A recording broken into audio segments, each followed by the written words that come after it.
Welcome, everybody, to another presentation of the NBA Live. Stan, we're in the thick of the season. How hard is it to keep your guys engaged right now? Well, it's the biggest challenge for a coach, to get your players to continue to listen and to continue to try to improve.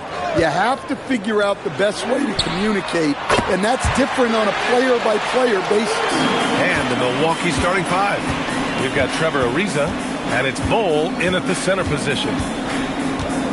Payton passes to Thomas. Back to Payton. Pass to Thomas. The three. Gets the three ball to go. I love the edge Thomas plays with. Marching right back down the floor and nailing the revenge trip. Outside Barnes. Left side Hill. Second chance shot. And that's 2 points on the layup. And if I'm his coach, I'm very pleased with this kind of energy on the offensive glass. Textbook play. Outside Payton. The three is up. The rebound by Okafor. Yeah, and the defense has really got to tighten up on him. I mean, he's just too dangerous from the three-point line. Oh, and the jam by Okafor. Well, that's a great pass. He has the timing and rhythm of a metronome. Milwaukee has gone 1 of 2 from three-point land so far. Pass to Thomas. Offline with a three. And I'm surprised that didn't go down. I mean, I'm sure he is too. Outside Barnes. Here's Okafor. 11 feet out. Bol grabs the board. The Bucks have gone 1 for 3 so far. Thomas finds Payton. Back to Thomas. Pass to Bol. 5 to shoot. Milwaukee needs to get a shot off here. Thomas misses. And maybe they're a little too excited today. They need to settle down. They've opened up 1 for 4. Outside Barnes. To the middle. It's picked off. Payton with it. Okafor on him. The three. Oh, clanks that one. He's 0 for 1 to start. Yeah, slow start for them offensively. 1 for 5. They need to be more patient and find a better look. Outside Ingram. Pass to Okafor. 6 on the shot clock. Fires for 3. Offensive board. Oh, he hangs in there and cashes in on the second chance points. And keeping the play alive with his activity. I love the effort. And so timeout here by Doc Rivers. He might have seen something and needs to review with his guys. And Thomas has got the ball here for the Bucks. 6-point game. They're coming off that loss against Portland. In this league, you have to stay active at both ends of the floor. I thought their lackluster defense was the difference in the game. Yeah, poor communication at the defensive end. Many of the rotations were late. Now here's Hill. Here's Okafor. And it's Thomas with the rebound. Just over 3.5 minutes gone here in the first. Here's Payton. Knocks it down from distance. And that's what they want to do. Get him open looks early. Raptors lead by 3. Pass to Ingram. Here's Barros. Outside, Hill. Toronto passing it around. 4 on the clock. Barnes with a screen on Thomas. And here's Ingram from the arc. Rebound, Milwaukee. He is just so deadly from out there. You expect that to fall. Now here's Thomas. 3-pointer. And another 3 for Milwaukee. Well, Thomas is an eager three-point shooter. He wasn't going to pass up that chance. Here's Barros. He came away with 14 points in his last game.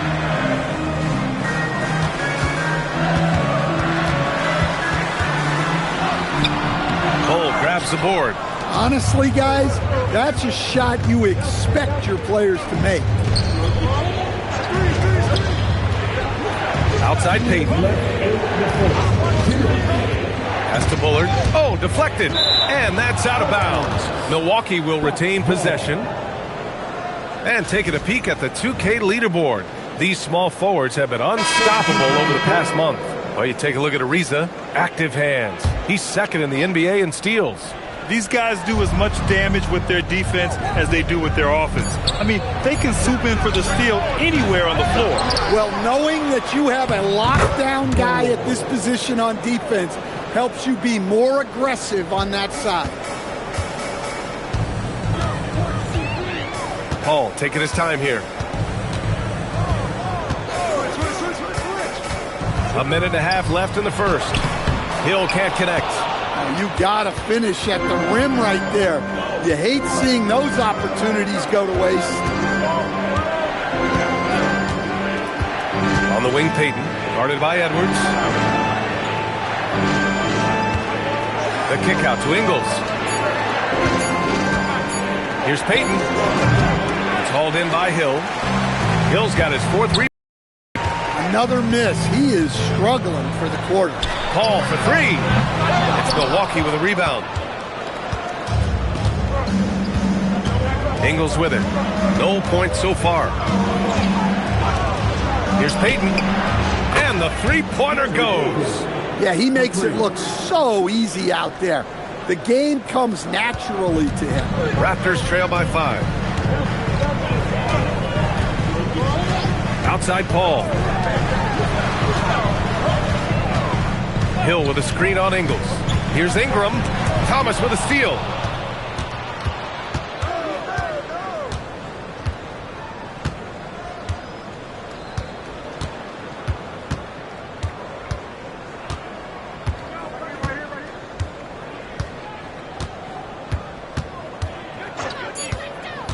Jacks up a three. The shot misses. And that does it for the first quarter. The Bucks on top, up by 5. And the second quarter about to get...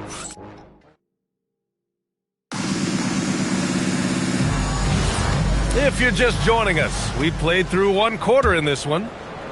And a moment here to take a look at the scoring breakdown for the Bucks. Well, the thing about hitting early threes, it spaces the floor and makes things a lot easier offensively. And another thing, they found the open man. Really playing unselfish basketball, moving the ball around there on the perimeter. On the court for Milwaukee here in the second. They've got Joe Ingles, and it's Fry in at power forward. Pass to Paul. And here's Edwards outside. It's good. The assist that time from Paul. Unselfish basketball. That's what coaches love to see. Milwaukee in the lead. The motor of Kobe White. Grant seems to be ready to run the entire game and then some. Oh, totally, B.A. For someone who is quick and can jump and has a strong handle, he's got plenty of stamina. And as a guard, you trust Kobe will make those effort plays. And let's swing it over to the sideline and hear from Allie. Thank you. Raptors head coach Darko Rajakovic wants his team to be very competitive on the defensive end. He said, quote, covering for each other, protecting the paint, taking away corner threes, and making a team effort. Everybody's got to chip in. EA, back to you. All for one. Allie, thanks for the report. You know, not the smartest play a defender can make there.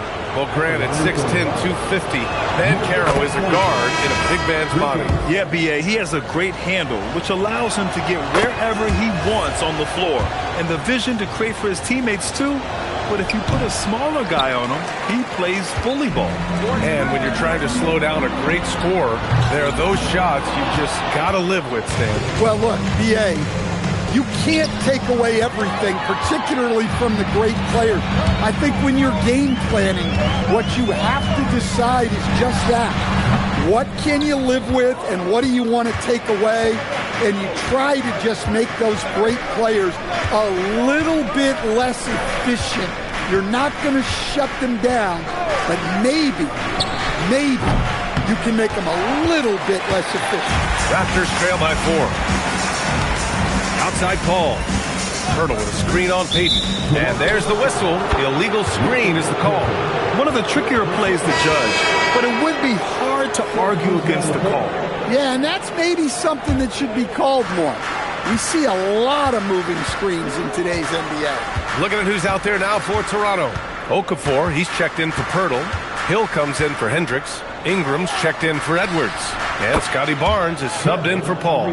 He's the last guy you want to leave alone on the perimeter. For Toronto, they've gone just 1 of 3 to begin the second quarter. Outside Barnes.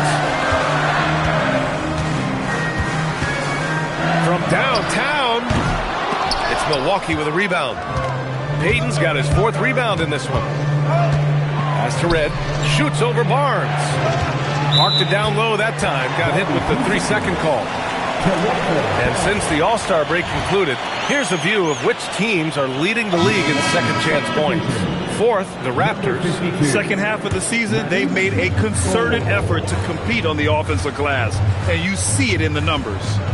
Bol, he's checked in for Milwaukee. Right side Ingram, pass to Barrows.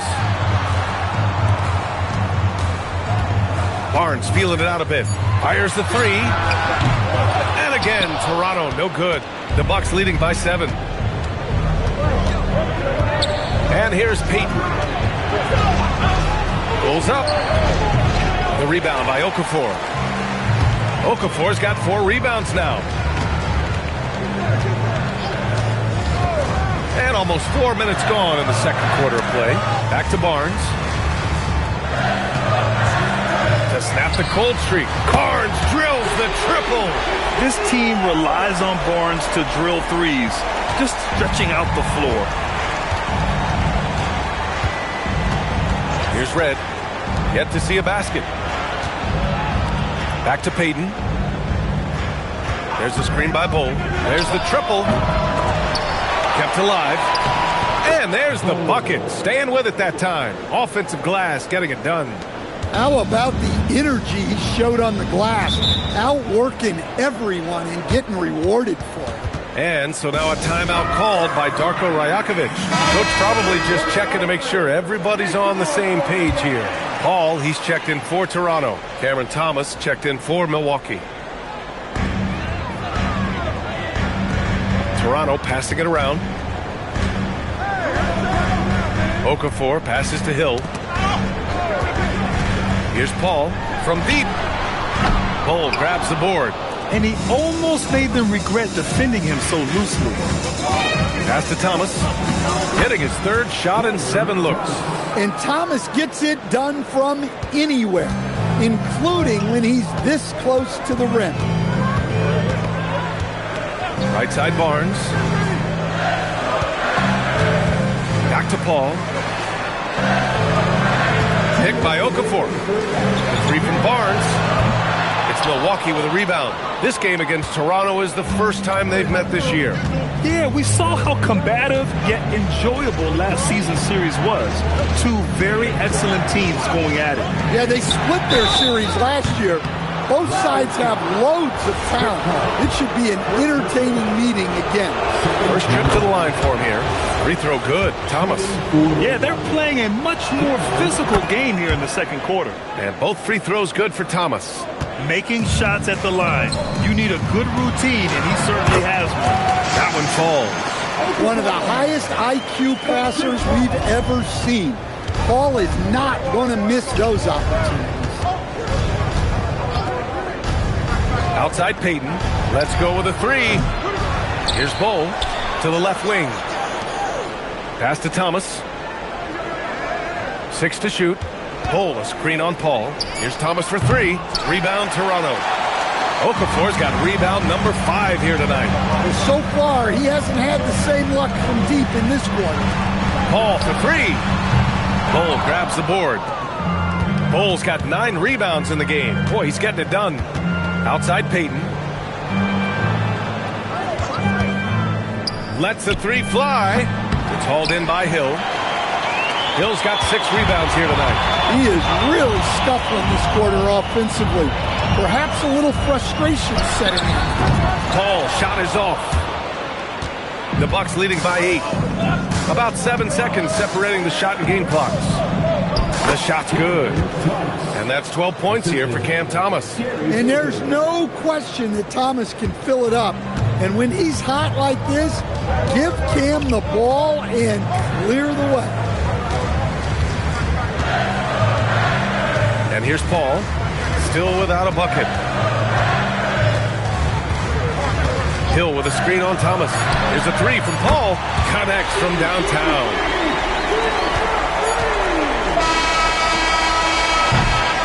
And so it's Milwaukee closing out this quarter with a 7-point lead.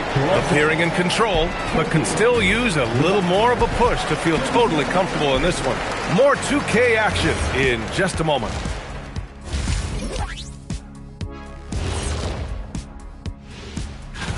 Acclimating to the league is not that easy. These guys are already accepting the challenges and the rigors of the NBA, and they're crushing it. I'm surprised.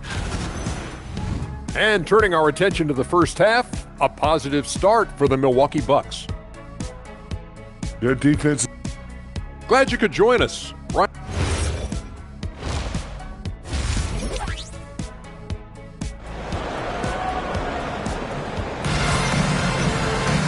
And happy you could join us. We've got 2 quarters left to go in regulation. We've seen Cam Thomas really having a great game. Can they come up with an answer for him coming out of the half? They have to change something defensively. Yeah, I'd love to see what they drew up in the locker room, because you're right. He's the problem right now. We've got Barnes, and it's Ingram in at the 3, the small forward. That's the group starting the second half for Darko Rajakovic. Thomas misses. You can't play better defense than that, patrolling that mid-range area. Well, he can play the 4 because he gets off the ground so well. The Bucks leading by 5. Now here's Payton. Thomas outside. Gets a very good look and converts. Thomas has got 14 points. Bang, bang. The pass was there and Thomas was shot ready. Outside Ingram from behind the arc. Milwaukee with the rebound. They've led by as much as 10. Next up on the schedule, the Clippers. That'll be a home game. It'll be a quick stopover at home before they have to get back out on the road. Here's Thomas for 3. It's good. He's 6 for 12 from the floor. Easy look when the defender isn't fighting over the screen. Yeah, it's certainly worth it to disrupt the offense. Coaches notice that extra effort. Hill with a screen on Thomas. Outside Barnes.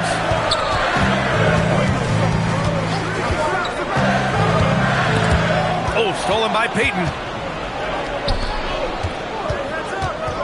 Thomas, left side. Hill with the double team. Outside Payton. Bullard passes to Bowl. Thomas outside. Just 5 on the clock. Here's Ariza. No good on the triple. Yeah, no, he usually makes you pay from that range. Here's Barros. He's scoreless. Picked by Okafor. Takes the 3. Barros' shot is off. I know he's on a cold streak, but he can't let that get in his head. Yeah, they might want to draw something up here to get him something at the rim or get him to the free throw line. Sometimes that's all it takes to snap a cold streak. From the arc, he drops it from range. He's got 9. I thought they played better defense in the first half. Since the break, they've been missing something. And so now a timeout called by Darko Rajakovic. He's going to take a minute to regroup with his players. There are usually 1 or 2 mid-season coaching changes in the NBA every year. Can those energize the team, Grant? You know, B.A., we've seen it give teams a boost in the past, but only on occasion. Usually it's a last-ditch effort in a doomed season or simply just turning the page. Payton against Barnes. Over Payton. And again, Toronto, no good. And with that miss, they're just 1 for 4 to start the third quarter. Pulls up on the wing. Bull uses the glass to finish the layup. Bull's got 6. The defense getting out-hustled on the putback. Can't let that happen. And I can tell you from experience, these are the types of things that drive coaches crazy. Well, that's what you want. Get him the ball and see if he can close the gap. Second half here, and we're just over 3.5 minutes into it. Payton's shot is good. The defense is nowhere to be found guarding the three-point shot. Raptors trail by 16. Offensively, it's been a struggle for them. Yeah, they need to string together some shots to have any kind of chance. The shot by Ingram, no good. And just terrible defense. I don't know how he missed that shot. Outside Peyton. Hill with the steal. To the inside. Okafor gets the bucket. Okafor's gotten 4 this quarter. Listen, it's a team sport, but without him, this deficit would be a lot bigger. And so timeout here by Doc Rivers. He's going to gather the troops and talk it over. Let's see the stat sheet here for him. And his effective field goal percentage isn't in the best place right now. Over the last 5 games, he hasn't had much shot discipline. He'll be looking to play a lot smarter today. Here's Bo. And a foul called on the way up. So he'll take 2 from the free throw line. And even from where we're sitting, you could clearly tell it was a foul. And now we'll get a perspective here on how the hustle game has been going for the Bucks. Well, they've shown just outstanding effort defensively, and it's resulted in several forced turnovers. Well, something else that has stood out to me has been their aggressiveness on the boards. They're just out-muscling the opposition on the offensive glass. Well, he can't buy a bucket, but it's time to find other ways to help his team win. Pass to Red from outside the arc. Called in by Hill. Raptors trail by 15. There's the 3. Barrels, his shot is off. Well, deep into the game, his team is lagging, and he's been unable to help. Brutal performance from him. And here's Thomas. Off target with the 3. 1:37 left in the third. Ingram, the pass to Barros. Outside Barnes.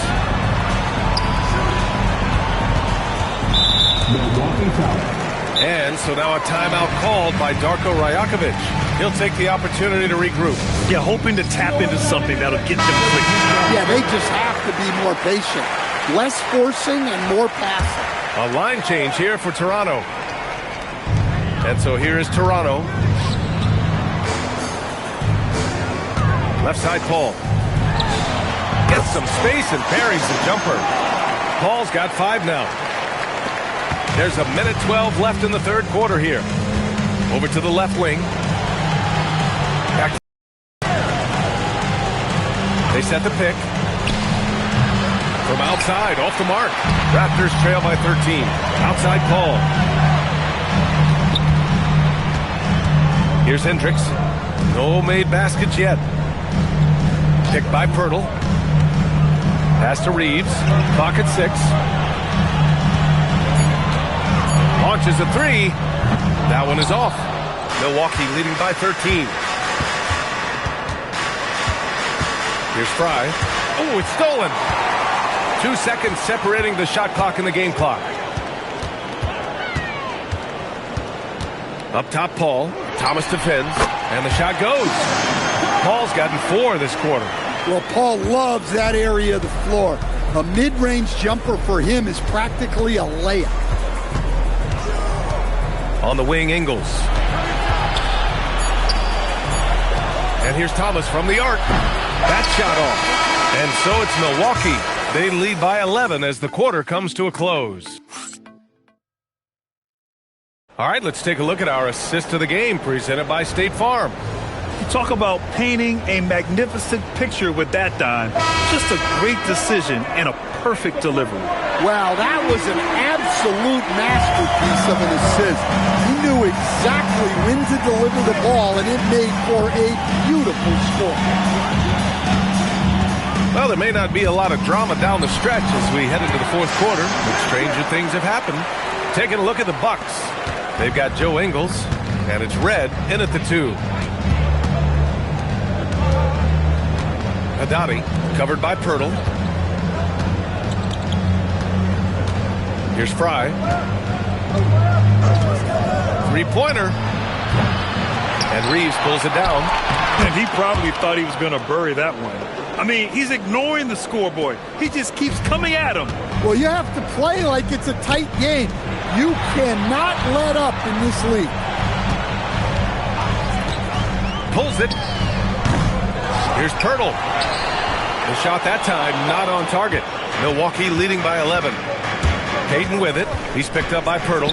Here's Fry. Buries it from 3. Here in the second half, they're really focused on stretching the floor. Yeah, and where has the defense been? They've been content to let them fire away. They've got to close out to the arc. Outside Edwards.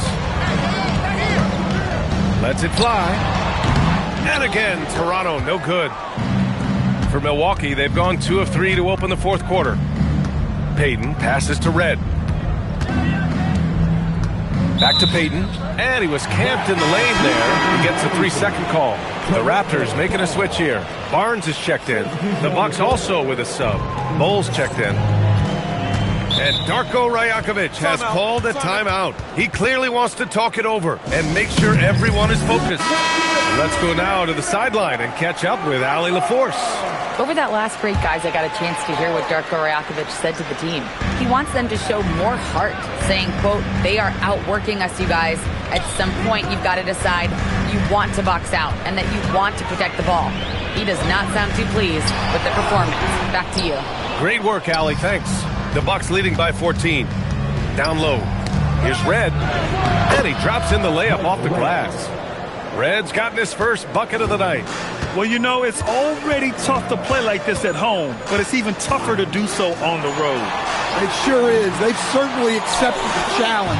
The trick now is to sustain this effort. Rock solid screen right there. The defender got completely lost. Yeah, you've got to lock and trail hard. You can't allow him a clean look from it. Here's Payton. And Milwaukee tacks on 2 more. And this is what you want to do when you've got a big lead. You must stay aggressive. Yeah, they're being absolutely relentless. Building this lead in every way possible. Here's Hendricks. And the 3 off target. I'll tell you what, they've rebounded the ball tremendously well. Here's Red. And that one drops. And it comes off an assist from Ingles. And the Bucks lead by 17. Toronto's gone 1 of 2 from deep in this quarter. Pass to Hendricks. Here's the 3. The rebound by Red. The Bucks have gotten 5 of 6 shots to go in the fourth. Inside. Here's Bowl. Perfect pass to set up the lay-in. The D hasn't been quick enough to react to the ball inside. That's helped cause this run. Outside Barnes. Here's Hendricks. Lets it go from deep. Drills it from deep. Hendricks has got 8 here in this quarter. Well, he's been very efficient in this quarter. Keep getting him the ball. And a timeout called here by Doc Rivers. He wants to make sure they're purposeful with the game plan. And the Raptors with some changes. Okafor, he's checked in for Pirtle. Hill comes in for Hendricks. And Ingram is subbed in for Edwards. Raptors on D. Thompson outside.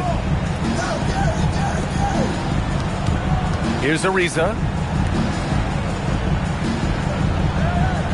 Shot clock at 5.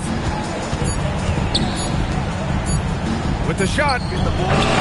Oh, the miss in the face of great defense.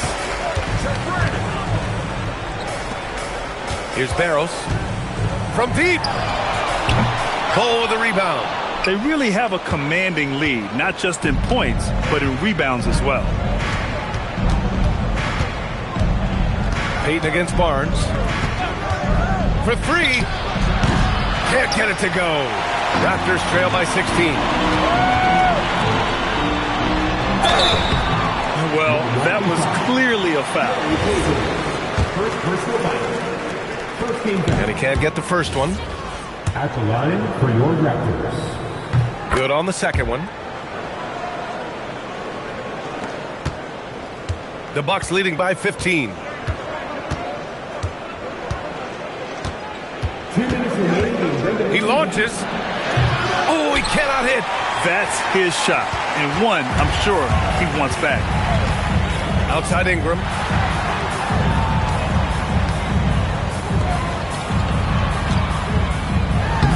the jump hook. You know it. Look, you love to see this kind of team chemistry. Let's see more of that. And Thomas has got the ball here for the Bucks. Earlier in the game, they led by 19. Jacks up a three. Knocks down the trifecta. And they were really able to find the mismatches they wanted and exploit those all night. Great execution from the players and coaching staff for the Bucks. Well, Grant, I don't know if there was one deciding factor in this game, but I'd say shooting accuracy if I had to choose. Agreed, B.A. They really went after quality looks and shot the ball with confidence. And they pick up their 4th win of the year. Every victory so sweet in the association. And we continue to see the value of NBA franchises climb. Grant, are you glad you got in when you did? Oh, yes, I am. I think beyond, though, the dollars and cents, it's just the joy of having a hand in the growth of this game and this league that we all love so much. Thomas outside. Fires the three. Money from 3. Should just about do it. Big-time shot in the final stretches here. Yeah, it doesn't look like they're going to let up, and I like that. Keep pouring it on. Here's Ingram.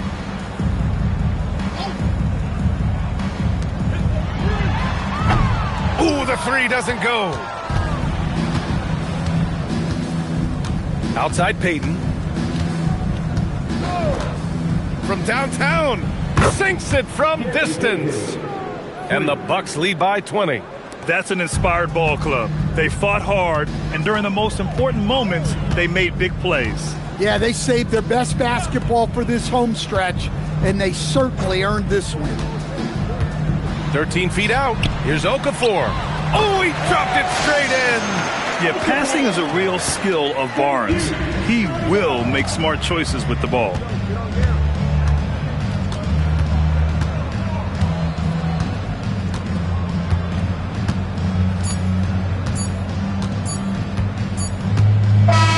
So this one belongs to the Bucks. Boy, this crowd has to be shocked by the way their team was dismantled. Shocked and...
Welcome, everyone.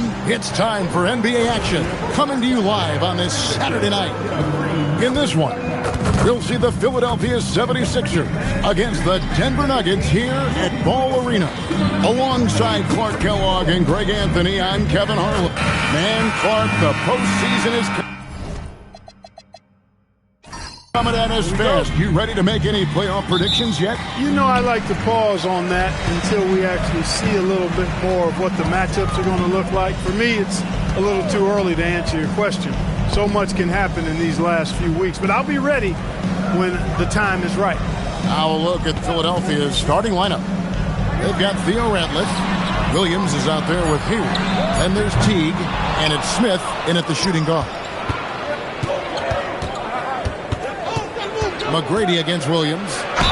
And oh boy, a lot of contact there, but he gets the call and will shoot two. It's his first trip to the line. Not the best statistic for him in terms of his performance at the line. Very low number. And it's really baffling. I don't know how he lost his touch at the line so dramatically, guys. I mean, and it happened quickly as well. He's nowhere close to what he shot from the line last season.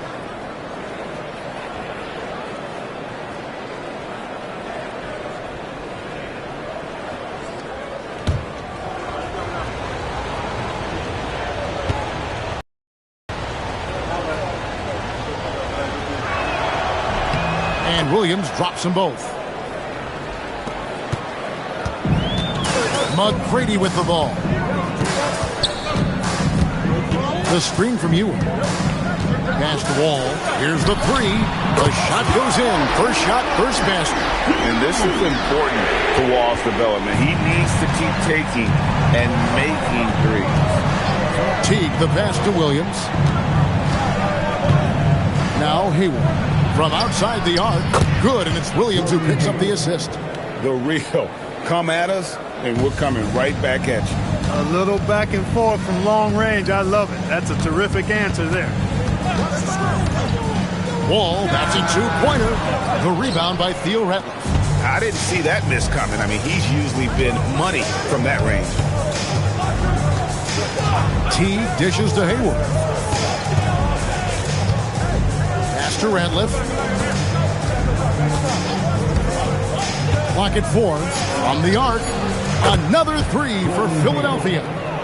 Hey, we're very reliable from deep now. You can't let him get his feet set and get comfortable from that distance. And here's Wall. McGrady sets a screen for Wall. Wall with another miss. Philadelphia's gone 2 of 2 from three-point range here in the first quarter. Teague, the pass to Williams. Another three for Philadelphia. And Teague knew that he would be open there. Great patience and vision from the point man. Green against Williams. Outside, Wall. The Nuggets with another miss. Really just struggling here in the first few minutes. 5 attempts with only one fall. Teague for three. McDyess grabs the board. And so Green will bring it up for Denver. Trailing here by 8. They are coming off that win against Atlanta.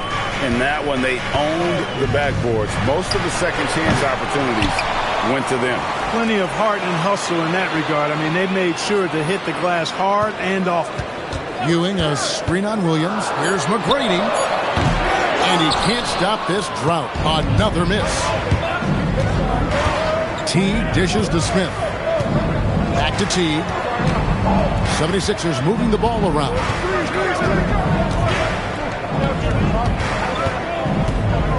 Inside. And that one is hammered home.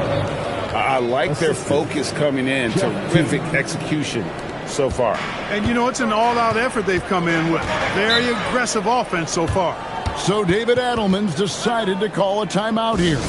He's going to take a minute here to get things straightened out. Javier checked in for Tracy McGrady.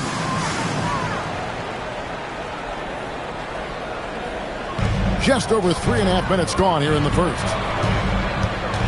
Green kicks to Wall. Good, and it's Green picking up the assist. Wall's got 6 points. And with that three-pointer, how about ending that 11-0 run by Philadelphia? Teague, the pass to Williams. Pass to Hayward. 5 to shoot. Shoots the three. Green with the rebound. The Nuggets trail by 7. Outside, Wall. To the inside. Here's Ewing, and Ewing slams it in. Boy, once he's near the bucket, he's a threat to throw it down because Ewing has such great size. Teague, the pass to Hayward. Connects from three-point range. 9 points in the game so far. Great three-point shooting here out of the gate. That makes 4 makes already from long distance. Bring music, scorching those nets. How long can they keep this up? A nice shot by Wall. We come at us, and we're coming right back at you. A little back and forth from long range. I love it. That's a terrific answer there. The Nuggets making a switch here. Persons checked in. And bench for Philadelphia. Stewart checked in for Hayward. And it's Anderson in for Jeff Teague. And they call an illegal screen here.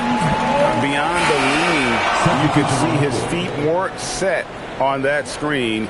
Easy call.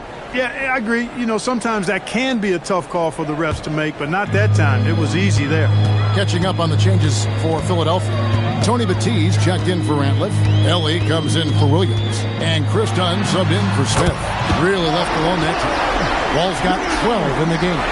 All these threes they're giving up have really been the driving force on this run. Stewart kicks to Anderson. Three-pointer. It's hauled in by the Nuggets. And you could tell he thought that triple was going to fall. Person with a screen on Anderson. Outside, Wall. Good, and it's Green picking up the assist. Green's got 3 assists tonight. On offense, Wall can be explosive, heating up and finding plenty of opportunities offensively. Pass to Ellie.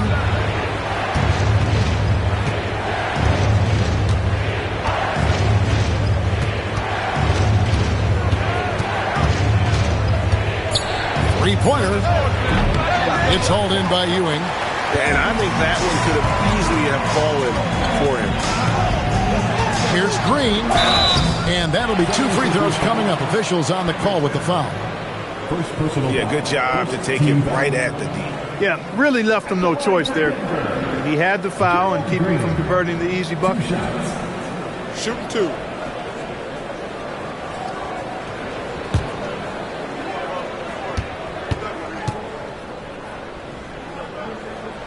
And they now lead as the free throw drops for him. For the Nuggets, Antonio McDyess is checked in for Ewing. And it's Trey Mann in for John Wall. And the 76ers also making a change. Teague's checked in.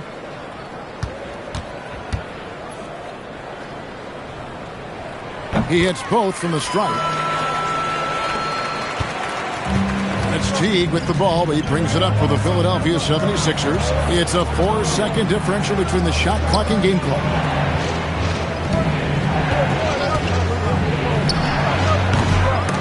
The 76ers again can't hit it. Here's Mann. Count that bucket. And the Nuggets lead by 4. Trust him and expect him to make those mid-range jumpers, especially against loose defense like that. Can't hit that one. John Wall getting it done for the Nuggets. He totaled 14 points in the quarter. He's given them all the offense they need right now. We've got more in store for you right after this.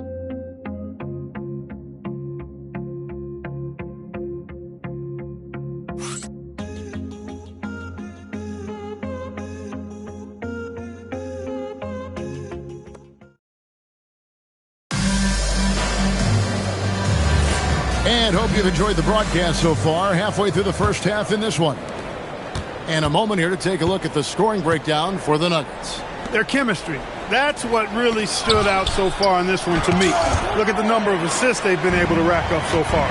And they've also been effective from beyond the arc tonight. And if that continues, guys, it can really open up the rest of their offense. So on the floor for Philadelphia, Anderson is out there with Isaiah Stewart.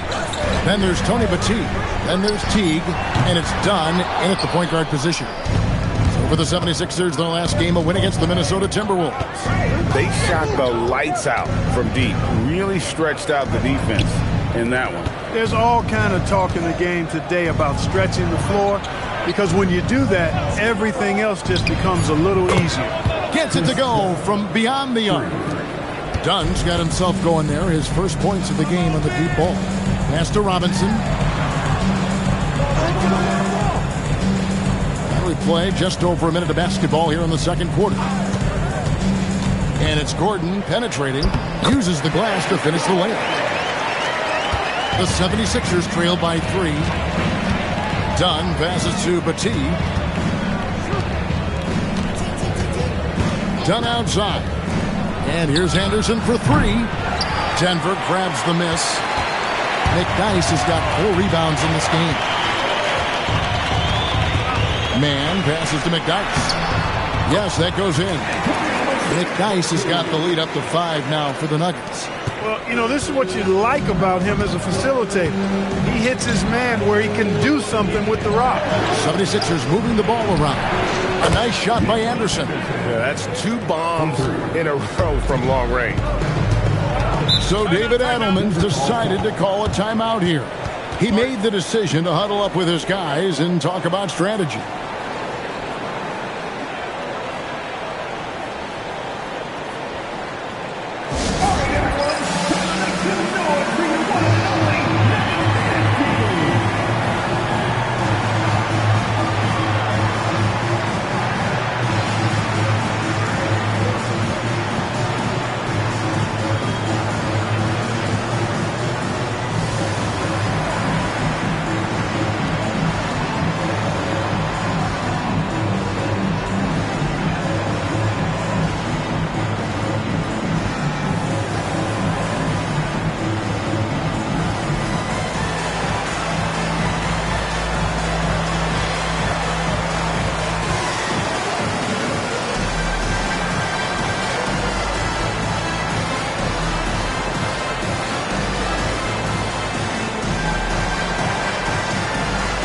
For the Nuggets, Ewing's checked in for Person.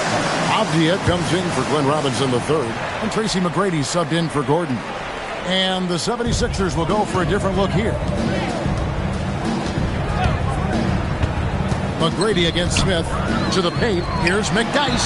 That's good. Great play set up by T-Mac. Tracy McGrady. McDyess has got his second bucket of the night. The 76ers trail by 4.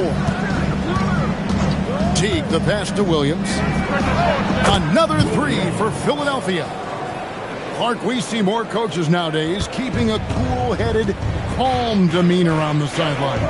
And Kevin, I love it. I mean, you don't have to yell and scream to get your point across, and every coach has to coach according to his personality. But I do like the fact that we see more coaches being mindful of how they coach and recognizing that overly demonstrative behavior doesn't necessarily improve the outcome. Pass to Hayward. Fires from deep. By 76ers, another 3. That's a dozen straight points coming off the triple. You know, they're having free reign from beyond the arc. The defense is just not there. We're now joined by our sideline reporter, Allie LaForce. Allie, it's all yours. Thanks, guys. Well, Jordan Poole, he's never shy. He said the big moments, end of the shot clock, end of the quarter, the end of the game, those are nothing. There's real life stuff that people should use the word pressure for. Basketball might be a little nerve-wracking for like 30 seconds. Back to you guys. He certainly plays without fear. All right, Allie, we thank you very much. And it just seems that every pass they make is leading to a score. Just great ball movement. Man passes to Avdia. Now here comes Teague, leading the break. Rebounded by McDyess. The Nuggets trail by 3. McGrady outside to the middle. A towering presence on both ends. Ewing is a nightly double-double threat for his team. Team foul. And a moment now to quickly take a look at the offensive approach for the 76ers. You know, right from the start, it seemed they got hot from three-point range, pulling apart the defense and racking up the points, too. And I also have to bring up their passing game. They've been moving the ball with great precision so far and creating great looks for their teammates. Catching up on the changes for Denver. Spates checked in for McDyess. Person comes in for Avdia. And it's John Wall in for Trey Mann. Anderson, he's checked in for the 76ers. And he can't hit the second. And it's Anderson with the ball for Philadelphia. They've led by as much as 10. He's a big reason why they're on top. I imagine they'll keep feeding him. I would. Denver's gone 0-2 from deep here in the second. McGrady passes to Wall. Off the mark there with the three-point shot. Hey, it was a good look, one he normally capitalizes on. Radliff a screen on Wall. Pass to Hayward. Releases. Wall grabs the board. The Nuggets trail by 4.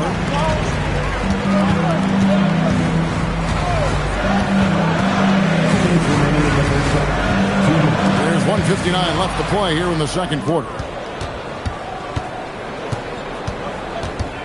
Now here's Ratliff. Ewing defending. He muscles it in through the contact, and they call the foul. He's on his way to the free throw line. Philadelphia shooting their third free throw attempt of the game. Abdiaz checked in for Denver. Aligned for the 76ers. One shot.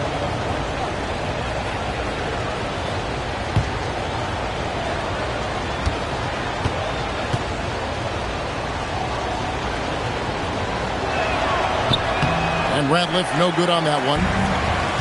For Denver, they've gone 4 of 7 from the field in the second quarter so far. Boy, when you see the term offensive catalyst, John Wall is one of the first names that comes to my mind. And when you look at Jordan Poole's game, GA, what makes him special? I think it's his creativity and elusiveness. Able to get in his bag, if you will, and play with it and create his shot more or less at will. Antonio McDyess is checked in for Maurice Spates.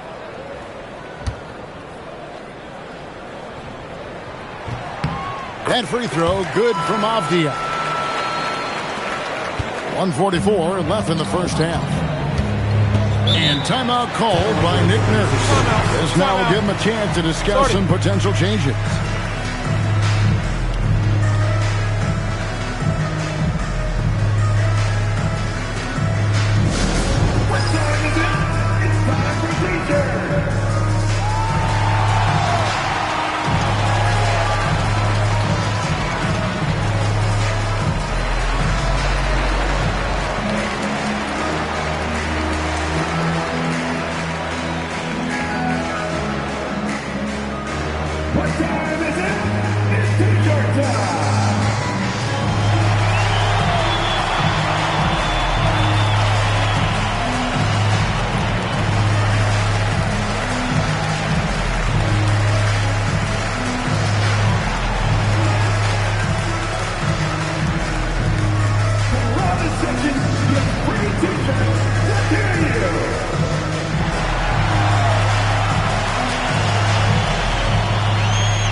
And here's a look at some numbers for Patrick Ewing. He's been playing a much bigger role in their offense over the past 5 games. It comes across in his usage rate, which has gone up during that stretch. We'll see if they continue to lean on him here tonight.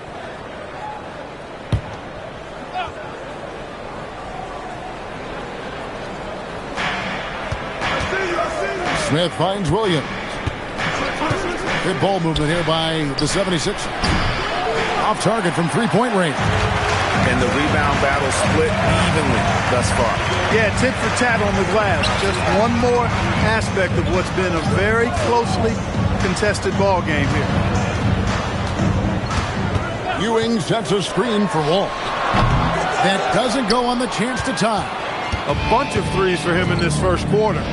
A bunch of threes for him in the first quarter, but he's made 0 here in the second period. Williams. The 76ers again can't hit it. You almost have to assume he's going to knock those down when he is that open. McGrady passes to Wall.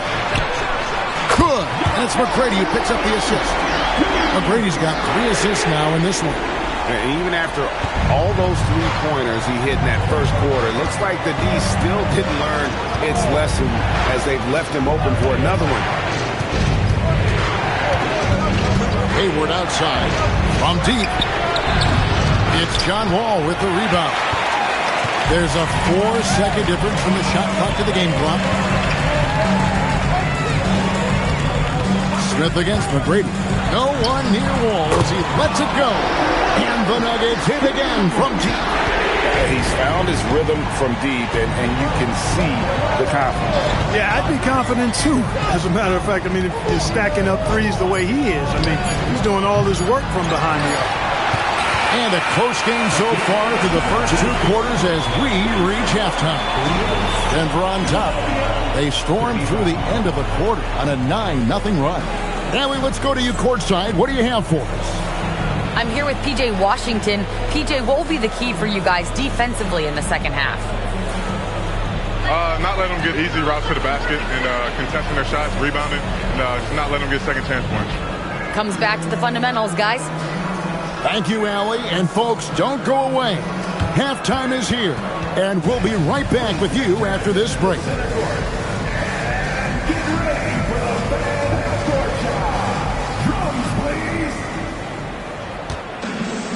They're thinking about a shot.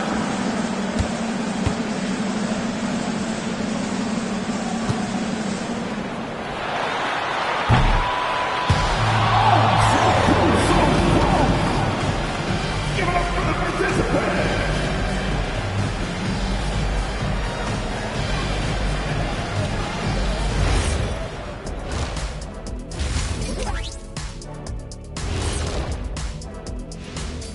Welcome to our halftime show. Some excellent basketball so far with Denver in a close game.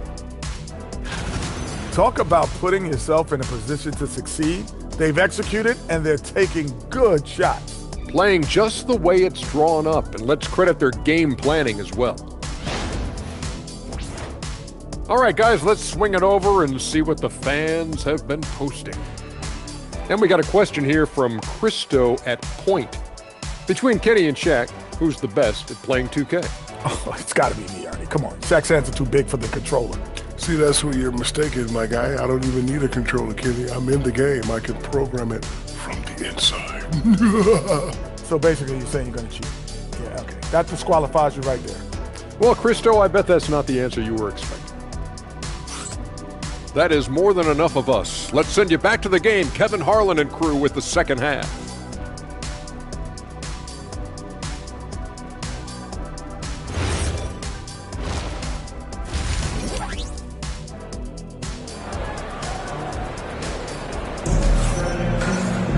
And if you're just joining us, we've played through the first half in a game that's been fairly even so far. An exceptional performance from John Wall. And if he can keep shooting from deep like he did in the first half, he's going to be more than a handful. Yeah, you know what? The defense is going to adjust. They'll be ready for him now, so I'm sure they talked a lot about how to slow him down. The 76ers trail by 3.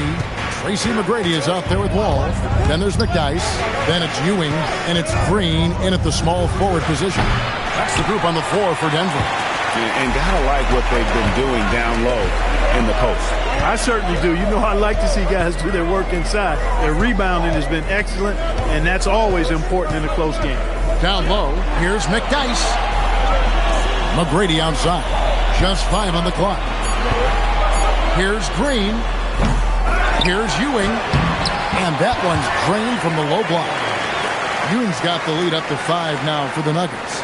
Boy, Ewing does a nice job anticipating shot trajectory, realizing how quick to position himself on that offensive glass. The shot's good from Gordon Hayward. And the lack of effort to fight over the screen there makes that an easy shot. Well, I'm going to credit the screen. I mean, that's a good, strong pick he lays there. Pass to Wall. Launches a 3. Good. And it's McGrady who picks up the assist. McGrady's got his 5th assist in this one. And Teague's got the ball here for Philadelphia. It's a 5-point game. When this game is done, they'll be off to Chicago as they take on the Bulls. That will conclude their brief 2-game road trip. For 3, Hayward. Green with the rebound. For Denver, they the field to start the second half. McGrady dishes to Green.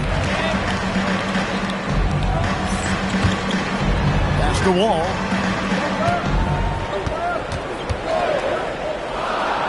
Back to Green. Takes the 3. Ratliff pulls it in. Ratliff's got rebound number 8 here tonight in the game. Williams for 3. A three-pointer is right on target. Williams has got 14. Nice pass that time. What excellent vision by Jeff Teague out there. So David Adelman decided to call a timeout here. He's going to take a few moments here to check in with his team and regroup.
With the pause in the action, let's bring you the list of teams that have been lighting it up over the last 10 games. The Nuggets third.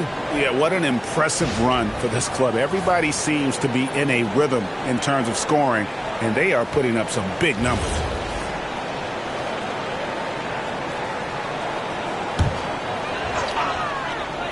Here's McDyess. He averages about 5 points a game. Pass to Wall.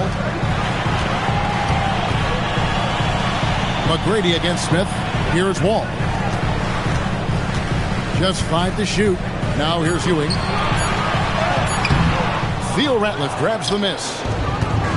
Ratliff's got rebound number 9 now. What an effort here tonight. Teague bounce pass.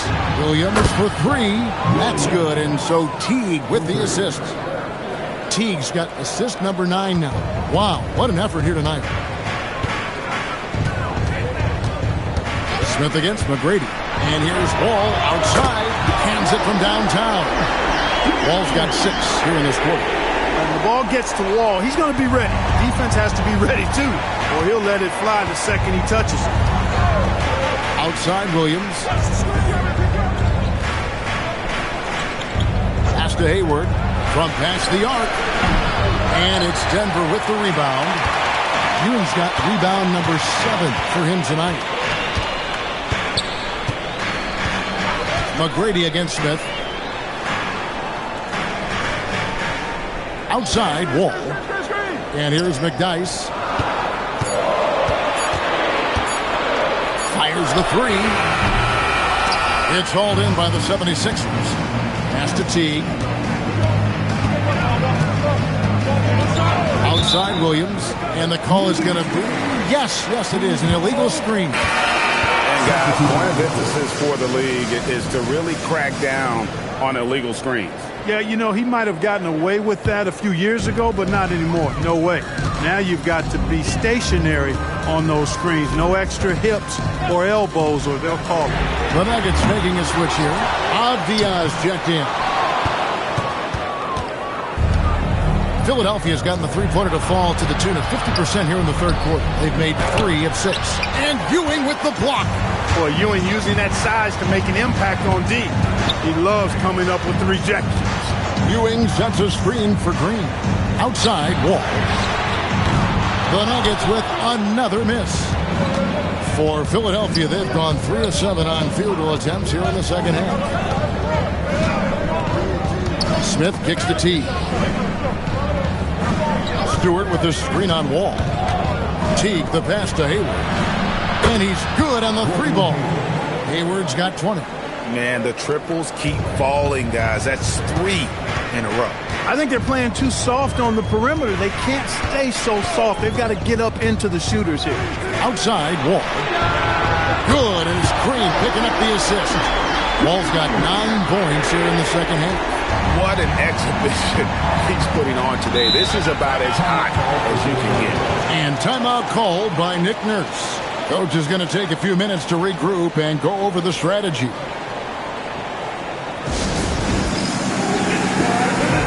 For the Nuggets, Persons checked in for Ewing. Robinson comes in for Avdia. And it's Trey Mann in for Green. And the 76ers will go for a different look here. Tony Batiste checked in for Hayward. Ellie comes in for Williams. Anderson, he's checked in for Smith. And Chris Dunn subbed in for Teague.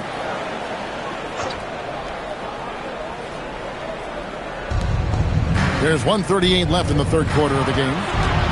Anderson wide open. Nice form on the 20-footer. Anderson's got the game tied up here for the 76ers. There's 1:26 left to play in the third.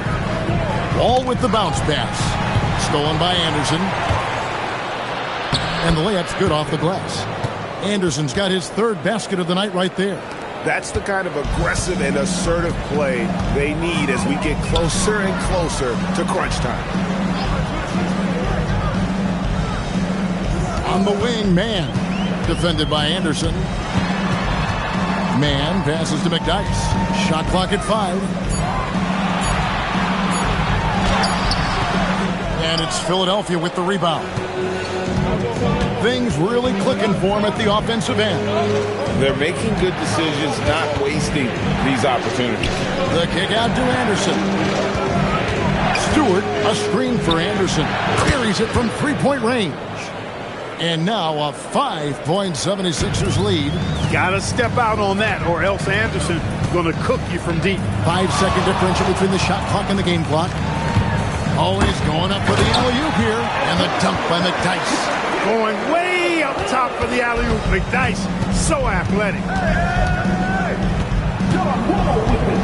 Anderson outside.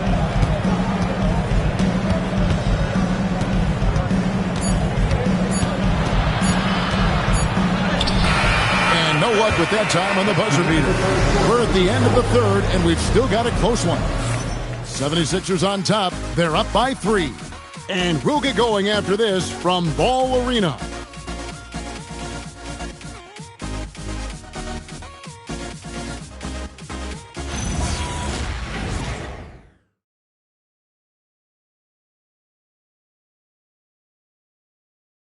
And a chance right now to show you our State Farm assist of the game. Yeah, and I like the fact we get to see this pass one more time. A magnificent feed. And you love to see your off guard taking over the playmaking duties with this much skill. Yeah, platinum level dime dropping there, fellas. Accurate and on time. And with 3 quarters behind us, we start the fourth quarter, what is still anybody's ball game. And so in the game for the 76ers, they've got Dunn, Isaiah Stewart out there with Tony Batiste. Then there's Anderson, and it's Teague in at the 2. Good, nothing but net. Teague's got his first bucket of the night. The super fast release of Jeff Teague, and incredibly lethal catch-and-shoot player. McGrady kicks to Spates. Looking for Ewing, he gets it there. Over Batiste. Shot is good, and the 76ers lead is cut down now to just 3 on the basket from Ewing. Nice play call there. Down the stretch, getting him the open look. Yeah, I put that one on the defense. I mean, they can't leave him open at this stage. Anderson can't get it to go. The Nuggets shooting 51% from the field. They'll take that. Unloads from 13. And it's Denver scoring again. Man's game is versatile, so he gives himself options. He's got a variety of places he can score from and is comfortable with. Back to T. 76ers moving the ball around. Tries it from 19, and the 76ers tack on 2 more. And you know what? He's shaking off the cold shooting performance from the first half. Ewing, a screen on Teague. And Ewing slams it in. Those plays can make a difference in a game like this. Well, you know it's going to fire up, Greg, everybody on that bench. Making a statement for sure. I mean, we'll see if they can maintain that aggressive approach, guys. A different look for Denver. Green comes in for Avdia, and it's Hornacek in for Trey Mann. And let's go to the sideline. Here's Allen. I had a chance to find out what Nick Nurse was discussing with his players. The coach was blunt with his assessment. He said to throw out everything that happened until now. It is a brand new game, and it's only a few minutes. Leave it out on the floor. Back to you guys. Great work as always, Allie. Thank you. Boy, it's really good to see Hayward having a big night. He's had a long road back since that horrific leg injury, and he's locked in tonight. Here's McGrady. He nails it. We're tied up. Confident and composed on the three-point shot at a critical juncture. For those just joining us, fourth quarter here. We're just over 2.5 minutes into it. Smith the pass to Hayward. Yes, and it's Smith with the assist that time. Hayward's got 11 in the second half. Hard to imagine them losing this game if they can keep shooting like that. Not many empty trips for this group. It seems everything's falling for them this half. Pass to Spates. Ewing, a screen on Hayward. No good from Spates. Philadelphia leading by 3. Smith finds Teague. And here is Williams. Here is Hayward. Fires the 3. And they recover it. Boy, look at how steady Hayward is. Even with the defense all over him, he's not distracted at all on the jump shot. And we've got a timeout from David Adelman. It's a chance for them to regroup and refocus. Antonio McDyess is checked in for the Nuggets. Ball comes in for Jeff Hornacek. Fourth quarter of play, and over 3.5 minutes have gone by. Ewing sets a screen for Wall. They kick it out to Green. And another miss by Denver. Philadelphia's gone 1 of 2 from three-point range here in the fourth. Williams, a three-pointer. Good. Pick works well there. Not much resistance from the D. Yeah, that's not the defense you need. You got to be tougher defensively.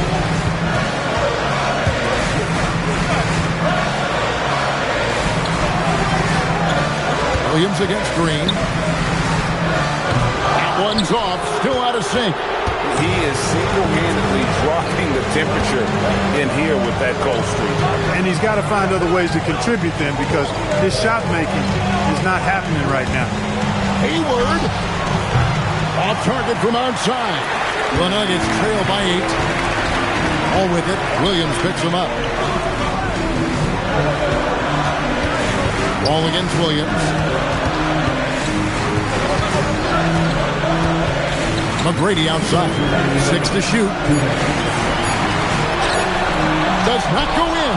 And not allowing the shooter even an inch of breathing room on that one. And guys, that's exactly the kind of high-impact defense they want to see out of him. And the shot goes in. Boy, Hayward looking really confident right now. When he gets going, he's tough to slow down. And so David Adelman calls the timeout. Clearly, he's got something his players need to hear, and immediately.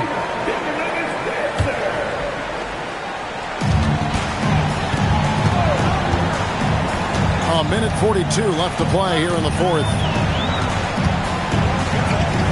And dropping the sledgehammer there, he curbs a 10-0 run by the Sixers. The 76ers leading by 8. Outside Hayward. Williams sets a screen for Hayward. Now Williams. Shot clock at 6. Down he goes for 3. It's been this way since halftime. Tremendous production from beyond the arc.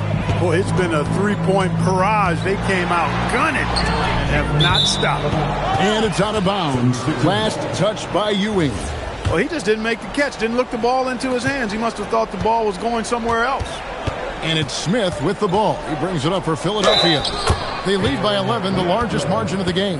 And it looks like just playing the last bit of this one out in what should be a nice win here for the 76ers. In the end, they had a better shooting percentage, and that's what made the difference. Sometimes, things go your way. The other team wasn't catching many lucky breaks themselves. Yeah, and Kevin, not all about luck. I thought their overall shot selection was better. And they took charge when it counted, and they'll be notching their 9th win overall. And, when you look at the huge impact he had, just a monster game for Williams. Well, I can't recall a play that he wasn't involved in. He was so involved in so many plays tonight, a force on both ends. And here is Teague.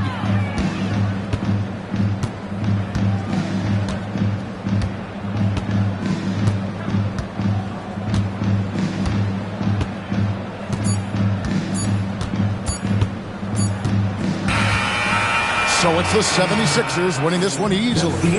A solid win on the road for them. This building was dead.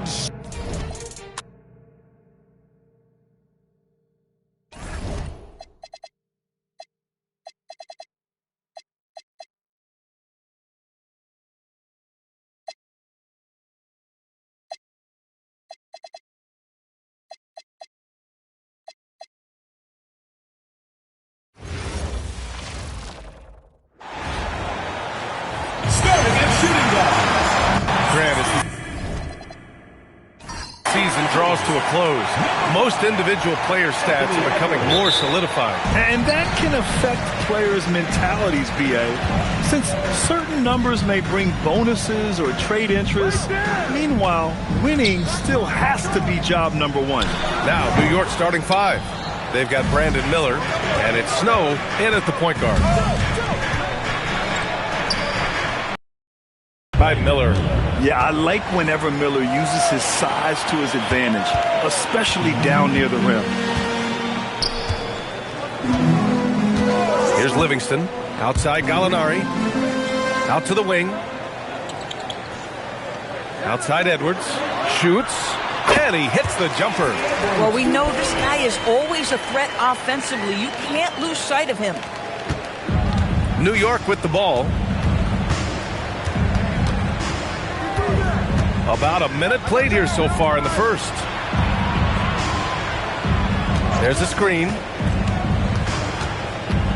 Shot clock at 6. Snow. Knicks keep it alive. To the left side wing. Just 5 to shoot. Here's Dumars. It's rebounded by Gugliotta. First quarter of play with about a minute and a half gone by. He may give up a little size, but has the bounce to hold his own. The Knicks have gone 1 for 3 so far.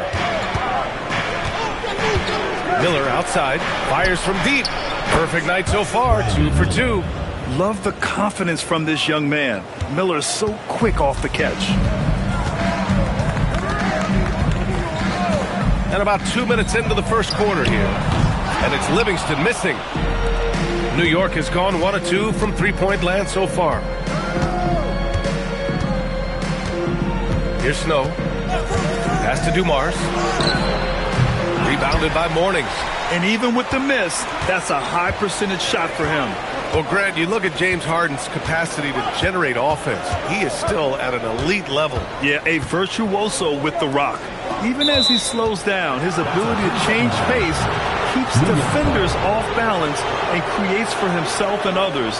It's just a thing to marvel at. The Knicks with the lead. And a little over 2.5 minutes gone here in the first. Here's Miller. Hits the trifecta. Miller's got 8. Oh, that's a big-time look right there from Brandon Miller. We know this guy shoots with great confidence. Here's Livingston. Edwards for 3. Knocks down the long J. Both teams are starting to find a rhythm here. And this is partly what the game has become, right? A matter of dueling three-point opportunities. Here's Snow. And there's a pick. Here's Dumars. And it's New York scoring again. Defenses nowadays try to protect the rim and the three-point line, so the mid-range is usually available. Outside Edwards. Launches it. And it won't go. His first miss. He's 2 of 3 now. New York leading by 3. Pass to Miller. Beyond the arc. They get it back. That's a pure effort play. Nice tip in. And that's a skill you see in any strong offensive rebounder, isn't it? Morning with the bucket. And setting the tempo with an assertive move. Like, where was the defense on that play? To me, that's a complete lack of communication on that side of the ball. These guys need to be talking to each other. Now here's Miller. Last game with 30. Fires in the triple. This defense is getting spaced out. 3 of the last 5 buckets have come from way beyond the arc. Pass to Gallinari. The 3. And the rebound goes to the Knicks. Kim's got 4 rebounds now. Miller, the pass to Dumars. Gallinari against Miller. Here's Hibbert. New York working the ball around now. 5 on the clock. New York needs to get off a shot here. And this kind of sick slam is just one of the reasons this team is in charge of this game right now, B.A. You know, there's an edge the way they play and a confidence they're not afraid to show. Both teams deciding to change it up. Pass to Gill. 2 minutes remaining. 2 minutes. Here's Wesley. They set a pick. Shot is up. Count it. 1 for 1 to start the game. 1:44 left in the first. Here's Dumars. In his last outing, 8 points for him. Ooh, nice shot by Miller. Yeah, a sign of things to come, hopefully. I mean, once Miller gets going, he is capable of dominating games. Pass to Gugliotta. Here's Wesley. Here's Gill. Out to Kuminga. 4-3. The Knicks pull it in. They defeated Detroit in their last game. And you know they had a great plan going into that one. And then made the right adjustments along the way. I thought their game plan was really spot on, and we saw that in their scoring more than anything else. Count the bucket. Coming off a perfectly placed pass. Pick works well there, but the defense left a lot to be desired. It takes incredible effort to stay connected to the hip of the offensive player. You've got to want to work. Now here's Miller. 13 points in the game. To the paint. King gets the bucket. And that's what you get from Brandon Miller. I mean, he can really whip passes there around the court. Warriors trail by 8. 7-second difference between the shot clock and the game clock. Here's Wesley. In his last outing, 8 points for him. Misses the jumper from the wing. Now here's Miller.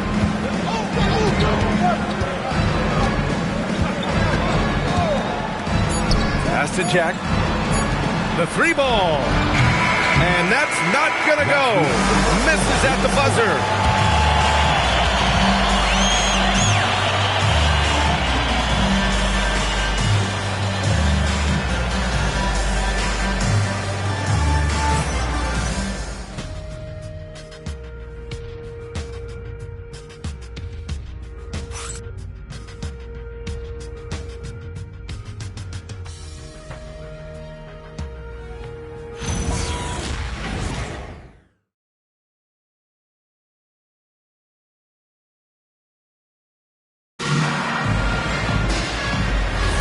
And for those of you just tuning in, second quarter action is where we are.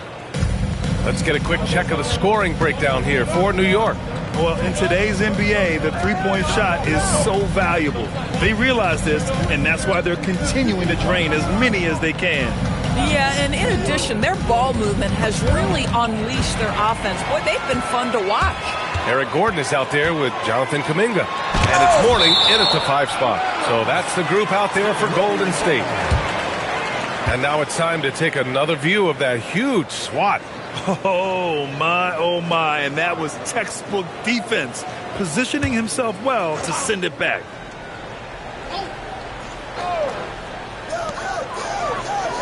Outside Kuminga, pass to Gill. There's a screen over Daniels, and that one's good. Gill. New York leading by 6.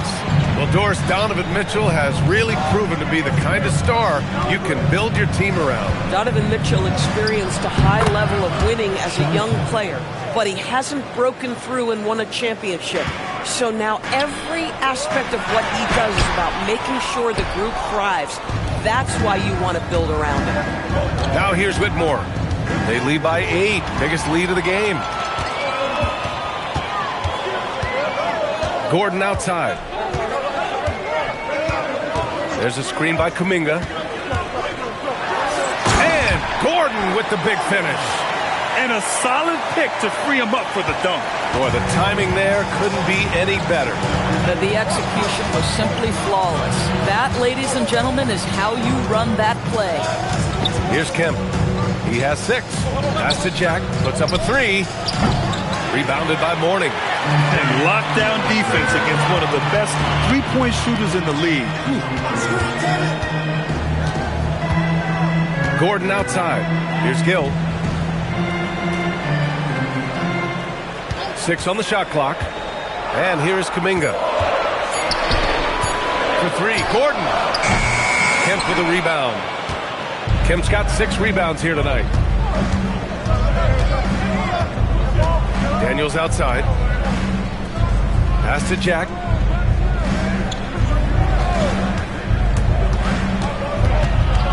Here's King. Here's Whitmore outside. New York, no good that time either. And we're just over 2.5 minutes into the second. Down low.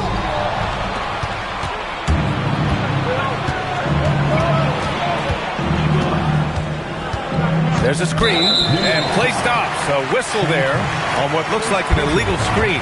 You can get away with one once in a while, but it looked like he wasn't completely set on that pick. I don't think there's any question. There are so many rules that favor the offense these days. You've got to be able to equal things out when an illegal screen is set. And Steve Kerr wants a timeout.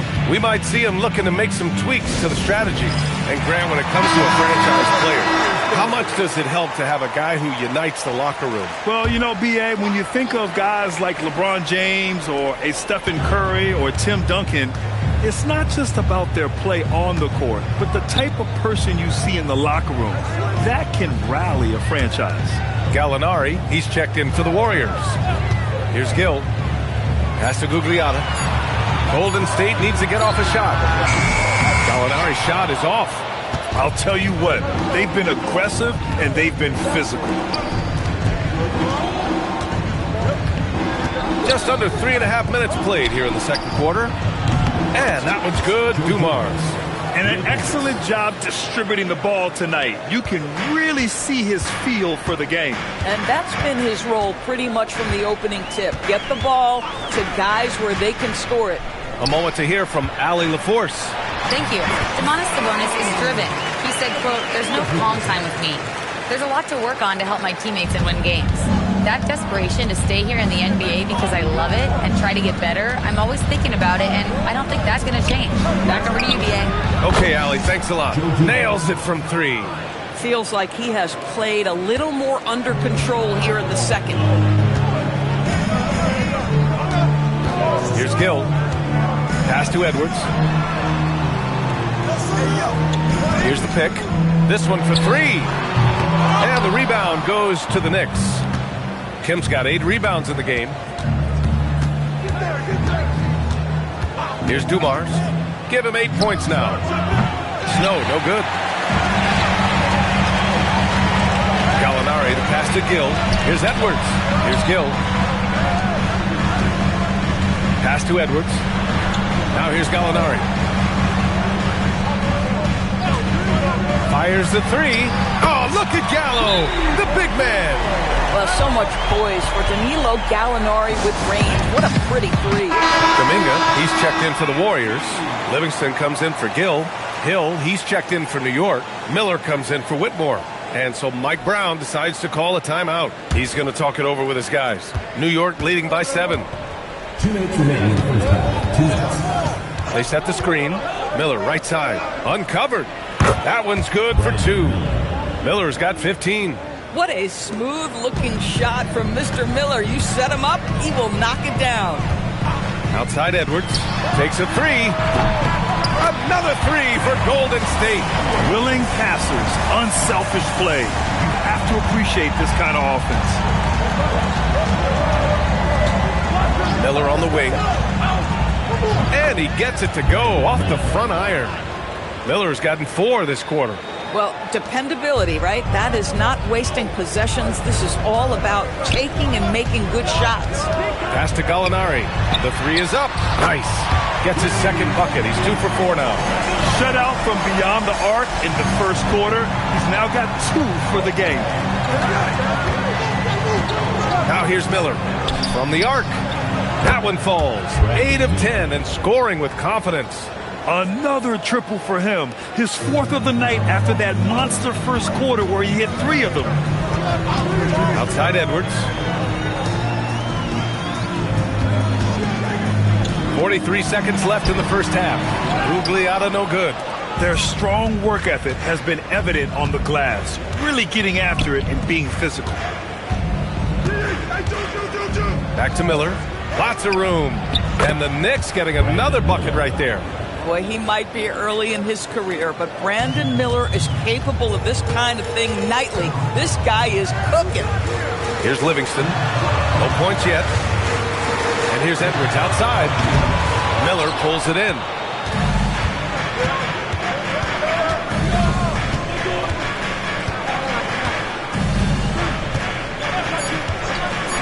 From behind the arc. No good on the shot. And so it's New York, ending the quarter up 10. Getting lots of great looks, shooting it well. That's why they're up. Well, now we have some time to check in with Allie LaForce. Allie. Here with Coach Steve Kerr, your defense struggling to contain them in the first half. How do you remedy it? We got to get back in transition, but we got to make them feel us. You know, they're just running anything they want. We've got to at least disrupt the stuff they're trying to do. Thank you, Coach. All right, good stuff, Allie. And we'll get back to the action at the start of the third quarter.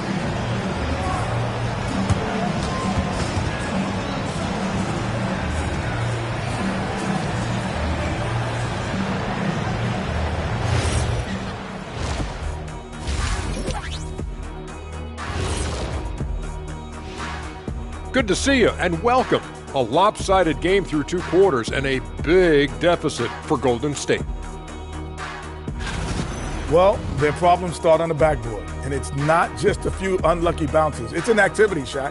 Which is something you can fix if you want to, but I'm not seeing a lot from them. And now, as the regular season marches on, here's how things look in the West as we near the final stretch. Well, looking at the Warriors. And that is going to do it for us. Let's get back to...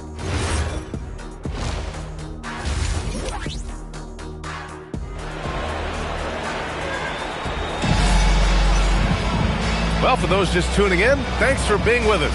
Second half of this game still to play. You got to like what we're seeing from Brandon Miller. He's hit shot after shot from deep. He's so locked in right now. Well, he's in a great rhythm, looking comfortable and confident.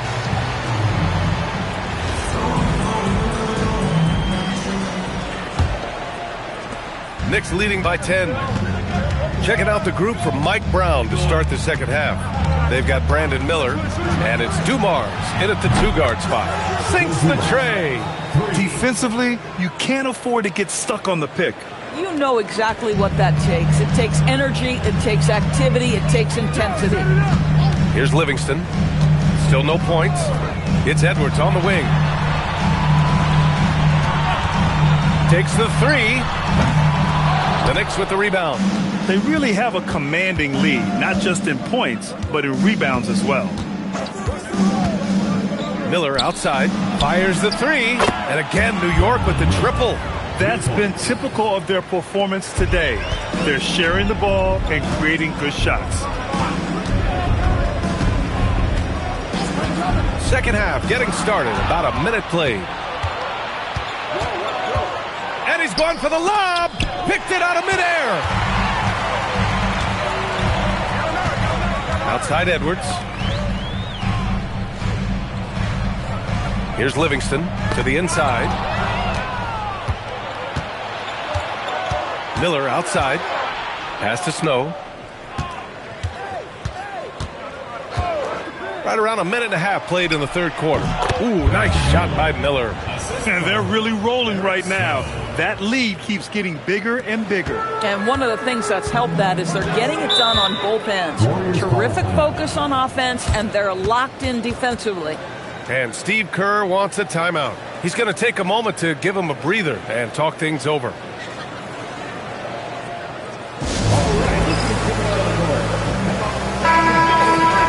Now we get a chance to check some stats for Anthony Edwards.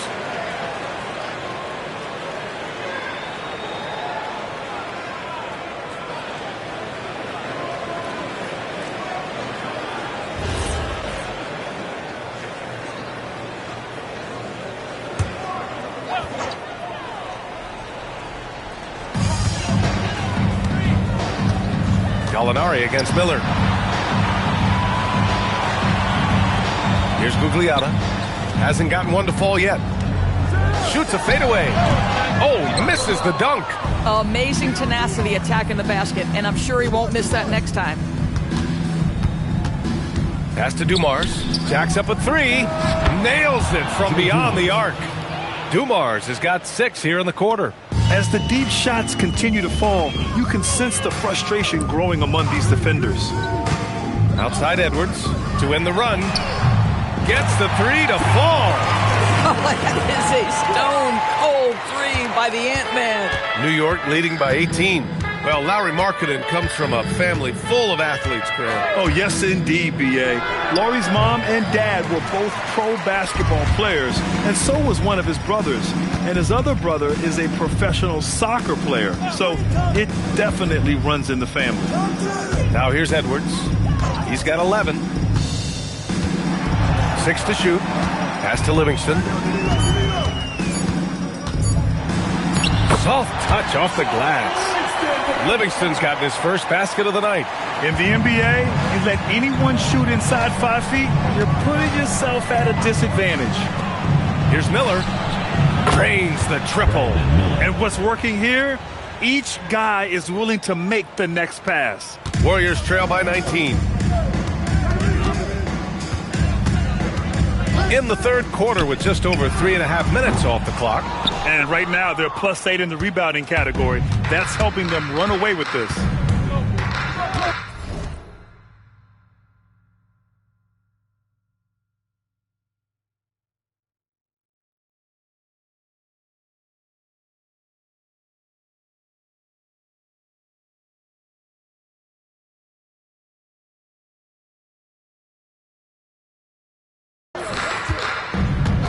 Pass to Dumars. Out to the right wing. Kemp, the pass to Dumars. They set the pick. From the top of the key, and the Knicks getting another bucket right there. And just totally relentless, only increasing the intensity level. One thing I enjoy is watching players who don't pay attention to the score. You lock in on the moment and play the right way. Just a perfect pass and some pretty slick body control on the finish, too. Man, that's butter. Here's New York. They're on a 16-7 run. Pass to Miller. It's rebounded by Gugliotta. The Warriors have gotten 3 of 6 shots to fall so far in the third. Here's Livingston. It's Edwards on the wing. Clock at 6. A shot from the high post. And he didn't get quite enough under that one. He's got a great defensive mind. He gets good position and affects the release. And he did it without fouling, and that's become an art, changing shots without making contact. Now here's Edwards. He's got 11. Right side, Gallinari puts up a 3. The rebound by Hibbert. Hibbert's got 6 rebounds now in the game. 1:36 left in the third quarter. Yet another assist. That makes 15 assists. He has been one step ahead of the defense all game long. And Steve Kerr wants a timeout. Coach taking this moment to speak to his guys, maybe alter some of the game plan.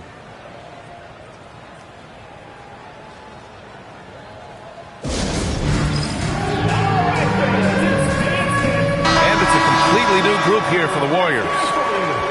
And right here on the 2K leaderboard, the best rebounding teams of the past 10 games. New York, 4th. And over the last 10 games, this team has brought it to the glass. Everyone is getting involved and trying to help one another secure boards. We've got 1:23 left in the third quarter of the game. Pass to Kuminga. Here's Gill. Back to Kuminga for 3. And again, no good by Golden State. And here's New York now. They're on a 19-7 run. And there's the screen. Back to Miller. The jumper from the wing off target. I'd go back to that shot again. That's a great look from the mid-range. Pass to Wesley. There's a screen by Kuminga. And again, it's the Warriors missing. Knicks leading by 22. Here's Jack.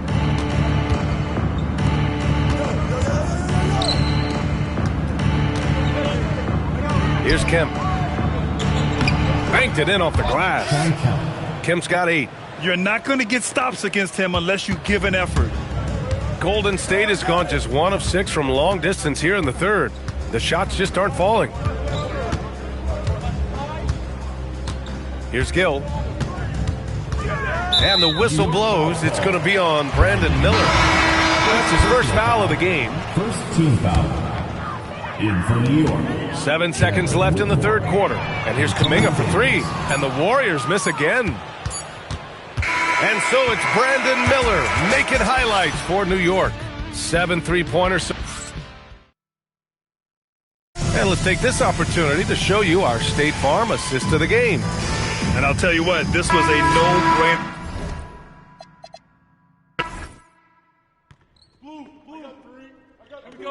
Don't let Gordon shoot it. Hey, watch the pick. Shot. Get that. Let's go. Shot.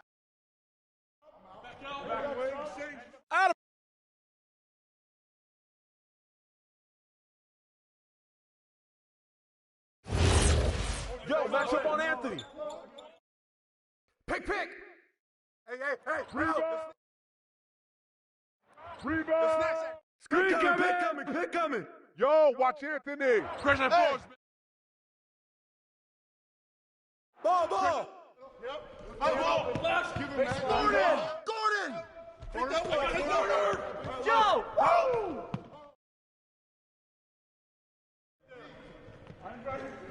You're flush that. Here we go. Attack. Here we go. Patterson. Don't leave Dumars open on the wing. Let's do this, fellas. Yeah.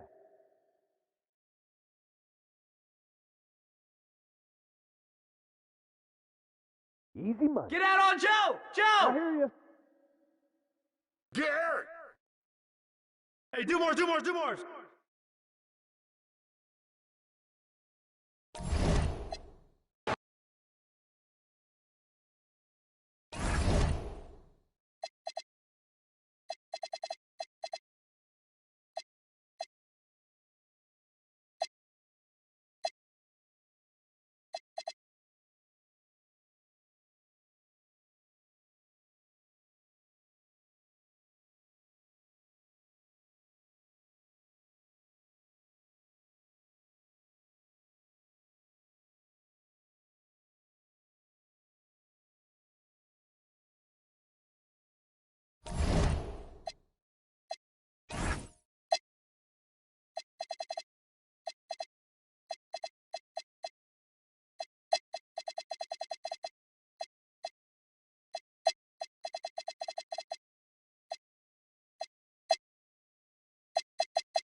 Oh, say does that star... And Greg, we don't expect the pace to be fast tonight. These teams operate in the half court, don't they? Exactly. There's so much transition offense in this league. It's interesting to watch teams execute in the half court. And checking out Utah's opening lineup, they've got Mullen. Derek Lively is out there with Howard. Then it's Marcus Smart, and it's Miles in at the small forward position. Here's Ryder over Mullen. Ryder, no good. And that one's good by Shaq. O'Neal's got the first points up on the board here for Vancouver. The strength of O'Neal is otherworldly. Howard setting the pick for Smart. Outside Mullen. Oh, good with the triple. And here's Williams now. He'll bring it up for Vancouver. Pass to Williams. O'Neal a screen on Howard. Williams for three. Offensive rebound. Here's Nene. And terrific work on the offensive glass, and he picks up two. Look at the intensity of Nene, one of the strongest guys in the game. Phenomenal at scoring the ball inside. Howard with a screen on Williams. Smart against Williams. Here's Mullen. 6 on the shot clock. Here's Smart. Vancouver pulls it in. Scoring efficiency was an issue in that one. Took them too many shots to get their points.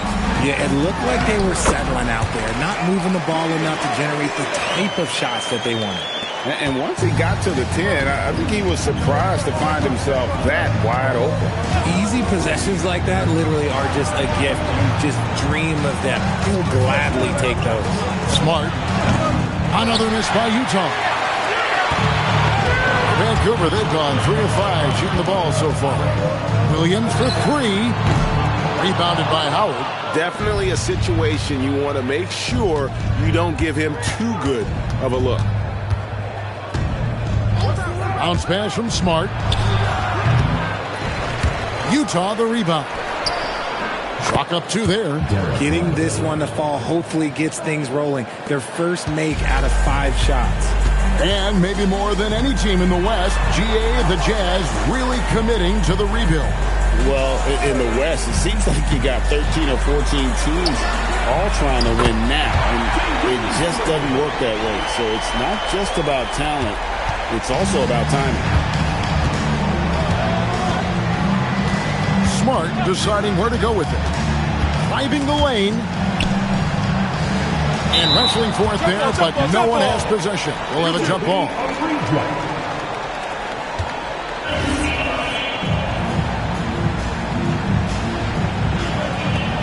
And so it's Utah with it. Lively the pass to Smart. Down to 5 on the shot clock. Off target from outside. And the Grizzlies leading by 7. And first quarter, we're about 3.5 minutes in. Williams finds Nene. Vancouver working the ball around now. Jacks up a 3. And again, it's the Grizzlies from deep. The ball movement on this run has been fantastic and is a big part of why they've been able to get these good looks. Pass to Mullen. Here is Howard. Lively with it. Smart, wide open, he fires. Sinks the triple. How about dueling from long range, just going at each other? Take that, he says. I see your 3, and I'll raise you another 3. Now here's Williams. Stolen by Lively. Miles the pass to Mullen. Miles with it. Williams picks him up. Pass to Mullen. There's the triple. It's rebounded by O'Neal. Shaq's got his 4th rebound in this one. Here's Ryder. Back to Williams. Williams looking over the floor. Left side, O'Neal. Vancouver needs to get off a shot here. Yep, it counts. Nene's got his 2nd bucket of the game to go. This is as good as it gets for a first quarter in terms of shooting the basketball. And so the timeout by Will Hardy here. Coach needs a moment to talk things over. And this is the first season matchup for them against the Grizzlies. Yeah, and going back to last year, this series was an even split. And Vancouver with some changes. Michael Beasley, he's checked in for Williams. And Stoudemire subbed in for Ryder. West is checked in for the Jazz. Felton comes in for Smart.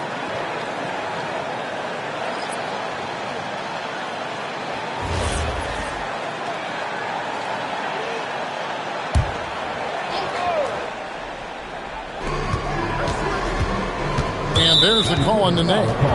That is his first foul of the game. First personal foul. First team foul.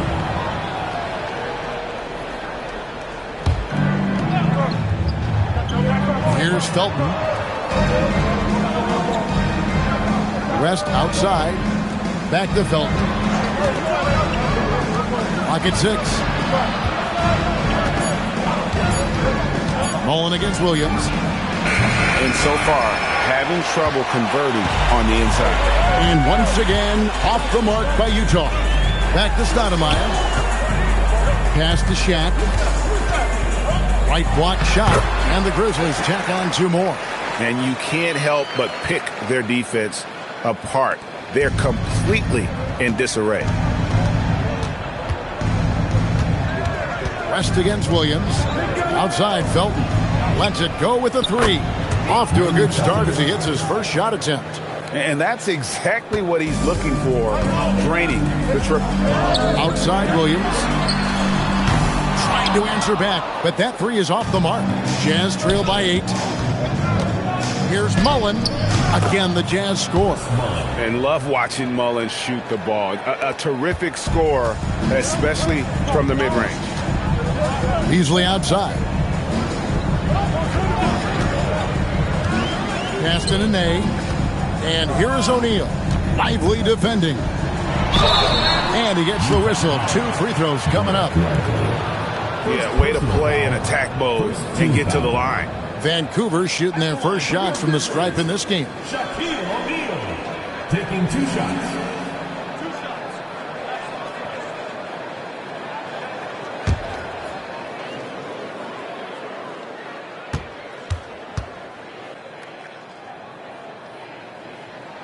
That's good from O'Neal. Over 7 feet, big, quick, great hands. Shaq is a one-of-one type of player. Here's what Vancouver's going with right now. Quentin Richardson's checked in for Nene, and Ryder's subbed in for Williams. The Jazz also changing it up. Sabonis, he's checked in for Derek Lively. Robinson comes in for Howard, and Ory's subbed in for Mullen. O'Neal hits them both. 29 seconds left in the first quarter of the game. Outside, Sabonis. Robinson on the wing. Stoudemire against Felton. The kick out to Sabonis. Beasley with the rebound. And here is Stoudemire. And the last second attempt doesn't fall. And it's Vancouver in the driver's seat. Up 8 points at the end of the quarter. They're pounding the ball inside, and that's where they've gotten their best production tonight. We'll return shortly.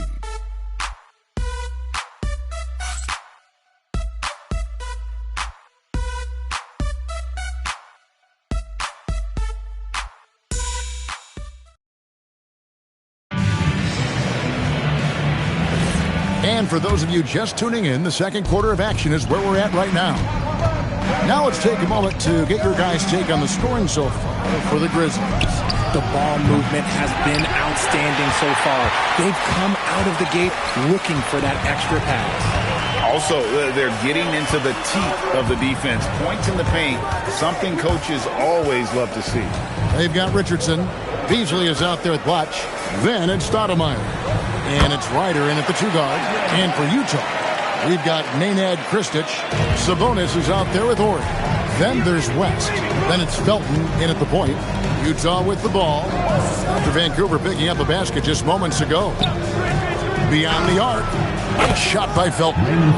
Felton's got 6 points. And there aren't many players more reliable from three-point range than he is, especially when the D's playing off him like that. Here's Ryder. He has yet to score. Richardson for three. It's rebounded by Sabonis. Here's Horry. To the wing on the left. Outside, Felton. That three off the mark. Vancouver leading by 7. Richardson the pass to Beasley. And now approaching 2 minutes of action here in the second quarter. And here's Richardson outside. Sabonis grabs the board. The defense just giving him the easy look there. He's not going to miss that. Inside. And the slam dunk by Sabonis. He finds a shooter in motion and is confident he can thread him with the lead pass. Well done. So the Jazz, their last game, a loss to the Mavericks. And so the timeout here called by Thomas Isolo. He's going to take this chance to talk to his guy. O'Neal's checked in for Vancouver. Williams comes in for Richardson. Then for the Jazz, Miles is checked in, and Mullen subbed in for West. And here are the Grizzlies now. Stoudemire finds O'Neal. Here's Ryder. And looking at his production, he averages a little more than 7 points a game. 5 on the clock. A 3-ball. Nothing that time. He's 0 for 2. Jazz trail by 5. And out of bounds as Vancouver gains possession. And let's now take a look at some of the numbers for him. And the Jazz with some changes. Derek Lively comes in for Domantas Sabonis. And West subs in for Horry. And for those of you just joining us, we're almost 2.5 minutes into the second quarter. Stoudemire, the pass to O'Neal, and the foul on Marcus Smart. That's his first foul. With the season winding down, GA, what's key for a long playoff run, do you think? Kevin, one thing is health, right? When you look back at past NBA champions, lots of times it's the teams that were able to survive the year without any major injuries. 6 on the shot clock. A fadeaway, and the 3-ball is good. Ryder's got his first bucket of the game, and he's on the board for 3. And the lack of effort to fight over the screen there makes that an easy shot. Yeah, as soon as these guys build contact, they are just disappearing like they're not even there. You got to show some fire and keep defending. Let's check in now with our Allie LaForce, who's got a story for us. Allie? Well, the Utah Jazz are going young, but this is a franchise that has a winning history, and that culture is still around. Coach Will Hardy said, the messaging doesn't change. The players have bought into the little things that takes to win. This is a cohesive group that's committed to helping each other. Back to you, Kevin. Building the right way. Thanks a lot, Allie. Stoudemire against Smart. Outside Mullen for the 3. Vancouver pulls it in. Shaq's got rebound number 7 for him tonight. And hard work on the glass. Once again, guys, they put a lot of effort and focus on the backcourt. Now here's Williams. No scoring in this one. Lobbed up there for O'Neal. Stolen by Lively. Mullen with the ball. Williams picks him up. And he's usually able to score on that type of defense easily. Surprising to see him come away empty. Trying to find Shaq. He's got it now. While we have a moment here, let's see which teams have scored the most second-chance points since the All-Star break. Not many will go after it on the offensive boards the way they do. I mean, and particularly since the break, they have really made teams pay on the inside.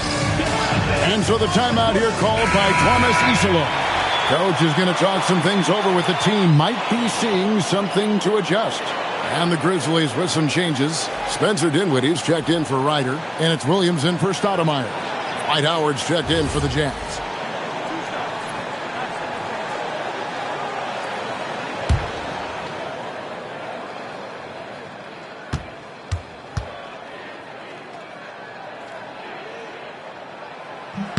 And he knocks down the first one.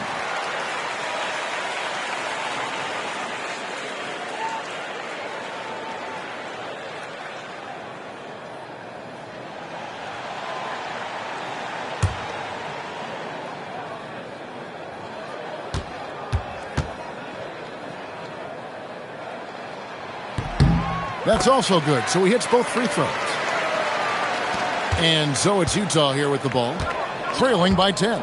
It's off to Charlotte for him after this game as they take on the Hornets. That'll be the second of this 2-game road trip. Here's Smart.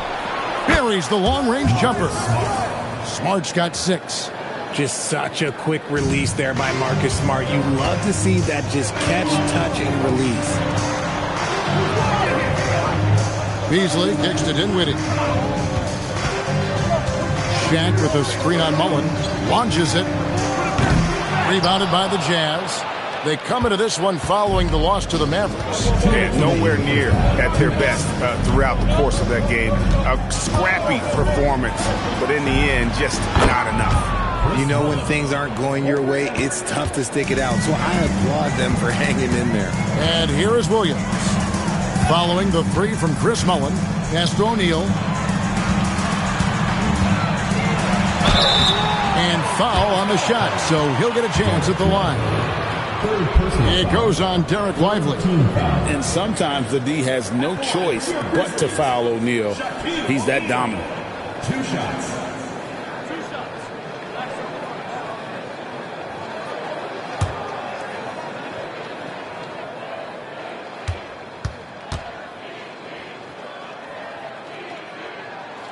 No good on that one. And some changes here for the Grizzlies. Nene comes in for Michael Beasley. And Ryder's subbed in for Spencer Dinwiddie. And Utah also making a switch. Horry's checked in for Derek Lively.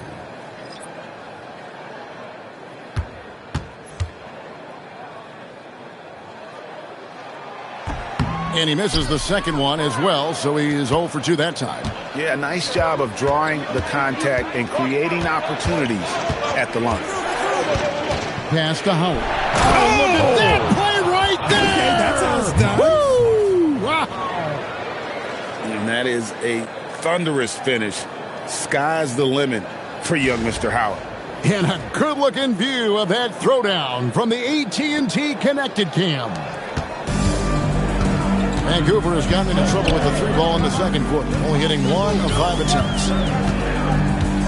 Williams passes to Williams. No good, unable to end this run. And not allowing the shooter even an inch of breathing room on that one. I'm sure they'll think twice about shooting against him next time. Now here's Williams. He has 6. It's Nene, high post. Williams passes to Nene. Vancouver working the ball around now. Bangs home the trifecta. Ryder's got 6. He was inside his own head in that first quarter. You could see it. Now he's doing a much better job of letting the game come to him. Outside Mullen. Pass to Howard. Over O'Neal. No good from Howard. Vancouver leading by 5. Outside Williams.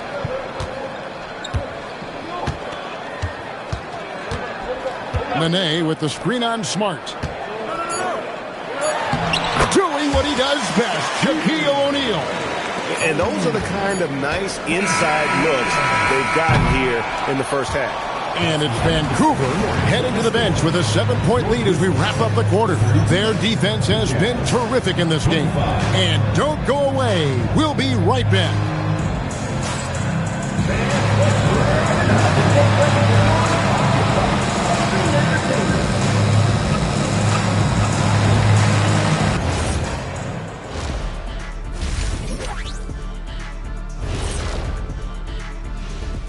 Thanks for joining us for this fun-filled burst of basketball bliss.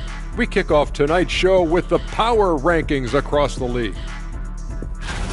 So do you guys agree with what we're seeing here? Yeah, it's pretty good, but some teams are ranked way too low. Like who? Who do you think should be higher, Shaq? Who? And spoil the surprise when they make the finals? No way, I'm keeping it G14 classification. So I guess that means we're going to have to wait and see. Thanks, fellas. And looking back at the first half of this game, it's likely we'll see some adjustments for the Jazz. They want to lean on that perimeter game. I get that. But being one-dimensional, guys, look, it just makes it too easy to guard you. Yeah, maybe they could redirect some of their attack, be more active in the lane.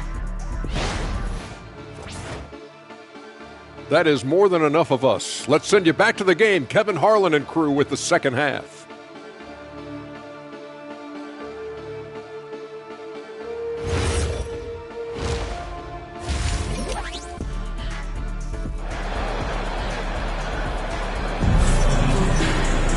And if you're just joining us in this one, first half is in the books. 1 half to go. Really an incredible game from Shaquille O'Neal. And he was an absolute monster on the offensive glass in that first half. I don't know how you slow him down. The way to limit those offensive boards, it's just effort, guys. Whoever is guarding him has to get to position and beat him to the spot. We've got Williams. Williams is out there with Nene. Then there's Shaquille O'Neal. And it's Ryder in at the shooting guard position. That's the group for Tuamazisalo as we begin the second half. Yeah, just a solid job on the backboard. They are really controlling the inside. Williams finds O'Neal. Here's Ryder. 6 to shoot. Pass to Williams. Puts up a 3. Drills the three-pointer. Williams has got the first basket of the third quarter for Vancouver. Man, you watch Jay Williams. This guy has a ton of talent. Now here's Howard. And Howard with the stuff. And wait to finish and cut into that lead a little bit. Yeah, but look at the basket guy still shaking.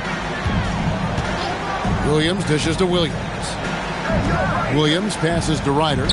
Looks for O'Neal, gets it to him.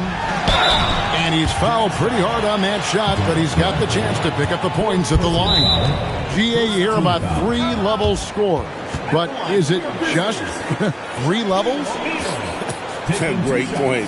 Kevin, you've got guys with that deep range, and there's a difference between the mid-range game, those floaters, the little 12-footers, and those deep twos as well. So maybe 5-level score is complete. Think of like a 5-2 player in baseball. Or he's checked in for the Jazz. Shooting 2.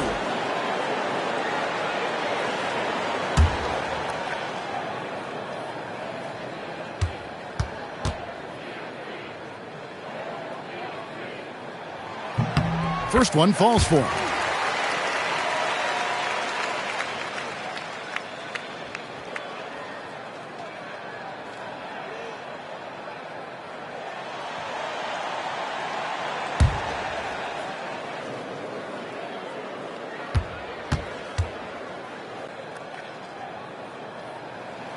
He hits one, then misses the second attempt from the free throw line. Jazz trail by 9. Outside Mullen for 3. And the rebound goes to Nene. Nene's got his 4th rebound with that last one here tonight. Williams kicks to Williams. Pass to O'Neal. Nene outside to the left wing. Here's Ryder. Releases from the wing and drills it. Ryder's got the lead up to 11 now for Vancouver. Unwilling to let up even for a moment. That's his killer instinct, just fanning the flame. Always plays hard until the final whistle, no matter what the situation is. Pick works well there. Not much resistance from the D. Yeah, that just comes down to a lack of effort. The defender has to do a better job fighting through the screen. Let's go to the sideline and see what Allie LaForce has dug up for us. Allie, take it away. Thanks, guys. Tyler Hero wants to be the complete package. He said, quote, "I'm not thinking score, score, score. It's more about finding different ways to impact the game, knowing I don't have to force the issue. When I'm taking efficient shots and making the right passes, that makes us a dangerous team." Kevin, back to you. Yeah, he's finding that balance. All right, Allie, as always, we thank you. Miles with his screen on Williams. Pass to Mullen from deep three-point land. Good, and Smart gets the assist.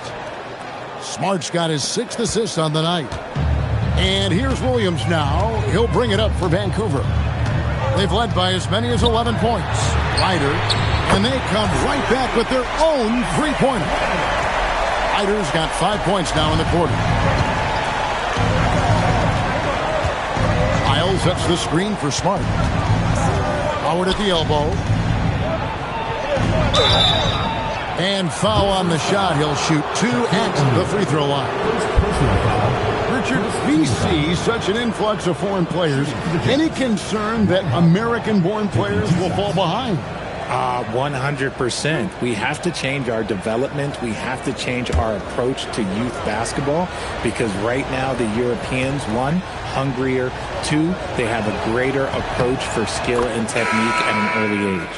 And there's huge upside to Howard. He's versatile, athletic, smart. He could quickly become one of the league's best bigs. The Jazz making a switch here. West is checked in.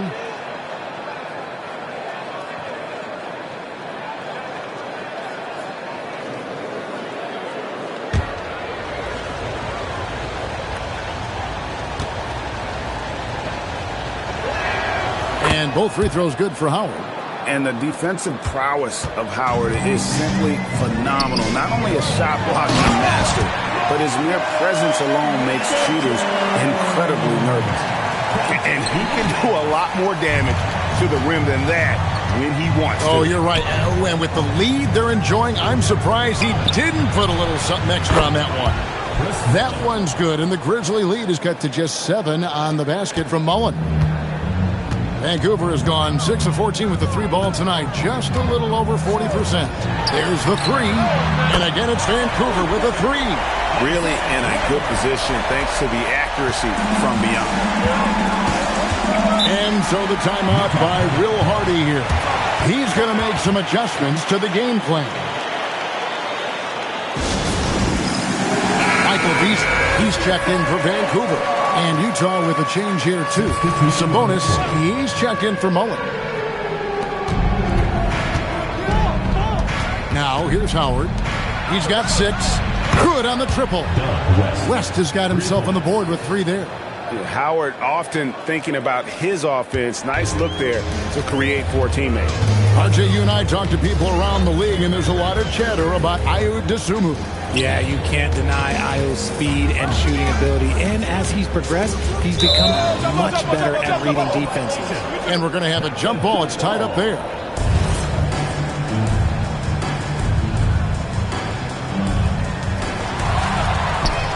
And now Utah, fast break. Vancouver foul call. Jay Williams. First personal foul. Second team foul.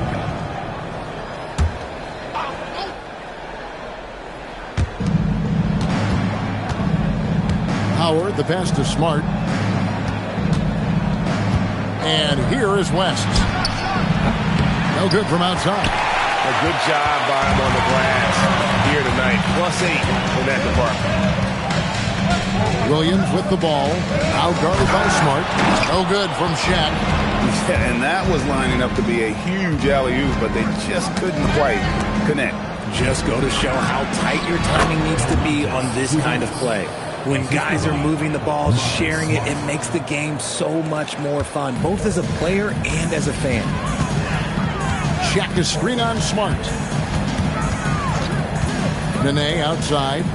Vancouver working the ball around now. Shot clock at 6.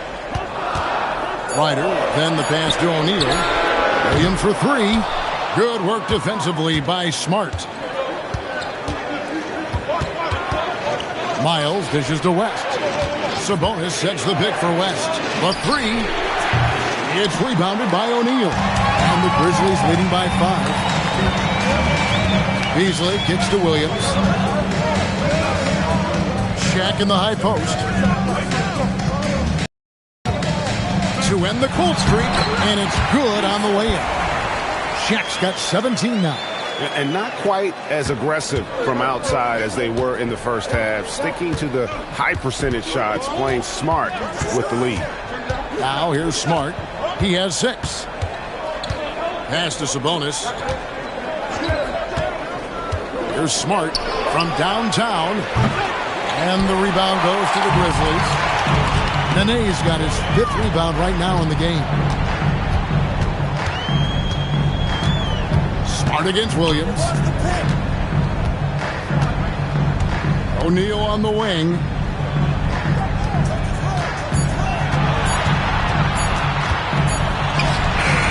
Rebounded by Howard. Smart against Williams. O'Neal with the steal. And he drives in. And the last shot before the buzzer is off. And that's going to do it for the third quarter. It's Vancouver leading by 7. We're going to step aside for just a second, but join us right back here for the start of the fourth quarter. Next.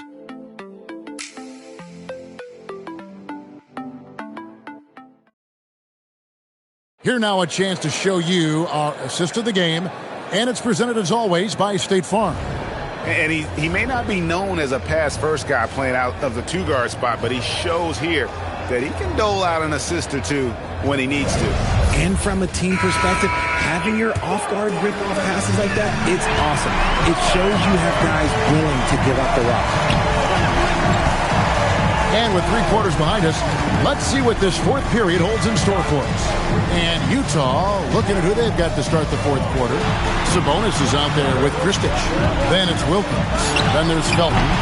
And it's Mullen in at the 2. He's out of bounds. Last touch by O'Neal. Boys checked in for Utah.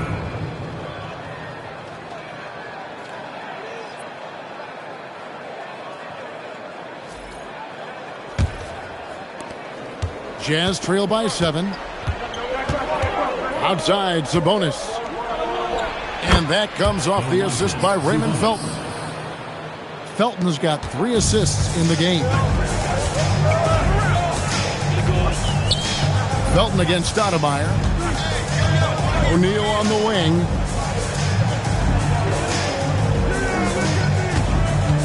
Over Kristich. He hits it from 9. Shaq's got 19 points. And the big guy is doing big things offensively. O'Neal knows his team counts on him to rack up points. Felton the pass to Mullen. With the drive. Vancouver pulls it in. They've led by as many as 11 points. When this game is done, they'll be off to take on the Raptors. That will be a getaway game for them, a one-game road trip. Vancouver making a switch here. Richardson's checked in. And a switch here also for Utah. Lively's checked in. On defense, the Jazz. 7-point differential.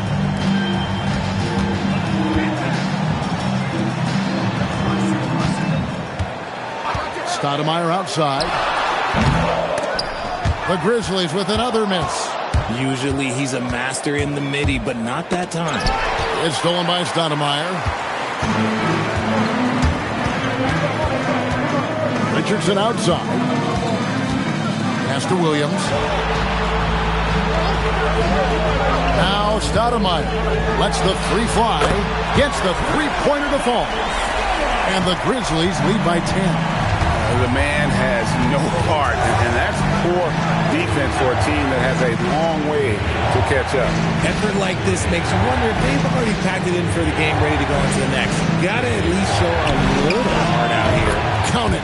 During that breakout 4th season, DeMontis averaged 5 assists per game, a crazy number for a center. Now here's Richardson. Stoudemire kicks to Richardson. The 3-pointer, no good. Jazz trail by 8. Horry passes to Felton.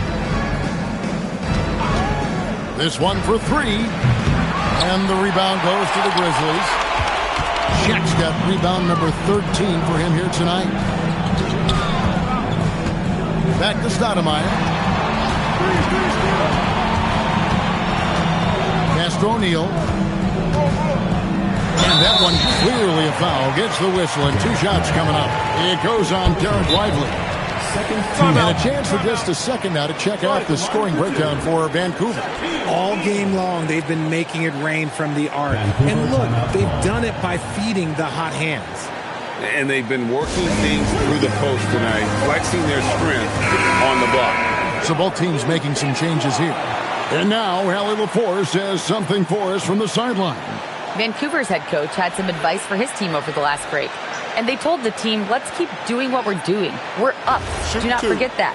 They told their team to just relax, to have fun, and to finish this one out. We'll see if they do, guys. All right, Allie, thank you for that.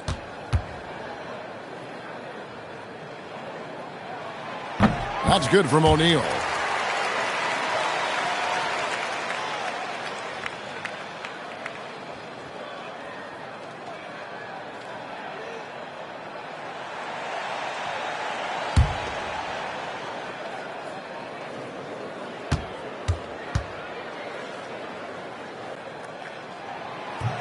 No good on the second free throw.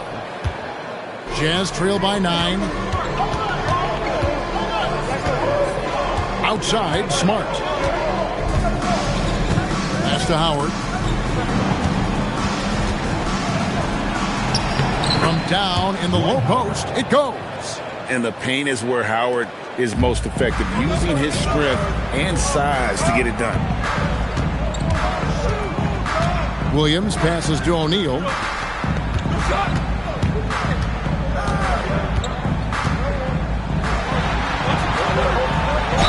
And a lot of contact on that one, so he'll shoot 2 here. Lively. And so he's picked up his final foul. And he will sit for the rest of this game. And guys, this is where their depth really comes into play. They've got such talent at that position. They'd love to have him out there, but they won't suffer much of a drop-off.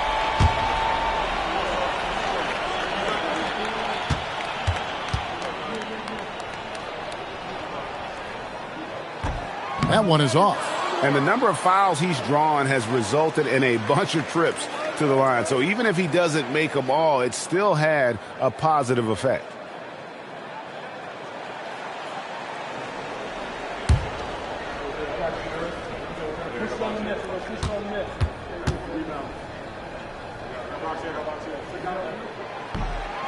Good on the second free throw. And Utah has possession. Trailing here by 8. Outside Mullen. Takes a 3. And Shaquille O'Neal pulls it down. O'Neal's got 14 rebounds tonight. Going after. Williams outside.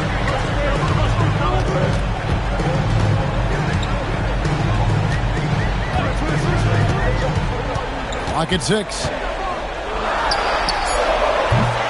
No good from 3. Jazz trail by 8. Oh, that is a big-time jam. No clue how he got that one to fall. First team foul. Shooting for Utah, Doug West. 1 shot.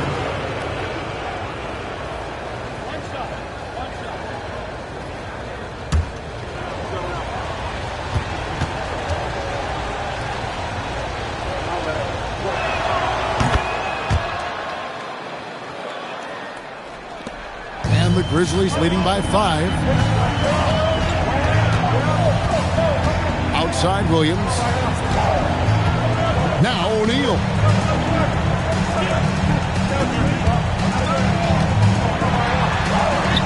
Shaq bullies his way inside.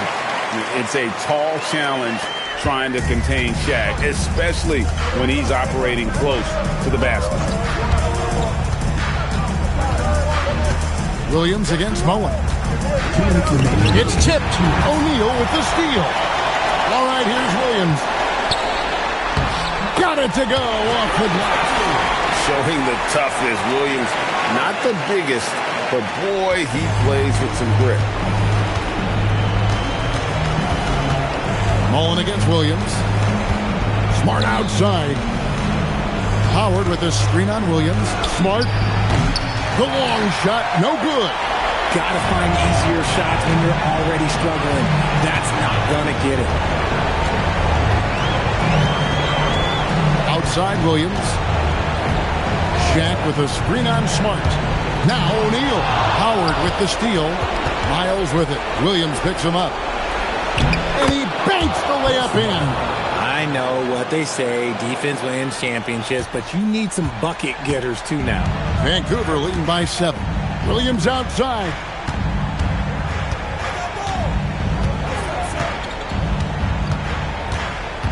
O'Neal sets the screen for Williams. Howard with the steal. And not sure they've got enough time to save themselves. And if I were them, I'd start thinking about where I'm going to get food after the game because this one looks a bit out of reach. Now O'Neal. And he commits the intentional foul. First personal foul, fourth team foul.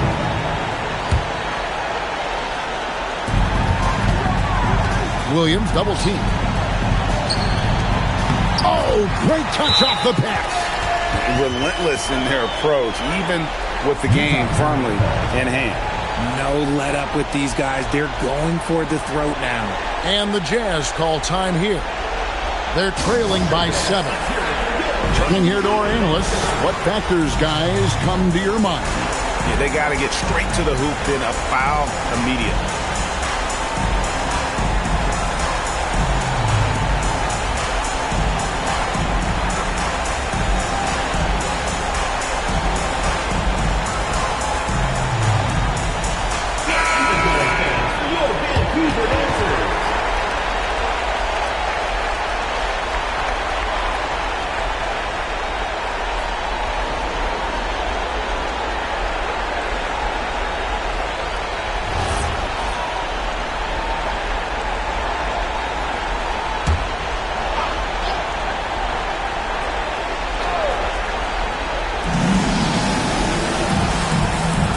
With this screen on Williams.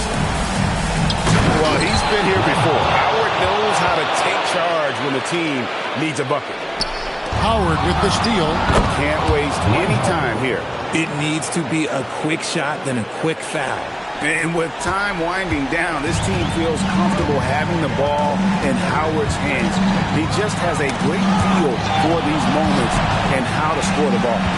They'll be trying to take as much time off the clock as they can. Exactly. Expect to see longer possessions from this point on. Always survey the floor. Williams with that veteran-like vision there. Utah calls timeout. There's 10 seconds left in the fourth quarter. What do you think we're going to see coming out of this timeout?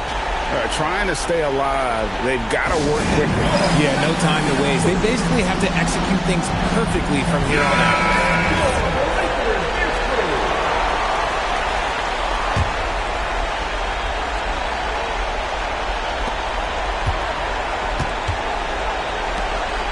Takes the three. Not going to go. So it's Vancouver picking up the win. It was up for grabs right until the final seconds. Yeah, and for me, Kevin, what stood out is...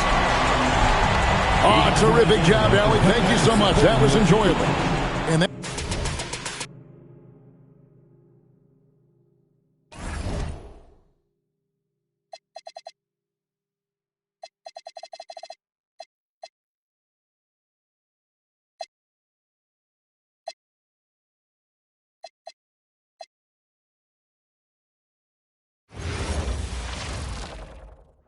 Welcome, sports fans.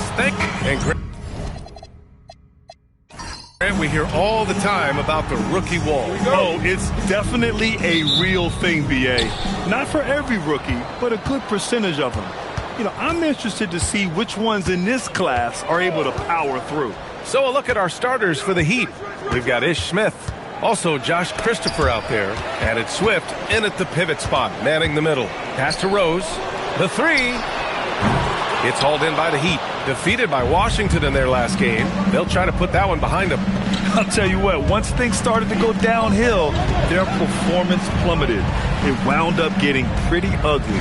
Well, let's give their opponents some credit for sensing that and putting them away. They were completely dominated. Just 3 to shoot. Here's Rice. Siakam pulls down the board. Here's Butler. And he gets the bucket. This is how you begin a game. Set the tone right from jump. Always good to see the ball go through the net early. You know there's not a lid on that thing. Smith passes to Swift. Howard down after the assist led him to the lane. Such confidence as a passer. He hits guys in stride and makes it look easy. Siakam left side. Rose up top, covered by Smith. Back to Rose.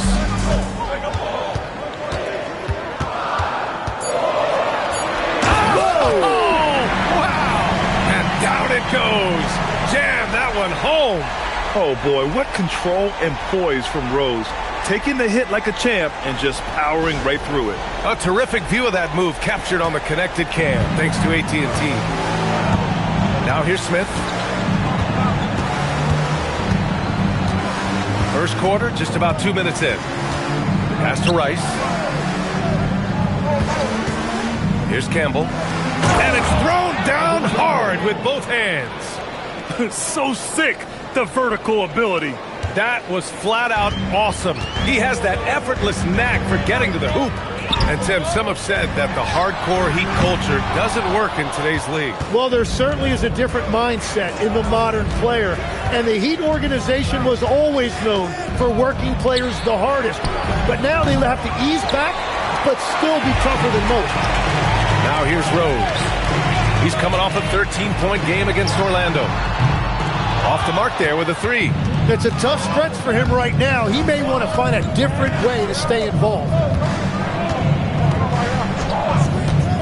Now Smith. Pass to Christopher. There's a screen. Three-pointer. Can't get his first shot of the game to fall. Oklahoma City has gone 0 for 3 from downtown. And then Siakam with the jam.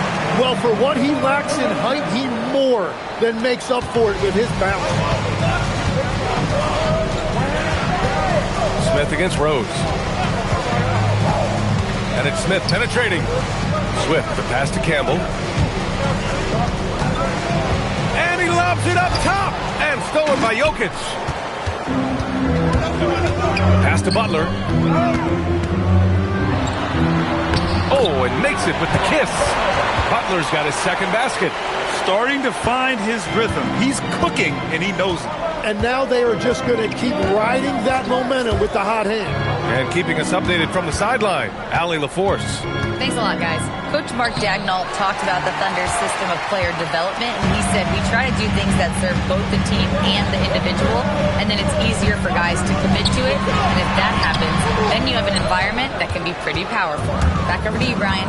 Turning potential into production. Thanks a lot, Allie. Now here's Smith. Still without a bucket. Pass to Swift. Out left to the wing. Here's Rice. Covered by Jokic.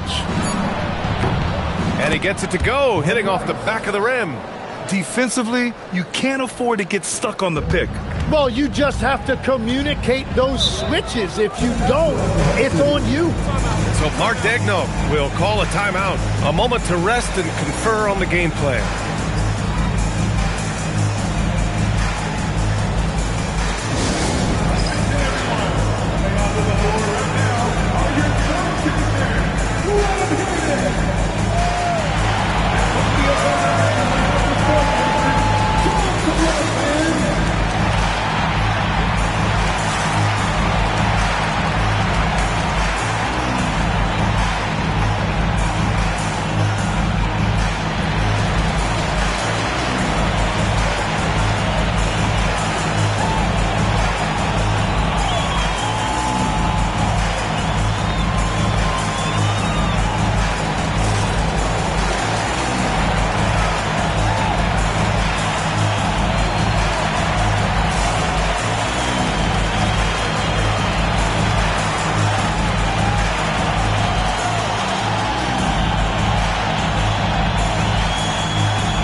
Oklahoma City.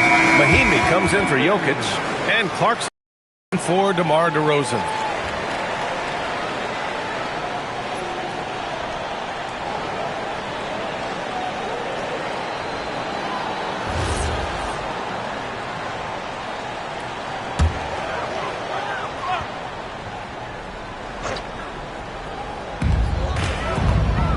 Pass to Clarkson.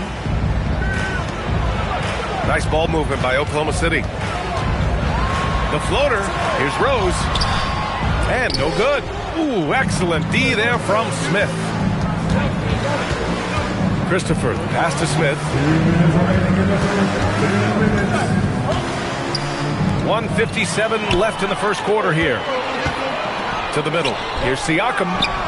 He's off on the layup. The Heat have gone just 3 for 7 here at the start. Pass to Smith. Here's Rice. Down to 5 on the shot clock. And it's all tied up. Rice has got his second basket of the night. The defense kind of opened up for him, and he took full advantage. The Thunder have gone 4 of 10 shooting the rock in this first quarter. Smith against Rose. From the wing. Rebound Miami. Their first chance this season playing the Thunder. Pass to Smith. Here's Rice.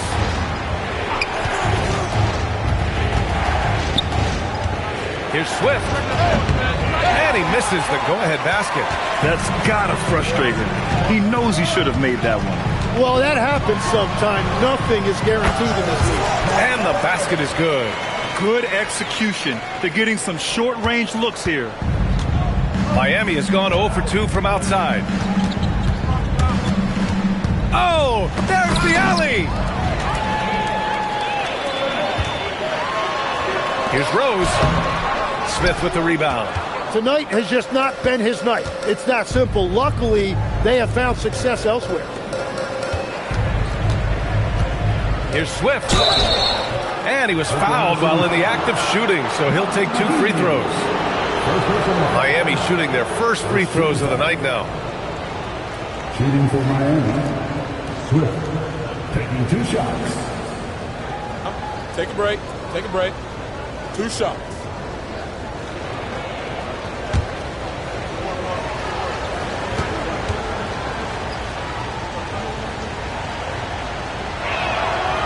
That one misses. A big group substitution here for Miami.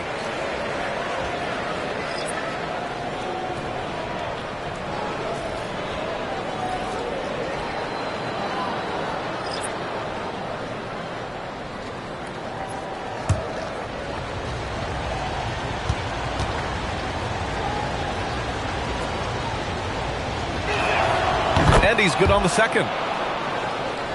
Here's Clarkson. Fires from way outside. He got it up in time, but it would not fall for him. There's the horn. We've seen some good defense on both sides. The score still close. Oklahoma City ahead, leading by 1. Don't go away. We'll be back with the second quarter in just a moment.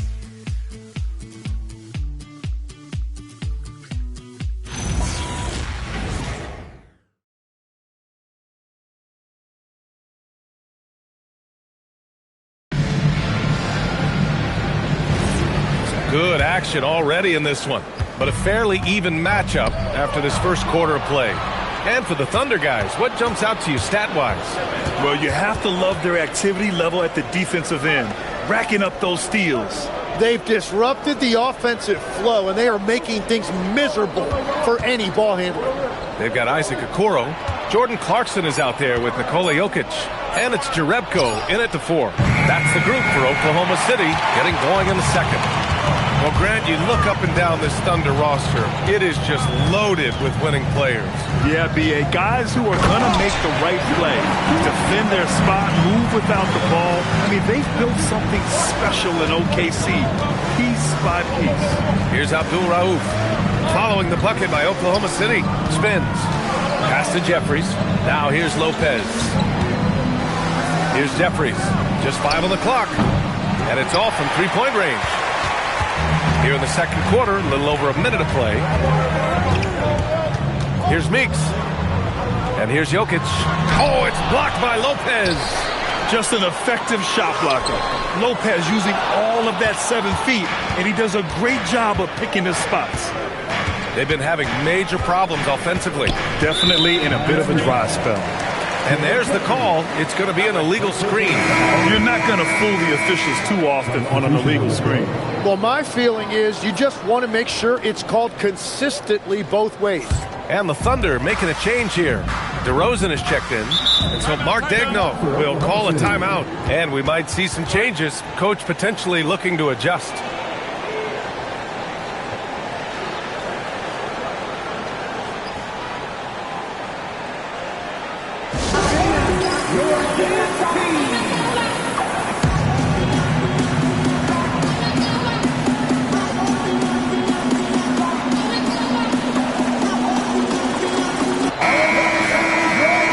Let's take a look at the shooting guards who have been rebounding like forwards this season. And you look at Okoro, one of the game's elite rebounders, second in the league.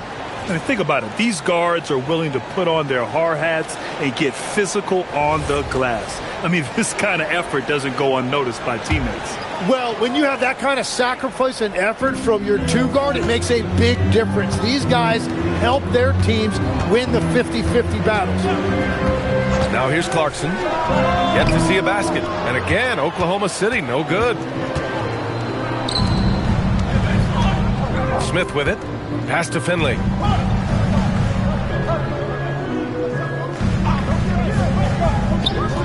Back to Smith. Free throw line jumper.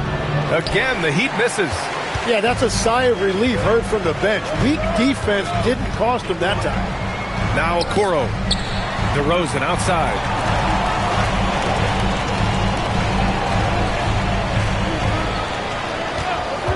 Takes a three. On target from range. DeRozan's gotten himself going with a triple. His first basket of the game. Heat trail by 6. Smith passes to Christopher. And we're now a little over 2.5 minutes into the second. Smith against Clarkson.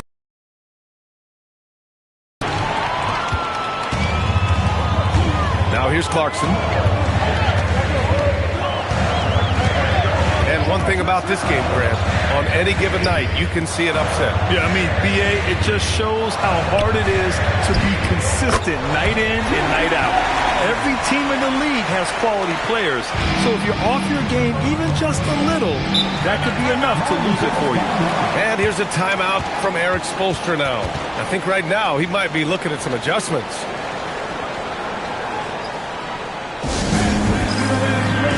Butler's checked in for Oklahoma City. Rose comes in for Clarkson. Miami making a switch here.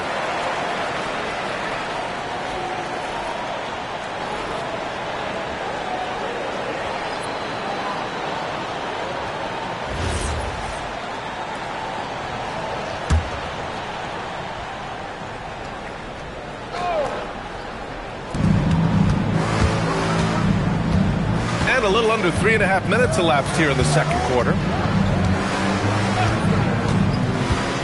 Rose against Smith. Pass to Lopez. Just 4 to shoot. Here's Christopher. Misses and the dry spell continues. Thunder leading by 8. Rose outside. And so he draws the foul, headed to the line to shoot a pair. It goes on Ish Smith. Wow. Rose looking just as tenacious as ever. He isn't intimidated by the close D at all. And a moment now to quickly take a look at the offensive approach for the Thunder.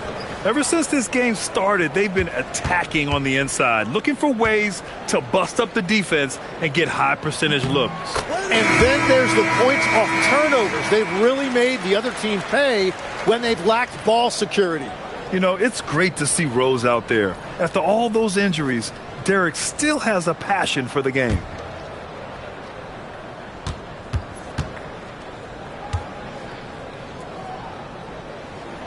And so Rose knocks them both down. He's as good as it gets at the line. Pretty much automatic. Let's check in with our reporter, Allie LaForce. Thanks. Success hasn't changed Austin Reeves' underdog mentality. He said it doesn't shift at all. There's a good majority of people that probably still don't think that I'm that good. It's a common theme for my life. What pushed me to get here are the people who doubted me. I always have to keep that in mind. Guys, back to you. Keeps that chip on his shoulder. Thanks a lot, Allie. A shot by Butler, no good. And that's exactly how tightly you have to guard him every time he steps to the arc. He's just that good. Here's Christopher. He's coming off a 19-point game against Washington. Here's Swift. Well-timed pass, and he goes straight to the bucket for the layup. Swift's got 4 points now in the quarter. Rose, the pass to DeRozan. Here's Wennington. Nice ball movement by Oklahoma City. DeRozan deciding where to go with it. Yes, it's good. And the Thunder lead by 8. They're punishing those late defensive rotations, getting good looks inside throughout the half. Inside, here's Swift, and that one is stuffed right through. You know, he's smaller for the center position by NBA standard, but his leaping ability more than makes up for his lack of height. Miami shooting their 3rd free throw attempt of the game.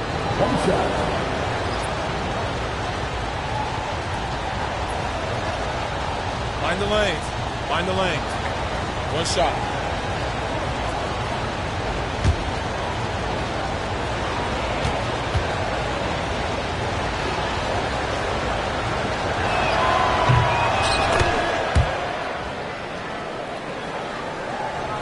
Oklahoma City leading by 5.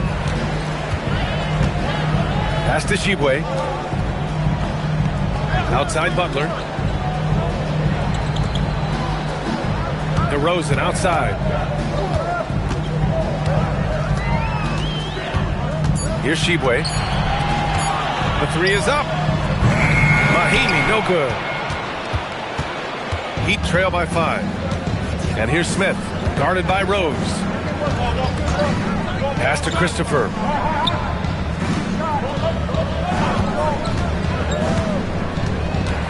Over to DeRozan. Christopher's shot is good. They're not messing around. 5 of their last 6 buckets have come from the interior. And so it's Rose who brings up the ball for the Thunder. They've led by as much as 10. They couldn't put the pieces together, losing their last matchup with Orlando. Yeah, they found buckets very hard to come by, and you could tell it frustrated them to no end. Yeah, it happens, though. The bad shooting can become contagious, and it started spiraling and couldn't get out of it. DeRozan outside.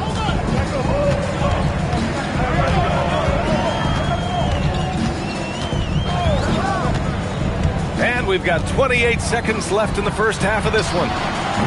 Butler can't get it to go. Heat trail by 5. The smart play. Wait and take the final shot. You're going to have to be very patient right here. Let's see how it plays out. Pass to Swift.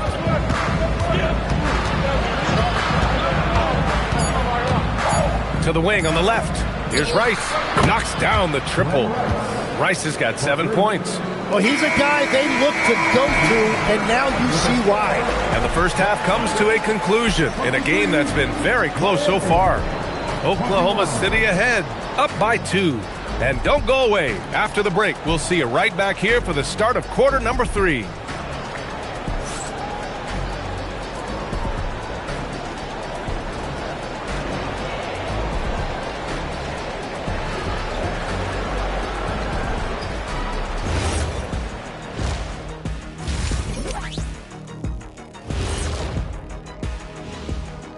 Welcome, everybody. Before we get into tonight's game, we will be breaking down who's hot and who's not on our midseason power rankings. Well, right now for the Heat, a month left to play. Dog days. A lot of teams on autopilot. They seem to be in that group. Destination, the NBA lottery. They need another difference maker. Moving right along now to the Miami Heat. They find themselves in a close contest at the half. They look great on offense. The ball is flying around. Guys are getting open. It's enjoyable to watch. Especially for those of us who were brought up playing the game this way.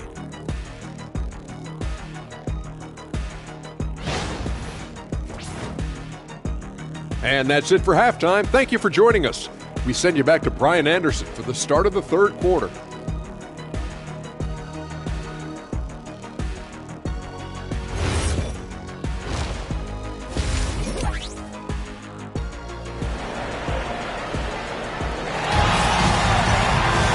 We've got second half action for you, and if the next couple of quarters are similar to the first, this one could go down to the last possession.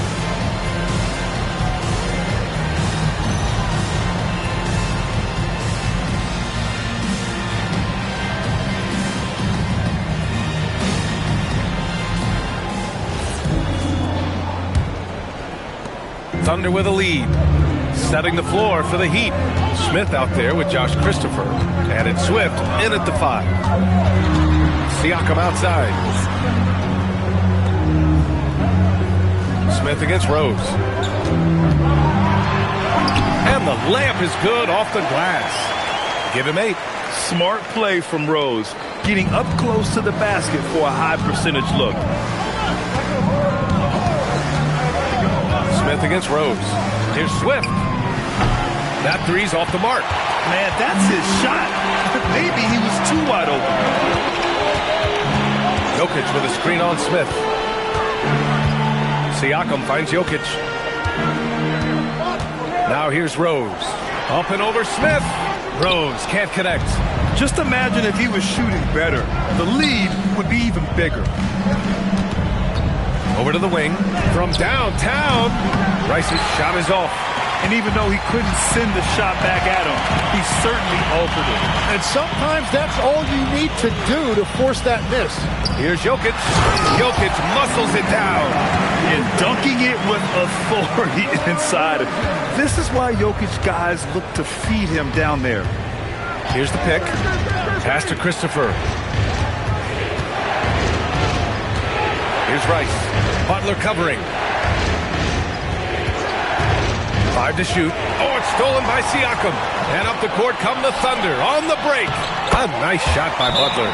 Third quarter off to a great start offensively. That's 3 of their first 4 they've made. And here's a timeout from Eric Spoelstra now. He's going to gather the troops and talk it over.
Only 4 games left of the regular season. Let's see how the West is shaping up.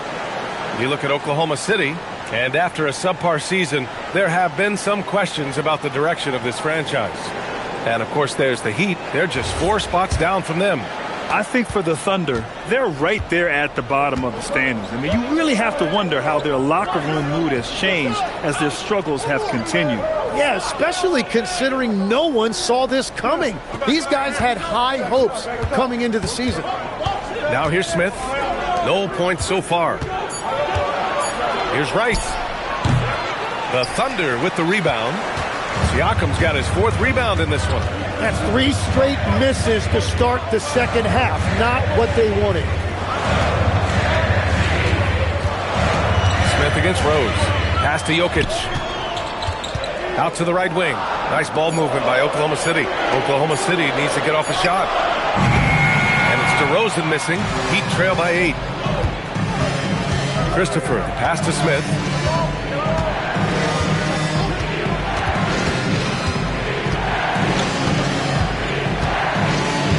To the wing, right side. The Heat need to get one up in a hurry. Hey, kept it simple. No reason to get fancy right now, B.A. Yeah, he's just looking to find shots and produce for his team. Outside Butler. Back to Rose. Beyond the arc. Sends it home from three-point land. Rose has got 5 points in the quarter. And Legs is someone who has seen some of the great perimeter defenders over the years. Who's the best you've ever seen? Well, the best defense, Brian, I ever played against were those mid-90s Bulls teams when you had to go up against Jordan and Pippen on either wing. And then more modern-day players like Drew Holiday, even a guy like Tony Allen when he was in Memphis, they stand out to me as well. First team all-defense, Tony Allen. Year in, year out, a nightmare to go up against. I just love the ball movement. Heat trail by 10. And here's Smith. He's scoreless. Pass to Rice. The three. It's hauled in by Nikola Jokic. Jokic has got rebound number 7 tonight. DeRozan passes to Rose. To the middle. Here's Siakam. Just jamming it down. Pascal Siakam. They're making it look easy out there, just having fun. It's a great game plan, and it's great execution. They've really been in the zone. And here's a timeout from Eric Spoelstra now. He might have seen something and needs to review with his guys. They're rushing things offensively, and their impatience has led to carelessness.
Checked in for Oklahoma City.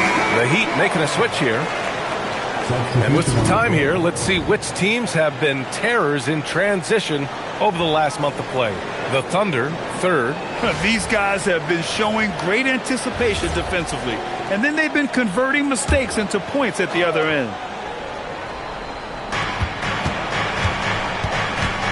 Here's Christopher. He's covered by Clarkson.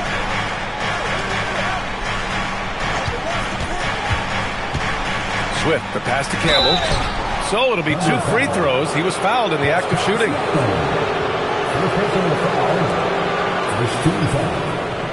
And some stats here, guys. The scoring breakdown for Oklahoma City. Well, the coaching staff has to love what they're seeing on offense. There's so many assists because how this team is moving the ball. And they have left the defense scrambling because they have found success in the paint, which has allowed them to play inside out.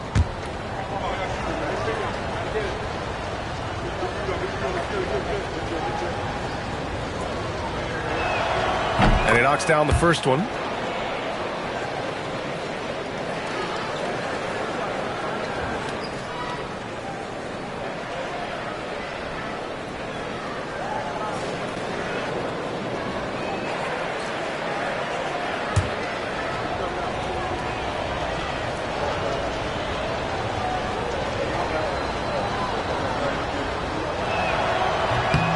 He's perfect from the line this time. Thunder leading by 10. Clarkson outside. From deep, Rose. Swift pulls it in. Swift's got his 4th rebound in this one. Miami's got nothing to fall from outside in this third quarter. Pass to Finley from outside the arc. Nikola Jokic grabs the miss. And he almost made them regret defending him so loosely.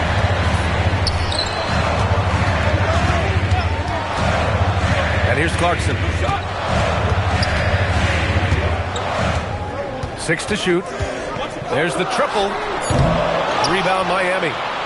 Campbell's got 5 rebounds in the game. 1:21 left in the third quarter. Pass to Swift. Launches it. Jokic grabs the board. Jokic has got 9 rebounds now. Clarkson passes to Rose. Counted from distance. Rose has got 11 in the second half. And the defense is really allowing them too much room on the perimeter. Smith against Rose. There's 48 seconds left in the third. Finley. Yep, count it. Finley's got his first basket. It's nice to see they're not settling for three-pointers. These guys are putting in the work inside. Pass to Clarkson. Back to Rose. 19-footer. And it's Oklahoma City with another. And you can see where he's made the adjustments. This half has been much better. Heat trail by 13. 6 seconds separating the shot and game clock. Smith passes to Christopher. Swift. Pass to Finley.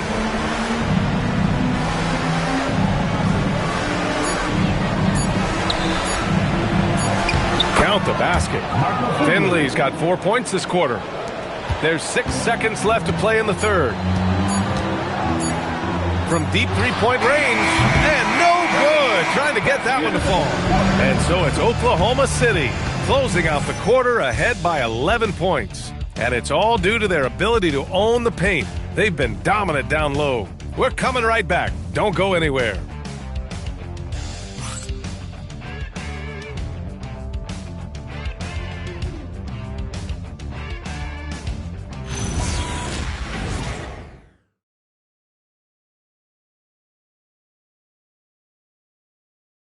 And meanwhile, Eric Spoelstra rallying the troops. Trust each other. Let's get that ball moving. Right? Ball moving. No holds. No holds. Right? Moving the ball is so important to Coach Spo. It helps make the offense run smoothly. When you move the ball, more scoring opportunities open up. And we reach the fourth quarter in a game that may already be out of hand. They've got DeMar DeRozan. He's out there with Jordan Clarkson. Butler out there with Jan Mahimi. And it's Jerebko in at the 4-man spot. That's the lineup out there for the Thunder. Now here's Davis. Takes a 13-footer, and the jumper falls for him. Looks like we're starting to see a pattern here. Not afraid to get in the paint and get wet. Thunder leading by 9. Now Clarkson. The 3 from DeRozan. Rebounded by Lopez. And they're winning this game despite his difficulties at the offensive end. Finley passes to Abdul Rauf. Outside Davis. Lopez, the screen on DeRozan. Shot clock at 6. And Davis gets it to go. This is their plan in the second half, to try to use the three-point shot to shrink this deficit. DeRozan outside. Clarkson with a screen on Davis. Here's DeRozan. Stuffed home by DeRozan on the jam. And DeRozan, just so crafty on those moves, slips right through the contact for the finish. Pass to Finley. No one near him. Perfection. Beautiful stroke. Yeah, everybody will remember the bucket, but how about that pass to set it up? Here's Mahimi. Right wing. Clarkson outside.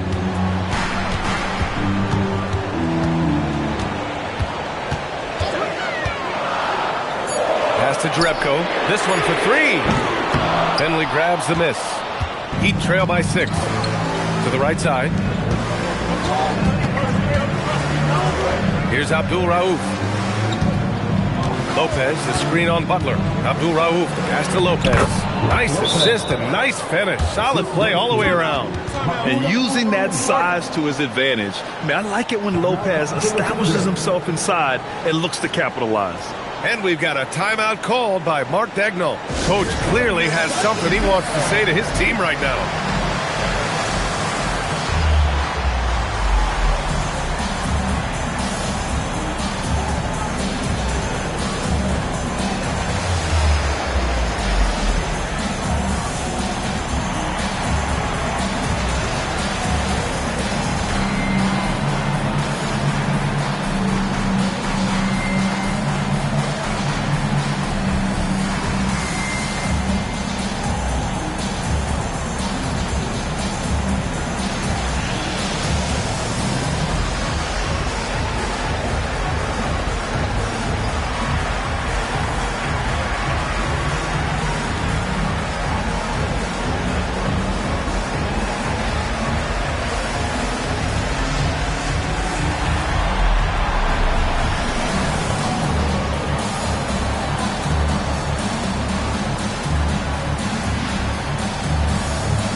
both teams making some changes here. And let's send it over to Allie LaForce. Thanks, guys. Mark Dagnall had some words for his team over the last break, and he encouraged them to stay focused and not get complacent, saying we've worked too hard to get this lead and we're not going to give it up now. Stay connected, play smart, let's get this win. Guys, back to you. Allie, thank you. And so DeRozan will bring it up for OKC. 13 points was their biggest lead of the game. Pass to Jokic. Smith against Rose. Oh, and there's the whistle on the shot. So 2 free throws for him coming up. An excellent finisher who loves to bring the intensity. Rose will challenge anybody at the rim. Taking 2 shots. Take a break. Take a break. 2 shots.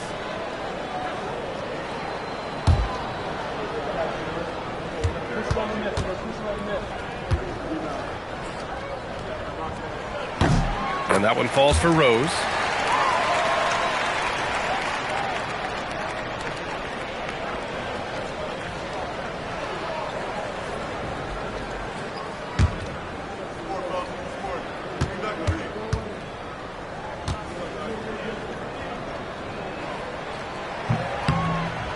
And so Rose knocks them both down. Here's Smith.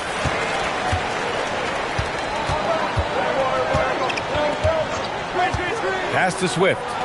And he takes the feed in stride and slams it home. Making sure of it with the 2-hand slam, BA. Yeah, I don't blame him. With the score this tight, you cannot take a chance here. Rose finds Siakam. And he lobs it up to the rim. Smith against DeRozan. Smith with it. To the paint. Here's Swift. Ooh, the lead pass was in the perfect spot to set up the layup. And now it's just a 2-point Thunder lead. Oklahoma City's gone 0 for 3 here in the 4th. Rose, the pass to DeRozan. Back to Rose. Fires for 3. And that's a foul called on Isaac Okoro. That's his first foul. He's caught fire from beyond the arc here, and he's really got it going in the second half. Oklahoma City making a switch here. Butler's checked in. Heat trail by 5. Now here's Smith. Here's Swift. Oh, he hits that one. 8 for 11 and remaining a thorn in the D side. Their offense is really humming right now, and it's because of the beautiful ball distribution. Now here's Siakam. Tight defense on him. Rose against Smith. And that basket is good. Yes, I mean, Rose can be this guy for his team still. I mean, he isn't shaken up by the intensity of the moment. I mean, he just goes to work. I love it. Now here's Smith. Rose, left side. Rebounded by Smith. That's a missed opportunity, and that is one he would love to have back. Oh, got a piece of it.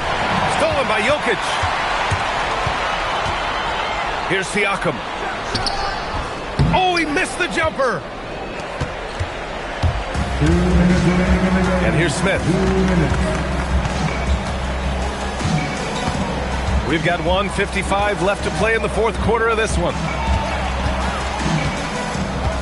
Shot clock at 5. Takes a 3. No. Great job on the closeout and taking away space against a good shooter. Here's Siakam.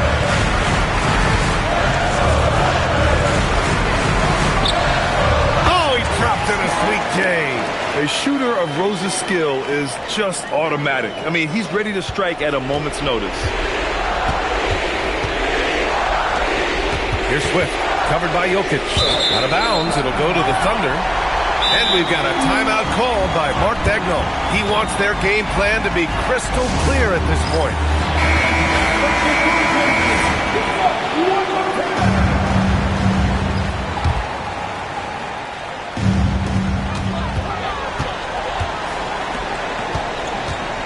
DeRozan. Outside Siakam. The 15-footer. Yes! Locked in on the J. And this is a vintage night from Derrick Rose. It's like we're back in 2011, his MVP season.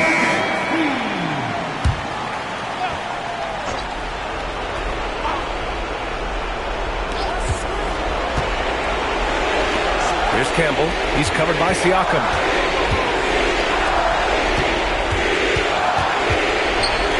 Smith up top. Here's Swift. Shot's no good. The defensive breakdown gives him a wide open look, but he can't take advantage. DeRozan outside. Butler outside. Rose against Smith. 5 on the clock. Jokic! Cash from downtown! Got to give them respect. They're doing everything they can to close this out. And this run should seal this win. What a timely burst. Here's Swift, covered by Jokic. And stolen by Jokic. Tipped. And so it's the Thunder taking care of business in this one. A competitive game. You have to feel like this crowd gave him a little extra edge. Yeah, they really fed off the energy. Saw their activity level go up. Just a tremendous performance. Thank you.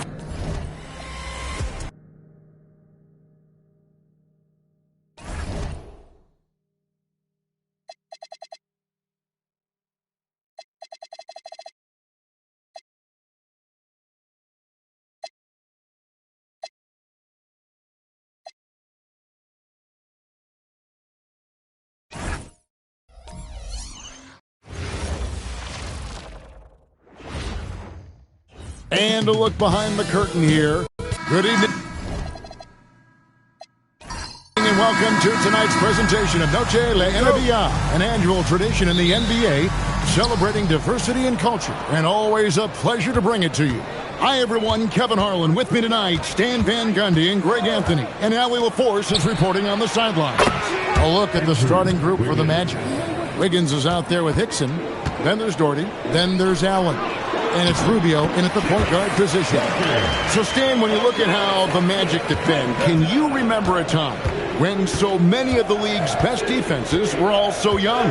Well, Kevin, it's something we associate with more veteran teams, but the modern game is so demanding, it may be tilting toward these young legs. And it's Thompson with the ball. He'll bring it up for Houston. And Walker kicks to Thompson. In the corner, Murray with it. And a miss there on the triple. Orlando's gone 1 of 2 from long range in the first quarter. Back to Wiggins.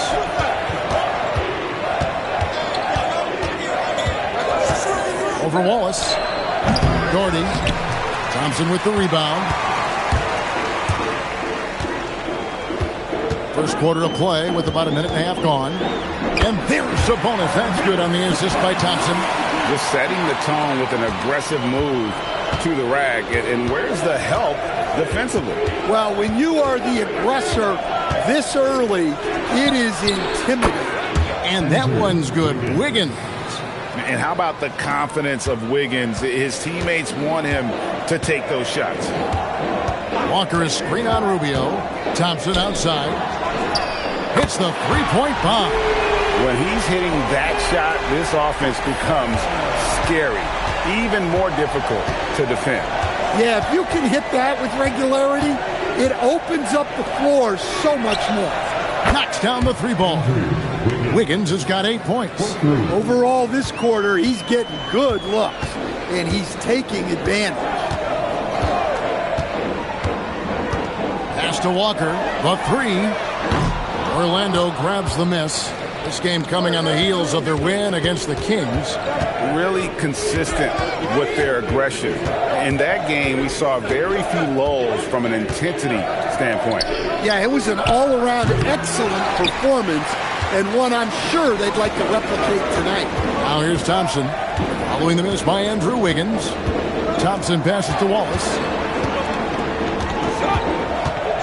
Back to Thompson. 6 on the shot clock. The tray. Hickson grabs the board. So it's Rubio bringing it up for the Orlando Magic. This, of course, their first opportunity to play Houston this season. And they dropped the season series to these guys a year ago. Not their proudest moment. And Malik Monk is instant offense coach. It's so fun to watch. He really is, Kevin, because he brings great energy every night. Seems to just love being out there. And then he's done what most guys do. If they're going to take that jump to becoming good players, he's become more efficient as a player because he's learned to make better decisions on the floor. As we know, late in the year, Coach, more eyes are drawn to games around the NBA. Yeah, Kevin, I talk to fans in the East who stay up late to watch Pacific Division matchups. Interest always builds as that postseason picture starts to come into focus. And Hickson drops them both. And you look at these Rockets, Greg, pretty fearsome on the defensive end. I mean, great length and athleticism on the wings, and a defensive-minded coach in Ime Udoka. They'll make you work for it, no doubt about it. Defensively, you have to live with Thompson making those, because if you get up too close, as they are, Almond will blow right by you. And so the timeout by Jamal Mosley here, looking for a breather and maybe adjusting a thing or two.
Board up on the screen now, giving you a look at the small forward position and the players with the most rebounds per game this year. Number 1, Jarris Walker. Amen Thompson, 4th. And maybe they're not the biggest or strongest players in the front court, but that hasn't limited their ability to get in there and mix it up and come up with a lot of rebounds night in and night out.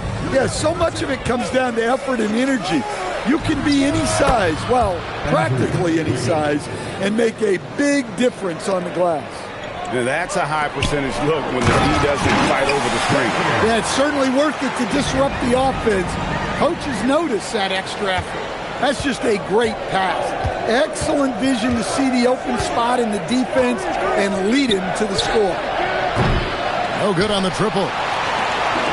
The Rockets have gone 5 of 8 from the field, shooting over 62%. Wallace. And trying for the go-ahead basket. It doesn't go in. Wallace against Rubio. Pass to Wiggins. That's good. It's Rubio with the assist. Rubio's got assist number 5 here tonight. Well, he's just dominating right now. If his teammates are smart, they'll keep getting him the ball. Now here's Wallace. Still yet to score. And close to making the defense pay for the lax coverage that time. Allen passes to Rubio. Wiggins outside. And again, it's Orlando with the 3. The ball movement on this run has been fantastic and is a big part of why they've been able to get these good looks. And so the timeout taken here by Ime Udoka. He's going to have a discussion on the sideline. Make some noise for your Rockets.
Rockets. Williams comes in for Murray, and Anthony subbed in for Wallace.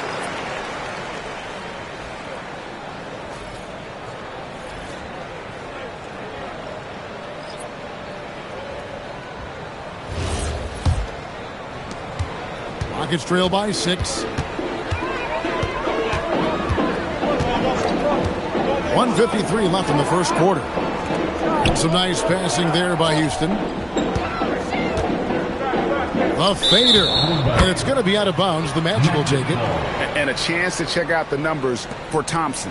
He's averaging 14 points a game, 3 assists, and 3 rebounds. But that's just part of the picture. His defensive presence goes beyond the stat sheet.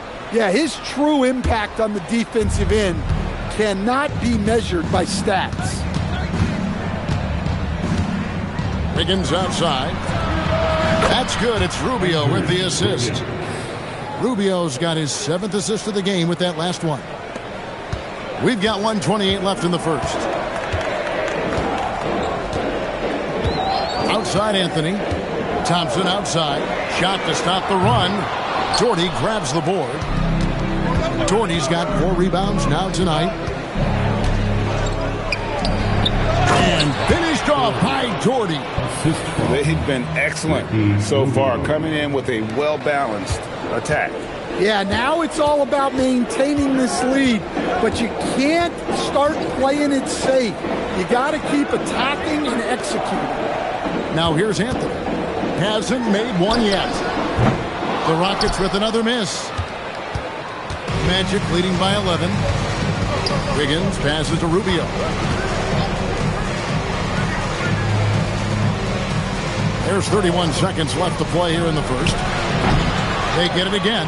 Pass to Bufkin. Wiggins surveying the floor. 5 to shoot. Trains the three-pointer. Wiggins has got 22 points. And you can tell he's looking for his shot. He just believes in it. Well, yeah, and the defense is going to have to respond to that and chase him off the arc. Thompson for the triple.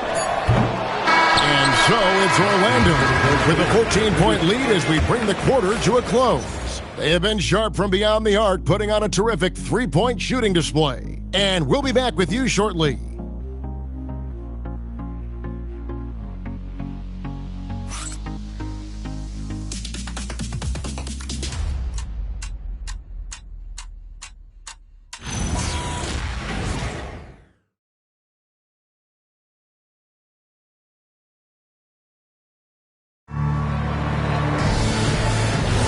And we welcome you back to our special Noche Latina broadcast as the second quarter getting going right now. And let's take a moment, guys, to get your take on the scoring so far for the Magic. Well, the thing about hitting early threes, it spaces the floor and makes things a lot easier offensively. And another thing Coach will be thrilled with, the assist numbers, spreading the wealth and creating some offensive opportunities. They've got Nikola Pekovic. Evans out there with Cole Anthony. Then it's Asar Thompson. And it's Williams at the power forward. That's the group starting the second quarter for the Rockets. And here's Anthony from the arc. Nailed from three-point land. Anthony's got the first basket of the second quarter for the Rockets. An impressive rise for Trey Murphy. From a no-star prospect stand in high school to now showing flashes of star potential in the NBA. Well, look, Kevin, there are guys like that, and Trey Murphy's been one of them. And what you don't know, certainly when they're in high school, is how much of a worker they are, how coachable they are, and how much improvement is out there for those guys. With Trey Murphy, it just hasn't stopped. Here's Bufkin. Scoreless thus far. Fires for 3. Up again. It's good on the putback. And the Magic lead by 13. And, folks, he did not luck into that one. He knew just where he wanted to be to grab that backboard. And so the timeout taken here by Ime Udoka. He's ready to talk things through with them.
Houston making some changes. Murray's checked in for Williams.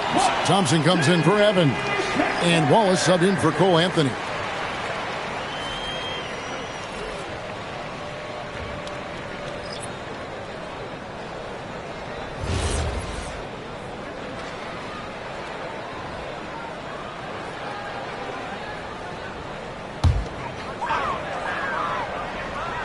Second quarter basketball, just over a minute and a half played so far.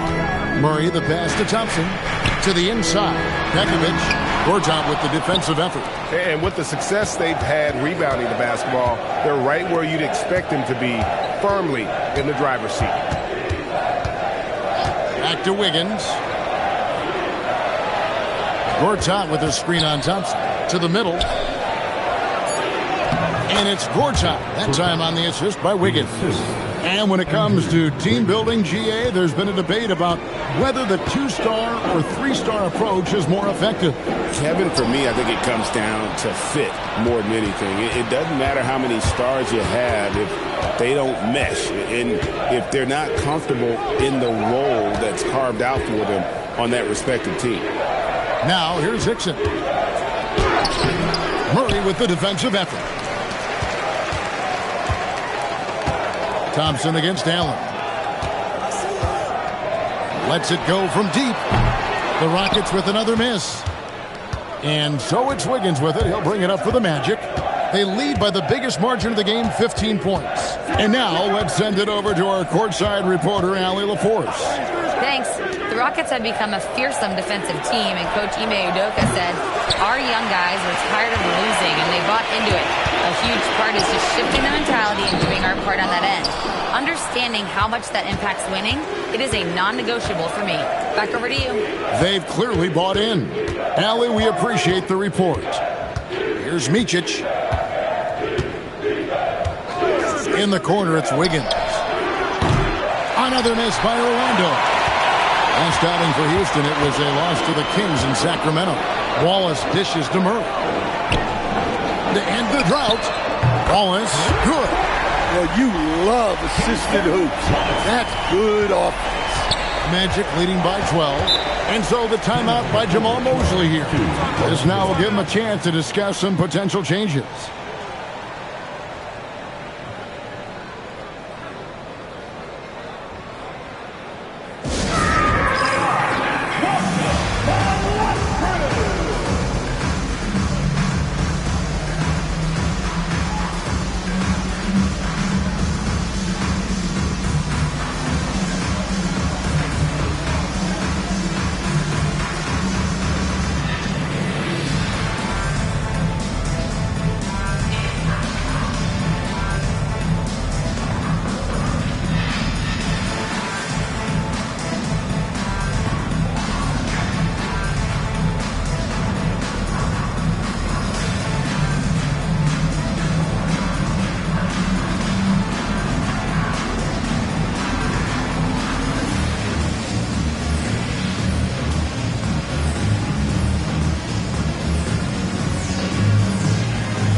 Sabonis, he's checked in for Nikola Pekovic. And Walker subbed in for Thompson.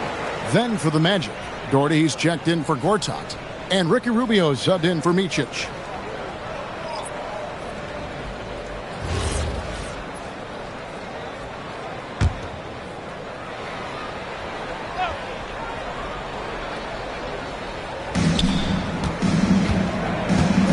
Allen against Thompson.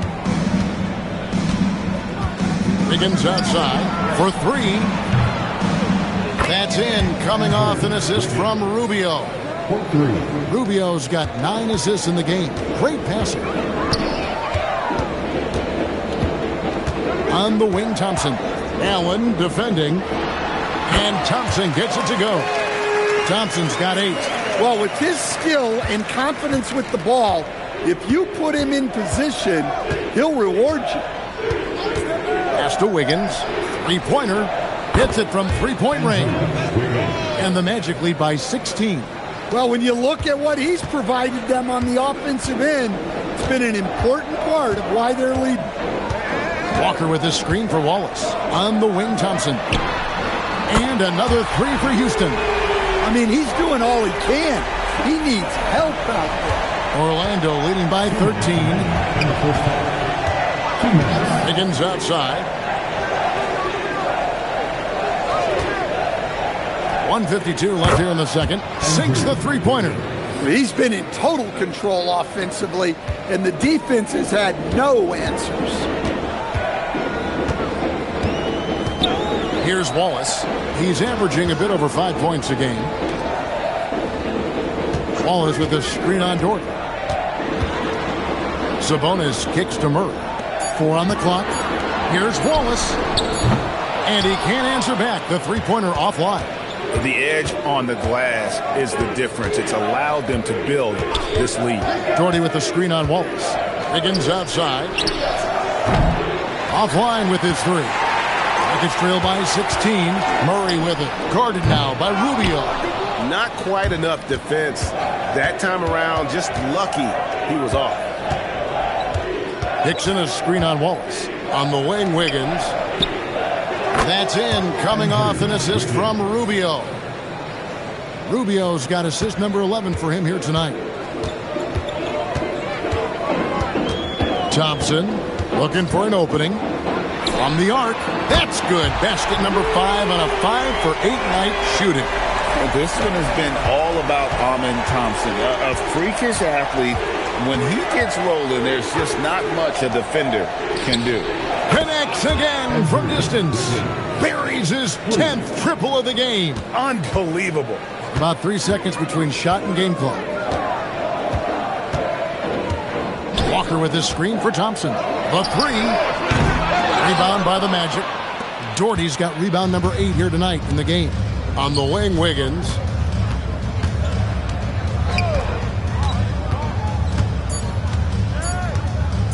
From deep three-point land.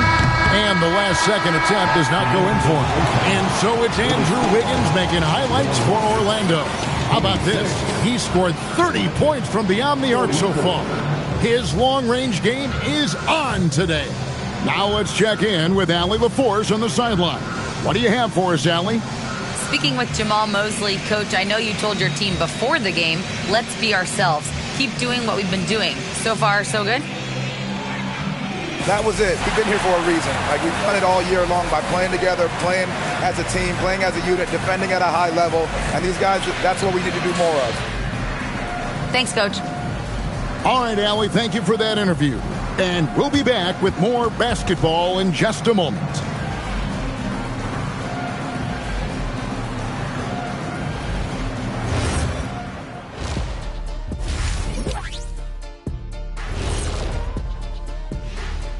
Ernie Johnson here with Kenny the Jet and the Big Diesel, Shaquille O'Neal.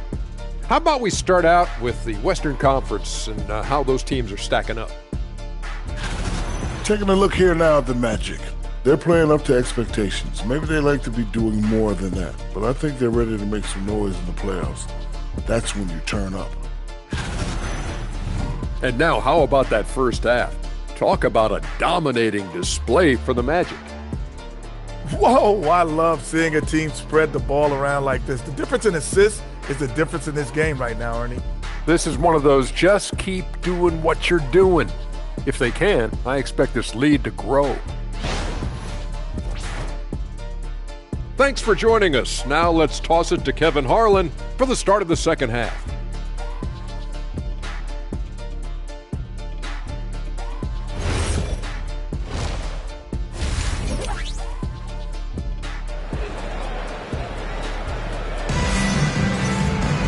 And with the second half upon us, we'll find out if this game becomes the route that it's threatening to be. You look at Andrew Wiggins in this game, he's been everywhere. Well, through the first two, he has been nothing short of a marksman from deep. Yeah, he's been locked in tonight. Through the first 2 quarters, he's been a huge factor from outside.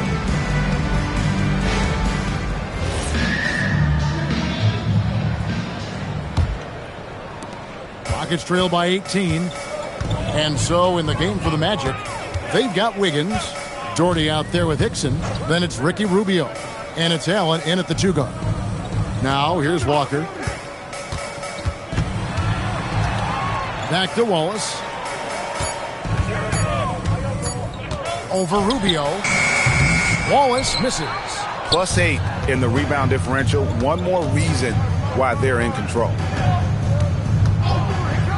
The 3 traps in the tray. And the Magic lead by 21.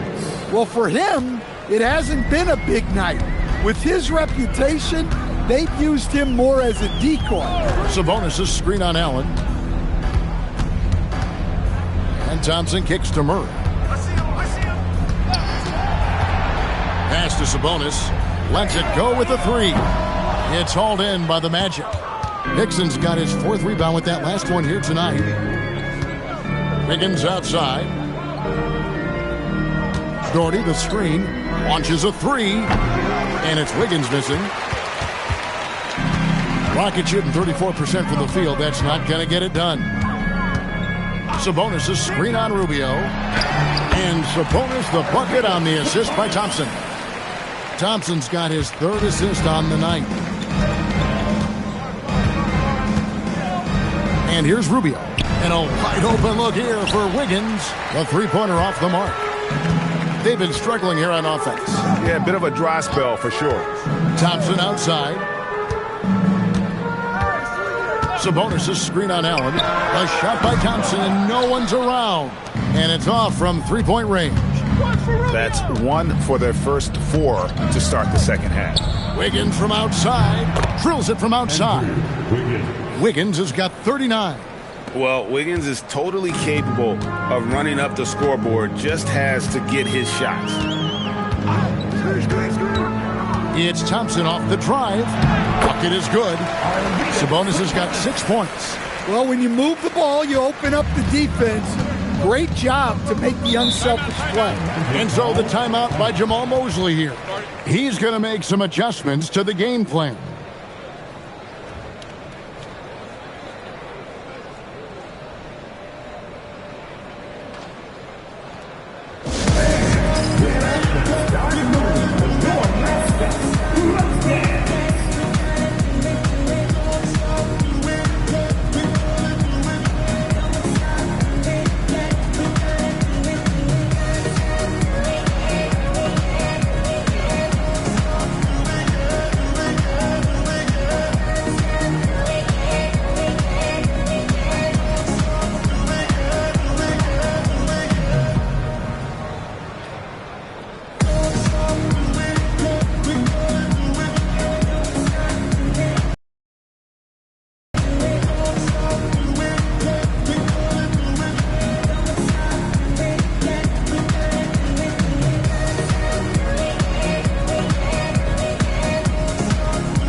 Here's a look at some of the stats for Amen Thompson.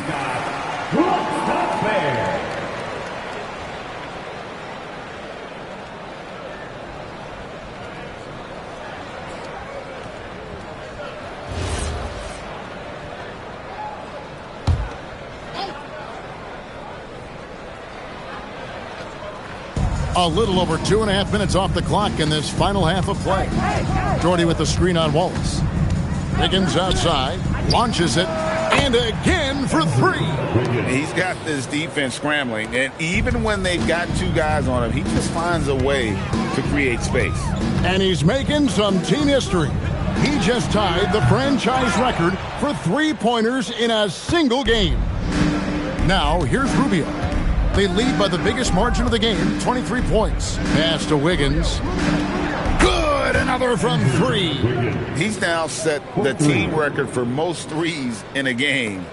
Unreal. And a lot of it stems from his confidence. Even when he misses, he's sure, he's positive the next one's going to go in. Thompson for the triple. Gets that one to fall. That's his 6th field goal. He has shot the ball 12 times. Matching baskets from the perimeter, an earmark of today's game. Yeah, sometimes you get in a shootout like this, but you just hope that you can get a stop first. And the Magic, another 3. And how about the last 5 made shots have all been threes? The defense is just giving up a barrage. Right now, let's take a second to catch up with Allie LaForce on the sidelines. Thanks, guys. Amen Thompson, one of the most spectacular athletes in basketball.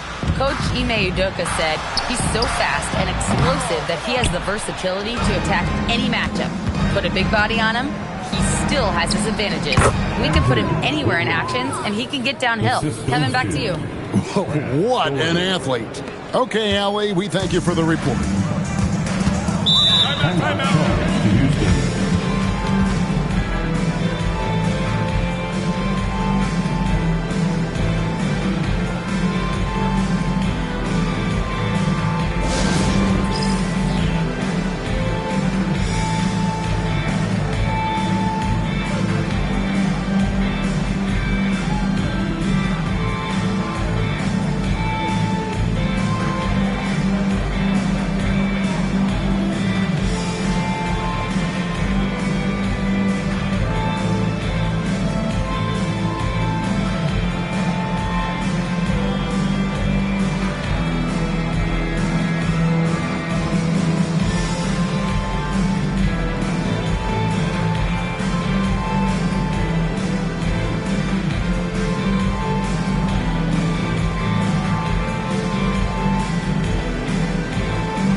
Making a change here. Thompson's checked in, and a switcher also for Orlando.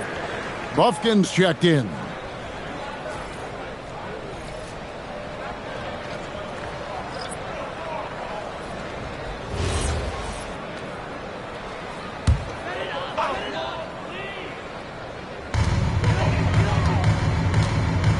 Murray with it. Nothing on the board. Thompson passes to Walker. Sabonis, high post. That falls. Nice feed that time from Walker. Really crisp, intelligent passing to make that basket possible. Dixon, a screen on Wallace. Allen outside. 2 minutes. Just 5 on the clock. To the paint, Hickson, and Hickson throws it down. Ever since halftime, they've played precision basketball on the offensive end. Well, the coaching staff made some adjustments for the second half, and they've come out with focus and execution. Fires the 3. Wallace, good.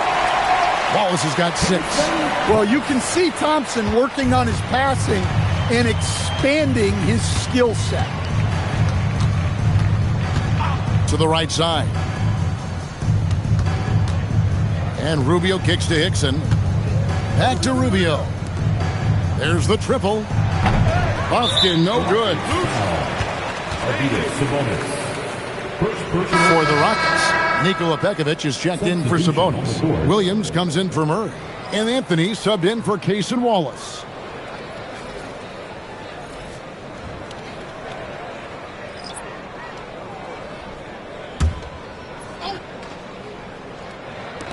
Orlando, they've gone 7 of 10 on their field goal attempts here in the third. Pass to Bufkin. They set the pick. Here's Gay. And he throws it down hard with one hand. And guys, he's not an easy man to stop when he's got the rim in his sights. Never has been, never will be. He is a determined finisher. The shot by Anthony, no good. The Magic have gotten 8 of their 11 shots to drop since the break. A great third quarter for them offensively. To the inside. Slammed home, and he draws the foul. A chance for another point at the free throw line. That's on Nikola Pekovic. What a play there. The hoop plus the harm. And this is his first trip to the line tonight. Amen Thompson, he's checked in for Walker. Wiggins is checked in for the Magic. Mind the lanes. One shot.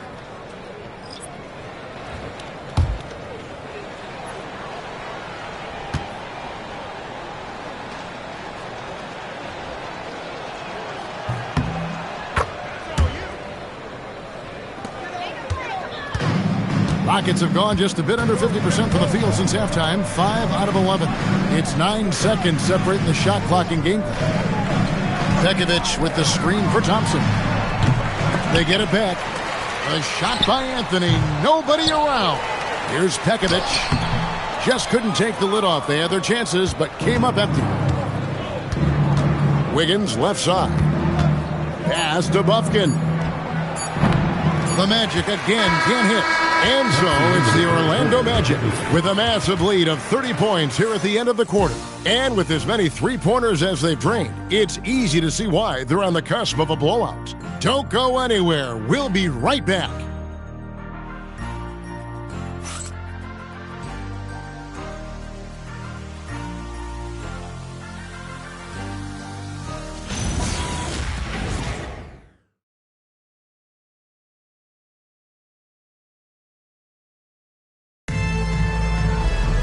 And there have been two very different performances from these teams today as we get going in quarter number 4.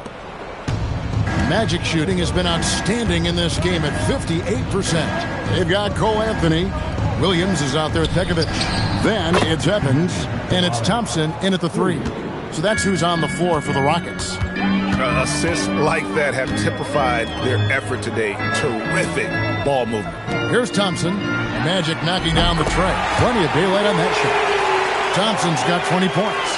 Look, in that first half, he was hot from beyond the arc. And that's now his second in this half.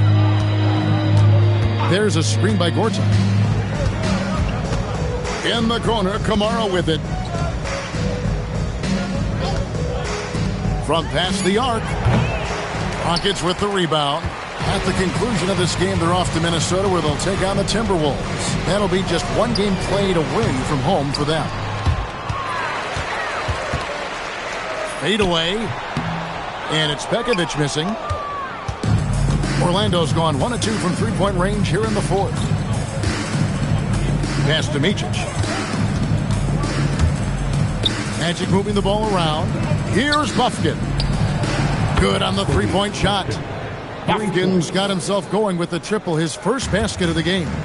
And they have been relentless from deep. And you see the defense trying to react, but to no avail. Look, when the 3 is falling like this, there's not a whole lot you can do defensively. Here's Micic from outside the arc. Bufkin, no good. Well, sometimes it's just not your night. But despite his struggles, they're ahead in the game. The shot by Evans, nobody around. Good, and it's Williams who picks up the assist. And watching Evans there knock down the triple has the ability to be a dangerous outside scorer when he's in rhythm. Here's Kamara. Trying to come right back with the 3 of his own, but it's no good. Here's Thompson, and Thompson throws it down. Well, sometimes you need more than just your stars, though. They've got to run something to get the other guys good looks.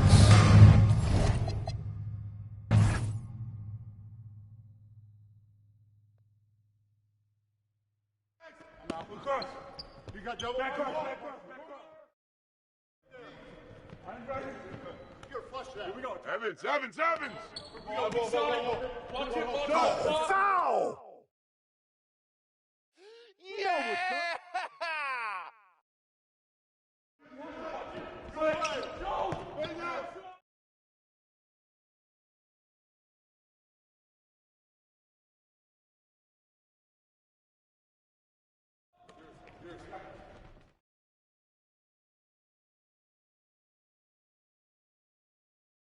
You know what's up. No, 3's for Curry. He's hot. Come on, fellas.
And inside the locker room, hola and welcome to Noche Latina, an NBA celebration of Latin heritage.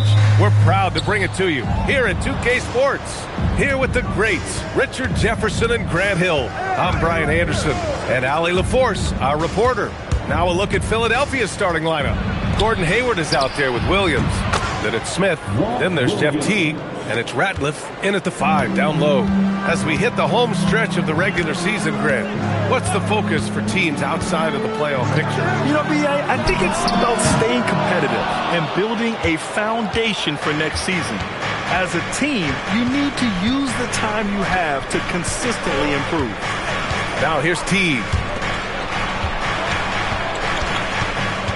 It's Hayward on the wing, covered by Smith.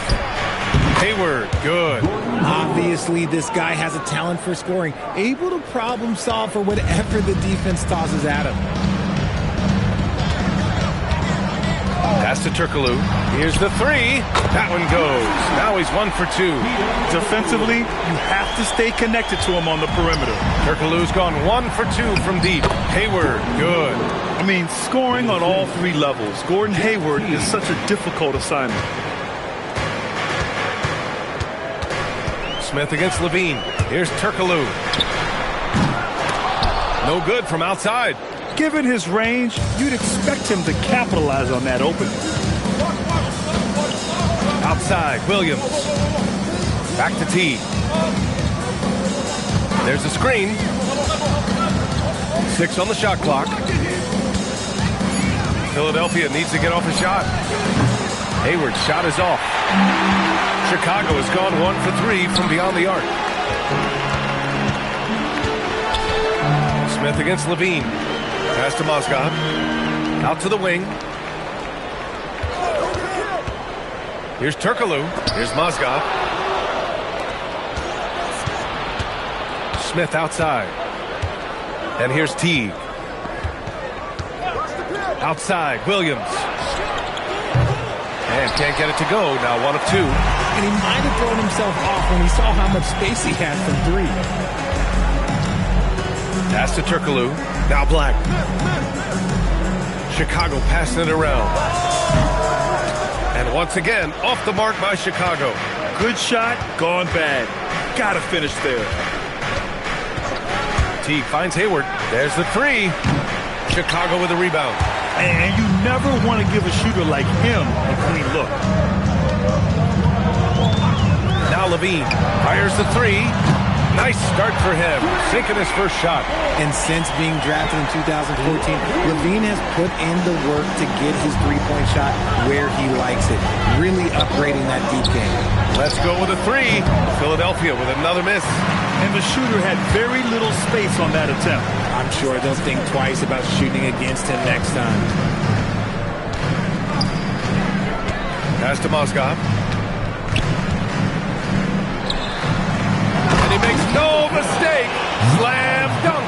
If the defender is giving him that much space, the points are inevitable. Good on the bucket. Just taking it right to the rim, and no one was there to greet him. Easy possessions like that literally are just a gift. You just dream of them. He'll gladly take those. Here's Turkoglu. His last outing, we saw him score 13. That right there, that's the kind of look this system is designed to create. Teague, the pass to Williams. Now here's Hayward.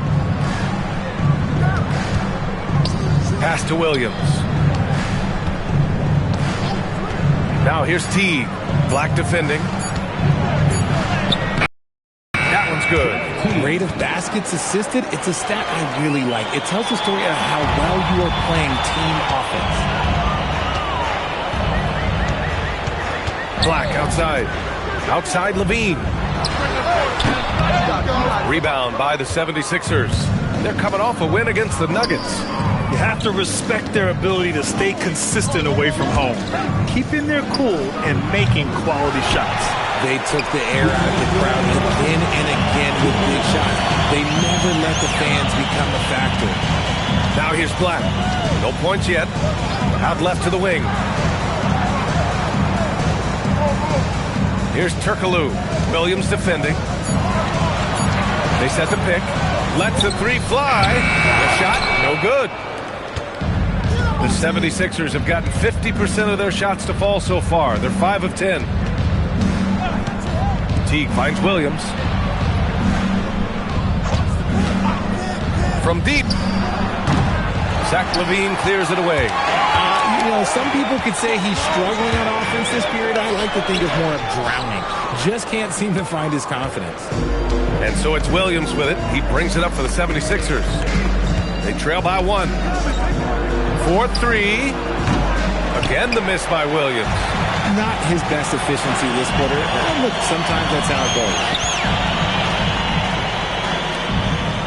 Black outside. Here's Turkoglu.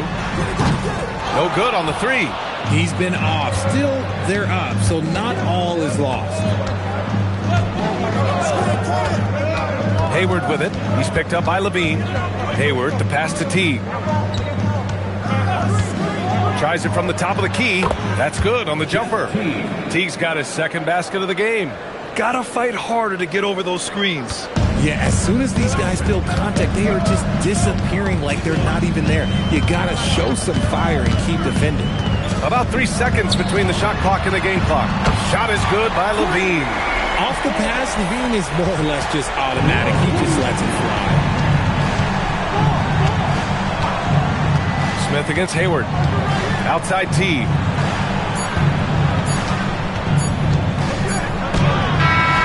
Oh, it would have counted had it fallen, but it is offline. So at the end of 1 quarter of play, still a close game. Chicago ahead, up 2. And we'll be back shortly for the start of the second quarter.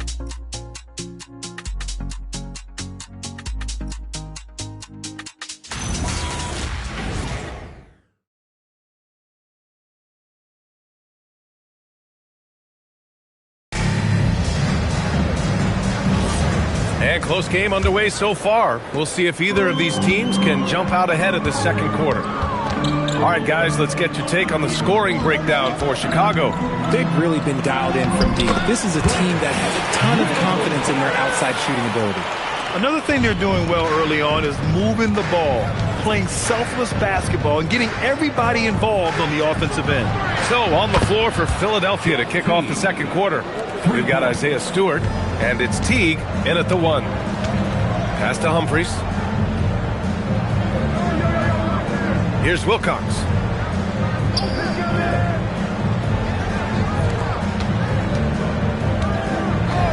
Here's Armstrong. Checked by Teague. He buries it from 3. Armstrong's got his first 3 points of the game. This is just fun. These teams are trading threes back and forth. This is today's NBA. Hey, we see this kind of exchange more often than not. Such an effective shooter. If you lose track of him defensively, he's going to make you pay. Pass to Carroll. Here's Humphries. Shoots over Stewart. The rebound by Stewart. And from the sideline, let's catch up with Allie. Thanks a lot. Many have predicted an all-star future for Brandon Miller. He said, I don't really read anything like that. I just focus on what I can do today. It's all about the work. That's the only way to get better. I just came in with the mindset of making my team better and being a winning player. Brian, back over to you. Okay, Allie, thanks a lot. Chicago's shooting their first free throws of this game. And so Billy Donovan calls timeout. He's going to take a moment to give him a breather and talk things over.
checked in for the Sixers.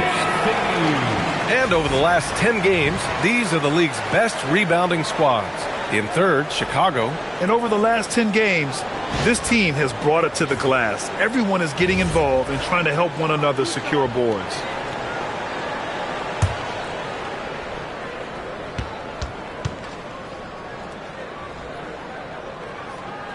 And he drops the first.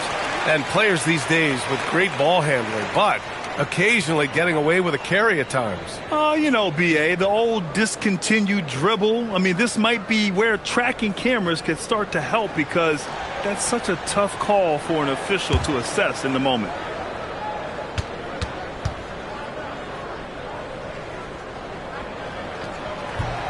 So he makes one of two, and the second one misses.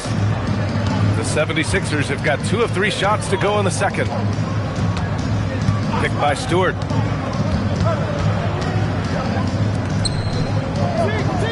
It's Anderson on the wing.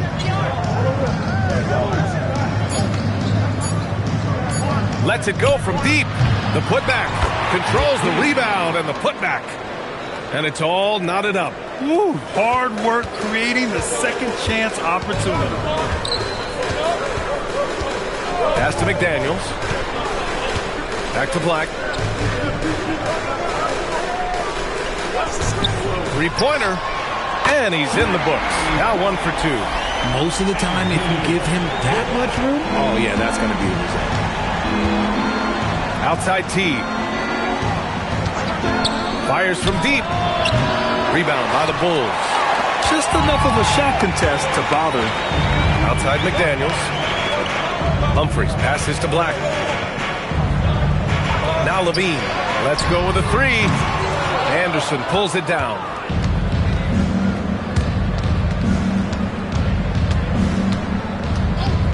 Takes the 3. Drops in the 3. Anderson's got 6. He came up dry offensively in the first, but looks like he's ready to turn it around. Pass to Smith.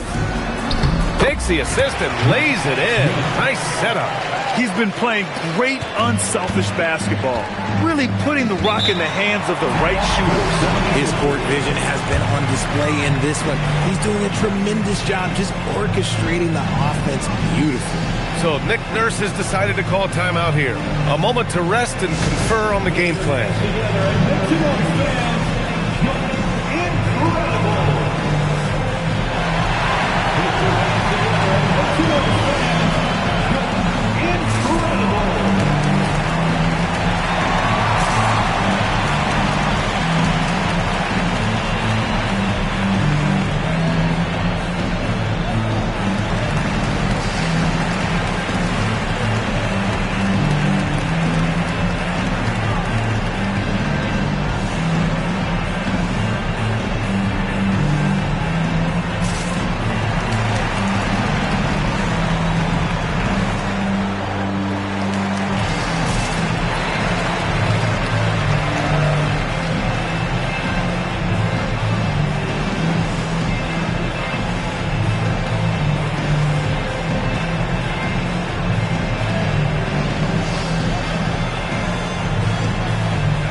And in the second quarter, a little under 3.5 minutes played already.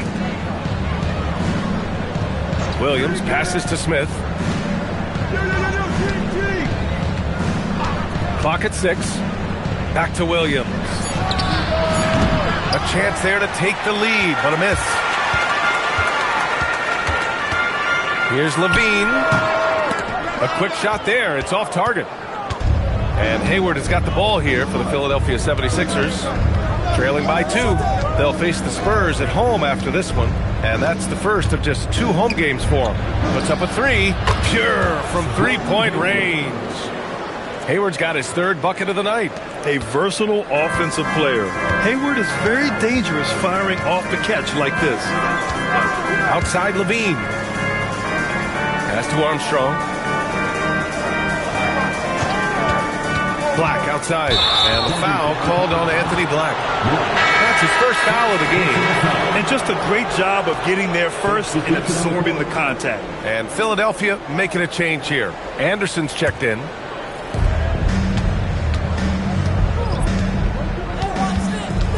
Hayward outside. Takes a three. And he gets it to go. 4 for 6 so far. All 5 of the last buckets they've given up have been from downtown. Bulls trail by 4. Smith with a screen on Anderson. Here's Turkoglu. Williams defending. Pass to Mozgov. And there's a whistle. He'll head to the line to shoot 2. All right, guys, what do you think so far about the offensive approach for Philadelphia? The ball movement has been outstanding so far. They've come out of the gate looking for that extra pass. And not only that, they're off to a pretty hot start shooting from outside. They seem locked in tonight.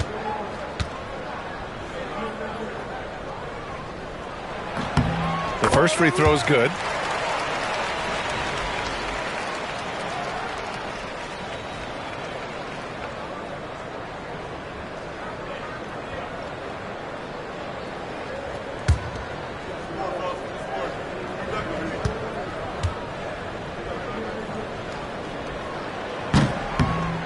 And he makes both free throws. Getting themselves to the line this quarter is a good way to get their offense rolling. And here's Anderson. He had a 12-point outing in their last game against Denver. Hayward, good. He has been a key factor for them offensively, scoring with consistency. The Bulls trail by 4. There's a minute 34 left in the second. Turkoglu's shot is off. For Philadelphia, they've gone 7 for 11 in the second quarter. Anderson passes to Williams. Radlett. Boy, they had their chances. 2 offensive rebounds, but still coming up empty. Chicago has gone 6 for 12 from deep so far in this game. Ooh, the dunk by Smith. The value of good ball movement isn't lost on this squad. So Nick Nurse has decided to call timeout here. And we might see some changes. Coach potentially looking to adjust.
Check out the NBA's top 3-point shooters over the course of the past month.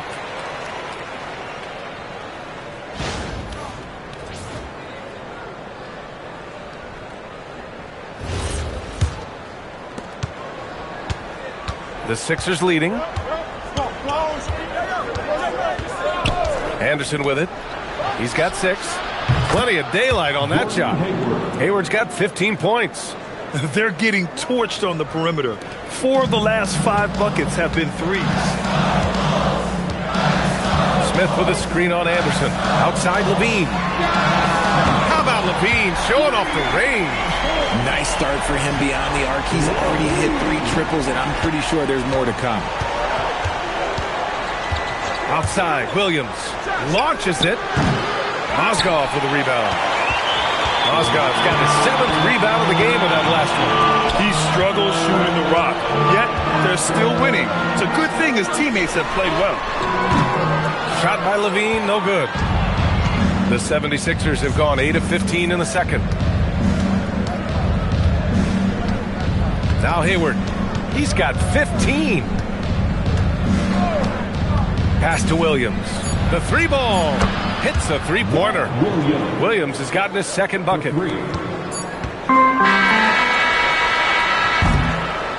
Gordon Hayward, he is feeling it tonight and has been the driving force for Philadelphia, hitting 3 trays in the quarter, providing some sharp shooting. More NBA on 2K Sports right after this.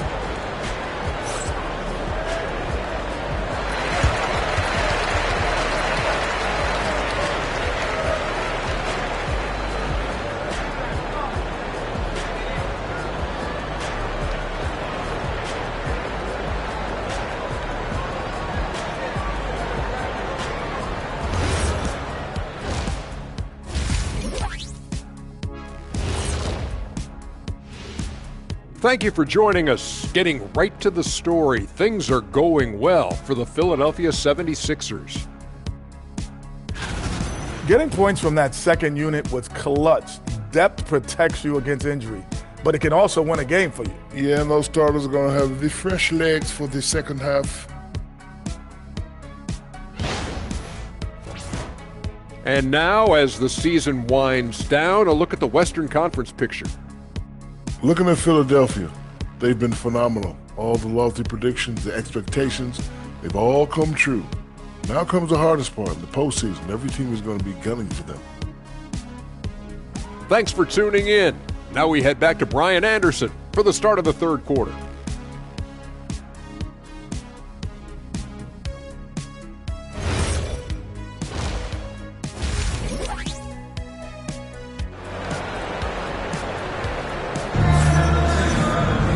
And we've got second half action for you.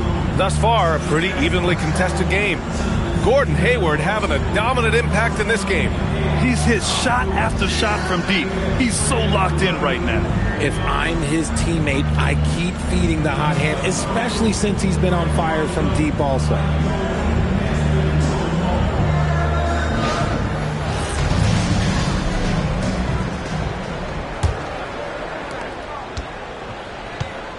Anthony Black out there with Zach LaVine. Then it's Smith, and it's Turkoglu in at the 3. So that's the 5 in the game for Chicago. Now here's LaVine. Over Smith. Here's Mozgov. And it goes. As the official calls the foul, count it, and he'll shoot one more at the line. He's gone 2 for 2 at the line so far. Second personal foul. First team foul. At the line for 1, Mozgov.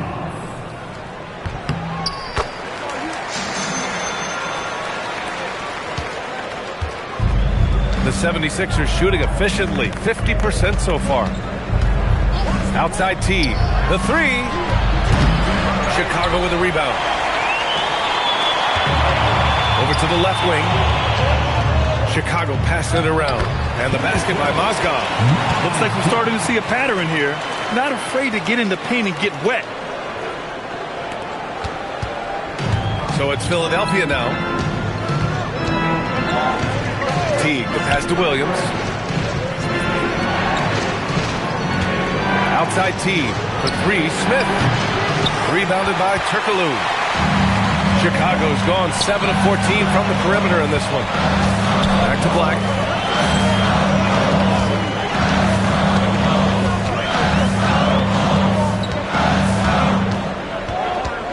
Just 5 to shoot. Smith outside to the lead. Philadelphia grabs the miss. Ratliff's got his 6th rebound on the night. Pass to Teague. Hayward for 3. Knocks down the long J. Hayward's got 18. Man, they're having a hard time defending the triple. That's 3 in a row. And so Billy Donovan calls timeout. Coach probably just checking to make sure everybody's on the same page here.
Check on the league leaders now with the top shooting teams over the previous 10.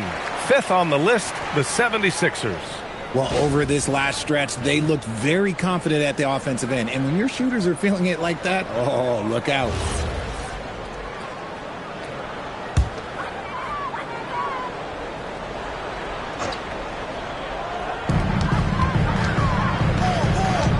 Now here's Black. Checked by T.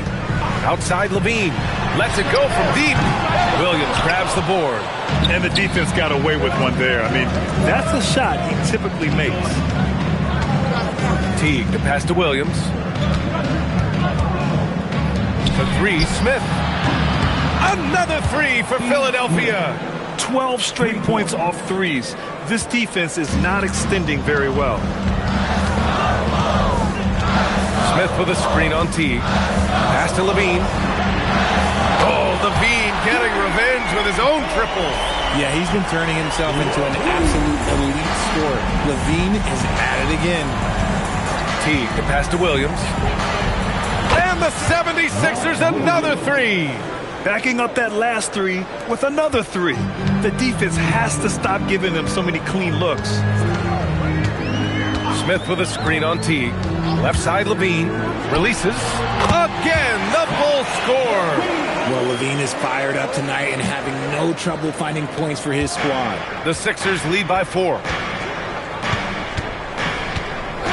Teague to pass to Williams. The three-pointer off the mark. The Bulls have gone 4 of 6 from the floor in this third quarter. Here's Turkoglu. And he banks in the layup. Turkoglu's got 8. That's what speed and agility will do for you. Big-time play. Third quarter of basketball here. A little under 3.5 minutes gone by. Teague to pass to Williams. And here's Hayward. 6 to shoot. The kick out to Williams. Again the miss by Williams. Chicago has gone only 1 of 3 from deep here in the third. Turkoglu, pass to Levine.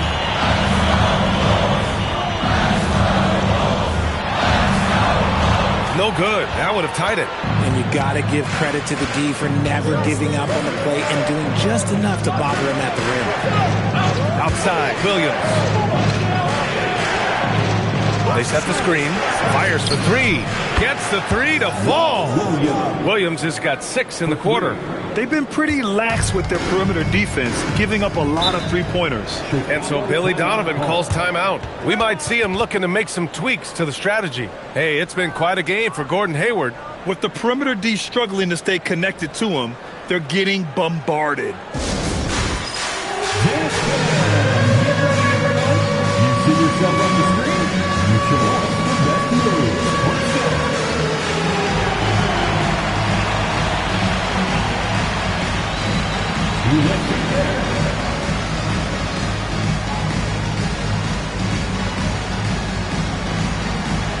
Everybody get down.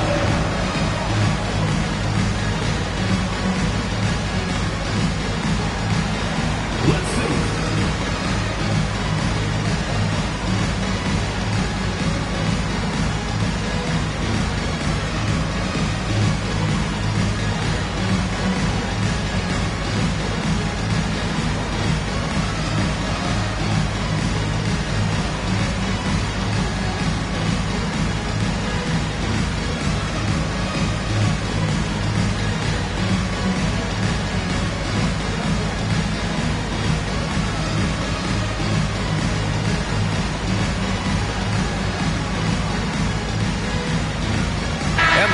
Making a change here. Armstrong's checked in. Checking into the game for your Bulls. Number 16, B.J. Armstrong.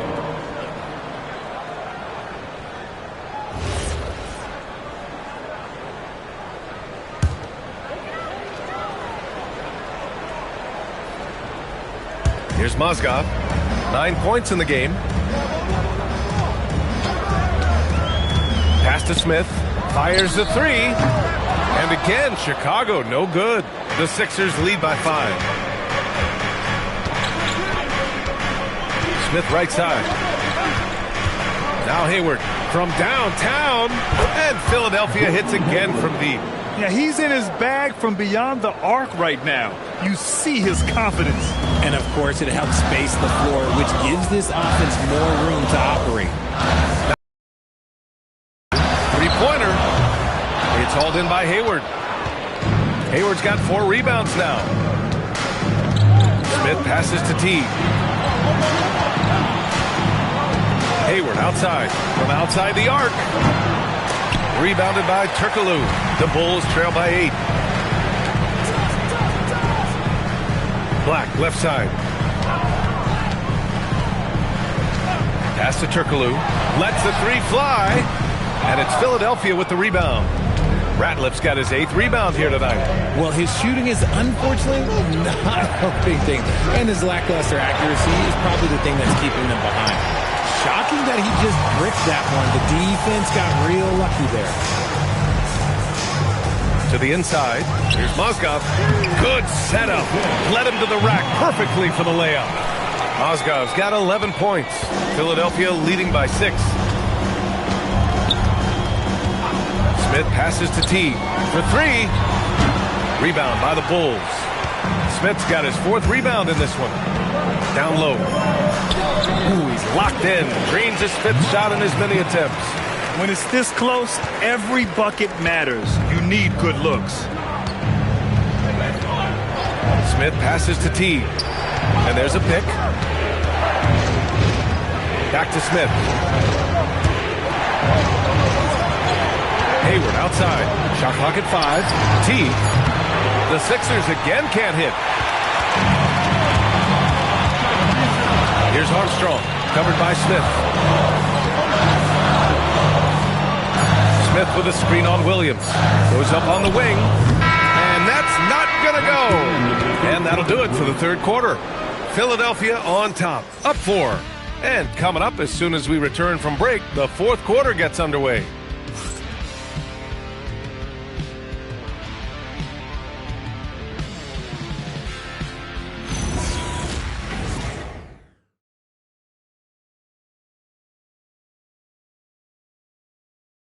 And it's time to bring up the State Farm assist of the game. This is the definition of team chemistry. I love to see this kind of communication and connection between teammates leading to the perfect pass. Serving it up on a platter, that is a beautiful dish. And 2 teammates on the same page. Woo. And it's been a very competitive game so far as we get rolling here in quarter number 4. On the court for Philadelphia to start the 4th. They've got Jeff Teague, and it's Stewart in at the power forward position. Here's Armstrong, and that one drops for him. Yeah, their defense is starting to wear down. That's 3 straight buckets at the rim. The Sixers leading. Pass to Ellie. It's tipped. Here's Carroll. Here's Levine. The shot is good, and this game is back to even. Impressive. Their ball movement has been excellent tonight. Philadelphia shooting at 45% of the game so far. Back to T. Buries it down low. And this is just typical of him. Always making an impact at crucial moments in the game. And his team needs every bit of his production if they want to pull this one out. It is neck and neck here in the final period. Here's Levine. Philadelphia getting their last shot to go to take the lead. He can't get that one to fall. It's Anderson on the wing. Stewart, screen on Levine. Anderson for 3. Chicago with a rebound. Sometimes it's just not your night. Fortunately, his teammates have picked up the slack. To the paint. Here's Humphries. Up and in on the layup. Humphries has got his first points of the night. Their offense is really humming right now, and it's because of the beautiful ball distribution. And so it's Nick Nurse calling timeout here, rallying his guys to make sure they all know the plan.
making substitutions here. All right, let's check in with Allie LaForce. I had a chance to find out what Nick Nurse was discussing with his players.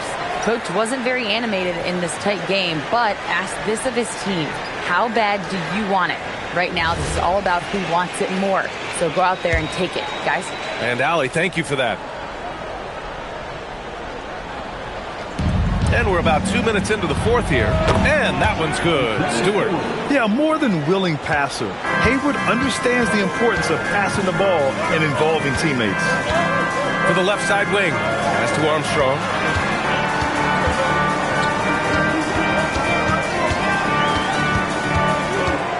Shot clock at 6. Here's Levine for 3. Ooh, that one makes him 7 for 14. Got a nice rhythm going here today. And another one. That's 5 total threes on the night from him so far. Lets it fly. Chicago grabs the miss. A little over 2.5 minutes have passed here in the fourth. Here's Armstrong. Second chance effort. And the basket by Mozgov. Now it's a 3-point Bulls lead. Stayed with it, and his effort is rewarded with the second chance bucket. Stewart outside. He gets it to go again. 9 for 13 so far. You know, it's fun watching Hayward turn it on like this. He's scorching hot and attacking the defense with confidence. The longer this game goes on, the hotter he gets. A look at the clock. A little under 3.5 minutes gone by in the fourth. Outside, Anderson. Misses the 3. Chicago leading by 3. Here's Carroll. Pass to Mozgov. Now here's Levine. Chicago passing it around.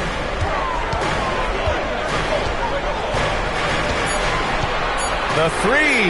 8 makes out of 15 shots. He's got it going. We see this time and time again from Levine. He has the ability to put the offense on his shoulder. Hayward. The 3 is in. Oh, leave it to Hayward, a smooth performer who comes up big time and time again. And we'll have a timeout called by Billy Donovan. He's decided it's time to clarify the situation, leaving little room for error.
Teams will make substitutions.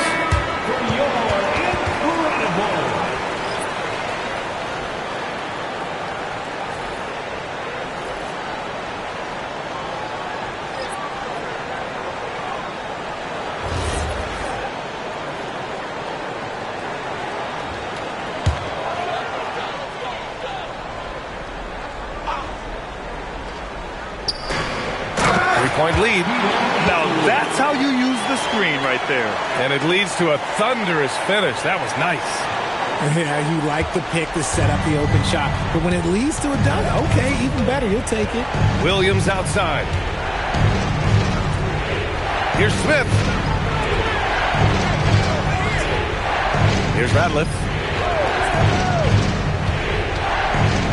It's Hayward on the wing. Covered by Smith. Lets it go from 14.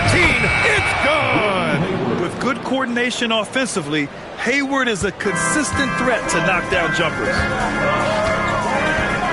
Smith with a screen on T. Levine fires. He's off from three. And just terrible defense. I don't know how he missed that shot.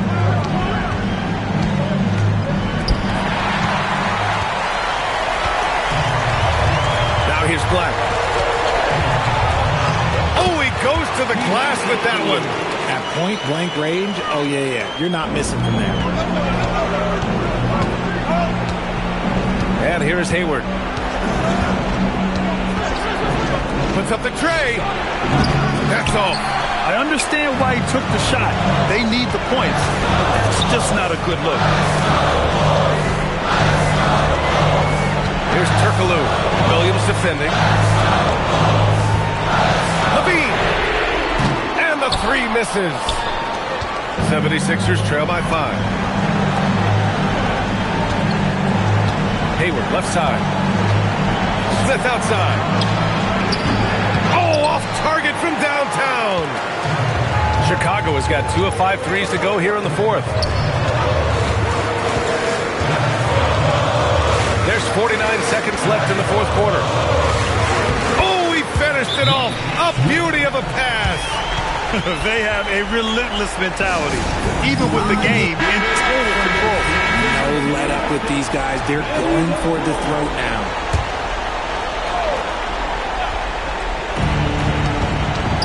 Here's Hayward.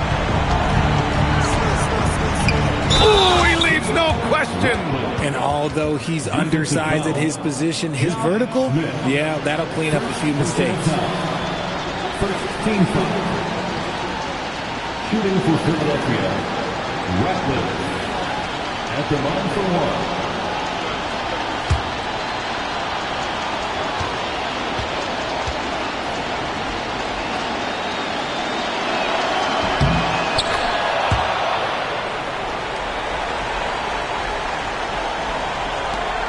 And an intentional foul right there.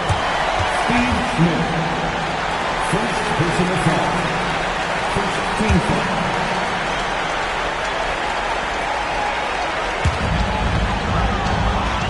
And so here is Chicago. 4-point game. A thunderous two-hander with authority. That one rocked this arena. That's the kind of dunk right there that makes you think he's going to rip down the rim. 6 seconds separating the shot and game clocks. Banks it home. Big shot. And he's coming off a huge performance, and his confidence couldn't be any higher. And his coach knows that, too. When it ain't broke, leave it alone until someone stops him. Just let him roll. Yeah, just a must-foul situation to stop the clock. Good on the first. And that puts him up 5. And he hits both free throws here. And it's a 6-point ball game. Huge free throws there to pad the lead. Time to close that door. And Philadelphia calls time here. They're losing by 6. From a coaching perspective, what are the keys to focus on here? The game's not quite done yet, but they need points right away. We've seen teams come back from this before. Smart to take the timeout and get everybody focused on exactly what needs to be done. This is what it's been since halftime. Remarkable results from downtown. In the modern NBA, you have to hit threes to win games, and they've made that adjustment since the break. And the second free throw, no good. Tough break there. Smith outside. Can't hit it. So a close game sees Chicago taking this one. I'm sure they would have preferred a blowout victory, but a win's a win.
Oh, say does that star-spangled banner. Tonight, and I'm looking forward to this, Greg, we're going to see the speed and the skill of NBA guards. Two of the league's best going head-to-head. And when I think basketball, I envision guards pushing the tempo, taking threes. The modern NBA has a lot of talent. The pace has never been higher. And now the opening lineup for Boston. Dorian Finney-Smith is out there with Wagner. Then it's Halliburton. Then there's Devin Vassell. And it's Duncan in at the 5, roaming the paint. And that one's good, Wagner. That's about trusting your instincts, knowing when the shot he wants to take is there and taking it in the catch and shoot, Mr. Wagner. Now here's Henderson. Pass to Jackson. Takes a 3. Another 3 for Cleveland. And they don't want to get in a habit of giving him open looks from 3. First quarter steal, but not who you want to leave open. Here's Halliburton. Last game out, he had 14. Nice ball movement by Boston. Halliburton sets the pick for Duncan. Off to a good start as he hits his first shot attempt. Cleveland's gone 2 of 2 from three-point range here in the first quarter. Jackson from long range. Tim Duncan grabs the miss. And even with good coverage defensively that time, he has confidence to drill the 3.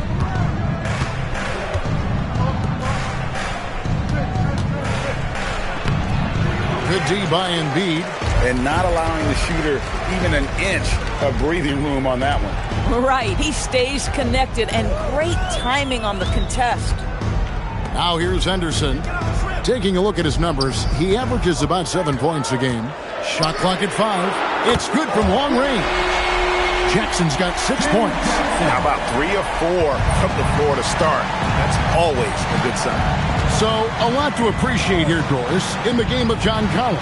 He has been a highly productive pro. He's been a consistent rebounder.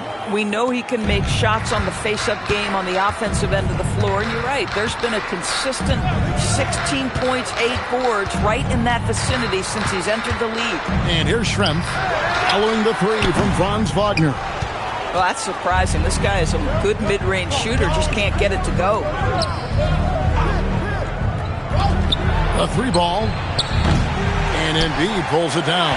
And the great shooters know when they've got enough opening to go for the 3. I didn't think it was a bad choice on that possession. Now, here is Schrempf. Pass to Childress. Here's the 3. Franz Wagner grabs the miss. And so Wagner will bring it up for the Boston Celtics. Trailing by 2. This game against Cleveland is the first time they've met this season. And play stops. Whistle on what looks to be an illegal screen. A moment now to check out some numbers for Franz Wagner. Beyond the leaning, you could see his feet more set on that screen. Easy call.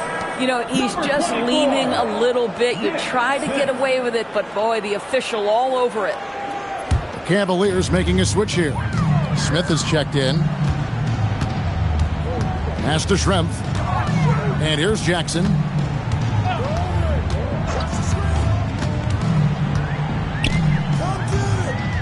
Back to Schrempf. Draws contact on the shot, and now a 3-point play chance as he'll head to the line. A good way to start this game. You want to get him rolling as early as possible. He's a guy who, if he gets hot, he can carry your offense for long stretches. And a closer look here at the scoring breakdown for Cleveland.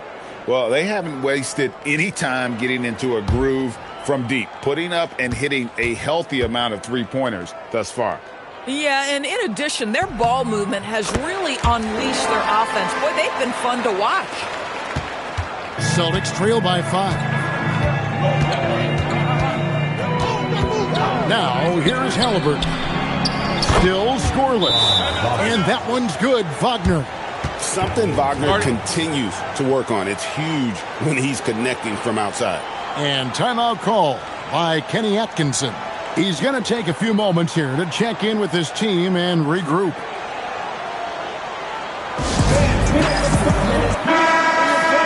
And while we have a second, let's see which squads have topped the league in assists during the past month. In fourth, the Celtics. And what stands out during this recent stretch is just how well they pass the basketball. I mean, this is a club that has become really unselfish. So it's the Cavaliers now. And Dora's a measured pace for the Celtics. No rush, don't turn it over, and then they get what they want. Well, this is Joe Mazzulla's philosophy in a nutshell. Quality offense begins with taking care of the basketball first. He believes in the math, meaning he believes if you can get a good look at three, you take it. Now we'll hear from Allie LaForce, and she's got a story for us. An update. Allie? Thanks a lot, guys. The Cavaliers are making noise. Point guard Darius Garland said the brand of basketball that we play is super exciting, super fun. A lot of threes, a lot of alley-oops, a lot of dunks. And we play really hard on both ends of the floor. It's been a winning recipe. Guys? Hey, Allie, thank you very much for the report. Celtics trail by 4. Vassell outside.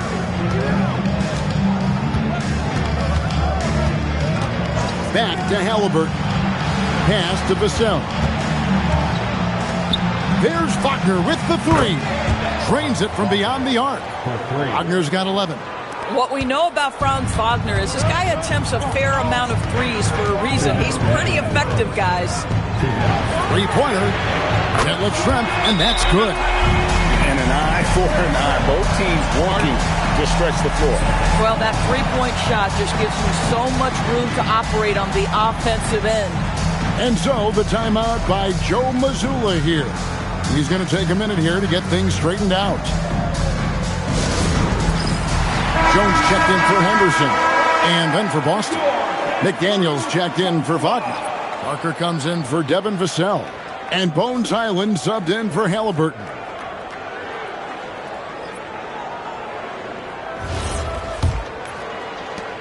Celtics trail by 4. Highland passes to Duncan. Bounce pass, Davis. Duncan with the screen on Jones. And the 3 off target. For Cleveland, they've gone 6 of 10 from the field in this ballgame. Pass to Schrempf. This one for 3. The rebound by the Celtics. Now Highland. Back to Parker. Here's McDaniel. Duncan high post. Just 4 to shoot. That one falls. His second basket of the game. He's now 2 for 3. He dialed in from the jump tonight. The confidence is showing here in the first. Smith outside. Lets the 3 fly. Duncan grabs the rebound. Boston trailing. Pass to McDaniel. To the left side wing.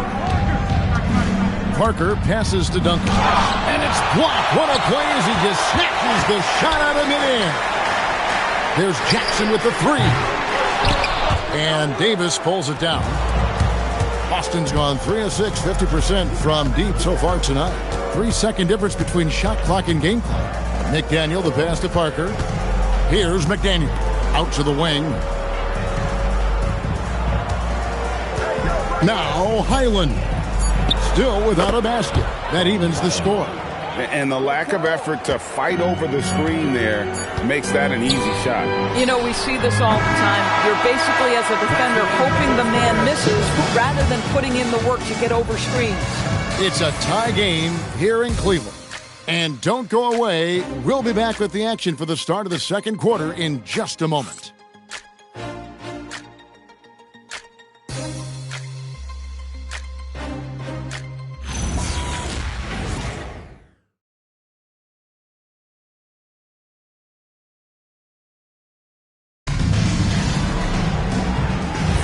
And it's been a pretty even game here after 1 quarter of play. And from what we've seen from the Cavaliers, what do you guys see? Just stretching out the floor that first. They had the defense scrambling. And that was obviously the plan coming in. Now the big question, can they maintain that efficiency from range as the game goes along? Scoot Henderson is out there with Smith. Then there's Brown, and there's Malone, and it's Ibaka in at the center, filling out the middle. So that's who's on the floor for the Cavaliers. On the wing, Brown. Over Parker, and it's Brown mid-time on the assist from Ibaka. And the Cavaliers lead by 2. Deflects the pass. Here's Henderson, and the call on the shot that sends him to the line. It's going to be on Precious Achiuwa. High motor type of player. Henderson fighting tooth and nail down low. The Cavaliers shooting their second and third free throws tonight. And the season numbers for them at the line thus far are really poor. Something I'm sure they are making a point of emphasis.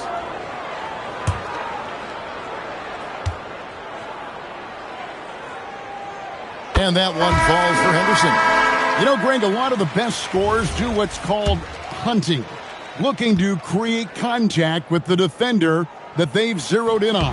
Yeah, and that can be a legitimate technique to really negate a shot blocker. But when the offensive player basically initiates all the contact, we could do without some of those cheap foul calls against the defender. Davis.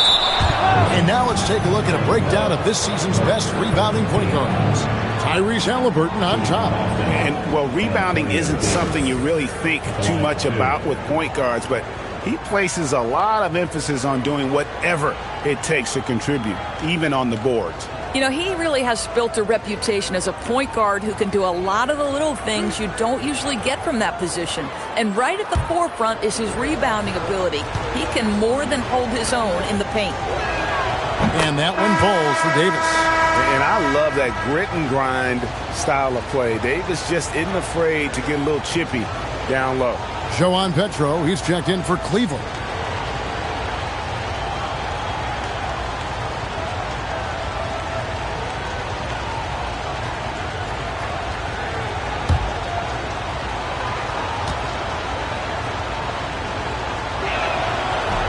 So he makes 1 of 2 as the second one misses. The Cavaliers leading by 3. Pass to Henderson. Quarter number 2 with just over a minute gone. For 3, Smith. Rebound by Parker. And so it's Parker with it. He'll bring it up for Boston. They defeated Charlotte in their last game. Just a terrific job closing that game out. And in the end, it turned out to be a relatively comfortable win. You know, so crucial when you have someone on the ropes. Keep them there. Stay in complete command. Avoid those crucial mistakes. That is well done. Childress gets the bucket. Just an excellent feel for the game. Scoot Henderson understands how offense is played. Henderson against Highland. Outside, Davis puts up a 3, and it's Halliburton missing. Well, he's got a great stroke. That one almost dropped. Henderson kicks to Ibaka. Pass to Smith. Over Halliburton. Smith, no good. And the well is running dry for him right now. Nothing falling. And this is where you hope that he can find something easy so he can see the ball go through the net. And he's such an efficient three-point shooter. Halliburton has an outstanding feel for when to fire from deep. And timeout call by Kenny Atkinson. He made the decision to huddle up with his guys and talk about strategy. John Thomas is checked in for the Cavaliers. Jackson comes in for Smith. Then for the Celtics, Tim Duncan, he's checked in for Precious Achiuwa. Franz Wagner comes in for Parker. And it's Alex Caruso in for Highland.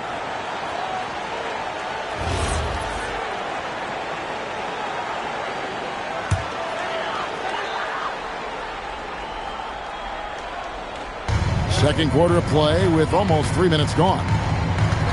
Ibaka outside. Jacks up a 3. The shot goes in. First shot, first basket. Nice to see that Ibaka has added the three-point shot to his arsenal. You have now got to get a hand up on him when he's beyond the arc. Wagner on the wing. Left side, Davis. Duncan inside. Thomas covering. Just 3 to shoot. And there's the foul on the shot. He'll go to the line for 2. The Celtics have gone 1 for 2 on the night so far from the line. This season, in general, has not been kind to them at the free throw line. Only about 71%.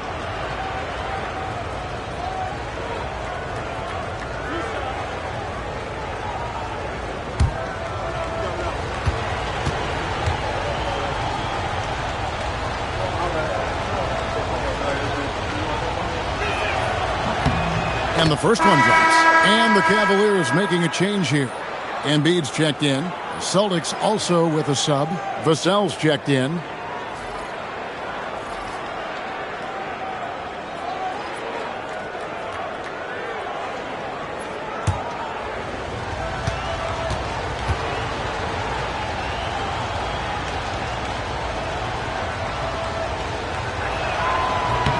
And so Duncan nails them both. This deep into the year, Greg, do you expect guys to start slowing down a little bit? Well, if you're prepping for the postseason, you could ease back a little minutes-wise, but if you're on the bubble, it is still go time every game. Right now, let's take a moment here to catch up with Allie LaForce on the sideline. Thanks a lot, Kevin. John Collins becoming a knockdown shooter. He said, I think I've always had the ability to shoot. I'm just feeling it for 3 right now. My teammates are doing a good job of finding me in the spots that I like, and I've worked on my shot a lot, and I'm sort of settling into it. Back to you, Kevin. Very capable. All right, Allie, thank you for the report. Childress with a screen for Ibaka. And he can't answer back. The three-pointer offline. Celtics have gone 3 of their first 5 shots to drop here in the second quarter. Back to Wagner. That's good. And it's Halliburton with the assist. Halliburton's got assist number 5 here tonight. The Cavaliers trail by 4. Henderson passes to Ibaka. The three-pointer is right on target. Ibaka's got a pair of triples in the second now for Cleveland. You love it when a guy can put a slow start behind him and begin to ramp it up. Pass to Wagner. Halliburton kicks to Vassell. The Celtics working the ball around now. And Embiid with the block. And Embiid combines timing with his length well on that end. Let's take a second look at that fantastic block. And boy, did he get up quick to reject that shot. That's as fundamental as defense gets. Smith checked in for Scoot Henderson. And then for Boston, Dorian Finney-Smith comes in for Davis. And it's Alex Caruso in for Halliburton. 2 minutes. Caruso against Smith. Ibaka outside. Misses the 3. And so Caruso will bring up the ball for the Boston Celtics. Wagner outside. Knocks down the 3 ball. Wagner's got 20. And they're getting their points now almost exclusively from the triple. 4 of their last 5 makes are from beyond the arc. Smith the pass to Ibaka. Pass to Jackson from downtown. Kept alive. Here's Embiid. Embiid is a monster in the lane. Wow. In the world as a glass eater. Embiid is equipped to dominate on the offensive glass. Vassell wide open. No good on the 3. For Cleveland, they've gone 5 of 11 from the field since the beginning of the second quarter. Ibaka for 3. Here's Embiid. And contact on the shot, so he'll be shooting free throws here. Tim Duncan picks one up. And when you see Joel Embiid, a well-built 7-footer, the guy looks like a star. You throw in his skill, and you can imagine superstar in his future. And the Cavaliers with some changes. Schrempf comes in for Serge Ibaka. And Henderson subbed in for Smith.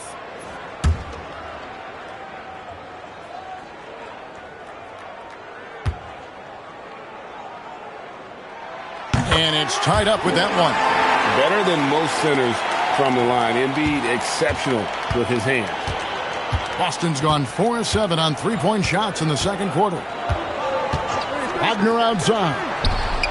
Connects from 3-point range. Wagner's got 12 now in this quarter. 12 straight points off of three-pointers, and the D looks shell-shocked. Outside Jackson. Makes no mistake on the open jump shot. Jackson's got 8 points. Boy, when this guy has got his rhythm, he can be tough to guard. 2 seconds separating the shot clock and game clock. Here's Caruso. Played in with a nice touch off the glass. Wow, that is so strong. Caruso anticipating the contact and makes a heck of a play.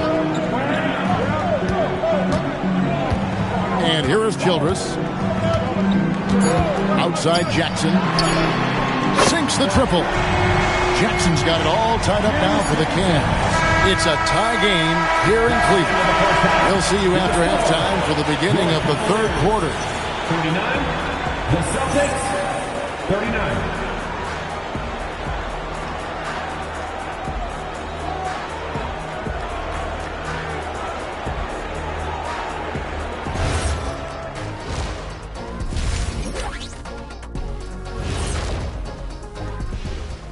Hello, everyone, and welcome. Tonight's featured game sees the Cleveland Cavaliers in a tight one. Their perimeter D's been weaker than airport toilet paper. Trust me, I know. They should strengthen it. Wait a minute. I can't get the image of airport toilet paper now out of my head. Chasing guys off the arc would be the first thing I'd recommend. Airport toilet paper? All right, and now that we are in the later stages of the season, here's how the standings are looking in the East. I think for Cleveland, they've been just solid at times. And at other times, they've been awesome. Fun team to watch when everything's in sync. Are they a true championship contender? We'll see. And that concludes halftime. Now time to send it over to Kevin Harlan as the game's about to resume.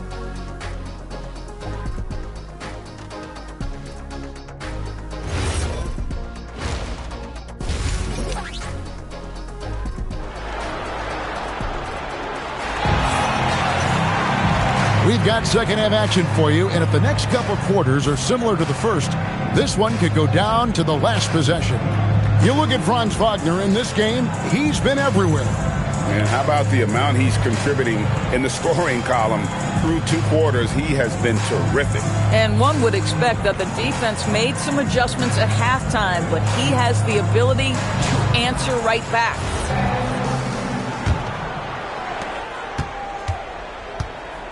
Starting off the second half, here's Joe Mazzulla's 5. Franz Wagner is out there with Dorian Finney-Smith. Then there's Duncan.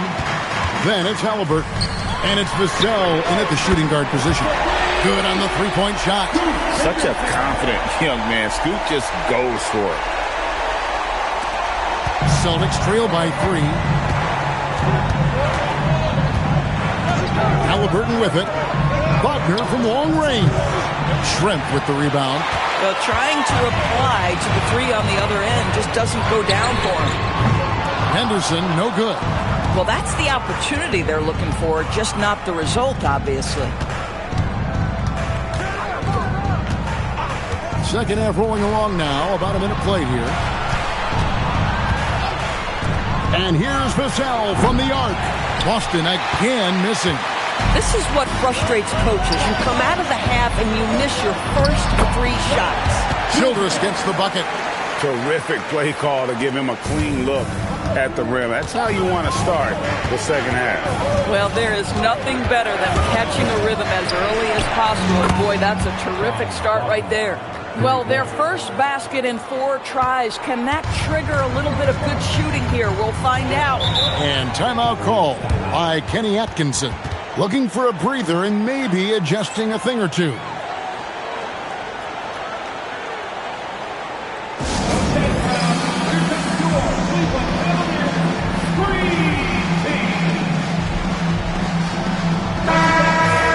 Here we are, 2 games left before the start of the playoffs. Let's take a look at the possible field.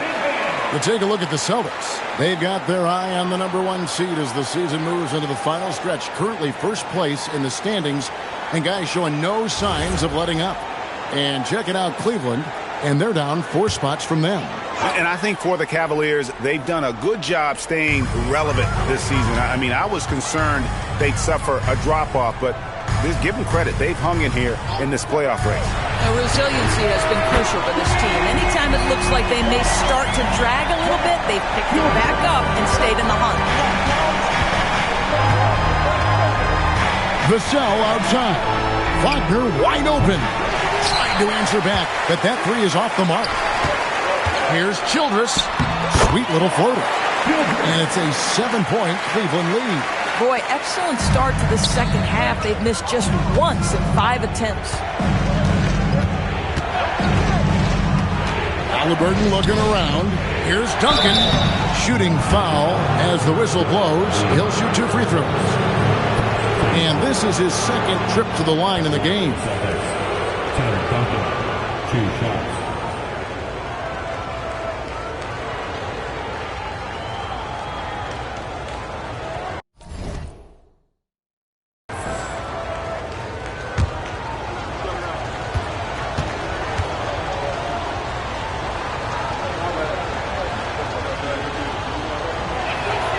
He misses the free throw.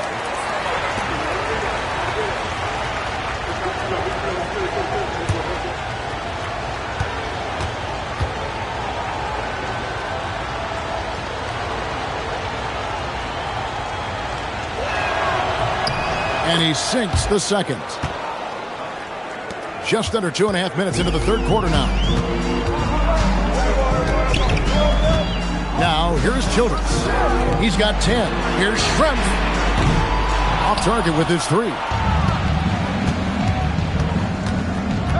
Halliburton up top. Defended by Childress.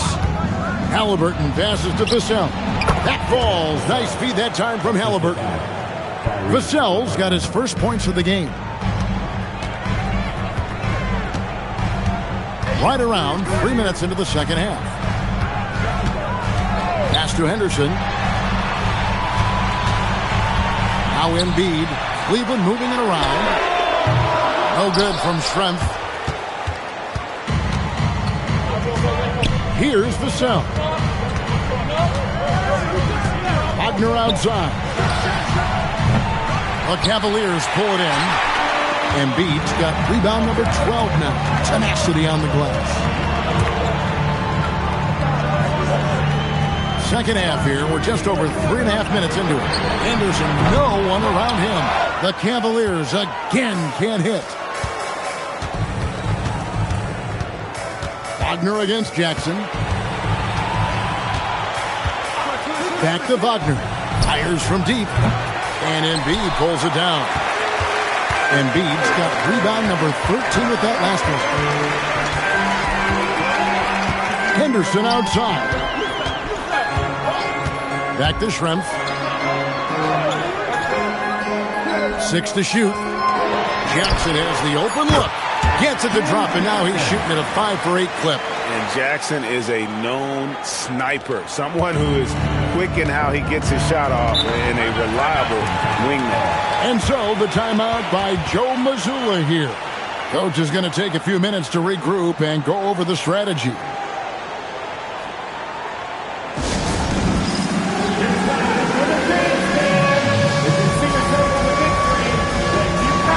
Checked in for Cleveland and then for Boston. Davis comes in for Dorian Finney-Smith and Parker subbed in for Vassell.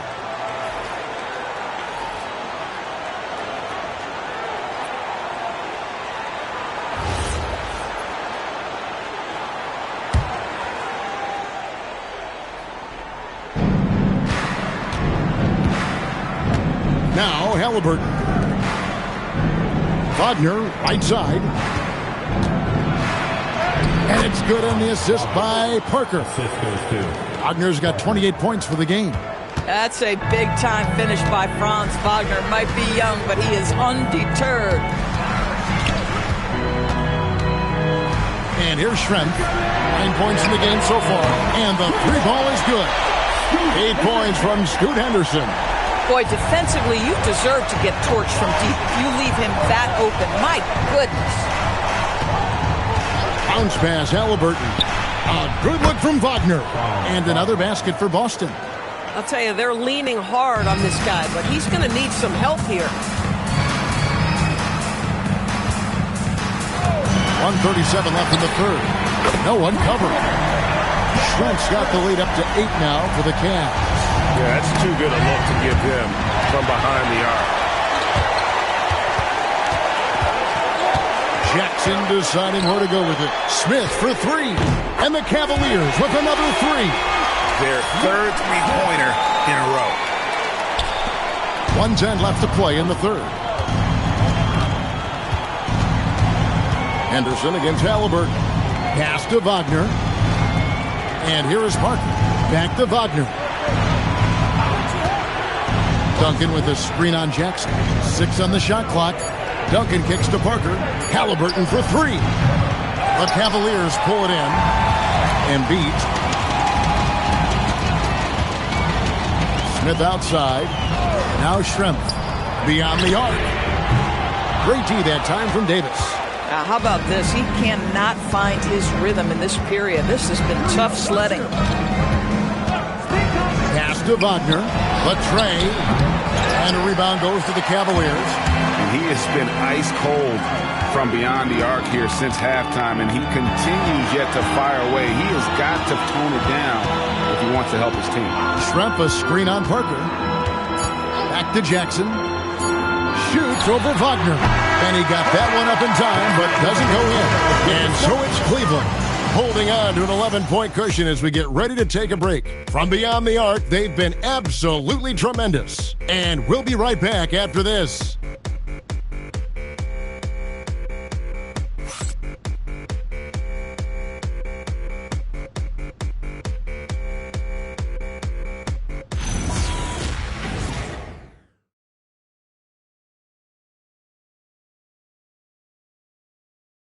Now let's take a look at our assist of the game presented by State Farm.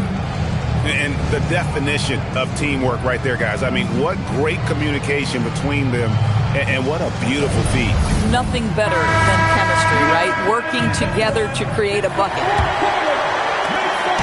And 1 quarter to go in a game that to this point has not been an evenly fought contest. Bucket is out there with Malone. And there's Josh Childress. And there's Jackson. And it's Smith in at the 1. That's the 5 for Cleveland right now.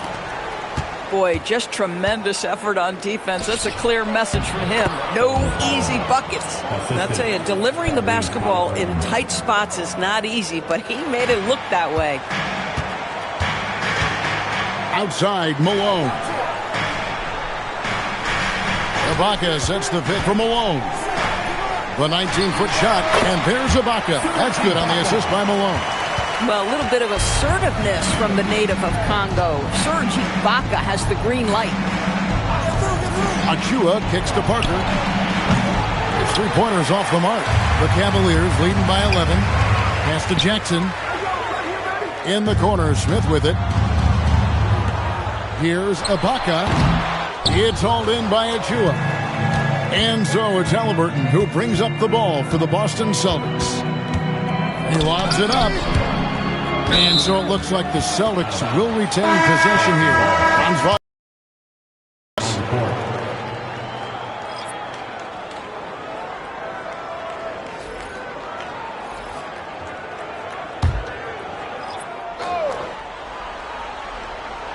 Halliburton passes to Wagner. Some nice ball movement here by the Celtics. The dunk by Achua. Achua with room at the rim and doesn't hesitate. Pass to Carswell. Outside Jackson. There's the 3. 6 for 10 with that shot going in. That's a good game for a lot of guys. And they have been relentless from deep. And you see the defense trying to react, but to no avail. Well, that's the whole point, isn't it? If you space the floor well enough, it's almost impossible for the defense to account for everyone. And Kenny Atkinson calls timeout here. And that timeout by Coach was carefully measured, wanting to make sure that everybody is on the same page here.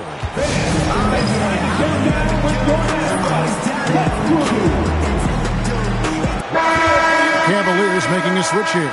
Shrimp's checked in. Duncan, he's checked in for Boston. Bones Highland comes in for Parker. And now let's swing it over to Allie LaForce on the sideline. Hey guys, well during that last break I heard Kenny Atkinson as he talked with his team. He told his guys to stay after it, to not get complacent and lazy with this lead. He wants them to keep adding to it. We'll see if they're able to do it, guys. All right, Allie, thanks. In the corner, Smith with it. Outside Jackson. From deep. It's good. The assist that time from Smith. Smith's got his third assist on the night. Celtics trail by 12. Bounce pass, Halliburton. There's Wagner with the three. And again, Boston with the triple. He got loose from downtown in the first half. Now has 3 here in the second. Unstoppable. Smith on the wing. Lobs it up for Ibaka. It's stolen by Duncan. Wagner against Jackson. Wagner kicks to Halliburton. Fires the three. And it's Wagner missing. The Cavaliers leading by 9. On the wing, Jackson. Smith feeling it out a bit. And there's another one for the Cavaliers. For Boston, they've gotten 4 of their 6 shots to fall so far here in the fourth. A pretty nice efficiency there. Wagner from long range. They grab their own miss. The putback controls the rebound and puts it back up and in. And those second chance points really become almost like bonus points when you can get them. Childress, the pass to Smith. Childress with a screen for Smith. Buries it from three-point range. Smith's got the lead up to 12 now for the Cavs. Steady from beyond the arc. Smith's improvement from there could really make him a dangerous player. And didn't do anything fancy there, but didn't need to. Nope, his only concern right now is getting the points on the board. And I don't mean style points. Now Jackson. Clock at 6.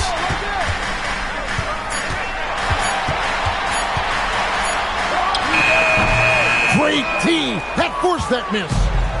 And so it's Highland with it. He brings it up for the Celtics. Trailing by 10. Now Davis. Duncan with the screen for Wagner. Here's Davis. Puts one up from 19. Duncan. Oh, Duncan drops the hammer. That's what he gives you, a big-time presence on the glass. And you know what, Greg? Once he gets his hands on it, he's not even thinking about kicking it out. No reason to do so there. He was going to leave, no doubt. And Kenny Atkinson calls timeout. He has decided it's the right time to talk. A different look now for Cleveland. Joel Embiid. He's checked in for Ibaka. And Scoot Henderson subbed in for Smith. And then for Boston, Dorian Finney-Smith's checked in for Davis. And it's Vassell in for Highland.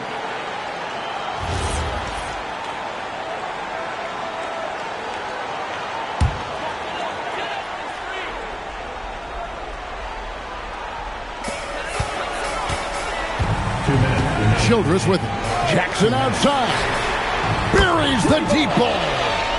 The calling card of Jimmy Jackson, a fantastic jump shooter, always looking to fire. Now Duncan.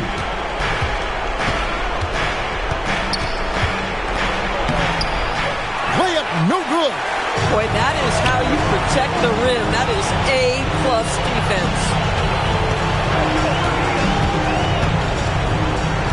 1:32 left in the fourth quarter, and it's Vassell with the foul. That is his first foul of the game.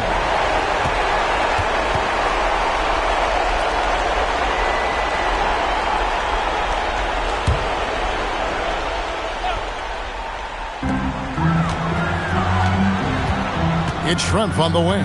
Finney-Smith defending. And out of bounds as the Celtics gain possession.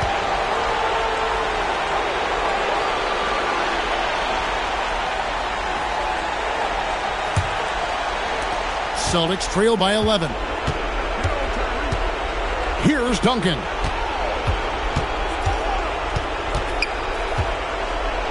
The rejection by Embiid.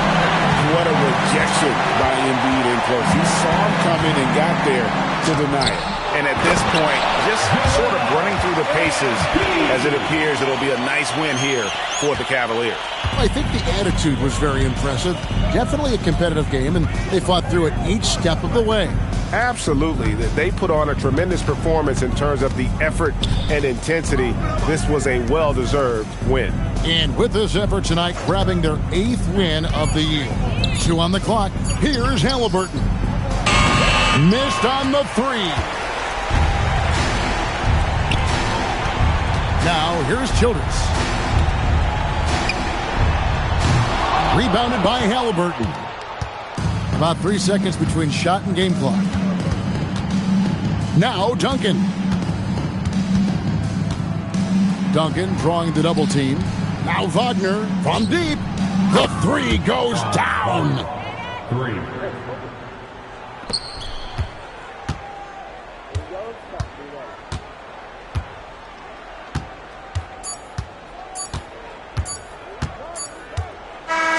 So we see the Cavaliers taking the win here. A confident win and one where they clearly showed the greater effort. Yeah, I mean, it was a solid performance, particularly here at home. I think they built off that edge of being here and played with just a little more confidence than their opponent. And that about wraps it up. For Dorisburg, Greg Anthony and our sideline reporter, Allie LaForce, this is Kevin Harlan. Thanks for tuning in tonight. Now it's time for our player of the game.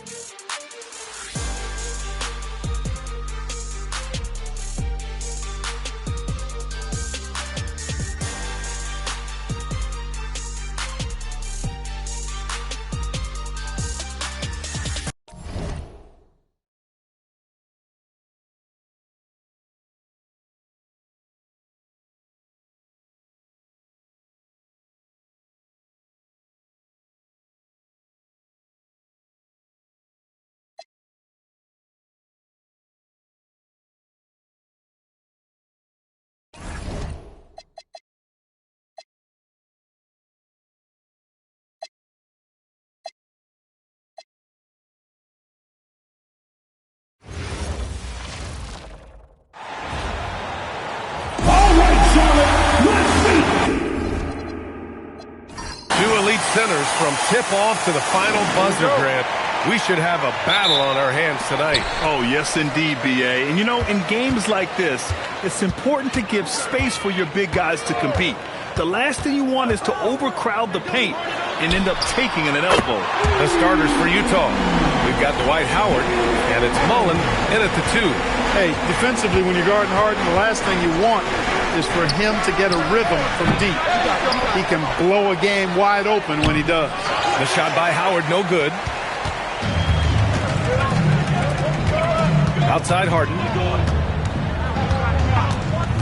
Pass to Pack. There's the triple.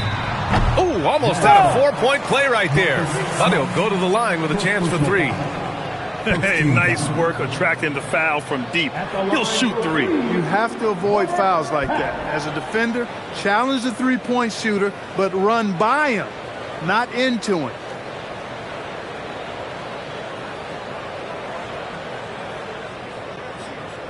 Three shots. 3 shots.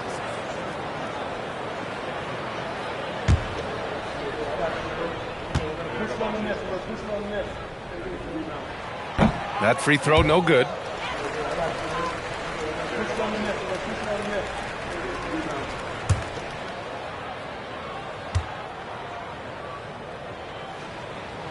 And the second free throw is good.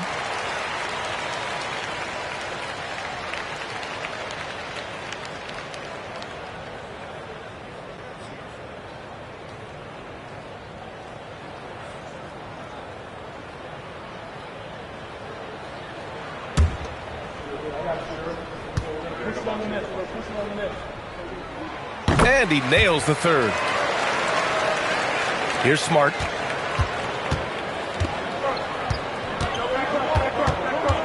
Pass to Horry. There's the 3. Ellison grabs the board.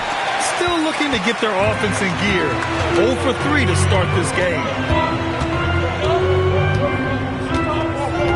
We played just over a minute here in the first. Harden's got space.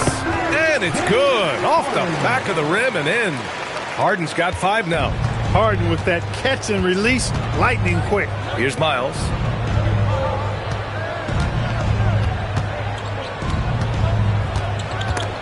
Picked it. Here's Pack. Just over a minute and a half played here in this one. No problems knocking that one down. Give him 8 points now. Their ball movement on this run has been tremendous. It's led to a lot of good, clean, open looks. And so Will Hardy calls the timeout. He's going to talk it over with his guys. Just a tough road loss. You're going against players who are comfortable shooting in their own building. You have to find a way to disrupt their focus. Yeah, and it's not easy to do. Much easier said than done, but they're capable of making it happen. It just comes down, I think, to will and desire. Now here's Smart. Pass to Horry.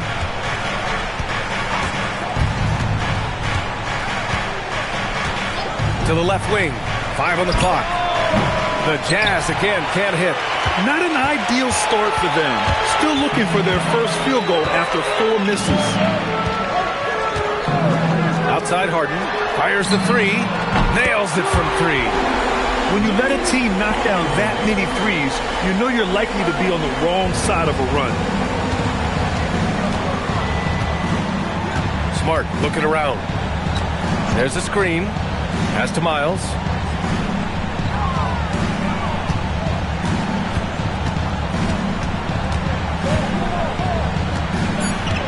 The Jazz need to get one up in a hurry. And it's Smart missing. Rough patch here. 5 straight misses to begin the game. Here's Pack. Harden from outside. Unable to get that one. After 5 shots, that's their first miss. I definitely call that a good start. Now Smart. Pass to Horry. They need this. Buries it from 3. Well, Horry doesn't take a lot of threes, but he hits a pretty decent clip of the ones he does take. Right side Harden. Harden missing again. Analytics already don't favor the mid-range jumper, let alone against exceptional defense. And it's Howard finishing it off. Great reach that time by Howard. He went way upstairs to throw that one down. Can pretty much get any pass that's around the goal. They set a pick. To the wing, right side. Here's Rogers. No made baskets yet. 3-pointer, Harden. And count it. Now 5 for 7. And he's 5 of 7. Getting into a nice rhythm offensively. And so Will Hardy calls the timeout. He'll take the opportunity to regroup.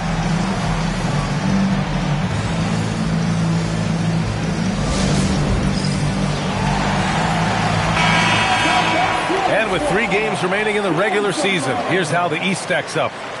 You look at Charlotte, they're hoping to make some moves from the number 5 spot before the start of the playoffs. And of course the Jazz, not posing much of a threat right now. Checking out Utah, when you look at their roster, they're talented enough to turn this thing around. But so far, the season has not come together for them the way people predicted. Yeah, that's the sense you get, isn't it? I mean, the important thing is that they don't panic here. Stick to the basics and work out of this slump without trying to do too much at one time. Pick works well there, but the defense left a lot to be desired. Yeah, that's not the defense you need. You got to be tougher defensively. Here's Pack on the wing, Harden. 4-3, and Charlotte another 3. That's what we expect from James Harden. Knocking down shots and returning the fire right away. It's stolen away. It's a 3-on-3 fast break. A chance here to catch up with Allie from the sideline. Hey, well, LeBron is keeping it going. He said, I appreciate these young guys coming up in the ranks and doing great things. I hope to have inspired them to carry it on when I decide that I'm done and keep this beautiful game going. Not just the league, but the purity of the game. That is what's most important. Guys, back to you. He's left an imprint, no question. Thanks a lot, Allie. Now here's Smart. Still no points. Horry's shot is off. Yeah, and the defense has really got to tighten up on him. I mean, he's just too dangerous from the three-point line. Outside Harden. A minute 29 left now in the first quarter. Down to 5 on the shot clock. Here's Pack. The rebound by Ori. Jazz trail by 8. A nice shot by Mullen. You know, this is Mullen's role. He's out there to score, which includes capitalizing from inside, too. Oh, talk about guys who have springs for feet. Aaron Gordon's one of them. Yeah, when people think of Aaron Gordon, I think they attach him to the dunk contest. I mean, he's so uber athletic. I mean, he put on a few amazing performances in that event in the past. But to the surprise of many, he actually didn't win the dunk contest, but he's become a really good all-around player. A new lineup here for Charlotte.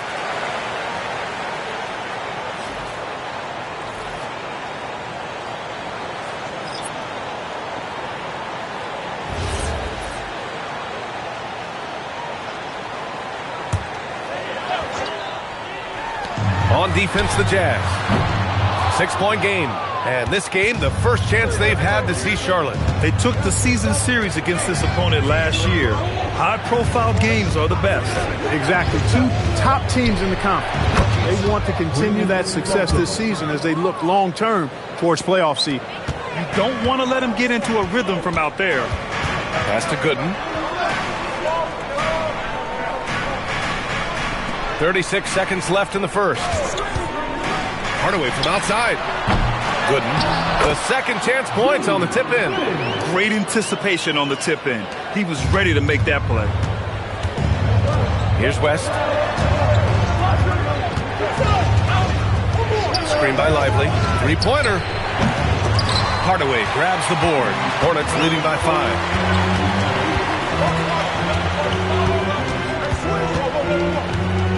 The three is up. Utah grabs the miss.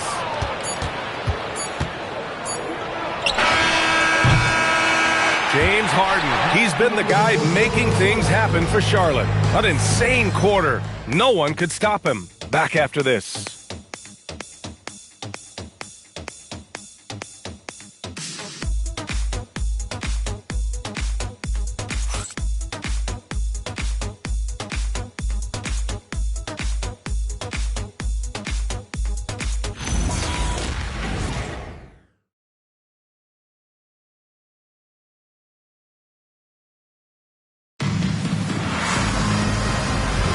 Hope you've enjoyed the broadcast so far. Halfway through the first half in this one. And a moment to look at the scoring approach in terms of where the points are coming from for Charlotte. Well, they found a groove, and it's from distance, so knocking them down from the three-point land never hurts. Cultivating a lot of assists right now, which is beautiful to see. Love the way they're working that ball around. On the floor for Utah, getting going in the second. Derek Lively is out there with Domantas Sabonis. And it's West in at the 2-guard position. Out of bounds. It'll go to the Hornets. And now let's check out the highest scoring teams in the league since the All-Star break. Number 1, the Hornets. Since the All-Star break, this squad has been on fire on offense. Looking like a well-oiled machine and taking and making high percentage shots. And the Hornets making a change here. And here's Charlotte now. A tough loss coming against Boston in their last game. Defensively, they weren't up to the task. Didn't play as a cohesive unit, and it really hurt them. And, you know, that's all about effort, and I'm sure their coach let them have it for the lack thereof. On the take, and the dunk to finish it off. A beauty. Can you say immediate entry into the highlight reel? Woo, what a dunk, BA. It's showtime now, man. They've built up a lead, and they're starting to rub it in. And why not? A little salt in the wound. The more plays they make like that, the more they'll have these guys reeling and on the ropes. Here's West. After the basket by Charlotte. Utah with another miss. And the shooter had very little space on that attempt. And, guys, that's exactly the kind of high-impact defense they want to see out of him.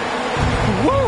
His energy is unmatched. And, you know, you're going to get those buckets, guys, when you're quick to get out on the break. Get that ball up the court as fast as you can. Pass to Felton. Top of the key. Rasmussen grabs the board. Relatively open from mid-range. You'd like to see that one go down. Coming down the stretch. I bet it's tough for teams on the bubble to not get a little antsy, Clark. Well, for me, B.A., this is where veteran leadership comes into play and is so critically important. They're the ones that can guide the ship and keep a team focused on what it needs to be focused on and striving to play its best basketball at this time of year. Doug West, athletic move that time, getting off the floor and throwing it down strong. And Charles Lee wants a timeout. Coach taking this moment to speak to his guys, maybe alter some of the game plan.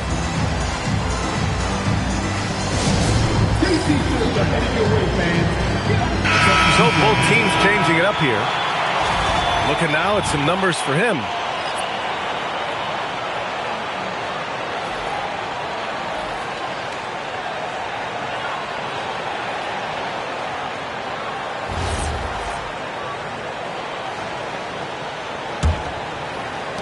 Hornets leading by 9.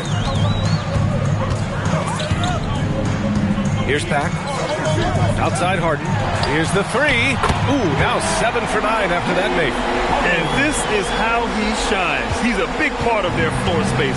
And you know what? It's all about the long distance game for him tonight. He's getting it done from out there. Miles. Three-pointer, no good. He had more than enough room to hit that. Just couldn't make it happen. Drives to the hoop. Here's Rogers. Oh, and that one, no question, powered it down. It's so sick, the vertical ability. That was flat out awesome. He has that effortless knack for getting to the hoop. Tell you what, you hate to be the guy having the responsibility of guarding him. Mullen can't get it to go.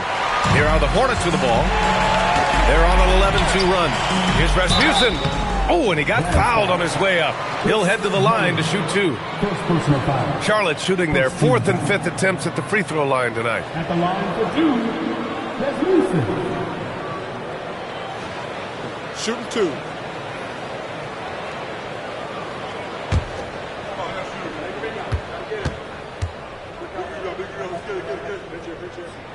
First one falls for him. Something the league has worked towards, seeing small market teams competing at a high level, Grant. Yeah, this league isn't just for the big cities. Smart drafting and team development can make any organization elite. And of course, that's the beauty of it all.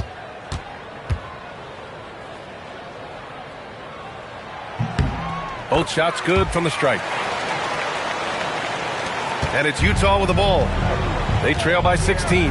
They'll be hosting Toronto for their next one. That'll be the first of 2 games on their home court. And so far in this one, 2 for 4. Boy, the catch-and-shoot game of Mullen, excellent. Tremendous confidence in that shot, as well he should have, because he's lethal. Here's Pack. Three-pointer, Harden. That one falls. 8 of 10 and scoring with confidence. They've been pretty lax with their perimeter defense, giving up a lot of three-pointers. And their defensive rotations have been non-existent. Felton pass to Miles. They get it back. Oh, nice! Oh, big finish! Man! And that one is hammered home. Vintage Howard right there, reminding us why he used to compete in the dunk contest. There's a screen. Outside Harden. Lets it fly. Utah grabs the miss. Howard's got 4 rebounds in the game. Miles, the pass to Felton. Jacks up a 3. And the rebound goes to Charlotte. Here's Pack. Outside Harden. The 3 is up. That one's true. And that's 9 for 12 for him now. This defense just can't stay connected to shooters. Jazz trail by 18. And so Will Hardy calls the timeout. He's going to take a minute to regroup with his players. Nice game. What a performance by James Harden. They are getting cooked by this guy. I mean, they've got to regroup and figure something else out.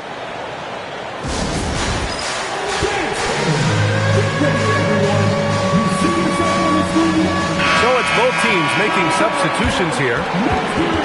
Since the All-Star break, these bigs have been real hot from the floor. Second, Dwight Howard. The challenge for bigs is not only to create high percentage looks, but to also finish consistently. This group, they do just that. Yes, sir. I mean, these guys make the most of every one of their easy opportunities. Missing layups is simply not part of their routine. Now here's Smart. Yet to see a basket. Knocks it loose. Time now to hear from our reporter, Allie LaForce. Thanks.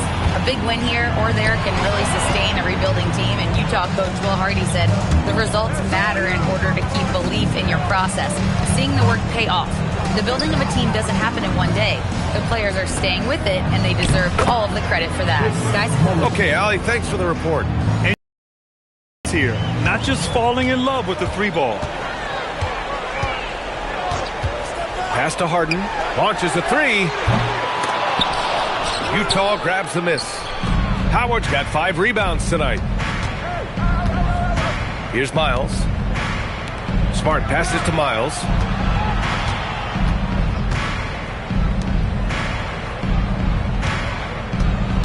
Six to shoot. Puts it up from 17. And he tries it off the glass, but it's no good. Well, it's a make or miss league. Sometimes the Jays just don't fall. It wasn't a bad shot. Pack passes to Harden. Drains the triple. Harden's got 12 points now in the quarter. Well, I think they're getting caught in that in-between zone, no man's land, giving up 3 straight from beyond the arc right now. Pass to Mullen.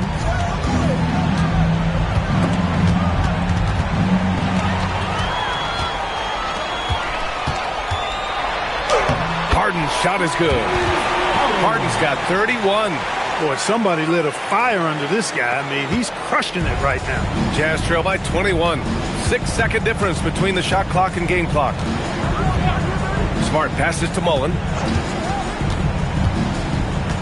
Back to Smart. Beyond the arc.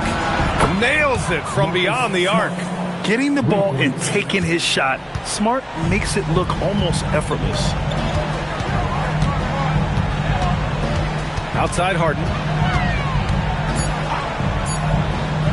Here's Ellison. Ooh, Howard with a block. And so it's the Charlotte Hornets feeling confident. 18-point lead to end that quarter.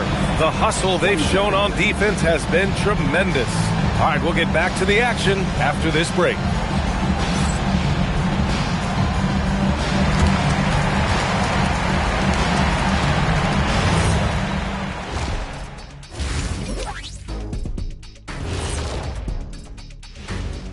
And hello, everybody.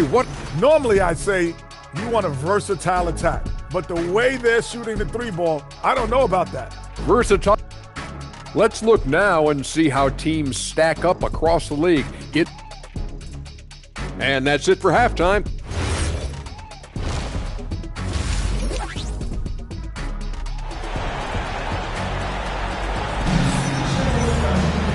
And with the second half upon us, we'll find out if this game becomes the rout that it's threatening to be. We are seeing an outstanding game from James Harden. Well, if he's hit threes like he did in the first half, he's going to have a monster night. Yeah, you know what? The defense is going to adjust. They'll be ready for him now, so I'm sure they talked a lot about how to slow him down. We've got James Harden, and it's Ellison in at the center position. So that's the group out there for Charlotte. Harden hands it from the wing. Harden's got 33 points. Deep into the game, you rely on players like him to keep delivering. Pass to Miles.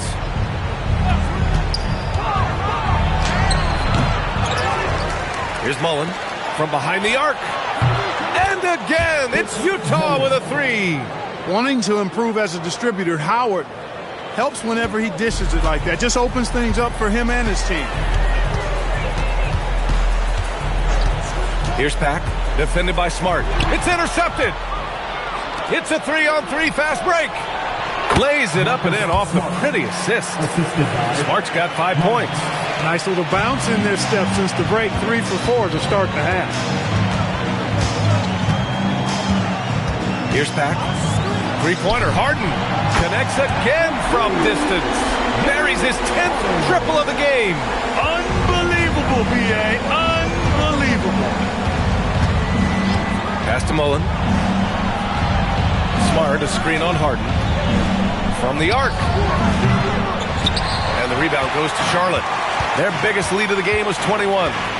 Here's Pack. And we're just about 2 minutes into the final half of play now. Here's Harden. And off the left side of the rim, it swirls in for him. Harden's got 38 points. A reliable option he's been tonight.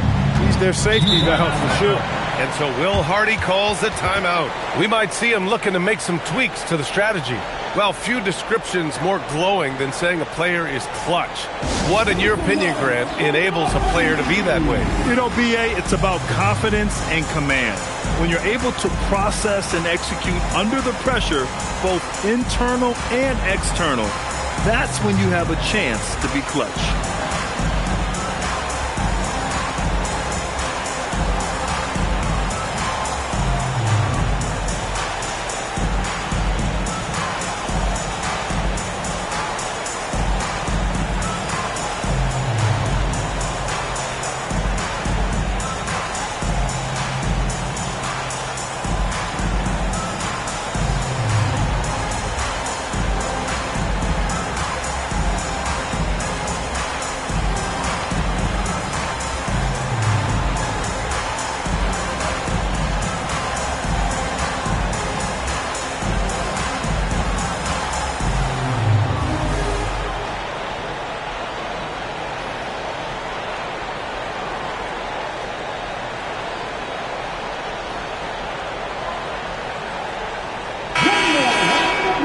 Here's the 2K leaderboard showing us the teams with the best free throw percentage. Number 1, the Hornets. This squad will punish you every time you let them get to the line. It's something they've worked on as a team, and now they're reaping the rewards.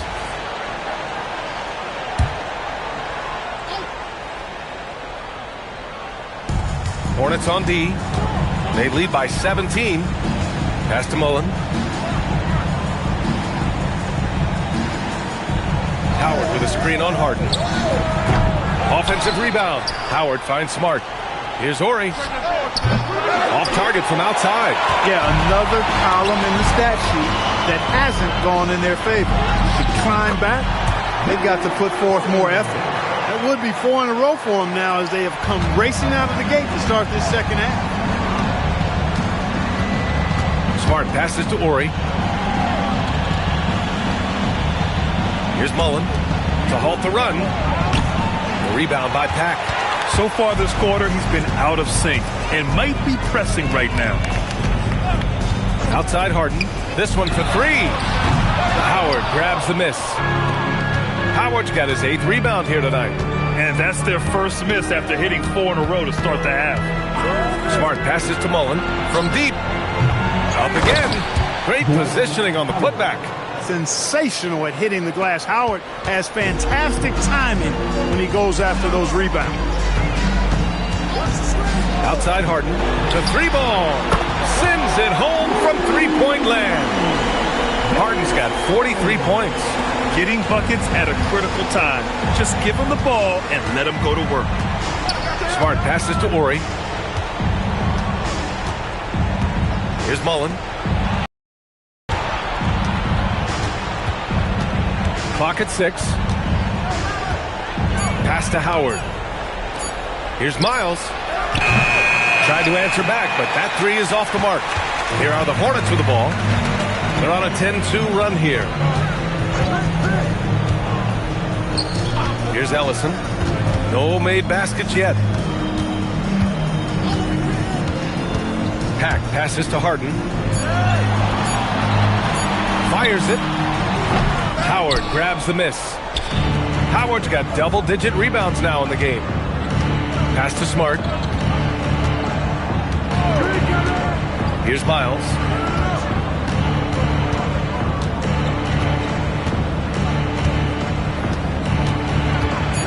Now here's Howard. Smart for 3. It's hauled in by Rogers. Here's Pack. Defended by Smart. Outside Harden. The 3 is up. Rebounded by the Jazz. Howard's got 11 rebounds in the game.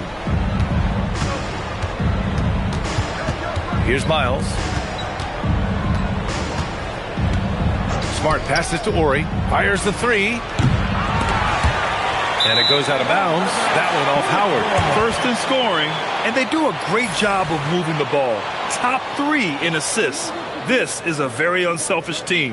And it's no secret the league is definitely more offensive-oriented nowadays. And they are the best of the bunch in following that trend, leading the league in points per game. Hardaway's checked in for Charlotte. And timeout called by Charles Lee. He's going to gather the troops and talk it over. Adjustments are a part of every game and every quarter of a game. I think Coach sees something here. And you know what? We'll see what changes he makes coming out of this timeout.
Making a switch here.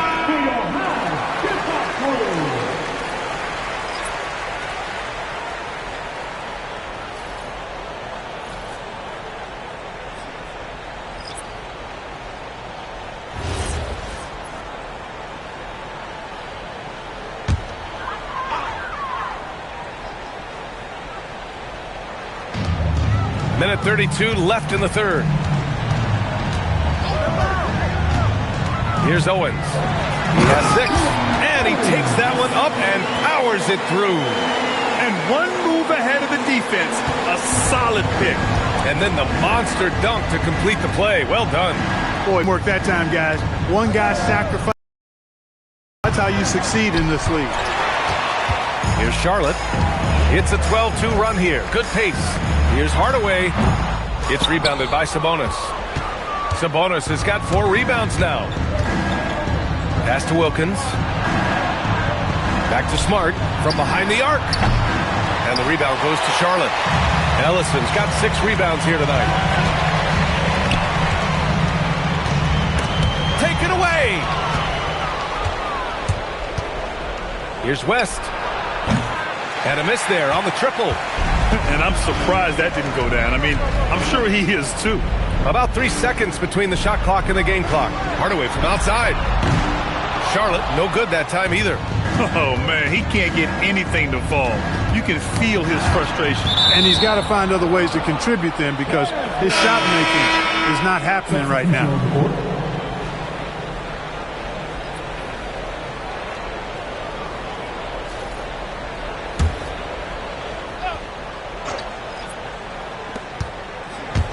Pass to Mullen.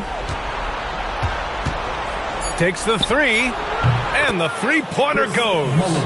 Mullen's got 6 here in the quarter. And he's coming off a huge performance, and his confidence couldn't be any higher. And his coach knows that, too.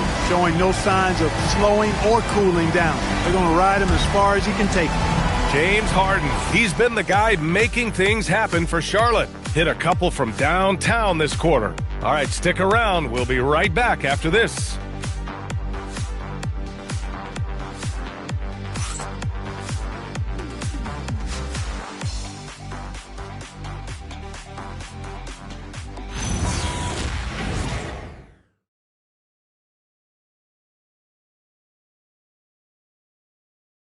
And while we have a chance, let's go to our State Farm assist of the game. He's always near the top of the list for this honor. I mean, passes like these are his specialty. Well, you can't run away from the DNA. When he's running the show, he makes sweet highlight reel plays night in and night out. And with the fourth quarter upon us, time is running out for this game to become competitive. And Utah looking at who they've got to start the fourth. We've got Domantas Sabonis. Also Derek Lively out there. And it's Felton in at the point.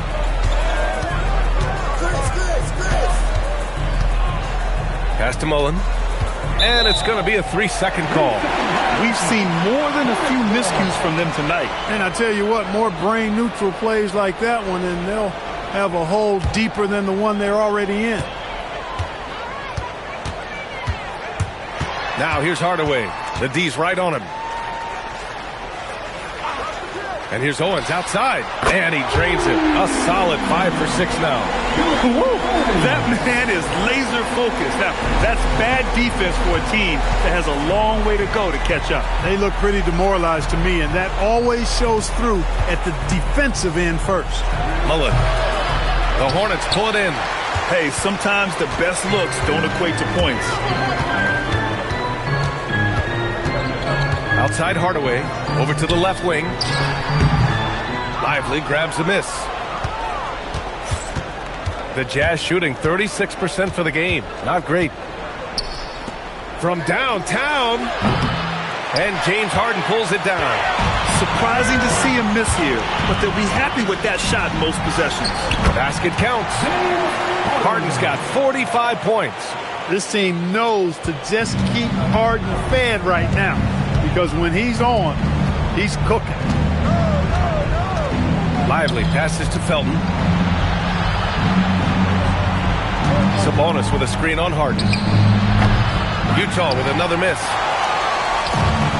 For Charlotte, they've gotten half of their attempts to fall in the fourth. 2 for 4 now. Count it. Good. Another shot right in the lane. That's been their MO this evening. They're searching for a way to score. Yeah, buckets have been very tough to come by. Here's Felton, defended by Hardaway. Here's Mullen. The Jazz again can't hit. It pains me to say it, but he's hurting his team right now. Apparently, he still has the green light because he's jacking it up. Owens, that's good.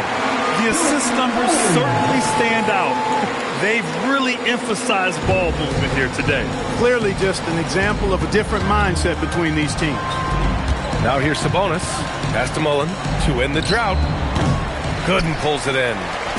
Gooden's got 6 rebounds now in the game. Man, miss after miss for him. When you're having a quarter like this, the only beneficiary is the defense. Outside Hardaway. Lets the 3 fly. Utah grabs the miss. Sabonis has got 5 rebounds in the game. For him, it has not been a game to remember, but all they care about is that W. Here's Wilkins. 6 on the shot clock. Here's Mullen. Gooden pulls it in. Gooden's got his 7th rebound here tonight. He just can't find a consistent way to score, and this team could certainly use it. Hardaway's shot is good. Hey, don't let the height of Hardaway fool you. He's not that big, but he can compete anywhere on the court. Here's Mullen. Lively with a screen on Harden. Mullen. Utah with another miss. Rough quarter for him. They may have to start looking at somebody else to get the ball to. Here's Owens. That one's wide left. And for Utah, they're shooting just 31% in today's game. Not great. Launches it. Felton misses. I'll tell you what, they've rebounded the ball tremendously well. Yeah, you look across the board, it's actually sizing up, shaping up to be a great game. Strong performances throughout, and they've really been strong on the glass. Oh, what a perfect pass to set that up. Hey, the feed might have been pretty, but the finish, that was angry. Well, you need both to make it.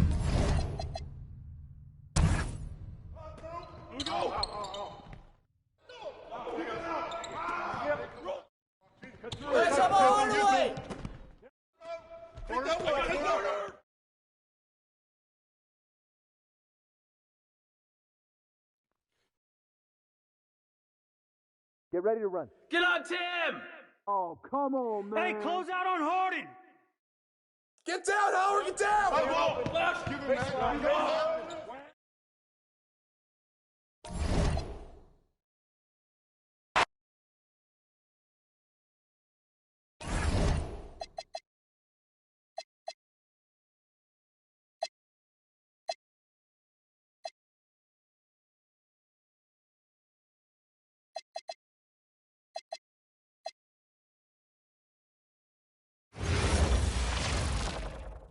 Welcome, everyone, to NBA basketball.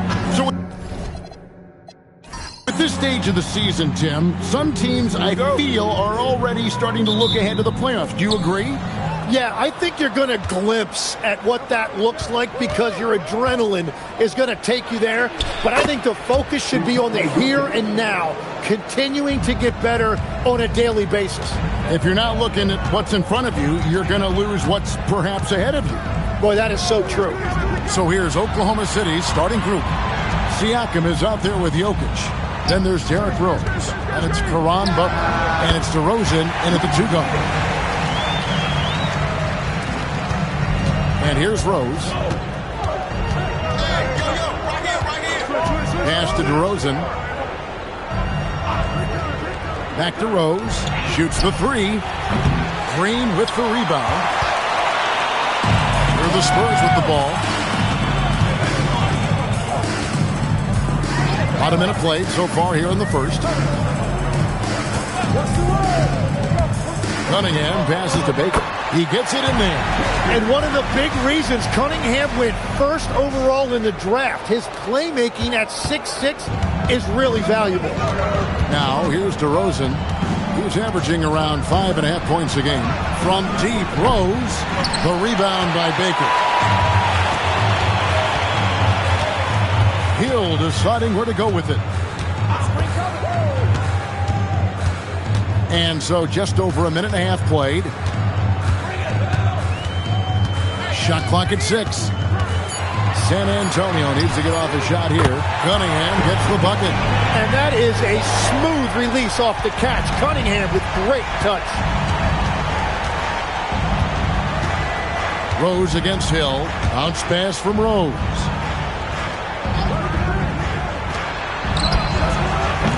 Hook under with another miss. Well, I'm not sure if he was surprised to be that wide open, but something got him out of focus. Buries the long-range jumper. Cunningham's got a pair of threes now in the first quarter for the Spurs. And so Mark Daigneault calls a timeout. He's going to take this chance to talk to his guys.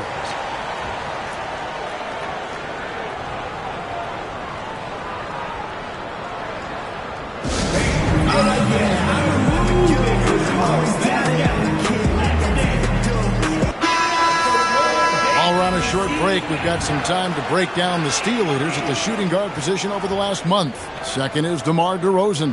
And both the hand speed and general quickness of the players on that list are outstanding. Those are the qualities you need to be an effective perimeter defender. Well, you better be aware and alert if you've got the basketball against these guys because they're always looking to make a play. Rose, no good. Yeah, so many times we will see shooters of any caliber miss that wide open 3. Cunningham against DeRozan. Cunningham passes to Baker. Good, and the assist goes to Cunningham. Baker's got his second basket of the night.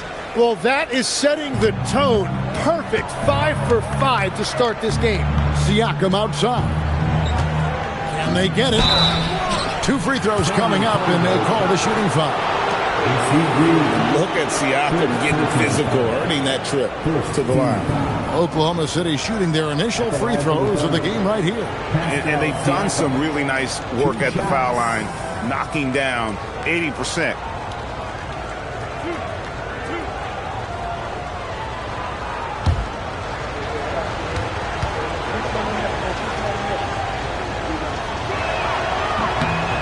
Throw good, Siakam. Something you notice about Pascal Siakam is his work ethic. This young man will work hard to earn opportunities and then work harder to make the most of them. Jordan Clarkson, he's checked in for Oklahoma City.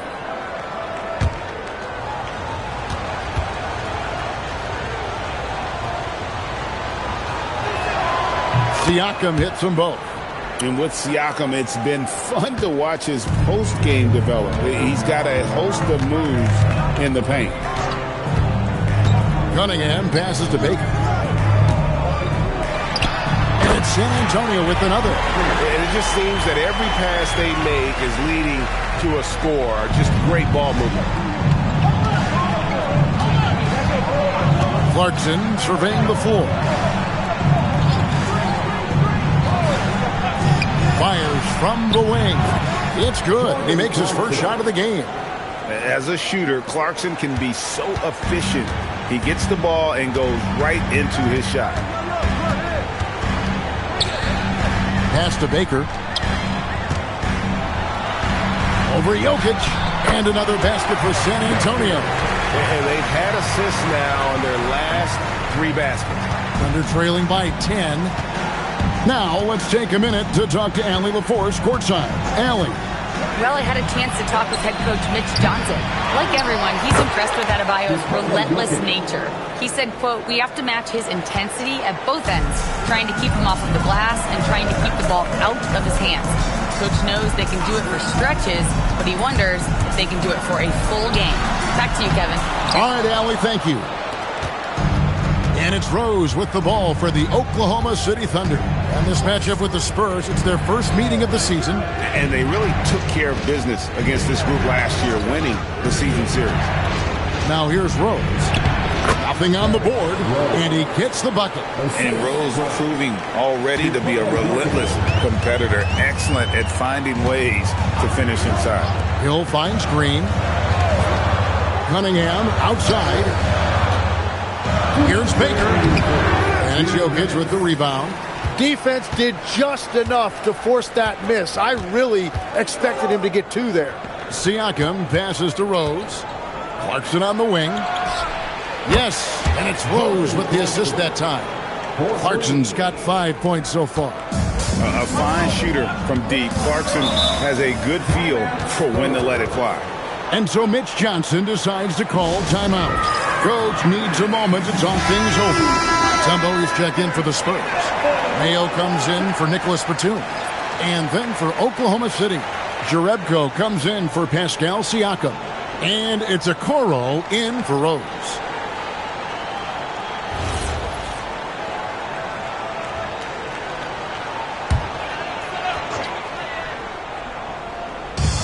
.137 left to play in the first quarter. Out left to the wing. Okoro wide open. He fires. And they're unable to get the time basket there. Clarkson against Hill. Cunningham outside. There's a screen. Inside. Here's Baker. Powered down after the assist. Let him into the lane.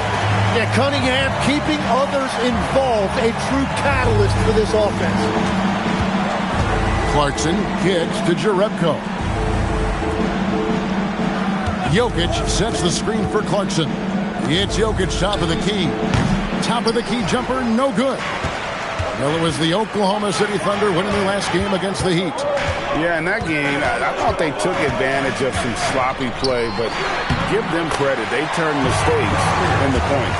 When you turn great defense into easy offense, you are going to put yourself in a great position. Here's Clarkson after the basket by San Antonio. The shot's good from Jerebko. And he likes to get in a rhythm early. Nice triple. Spurs leading by 4. 19 seconds left to play in the first quarter. Now, here's Cunningham, covered by Okoro. Down to 5 on the shot clock. To the middle, Jokic with the steal. Fires from way outside. A free-flowing first quarter. Great scoring through 1. Spurs out in front, up 4. We've got more in store for you right after this.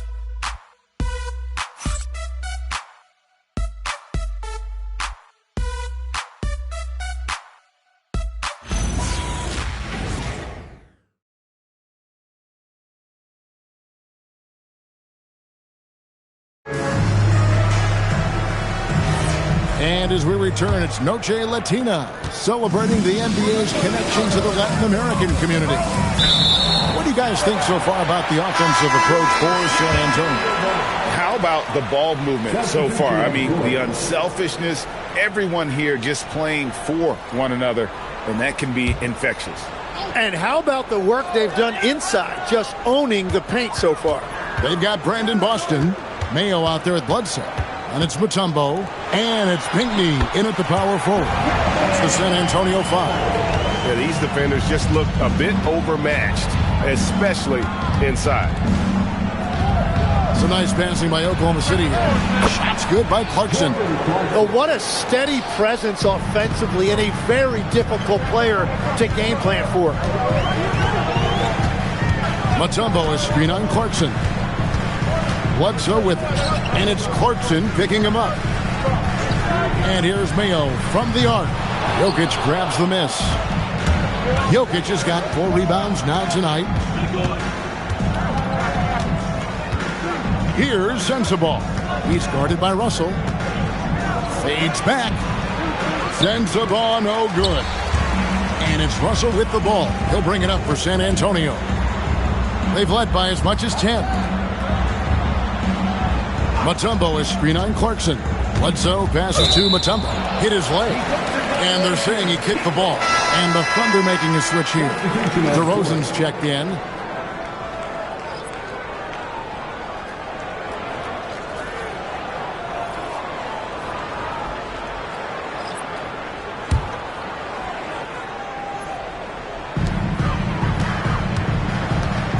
Bledsoe with it. Still yet to score. 6 to shoot. A minute and a half gone here in the second quarter. Off target at the rim. Now Okoro. DeRozan with a screen for Okoro. The shot's good. So it's the Spurs now. That will be a getaway game for them. A 1-game road trip. Pass to Bledsoe. Outside, Green. Bledsoe passes to Mutombo. That one falls. Mutombo's got 4 points in the quarter. Hey, Tim, if you could start a franchise with one player not named Wembanyama, who would you select? I think I'd go with Shai Gilgeous-Alexander right now. When you look at his age, combined with the fact that I believe he is the single toughest individual cover in the NBA, he can just collapse defenses at will. That is so well said. Would you pick a position or the player? How would you discern between those two thoughts? I think the key for me is I want to take a guy who's going to make the decisions for me with the basketball in his hands. When you have a ball-dominant league with stars controlling the action, I want that one guy who I know I can pencil in high-level production every night. Shooting 2.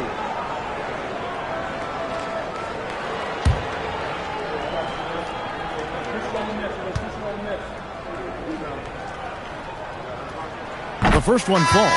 A gifted defender and an impressive athlete. AC Green can be a real lift to this team. The way he hustles on the floor to make an impact. Baker, he's checked in for Mutombo. And Oklahoma City also making a switch. Butler, he's checked in for Okoro. And both free throws good for Green. Here in the second quarter, we've played a little over 2.5 minutes now. Clarkson passes to Jerebko. Back to Clarkson. Now Butler for the 3. Green with the rebound. Bledsoe finds Cunningham. There's the pick. And the call on the shot that sends him to the line. It's going to be on Jokic. And we're seeing Cunningham turn himself into a leader. This is why he went first overall back in 2021. Shooting 2.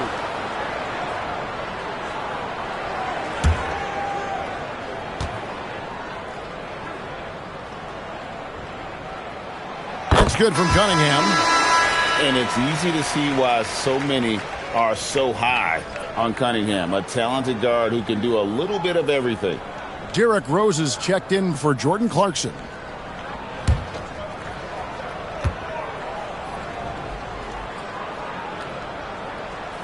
Both shots good from the strike. As we've gotten closer to halftime, their style has become more and more physical. And so Mark Daigneault calls a timeout. He's going to have a discussion on the sideline. Giving up a run here, can they turn it around? Well, let's pump the brakes right here. Put a Band-Aid on this, and you've got to turn it around. The momentum is going the other way.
City making a change here. Sheboy's checked in. Here we are, 2 games left before the start of the playoffs. Let's take a look at the possible field. You look at San Antonio. Winding things down this season, they're in that all-important 9th position within striking distance of a playoff spot. And, of course, there's the Thunder, sitting directly below them, just 1 spot down. And, you know, for the Thunder, they've looked decidedly average here in the early stages of the season. And that's shocking when you consider the kind of success they're coming off from a year ago. Well, no franchise likes to be living in mediocrity. The good news is they still have plenty of time to improve. Now, Cunningham following Caron Butler's 3-point attempt. And that'll be Oklahoma City's ball as it goes out of bounds. And let's take a moment here to see some of the numbers for Rose. And he's right up there in the top 20 in scoring. Certainly a force to be reckoned with offensively. And talk about being top 10 in steals. I love his jumping the passing lanes and then stealing away your dribble. George Hill's checked in for Eric Bledsoe. Closing in on 4 minutes played here in the second quarter. Jerebko at the elbow. And it's out of bounds. Last touch by DeRozan. Well, you got to help out the team whenever you can, and this group of shooting guards have helped out on the glass for their respective teams this year. Second is Isaac Okoro. Nick Batum third. And these are sort of your do-it-all guys. I mean, even if rebounding isn't necessarily a priority for shooting guards, it's still something that helps your team get wins. Well, when you have that kind of sacrifice and effort from your 2-guard, it makes a big difference. These guys help their teams win the 50-50 battles. You gotta love strong defense, especially when it comes in the form of harsh rejections. Wow. Yeah, quick thinking pays off big. What a block.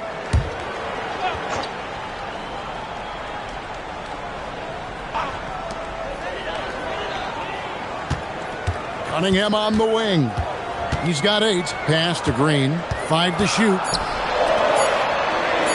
Deep 2 from Hill. Once again off the mark by San Antonio. DeRozan passes to Rose. Back to DeRozan. Outside Rose. Trying to end the drought. Good. And it's DeRozan picking up the assist. Rose has got 5 points so far. Hey, if Rose can hit that shot, those driving lanes just get wider. At the elbow, Green. Over Jerebko. Bank shot. No good.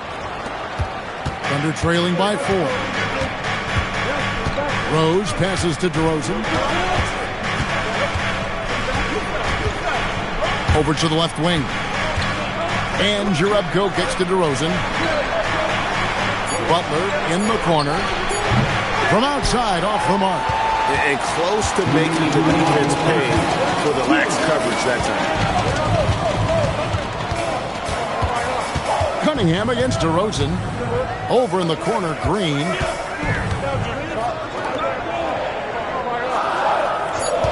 Outside, Batum. Hits it from 3-point range. Batum's got his first 3 points of the game. That's a high percentage look when the D doesn't fight over the screen. Yeah, and that's the effectiveness of the 2-man game right there. And the shot is good. The Spurs lead has been cut back down now to 4 on the bucket from Derrick Rose.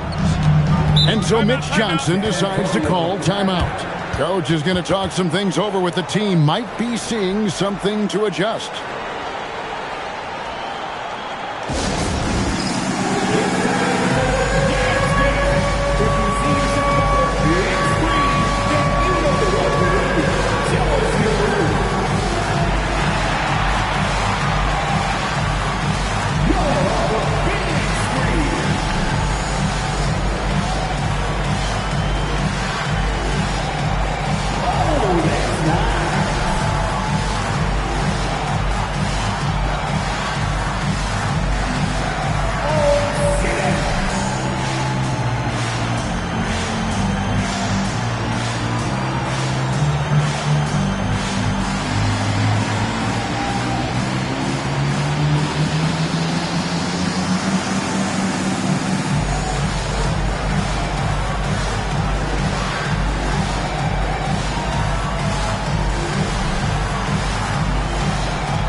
Oklahoma City.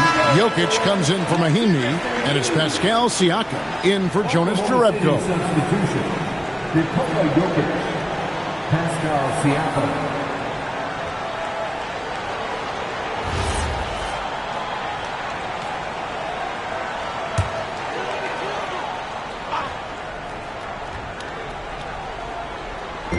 Oklahoma City on D.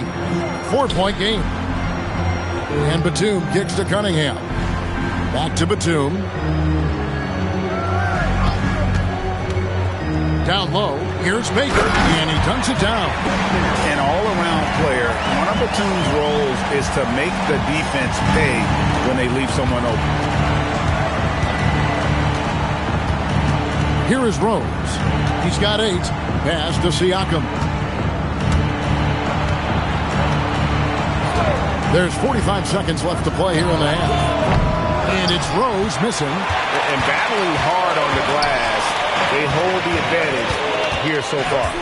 And here's Cunningham. Outside for Batum. No good from outside. Thunder trailing by 6. Rose dishes to DeRozan. Rose passes to DeRozan. Fires for 3. A rebound by the Spurs. Baker's got his 6th rebound on the night. Cunningham.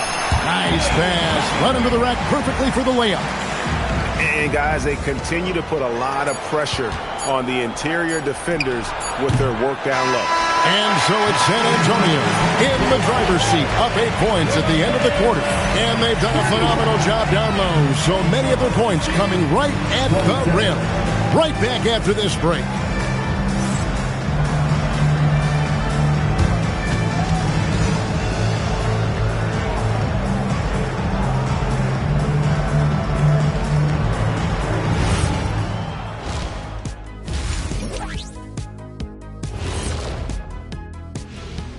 Thank you for joining us. Getting right to the story, things are going well for the San Antonio Spurs. They've made it fun to watch. Some of the best players in the world doing what they do best, Ernie. Yeah, when everything clicks, it can be the most beautiful game on earth. 5 guys with one mission. And now, how about a peek at the Western Conference standings as the playoffs come into focus? Looking at San Antonio, they've had a drop-off that I don't think anybody predicted. Came into the season with high hopes. The chemistry just hasn't been there from the beginning. It's a disappointing year. And that's a halftime wrap. Let's get back to the second half with the call by Kevin Harlan and the crew.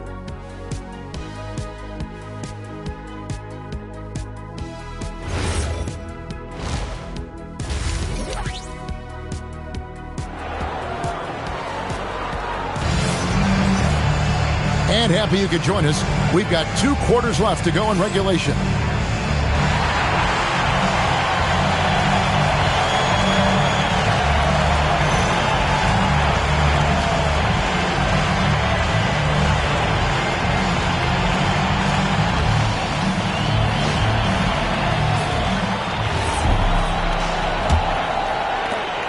Spurs leading by 8.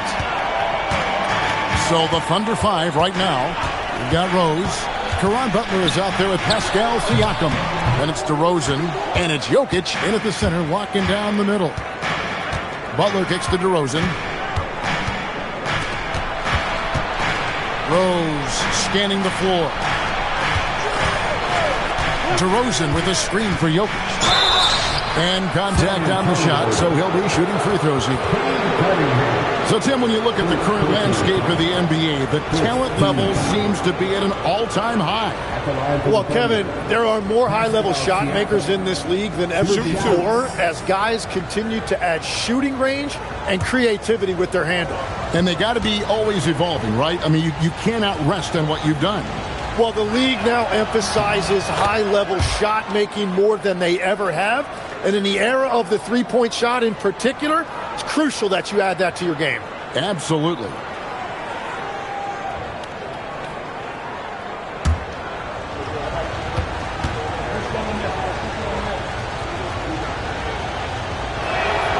And he makes the first but misses the second.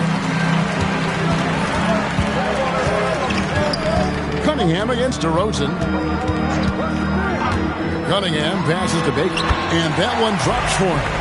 Baker's got 16. Yeah, that was the third straight high percentage look the defense has allowed. The defenders have got to start putting bodies on bodies. There's Rose with the three. San Antonio with the rebound. Cunningham outside. Green with a screen on DeRozan. Green, no luck. Under trailing by 9. With his first shot attempt. No good off the front iron. And so he'll bring it up for the San Antonio Spurs. In the second half, they've only given up one basket coming from the free throw line. Cunningham passes to Green. Good, and the assist goes to Cunningham. Cunningham's got his 7th assist in the game. Guys, they're looking for a way to score here. Yeah, they've had a tough time taking the lid off. And so Mark Daigneault calls a timeout. Coach is going to take a few minutes to regroup and go over the strategy.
You can just chalk up the points when these guys get to the line. Here are your top free throw shooters for the past month. Derrick Rose, number 1. And during that time, guys, he's been an absolute dead-eye shooter from the free throw line. His concentration just never wavers.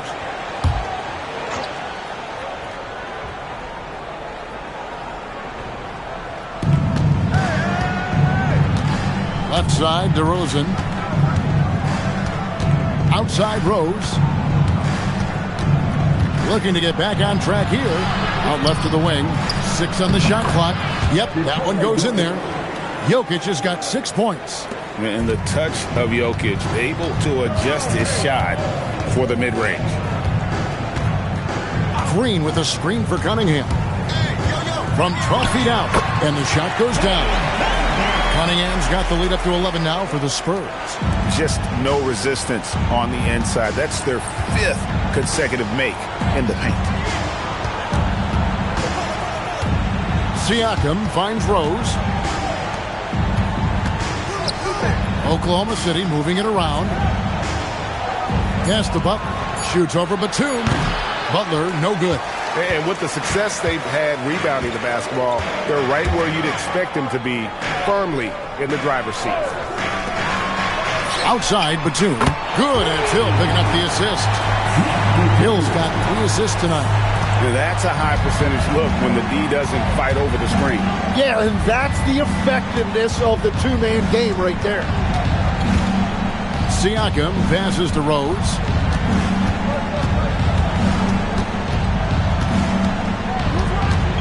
The kick outside to Butler.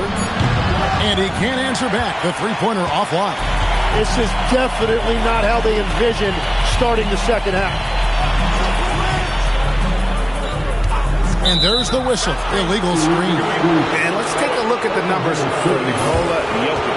And don't forget, top 20 in the league in rebounds per game. He's got a great nose for the ball. And back to what you said, top 5 in steals this year. Quick hands and great anticipation. O.J. Mayo, who's checked in for San Antonio. And Oklahoma City with a change here, too. Clarkson's checked in. Siakam outside. Pass to Rose. Takes the 3. Rebounded by the Spurs. Baker's got rebound number 8 here tonight in the game. Well, unfortunately, his poor shooting is not helping their case here.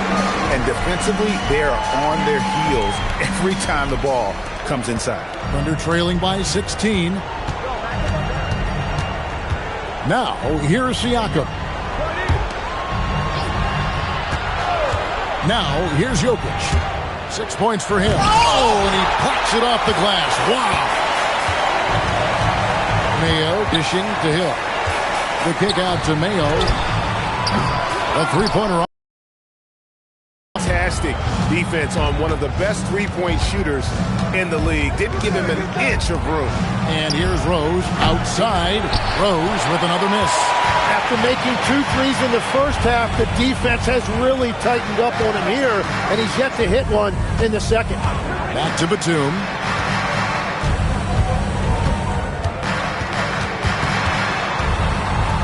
Pass to Green. Outside Hill. Fires the 3. And the rebound goes to the Thunder. They've got the Pistons ahead of them in their next game in Detroit.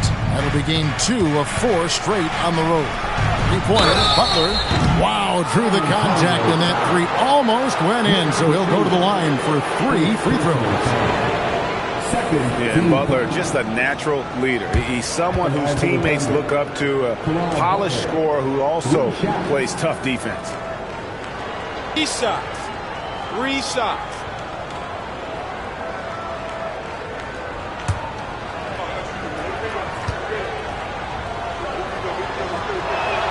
And he's good on the first of 3. Tim, at one point, your dream was to play professional baseball. Why did you switch? Kevin, it really came down to this. Hit a growth spurt when I was 14 years old, and I decided to go try this basketball thing that first year in high school. As it turns out, what I fell in love with, I didn't need anybody else to get better. I had an insatiable work ethic. It lent itself to hours and hours on the basketball court by myself. That is such an interesting perspective.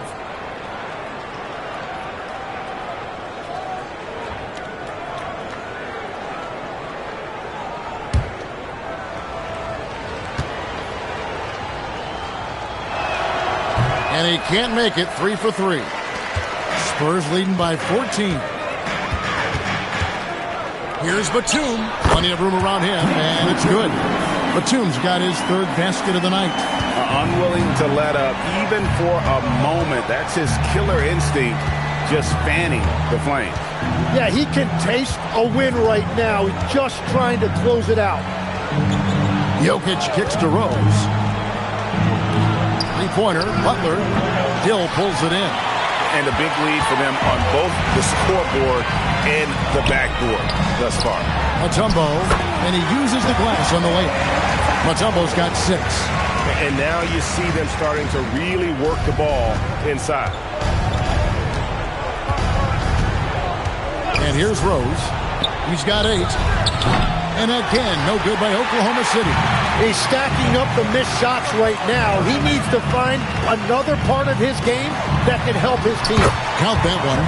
Mutombo's got 4 this quarter. Yeah, letting it rip. They're just having fun right now. It's a great game plan, and it's great execution. They've really been in the zone. 30 seconds left to play here in the 3rd. Jokic finds Rose. Here's the teardrop. Butler against Batum. Over Butler. A shot by Batum, no good. Outside Rose.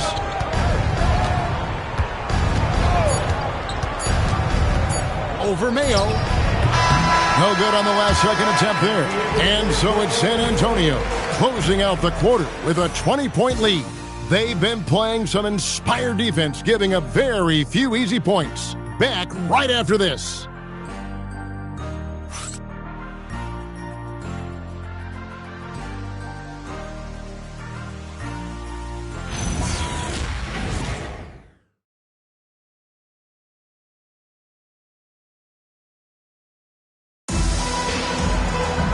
And there may not be a lot of drama down the stretch as we head into the fourth quarter, but stranger things have happened. Cade Cunningham out there at Bledsoe. Then it's Mayo, and it's Mutombo, and it's Pinckney in at the 4. That's the San Antonio 5. Just look at what a sniper he is from long range. He's got such an unusual skill for a big fella. Mutombo sets a screen. Here's Bledsoe. Money from the wing. And the Spurs lead by 19. Well, he hasn't had to carry the entire load tonight, but he can always flip that switch. And plenty of contact on the shot, so 2 free throws coming up. Hey guys, what do you think about the offensive approach so far that we've seen for the Spurs? And they're playing beautiful basketball right now, racking up the assists by playing so unselfishly, just finding the open man. Yeah, they have been dialed in from deep. The three-pointer has been there all night for them. First free throw is good. And they came out of the locker room after halftime with a much more physical approach than what we saw in that first half.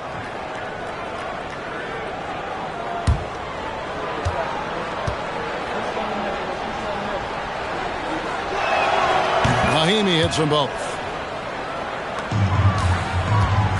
And so it's Cunningham. He'll bring it up for San Antonio.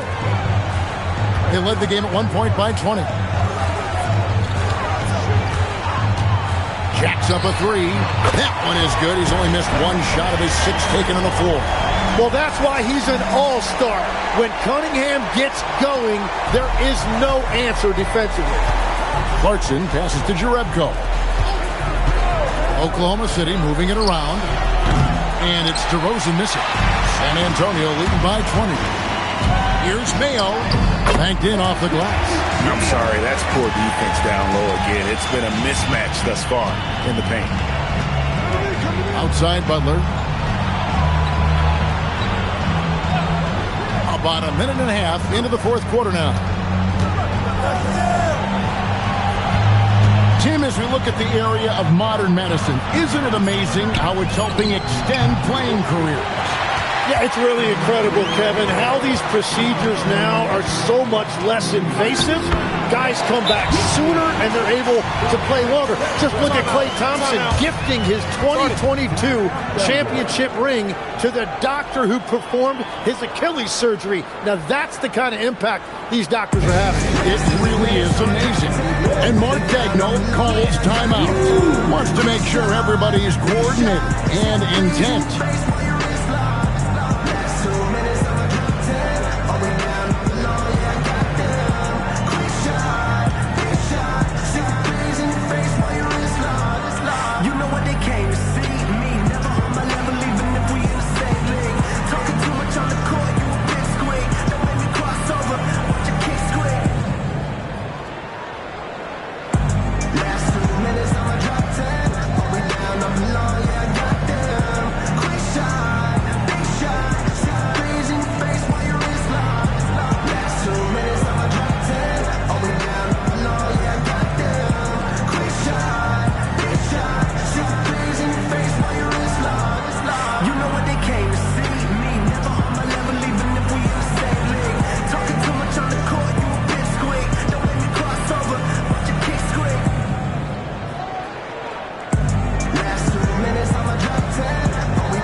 Akers checked in. Wennington, he's checked in for Oklahoma City. Pascal Siakam comes in for Jonas Jerebko.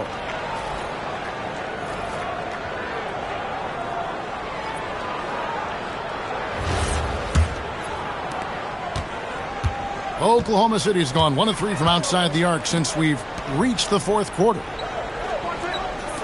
Three-pointer, Butler bangs home the trifecta. His first 3 of the game. Maybe that gets him going from out there. Bledsoe taking his time here. Cunningham sets a screen for Bledsoe. The kick out to Cunningham.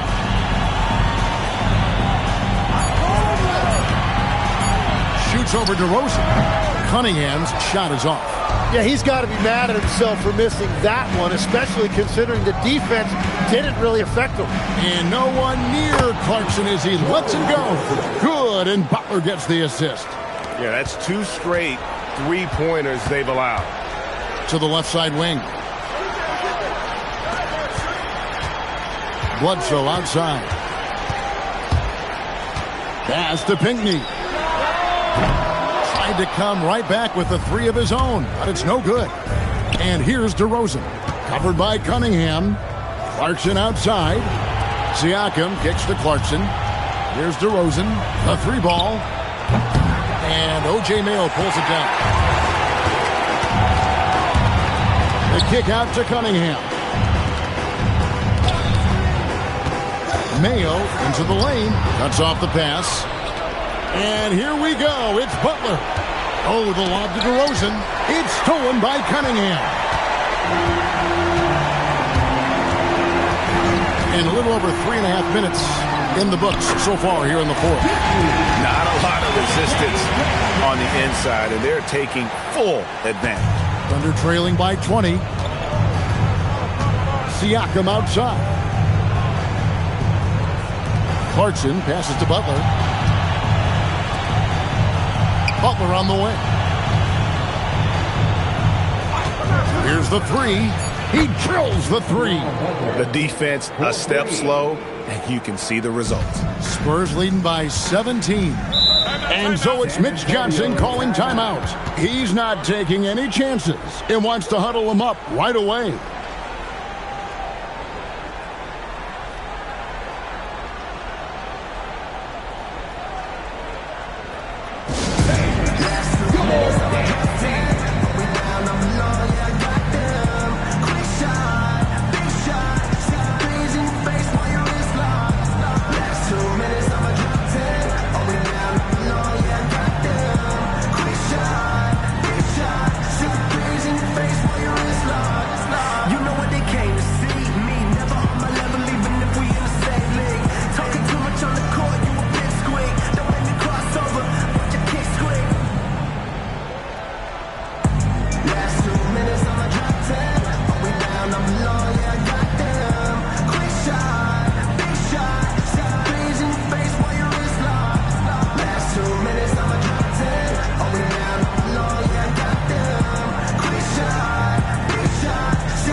It's now time to take a look at our player of the game.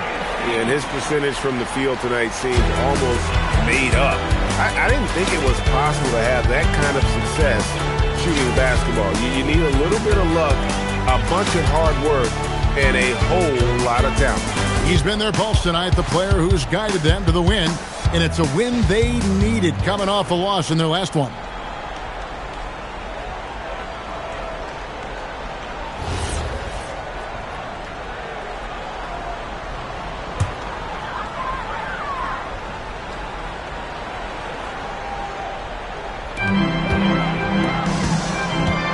Cunningham outside. Floats one up. Good for another bucket. He's made half a dozen now. 6 for 8 on the night. And they're beginning to just flat out fall apart defensively right now, especially on the interior. Pass to DeRozan. Floats it up for Rose. Cunningham with it. There's Baker. Jokic defended. And a beautiful feed leads to a monster jam. Well, if you don't take care of the ball, fellas, that's what can happen. Absolutely, Greg. That makes the turnover even more painful. All it takes is a half second of carelessness, and someone will be rocking the rim going the other way. Clock at 6. Jokic with this screen on Batum. And here's Rose outside. There's some defense for you. For someone who's as good at shooting the three ball as he is, you need a defender who's equally good at guarding against you. And as we head to the final buzzer here, a crushing blowout, big-time dominance, and this will go in the record books as a gaudy win for San Antonio. This was a team performing to its fullest capability. A hugely satisfying win. A game that not many will soon forget. And on the other side, one that I think most will try to forget. And so with this win, they'll move to 6 victories on the season. Yeah, that was an easy one. Kate has every shot in his bag. 58 seconds left in the fourth. Now Hill, Cunningham outside to the paint. Green kicks to Cunningham. 6 on the shot clock.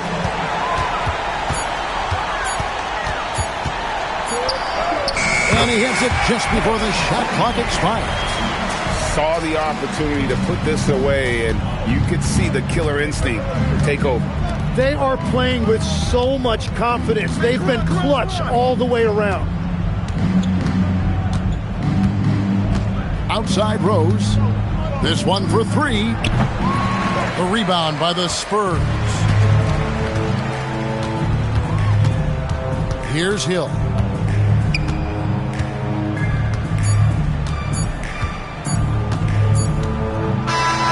And so it's San Antonio easily taking this one. They quartered out tonight, dominant showing in front of a crowd that loved every minute of it. And, you know, this game could really be a defining one for what they can do when they are playing at their best. I mean, being here at home no doubt helps, and the execution was flawless.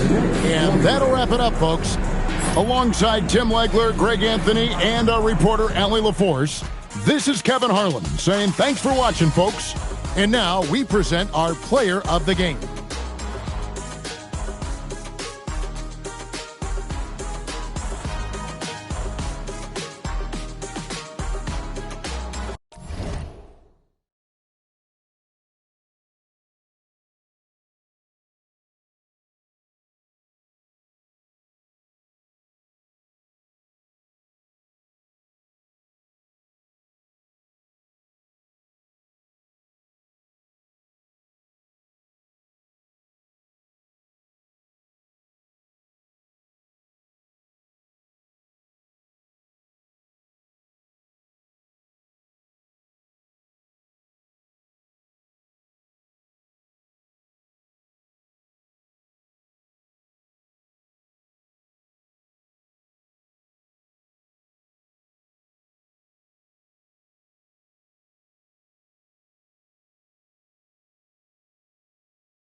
Welcome and thanks for watching the...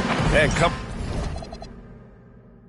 into this game, Grant. Is it fair to say this feels like it should be a blowout? Well, on paper, that would be the assumption. But, B.A., this is why we play the games. Anything can happen, and any team can pull off an upset. And the starting lineup for the Magic. They've got Andrew Wiggins, and it's Allen in a shooting guard. Elliott passes to Westbrook. Beyond the arc. And that's good. His first bucket of the game. Averaging double-digit assists for a number of years. Ross can dish. And that one's good. Doherty. And setting the tempo with an assertive move. Like, where was the defense on that play? Well, when you are the aggressor this early, it is intimidating. And that one's good. McGlure. Yeah, few guys drop dimes like Westbrook. He has an innate talent for setting up shooters. Rubio against Westbrook. Wiggins passes to Doherty. That shot missing. To the middle. And the basket by Westbrook. Westbrook lives for those kind of drives, forcing the D's hand. The Magic have gone 1 for 3 so far. Pass to Wiggins. Outside Rubio. Inside. Picks it. And down it goes. Dumped it through off a beautiful setup. This is why you put the ball in his hands. An accurate pass hitting a moving target. Smith passes to Elliott. On target from range. Elliott's got his second bucket of the night.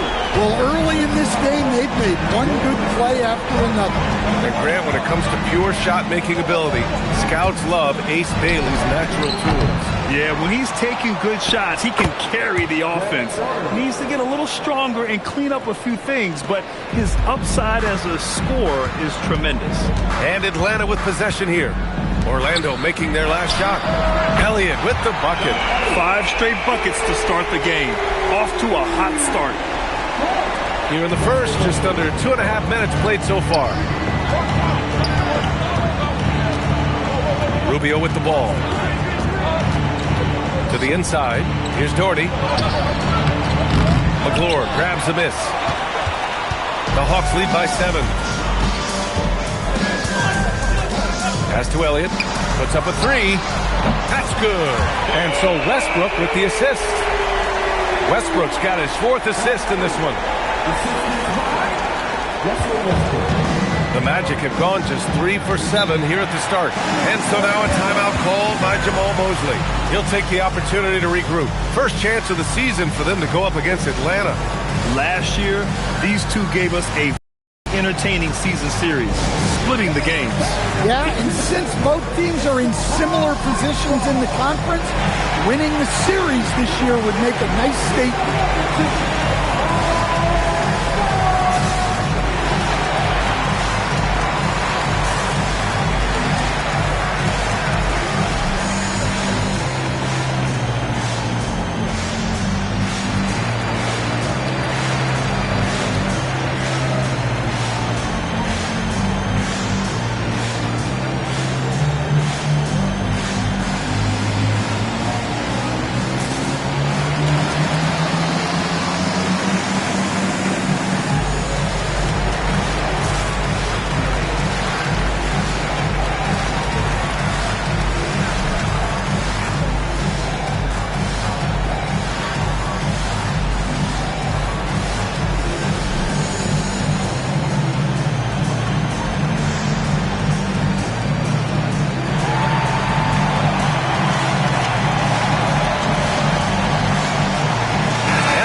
Making a change here.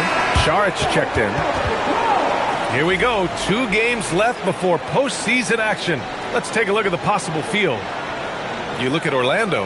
With the playoffs fast approaching, they are well positioned at 2nd place in the conference. And, of course, Atlanta, well, record-wise, not even in the same conversation. Well, right now for the Hawks, just a really tough start to the season for them. Now, they're going to have a lot of catching up to do down the road. Yeah, but the good news is they are a team that can do that work. It's just a question of solving these early problems. And this young Magic team plays a stifling brand of defense, Dan. Yeah, the best we've seen in Orlando since the Hall of Famer Dwight Howard controlled the paint. That team also had great coaching. Here's Rubio following the three-pointer by Atlanta. And he goes in for the dunk. How about the bounce? We can call that bounce per ounce. Can't be denied. Westbrook, the pass to Saric. Here's Elliott.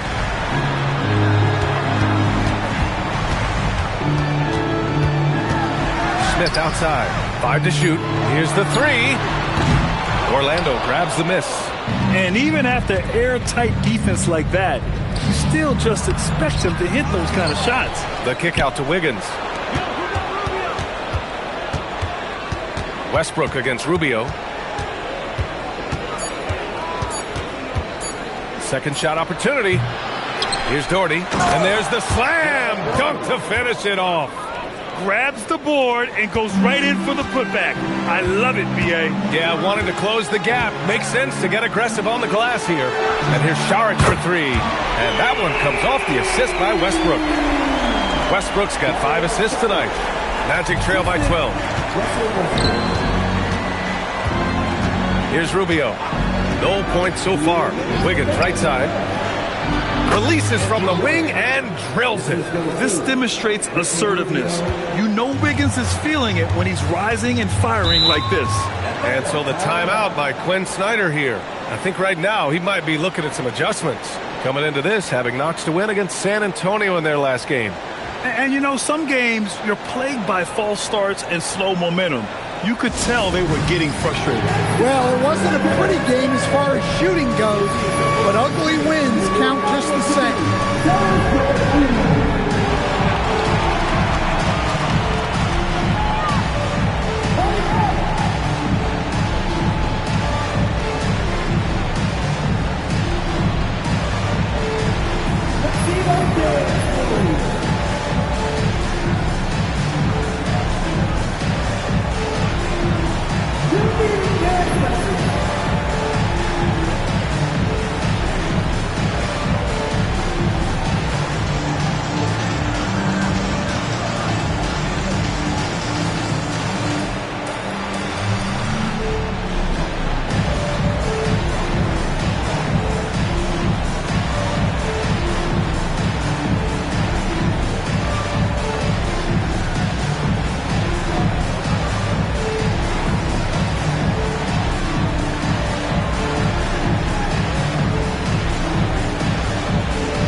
He's checked in for Atlanta. With this pause, let's update you on the best rebounding teams in the NBA over the previous 10 games.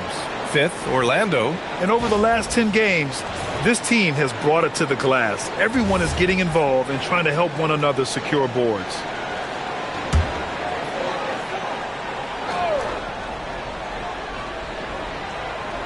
And Atlanta with possession here. 10-point lead. Pass to Westbrook. Off target from three-point range. Well, the defense catches a break there. You expect him to make those. Buffkin, no good. The Hawks have gone 8 of 10 shooting. Westbrook into the lane. Good ball movement here by Atlanta. The rebound by Wiggins. Magic trail by 10. Outside Rubio. Back to Wiggins. They set the pick. Just 5 on the clock. Here's Doherty. That's good. For the day, he's 4 for 6.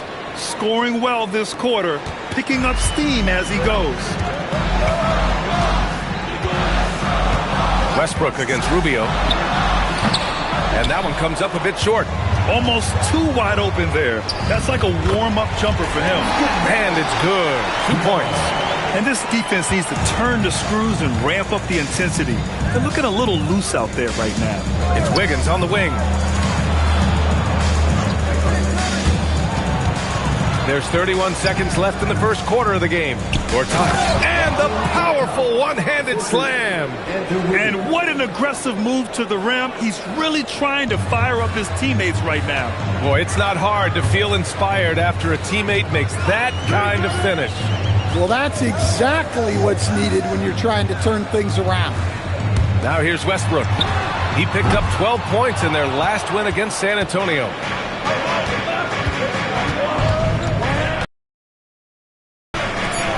Here's Wiggins.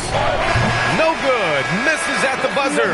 And so it's the Atlanta Hawks finishing the quarter with an 8-point lead. They've been very effective from the three-point line. That's the key for them so far. We'll be right back after this word.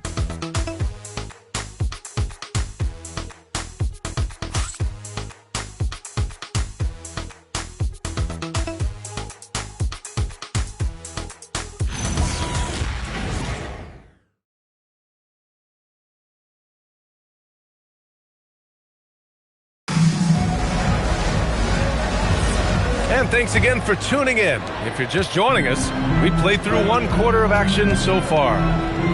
And a closer look here at the scoring breakdown for Atlanta. Well, the thing about hitting early threes, it spaces the floor and makes things a lot easier offensively. Also, you got to appreciate how unselfish they've been. I mean, the ball movement has been impressive, and the assist numbers are off the chart. They've got Dario Saric, Wesley Matthews out there with Smith, and it's Chalmers in at the one spot. So that's the Hawks 5. In this league, you've got to have moves and counter moves. Grant, your toolkit was pretty complete coming in. Well, you know, I tried to keep adding to it. It's like baseball. If they're struggling to hit your heater, that changeup will work even better.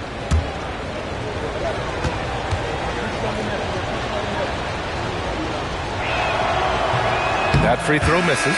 Kamara, he's checked in for Curry.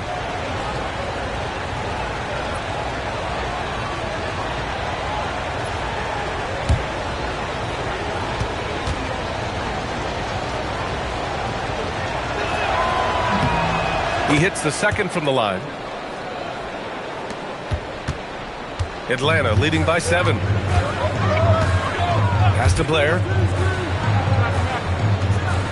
Now Smith, all alone, and that one's good. Look, he's the kind of player that has you awake at 3 a.m.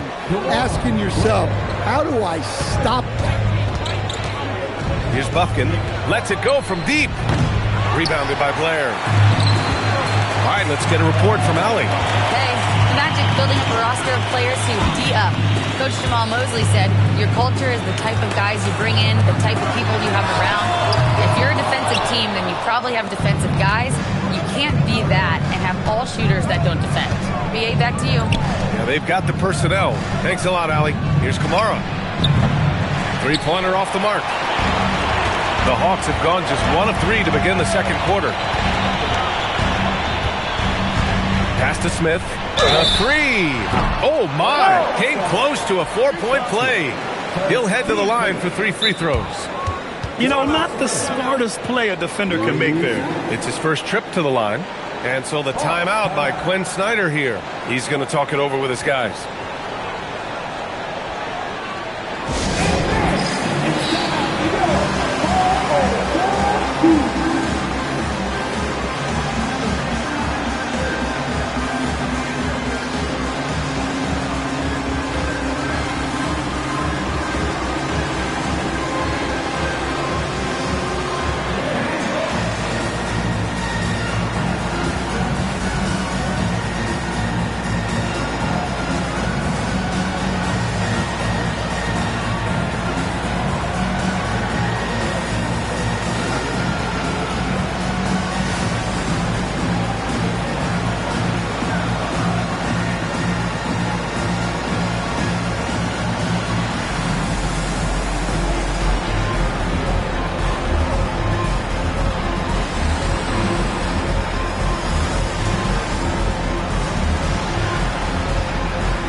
Both teams will make substitutions.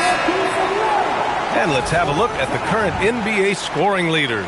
Andrew Wiggins is second. He's proven to be an essential part of their offensive efforts, always playing hard on that end and ensuring they come up with points.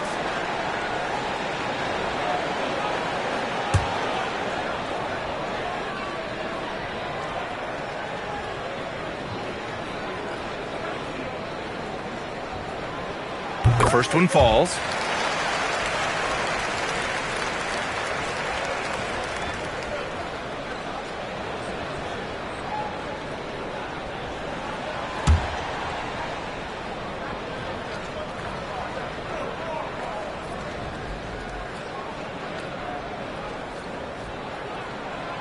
No good on the second free throw.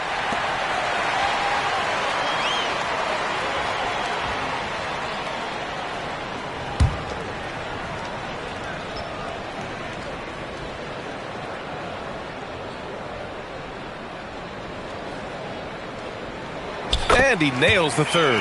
And he didn't go to the line once in the first half. But now he's figuring out how to draw contact and get himself to the line. Here's Micic. No points yet. Wiggins has space. Rebounded by Blair. Well, you couldn't ask for a better look. That's one he's got to knock down. Smith passes to Saric. Here's Smith. Fires the three. The rebound by Wiggins. And he probably thought he was going to bury that one. Pass to Micic. Back to Wiggins. They set the screen to the paint. Clock at 6. Gortat gets the bucket. Making the smart play there. Wiggins passes it off to a guy with a better shot off the pick and roll. Here's Blair. Pass to Dunleavy. With nobody on him, he buries that jumper. Dunleavy's got his first 2 points of the night. Well, you love the unselfishness. Makes the next pass and enables his team to capitalize on the possession. Allen outside. Wiggins outside. To the middle. And it's good. Fought through contact. Hit the shot and will go to the line.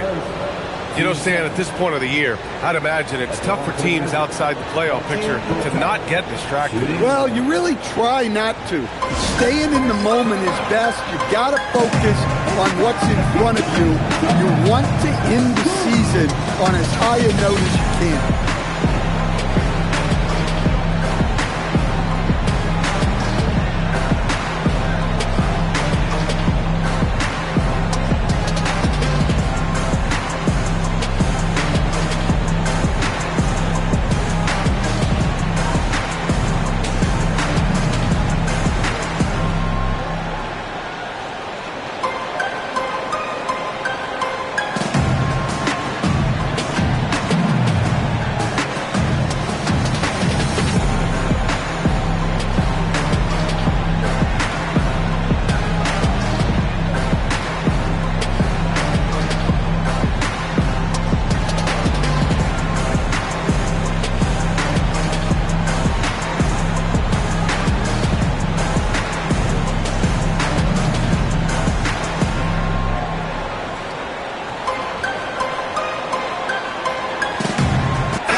Now Westbrook.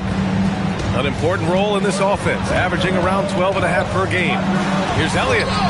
That's good. And so Westbrook with the assist. Westbrook's got his 6th assist of the night. Here in the second quarter, just under 3.5 minutes played. Wiggins, no good. Another miss. At some point, they need to tap someone else for a boost offense. Here's Elliott. And a miss there on the triple. And so it's Allen who brings up the ball for the Orlando Magic. 11-point game. Next matchup, they'll be at home against the Wizards. And that's a one-game homestand for the club. They get it again. Here's Hickson. And terrific work on the offensive glass as he picks up the deuce. The defense getting out-hustled on the putback. Can't let that happen. And I can tell you from experience, these are the types of things that drive coaches crazy. Pass to Gortat. Here's Doherty. Orlando moving the ball around. Wiggins for three. And out of bounds. Atlanta will have it. Time for the 2K leaderboard, showing numbers from the second half of the season. Teams that love to run. In the third spot, the Hawks. Here's a team that is not being slowed down by the long NBA season. They've been looking to push the ball every chance they can get. Reed's checked in for Smith. Rubio's checked in for Orlando. The Hawks lead by 9. Westbrook outside. Here's Dunleavy. He's averaging about 6 points per game. 2 points. That one goes. And Westbrook is very skilled at sizing up defenses. He understands when he should take these quick shots. Wiggins outside. They set the pick. Inside. Here's Hickson. Oh, and a beautiful feed leads to a monster jam. Well, if you're going to let him get that close to the rim, that's what's going to happen. Leaving no room for error with the slam. And it gets even worse for them. I mean, he just waltzes down the lane, extending their advantage. Not good. Well, it's not going to get any easier if they can't improve their defensive intensity. They got to show some fight. Here's Hickson following the score by Atlanta. Rubio, no good with the triple. That's his shot, and one I'm sure he wants back. Westbrook, the pass to Reed. Here's Blair, pounded by Wiggins. There's the double team with Wiggins. For three, Westbrook. Orlando with the rebound. Doherty's got his 6th rebound on the night. And they've been able to maintain this lead despite his inconsistency from the field. And here's Rubio. Hasn't gotten one to fall yet. Wiggins, no good. Well, I feel for him. He's trying to make a play, but hasn't had an impact this quarter. Pass to Blair. Here's Dunleavy. 3-pointer. 2 shots, 2 makes. Off to a good start. And that's a defensive lapse. A shooter of his caliber can't be left wide open. Things just don't seem to be clicking for them offensively. Yeah, they really need to find a way to get back on track. Wiggins for the triple. And when you're trailing in a game, it can be tempting to try to go for the big play. Now here's Westbrook. 16 seconds left to play in the first half. Shot clock at 5. Pass to Elliott. The 3 is up. He's off on that one. And so it's Atlanta closing out the quarter ahead by 11 points. Great shot selection right now, keeping the game simple and getting high percentage looks. And more NBA action on 2K Sports coming your way right after this.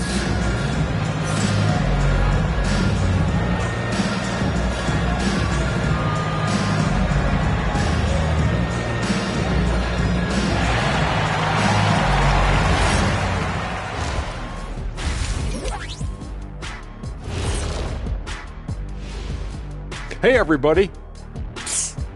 I got a secret. We're approaching the playoffs, and we are starting the show with a breakdown of the Western Conference standings. And taking a look at Atlanta, they're not going to make the playoffs. We knew that.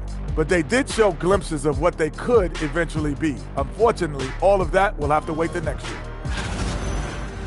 And now, how about those first 2 quarters of play? Just a dominating performance for the Hawks. Well, you can see the camaraderie.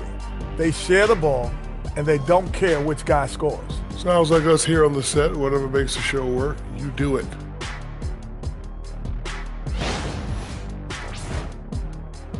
Glad you could join us. Ryan Anderson and crew are ready to take it away for the start of the third quarter.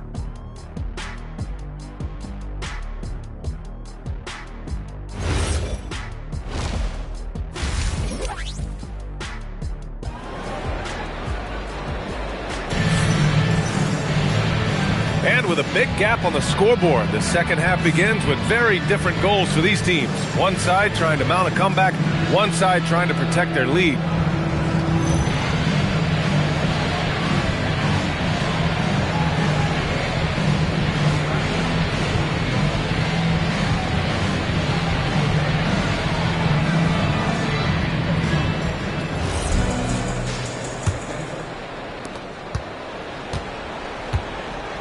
Westbrook with it on the court for the Magic. They've got Ricky Rubio, and it's Doherty in at the pivot spot, manning the middle. And this is what you want to do when you've got a big lead. You must stay aggressive. Yeah, they're being absolutely relentless, building this lead in every way possible. Now here's Wiggins. There's the screen. Here's the floater, and that one drops. Wiggins got 7 points. Yeah, that's on the defense there. Now, you can't let Wiggins get this kind of positioning inside. Oh, nice one-handed jam there, B.A. Hey, little exclamation point. Now Rubio, still without a bucket. And the three off target. Well, I hate to say it, but he hasn't done a lot to help their cause tonight. He's been a little erratic from the floor. Down low. Here's McGlure. That's good. And so Westbrook with the assist. And the Hawks lead by 16. Here's Rubio.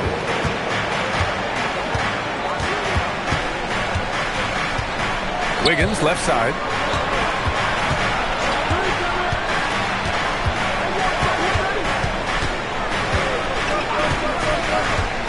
Six to shoot. Back to Rubio. Launches a three. McGlure grabs the miss.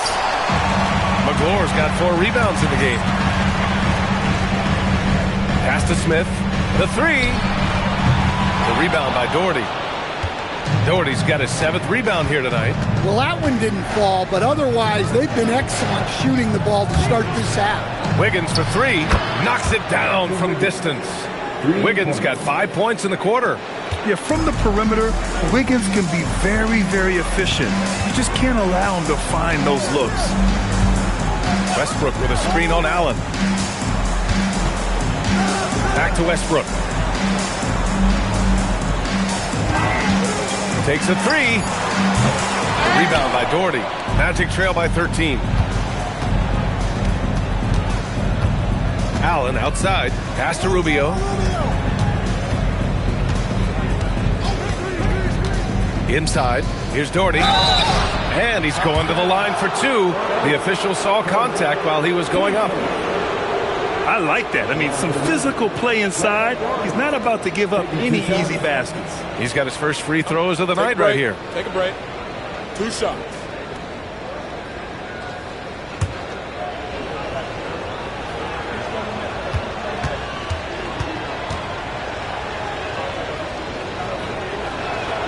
First free throw is good.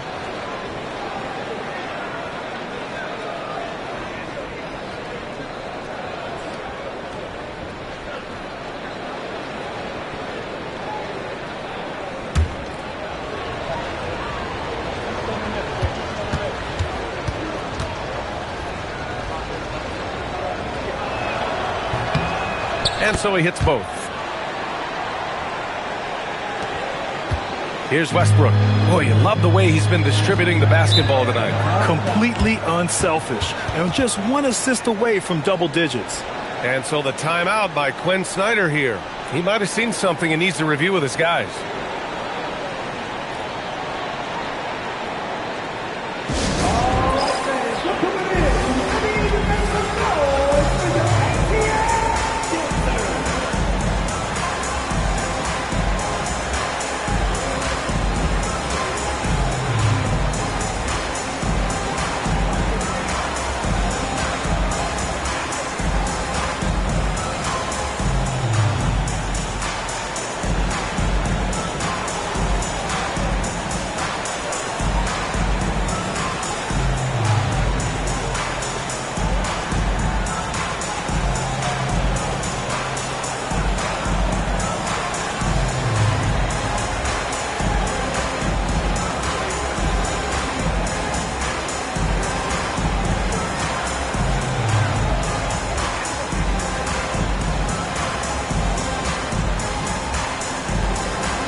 second, here are the NBA's assist leaders since the All-Star break. Well, you look at Rubio.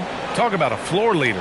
3rd overall in assists. And since the All-Star break, his passing has been incredible. Just finding his guys in their spots and playing the role of facilitator.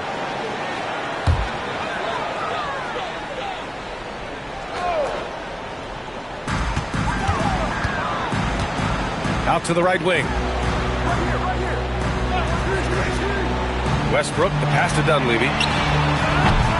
And it's all from three-point range. Given his range, you'd expect him to capitalize on that opening. And there's a pick. Wiggins outside. 4-3. That's in there. Rubio with the assist. Wiggins has got 13. Well, he's been more confident shooting it since the half. Let's see if that trend continues. Westbrook, the pass to Elliott. And Atlanta misses again. Here's Orlando. They've gone on an 8-0 run. Pass to Hickson. He's locked in. Drains his 5th shot in as many attempts. And what's working here? Each guy is willing to make the next pass. Here's Dunleavy. Back to Westbrook. Here's Dunleavy. He's got 5. And Atlanta misses again. Rubio against Westbrook. Pass to Wiggins.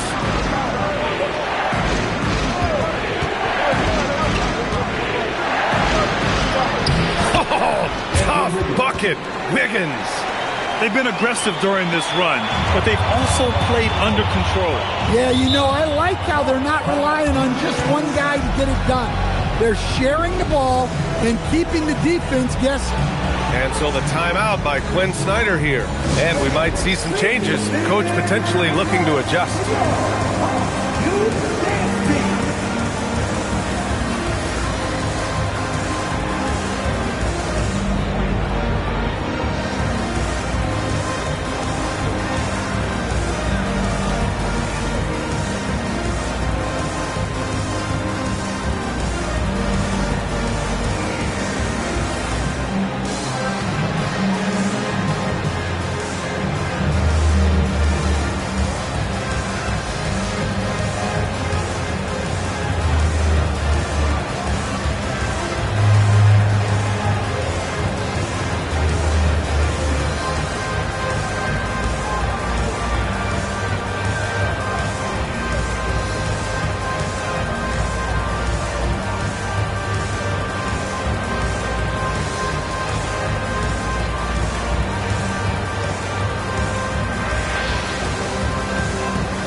Making a change here. Šarić checked in. And the Magic making a change here as well. Buffkins checked in.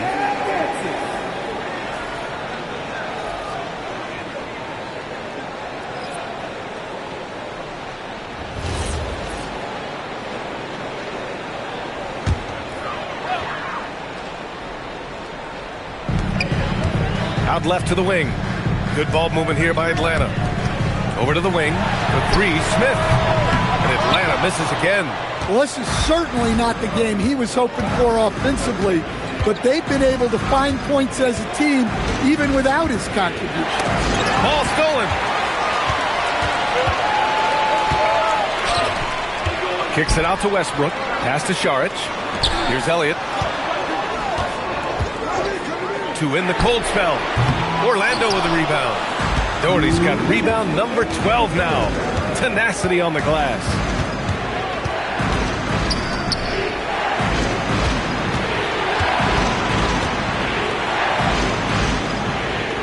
Shot clock at 6. Back to Rubio. Let's go with a 3. Hickson can't hit. Atlanta leading by 4. Elliott passes to Westbrook. Šarić outside. From outside the arc. Orlando with the rebound. Doherty's got 13 rebounds in the game. Glass eating. Pass to Rubio. 1:14 left in the third quarter. The shot. And that one's good. Doherty Doherty's got 12 points in the game. This is anyone's game now, and they have the momentum. Yeah, taking away the lead is never easy, but a rally like this is how you do it. Now here's Saric. He has 6. Pass to Elliott for 3. Sinks the tray. Elliott's got 8 points here in the quarter. Look, in that first half, he was hot from beyond the arc, and that's now his second in this half. There's a screen. Here's Doherty. Outside Rubio. There's the triple. Rebounded by the Hawks. At one point, they led by 16. There's a 4-second difference between the shot and game clock. Elliott passes to Westbrook. To the left side wing. Three-pointer. And Atlanta hits again from deep. Back-to-back threes. Making their defense work on the perimeter a bit. Out to the right wing. Here's Doherty. Back to Rubio. Jacks up a 3. Oh, and the release was before the buzzer, but it's off target. And so it's the Atlanta Hawks finishing the quarter with an 8-point lead. Their play has earned them a nice lead, one they'll look to build on as the game continues. And don't go far. We'll be right back.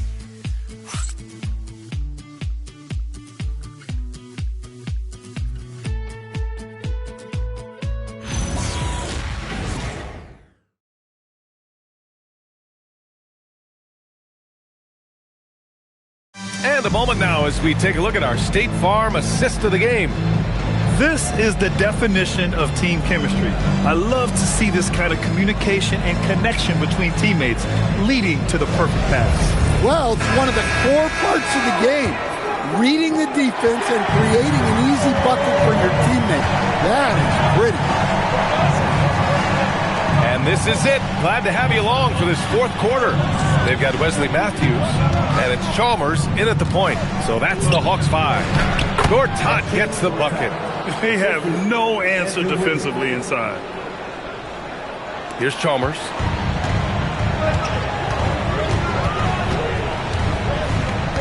Pass to Dunleavy. Fires from deep. Matthews misses. And you just can't afford to give up that kind of look very often. Here's Bufkin. And Orlando tacks on 2 more. When he decides he wants to take it to the bucket, it's really hard for anyone to slow him down. Fourth quarter just getting started. 1 minute in the books. Here's Elliott. Wide open look. And another basket for Atlanta. He drops yet another dive. Just facilitating this offense like a maestro. Here's Micic. Pass to Gortat. Now Wiggins.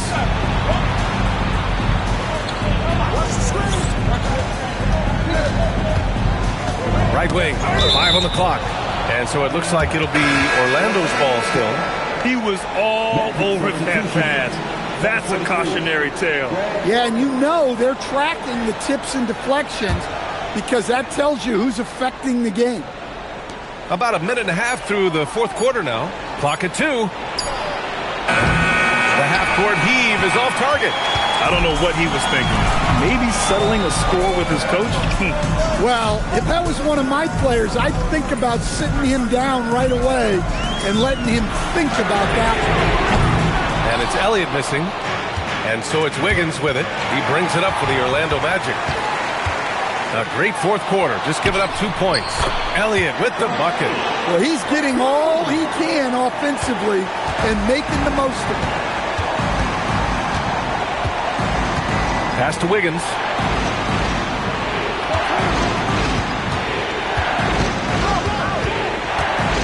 Here's Micic.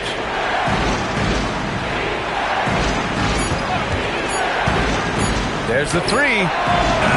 Elliott clears away. Questionable shot selection there, especially considering how tight the coverage was. Saric a screen. Pass to Elliott from the arc. Fires in the triple. And now it's an 11-point Atlanta lead. This defense is getting spaced out. 3 of the last 5 buckets have come from way beyond the arc. Here's Gortat. Wiggins looking around. To the paint, looking to win the run, and that one's good. Doherty. Well, the screen is what gave him space to make his move. Atlanta leading by 9. Chalmers, the pass to Dunleavy. Here in the fourth quarter, just under 2.5 gone by. Yep, that one goes. Elliott's got 9 points in the quarter. His scoring is a big reason why they're up right now. Let's see if they can close it out. And so Jamal Mosley calls for the timeout. No doubt he's going to utilize the opportunity to make sure they're all on the same page here.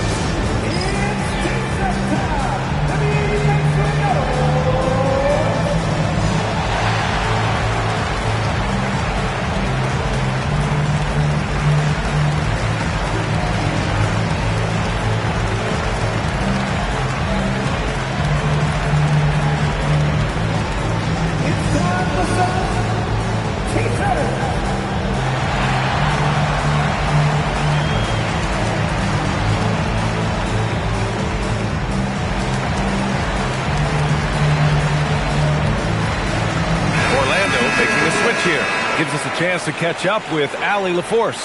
Thanks, guys. I got a chance to hear what Jamal Mosley was saying to the team.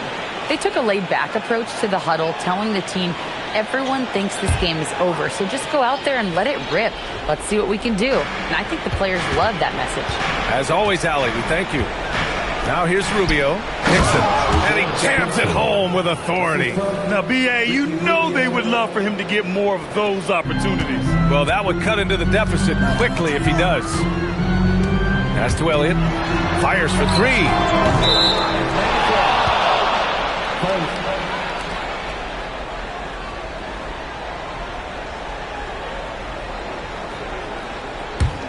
Magic trail by 9. And here's Rubio. Outside Wiggins. Let's loose for 3. Ooh, the shot misses. Now here's Westbrook. Beyond the arc. Booyah! He sinks the triple. In today's game, you can never afford to get beat in the three-point battle. Here's Allen. Ooh, it doesn't go. Well, the analytics don't like it, but if the defense is giving it up, I like that shot selection despite the miss. Yes, sir! Their offense has been unstoppable, just firing on all cylinders. Well, clearly the defense has had no answer for them. Might be time to try something different. Now here's Wiggins. Deflects the pass. Oh, the drop pass, and he dunks it down. They're simply not missing. Unreal. Well, as a coach, this is when you enjoy what you're watching. Your team playing well and everything just flowing. Here's Rubio. Shoots a 3. Oh, it doesn't go. There's a minute 40 left in the fourth quarter here. Jacks up a 3. And again for 3. He's got this defense scrambling. Even when they've got 2 guys on him, he finds a way to get to space. And he's making some team history. He just tied the franchise record for 3-pointers in a single game. Now a timeout called by Orlando. A minute 35 left to play in the fourth quarter.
player of the game.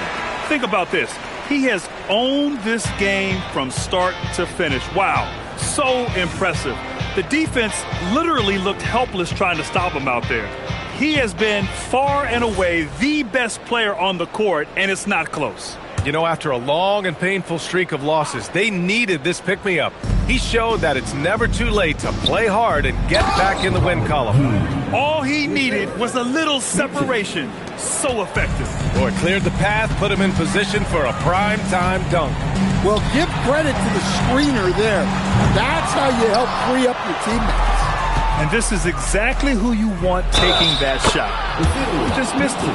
And the distance between the point totals for these teams tells the whole story. Just a fantastic effort, and you have to give it up for the Hawks. And the huge difference today, the efficiency from beyond the arc. Yeah, once they started hitting shots, it stretched out the D and opened up the entire offense. Mind the lane. And they'll chalk this up as their third win of the year. And Atlanta making a change here. Curry's checked in.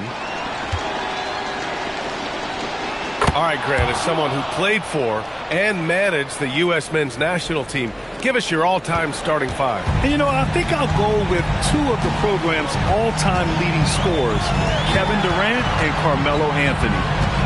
And finally, you have to have Kobe Bryant because of just how he reset the culture in 2008. Not that time. Orlando has got nothing to fall from outside the arc here in the fourth. 0 for 4. He got it!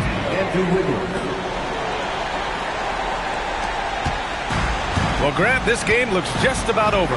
B.A., all they really need to do is just work that clock, don't turn it over, and this game is a wrap. Reed to screen on Allen. Outside Curry, clock at 6. Tries from 19. Oh, he can't hit it. Just 2 seconds between the shot clock and the game clock.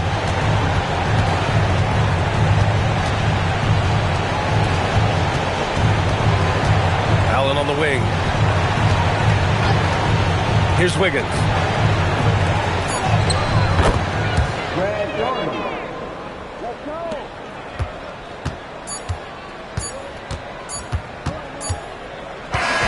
And so it's Atlanta easily grabbing this one.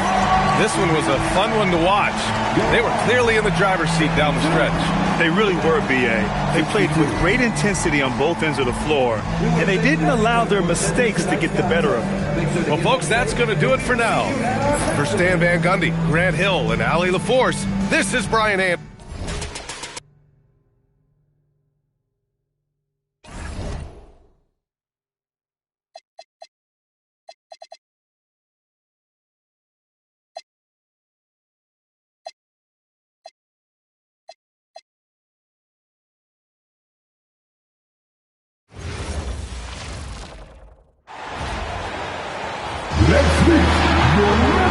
With the playoffs on the horizon, Richard, we're seeing some of the top teams rest their players a little bit. Yeah, you want to prevent injury, but you also want your go-to guy to have some fresh legs. Limit their minutes now. It'll pay dividends in the postseason. A look at the opening lineup for the Houston Rockets. We've got Jarris Walker.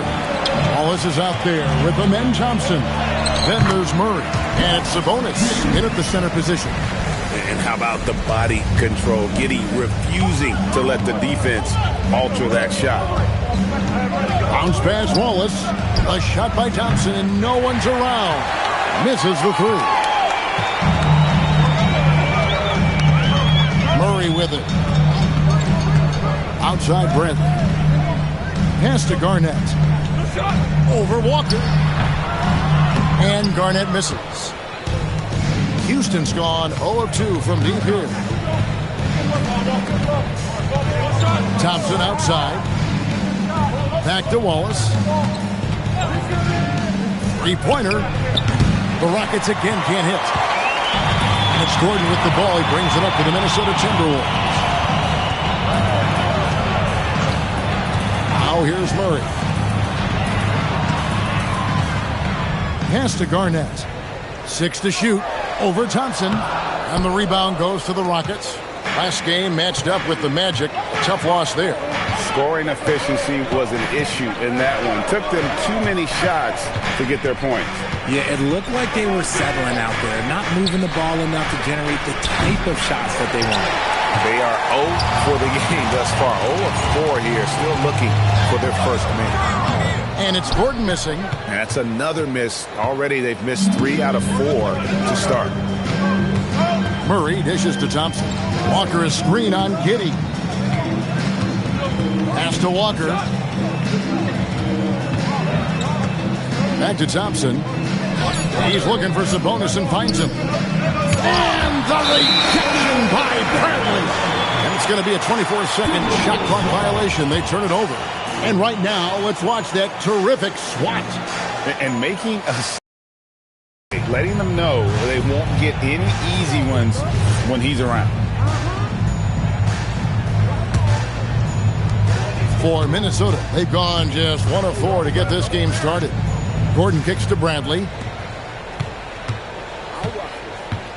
Garnett with the screen for Murray. In the corner, it's Gordon. Here's Giddey. Off target from outside. Just haven't found their offensive footing yet, only managing to sink 1 of their first 5 shots. Thompson outside. They could use a bucket. Nailed from three-point land. And the lack of effort to fight over the screen there makes that an easy shot. Yeah, as soon as these guys feel contact, they are just disappearing like they're not even there. You got to show some fire and keep defending. And a brief look now at the best rebounders from the point guard position over the past month. Well, you look at Wallace, one of the game's best, second in the league. And, well, rebounding isn't something you really think too much about with point guards, but he places a lot of emphasis on doing whatever it takes to contribute, even on the boards. And I know the guys in the front court love having him out there, giving them all that little extra help down low. Now here's Giddey.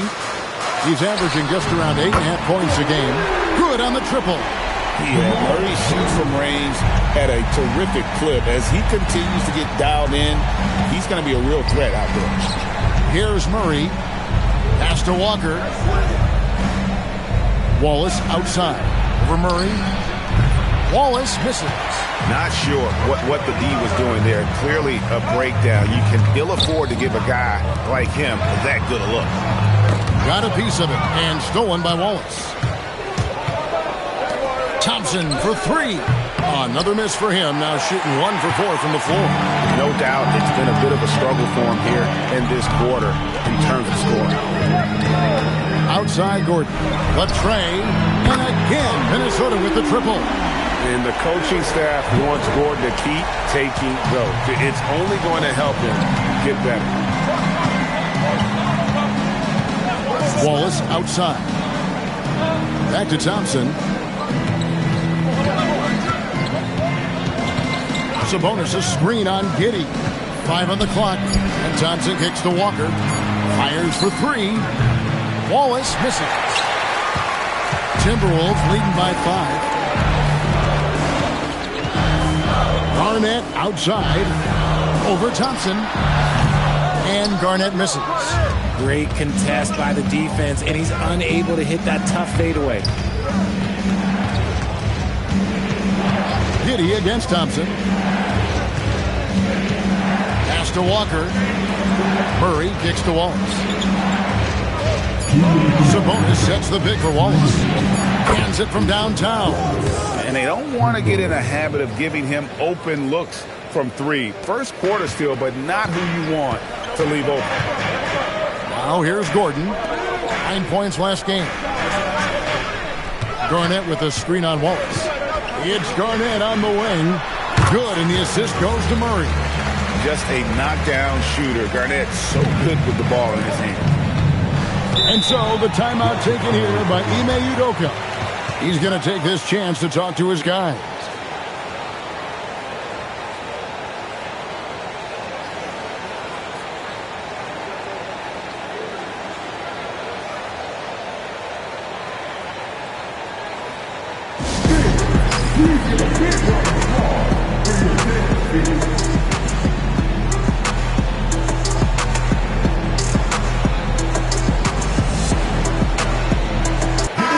lineup here for the Timberwolves. The Rockets also changing it up.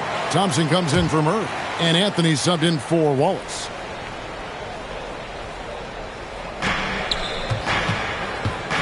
Thompson surveying the floor. Puts it up. Another miss by Houston. Okay, so if I were to say this was a disaster of a period for him, it would be an understatement. But hey, sometimes you've got to shoot your way out of the slump, even for him. Nice feed inside, saw the play develop, and hit him right when he needed to. Here's Anthony following the bucket by the Timberwolves. Screen by Sabonis. Inside, it's deflected. Dives for it. And oh, here we go with Lynn. Nobody back. And foul on the shot, so he'll get a chance at the line. And taking a look here at the numbers for Thompson, how the second half of the season has shaped up for him. He's putting up about 12 points a game, 4 assists, and 5 rebounds.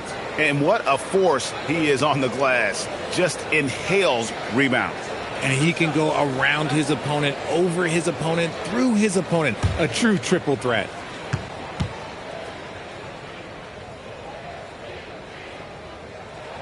And that one falls for Lynn.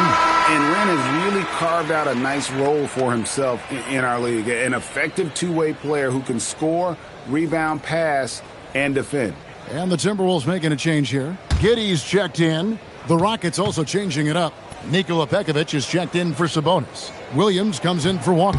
And it's Evans in for Amen Thompson. And so it's Anthony bringing it up for the Houston Rockets. 7-point differential. This their first chance to take a look at the Timberwolves this season. Yeah, and they lost the season series to this squad last time around. Maybe a little extra motivation tonight to show they've improved. Now here's Lynn. And right now he's averaging about 7 points a game. Basket good. Oh, great ball movement there. There's 25 seconds left here in the opening quarter. Evans against Giddey. Evans feeling it out a bit.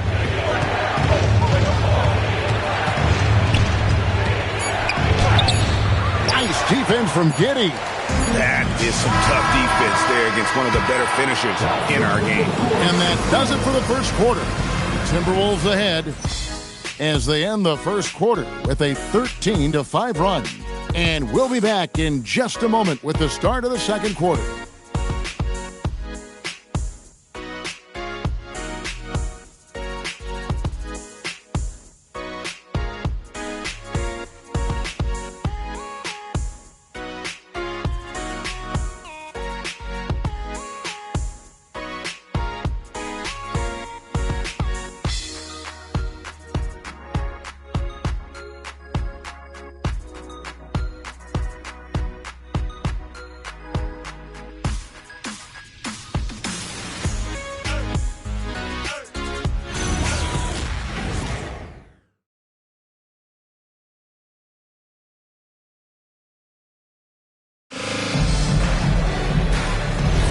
And thanks again for tuning in. If you're just joining us, we've played through one quarter of action so far.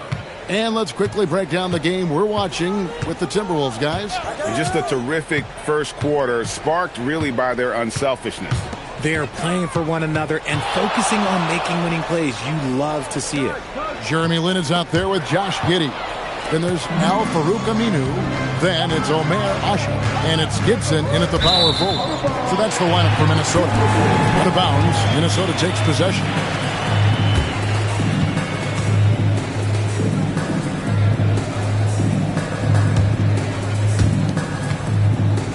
Timberwolves leading by 7. Now Giddey. Aminu with the screen for Giddey. Pass to Aminu, uncovered, and that one comes up a bit short. Oh, man, that's tough. That's definitely one he'd like back. Almost too wide open. Back to Evans. And stolen by Giddey. On the wing, Giddey. And again, Minnesota will turn it over. And they're on the 2K leaderboard of the teams that have been tormenting opponents defensively this month. In fourth, the Timberwolves. The energy that they're playing with on D has been tremendous the past month, challenging every shot, making things hard on every opponent. Thompson outside. Lets the three fly. Here's Aminu. Scoreless thus far. And here is Giddey. And it's Aminu in the corner. Oh, drew the foul and almost hit the three-point bucket. But he'll go to the line to shoot three. And you think about the importance, RJ, of awareness and basketball IQ. What about players who don't have that, but are immensely talented? Well, they still have to grow their IQ, and that can take time. Because if you make too many mistakes, it will cap your minutes.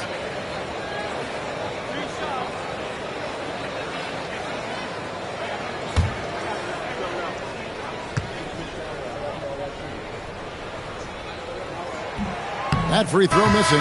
So for the Rockets, Murray's checked in for Thompson. Amen Thompson comes in for Evans.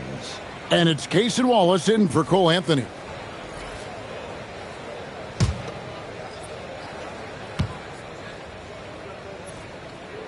And he's good on the second.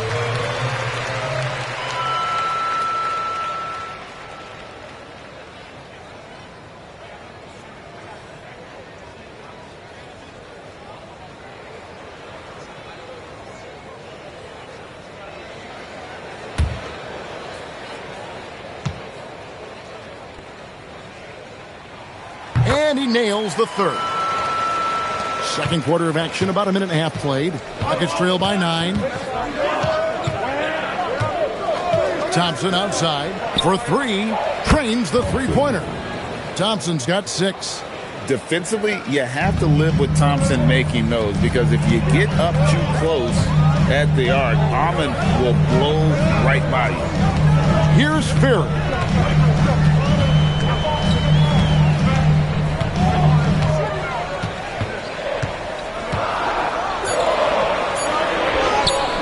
One goes in, and the Timberwolves lead by 8.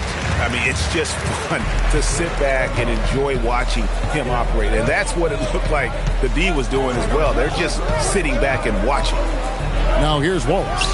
He's averaging around 5.5 points a game. And you know what? He's just not on his game, no doubt about it. Their deficit isn't totally on him, but he has not been an asset for his team.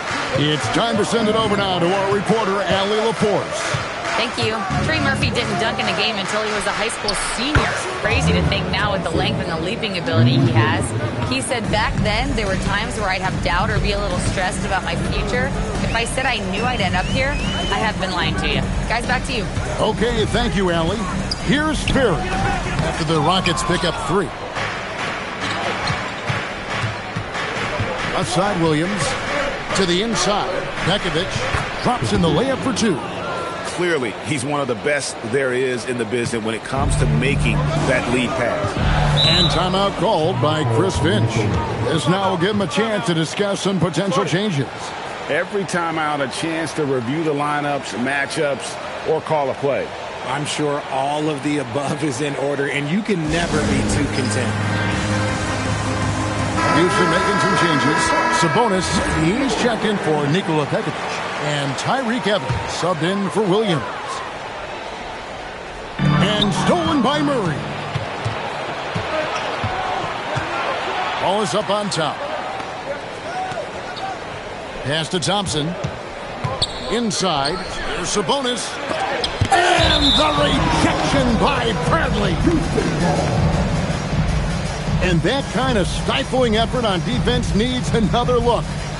Sharp instincts on D there. Just timing when to rise up and swat that away. Jarris Walker, he's checked in for Evans.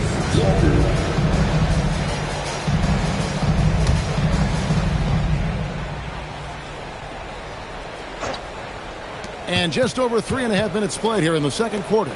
From the arc, that's good from Wallace on the assist by Walker. Wallace has got the game tied up here for Houston. Yeah, this looks like a pregame shoot-around with all the threes they're allowed. Murray surveying the D.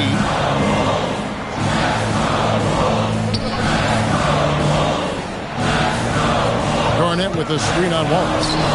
Murray, good. Murray's got 5. Houston's gone 3 of 5 beyond the arc since the start of the second quarter. Bounce pass Wallace. Thompson for the triple. A rebound by the Timberwolves. Their biggest lead of the game was 9. And Richard, you were telling me before the game, you're a big fan of Amen Thompson. Oh, man, he is an elite defender who can guard multiple positions. One of the top athletes in the league, and he's just such an instinctive playmaker. And the great shooters know when they've got enough opening to go for the 3. I didn't think it was a bad choice on that possession. Now, here's Walker. Still scoreless. On the wing, Thompson. Giddy defending. From 12 feet out. Garnett grabs the board. The Timberwolves leading.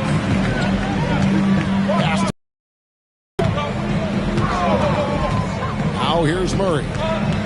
Garnett with a screen on Wallace. In the corner, it's Gordon. Second shot opportunity. And Garnett puts it in. Garnett's got his second basket of the night. And the arms of Garnett go on forever. And that length makes him a problem on the offensive glass. And so the timeout taken here by Ime Udoka. Coach needs a moment to talk things over.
Jeremy Lin, he's checked in for Minnesota.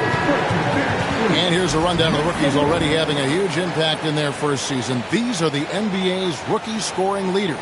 Jamal Murray is second. Well, coming in, you wondered how his talent would translate at this level in terms of scoring. And I've got to say, apparently, it's translating pretty well. 1:33 left in the first half. Thompson outside. Step back shot. Basket counts. Thompson's got 8 points in the quarter. It helps that Thompson can score with either hand close to the bucket. Defenders can't force him to one side or the other. Now here's Murray. He's got 5. Pass to Lin. And he banks in the layup. And the Timberwolves lead by 4. And Lin is just fearless, always looking to get as close to the bucket as he can. Walker is screen on Lin. Outside, Walker from downtown. It's good from long range. Walker's got himself going with the triple, his first basket of the game. Timberwolves have gotten a little under 50% of their second quarter shots to find the mark. 4 of 9 all told. Pass to Murray.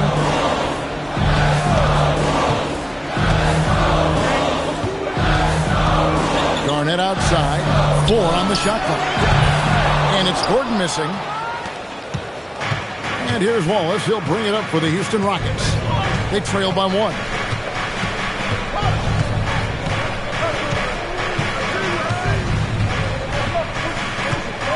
Walker is screen on Lin. Pass to Sabonis. And no good on the last second attempt this time. And that'll do it for the first half. A competitive game so far. Timberwolves lead by 1. And we'll be back right after halftime for the start of the third quarter. We'll see you in a bit.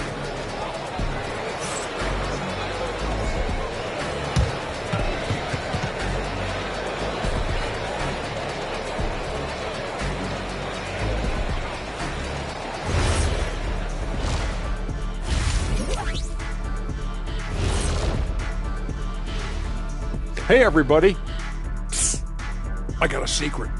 We're approaching the playoffs, and we are starting the show with a breakdown of the Western Conference standings. Well, I think for Houston, the end is near. Couldn't put things together in time. They've had a couple of good games, but they couldn't sustain the momentum.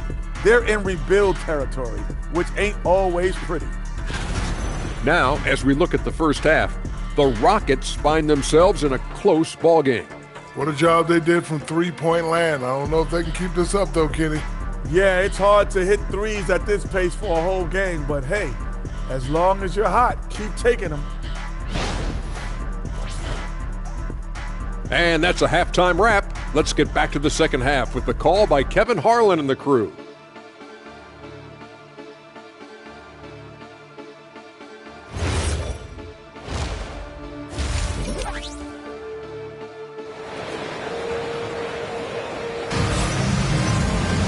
And as we get into this third quarter, as we've seen so far, neither team able to create much separation on the scoreboard yet. Amen Thompson with a strong contribution so far in this one. Yeah, he's just been raining down on him from deep here. Talk about dialed in. If I'm his teammate, I keep feeding the hot hand, especially since he's been on fire from deep also.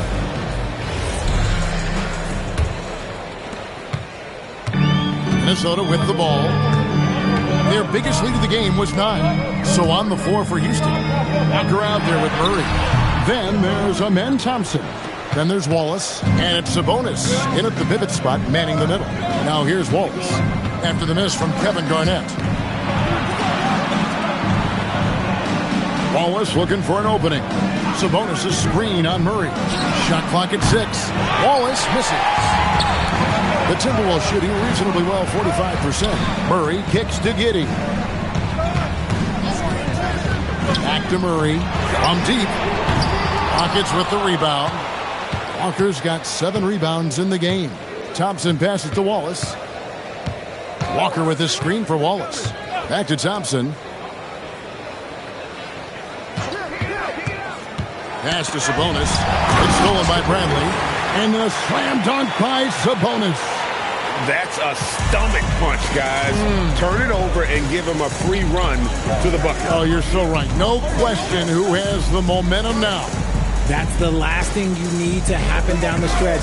Let's see how they respond to the devastating punch. Giddey, no good. And they start the second half with 3 straight misses. Thompson outside. Outside, Walker takes a 3. Gets it to go from beyond the arc. Now it's a 4-point Houston lead. The defense is far too slow to close out on those 3-point attempts. And timeout called by Chris Finch. Looking for a breather and maybe adjusting a thing or two.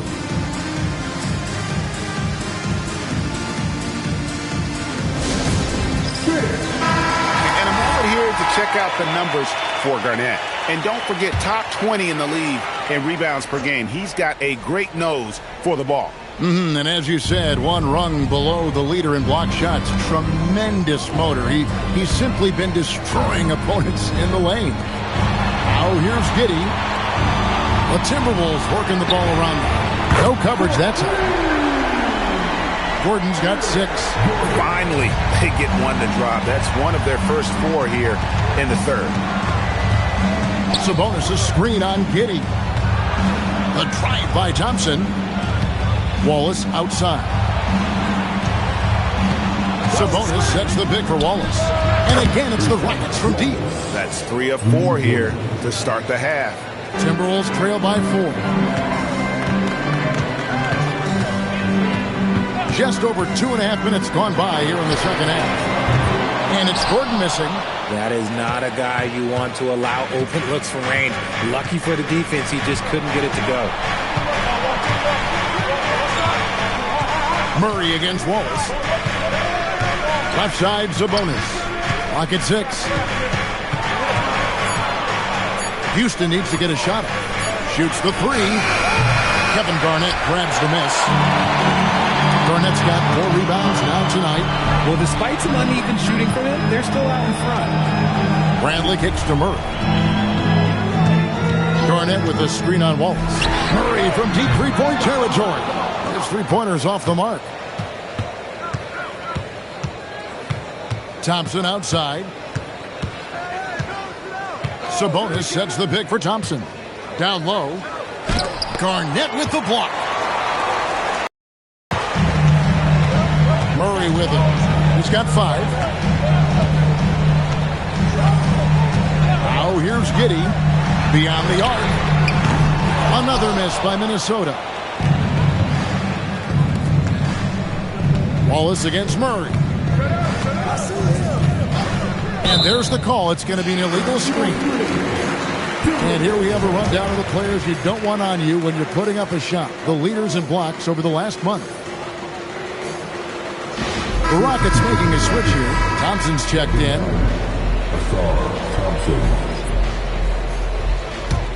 Timberwolves trail by 4. Now Murray. He provides a good amount of offense for the team, averaging around 11.5 points a game. Here's Garnett. Hits the jumper. Garnett's got his 3rd bucket of the night. And when Garnett gets it that deep, the D is at his mercy. How about the extension when he's able to get up on that low block? Now, here's Sabonis. Taking a look at his stats, he's averaging around 7.5 points a game. They haven't looked the same on defense during this second half. Seems like they are relaxing and allowing them to get whatever shot they want. Here's Giddey. 4-point game. Garnett with the screen from Murray. The 3, and it goes out of bounds. Last touch by Murray. Those are the turnovers that have coaches pulling their hair out. Why do you think I'm bald? Minnesota making some changes. Al-Farouq Aminu. He's checked in for Gordon. And it's Jeremy Lin in for Josh Giddey. And a switch here also for Houston. Nikola Bekovic is checked in for Sabonis. Wallace, the pass to Bekovic. And here's Thompson. Lets it go with the 3. They get the rebound. Another shot. And 2 free throws coming up. Unable to get that one to go with all the content. And you know what? You allow a guy to get right to the rim like that. That's your only option. And let's quickly check out the scoring breakdown here for Houston. The name of the game in the modern NBA is making threes. Spacing the court, and that's exactly what they are doing tonight. And the other thing you notice is how committed they've been to playing with the pass, constantly moving that ball from one side to the other. The first free throw is good. And some changes here for the Timberwolves. Ashik comes in for Bradley. And Steven Jackson subbed in for Jamal Murray. And so Bekovic nails both of them. And so it's Jackson who brings it up for the Timberwolves. 6-point game. Outside, Lin. That's good. And it's Jackson with the assist that time. Lin's got 6. And the lack of effort to fight over the screen there makes that an easy shot. Yeah, as soon as these guys feel contact, they are just disappearing like they're not even there. You got to show some fire and keep defending. Wallace outside. Another miss by Houston. And the rebound battle split evenly thus far. Second round pick back in 2018. Stardom wasn't expected for Jalen Brunson, but he's always been a winner. You look at his physical attributes, nothing jumps out at him, but it's all between the ears with him. The skill, the footwork, the vision, that's what makes him elite. Houston's gone a less than productive 2 of 6 from three-point land in the second half. Pass to Walker. That one doesn't go. Excellent D there from Garnett. Now here's Jackson. Outside, Lin. No luck that time on the shot that would have put them on top. Walker the pass to Wallace. Pass to Murray. Thompson outside to the paint. Here's Walker. That's tipped. Third quarter comes to a close, and a battle brings it to a tie. And time for the short break, and stay right where you are. The fourth quarter is coming up next.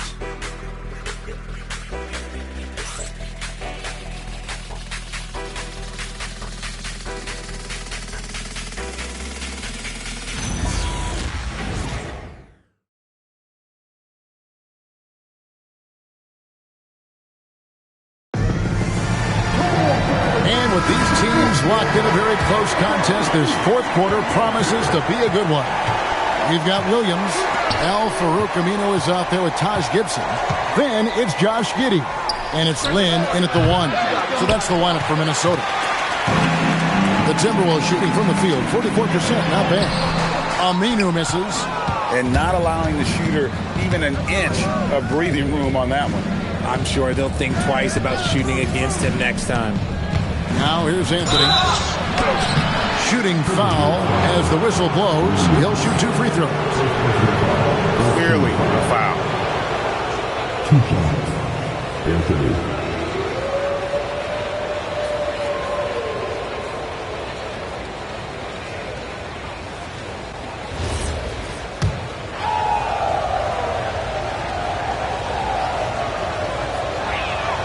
That free throw good from Anthony. And the Timberwolves making a change here. Angus checked in, and the Rockets making a change here as well. Evans is checked in.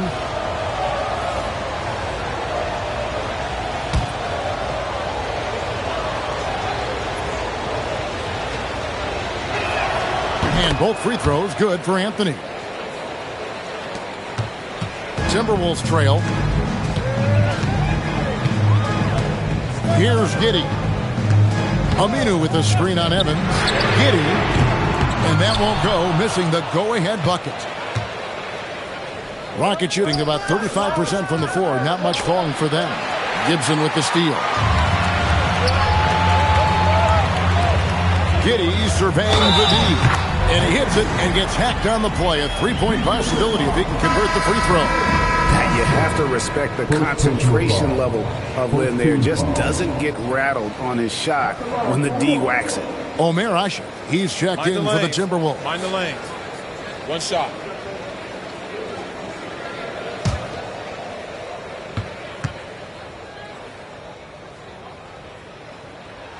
Now the free throw is good. Now leading by 1. Fourth quarter still young, just over a minute play. Anthony kicks to Bekovic. That's in there. Anthony with the assist. 6 points for Nikola Pekovic.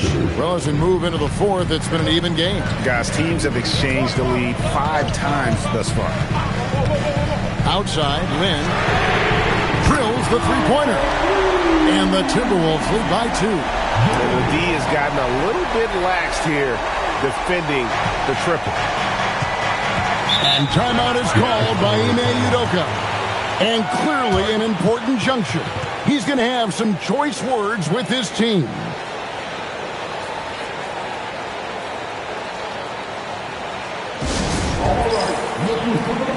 Garnett, he's checked in for Omer Asher. Sabonis, he's checked in for the Rockets. Now we'll hear from Allie LaForce, and she's got a story for us. An update. Allie? Hey guys, during that last break, I heard Ime Udoka as he talked with the team. He had some words of confidence for his team, saying all it takes is a few chances. We make a few plays down the stretch, we can steal this thing from them. Back to you guys. And as always, Allie, great job. Thank you. Now here's Anthony. Sabonis, the pass to Williams. Back to Sabonis. Another miss by Houston. Minnesota's gone 1 of 2 from three-point range here in the fourth. There's Lynn with the 3. That shot off. And he didn't punish them for the weak coverage there, but they can't count on him to continue missing. Great D that time from Gibson. The Timberwolves have gone 2 for 5 on field goal attempts in the fourth quarter. Lynn with it. Evans picks him up. And Giddey gets it to go.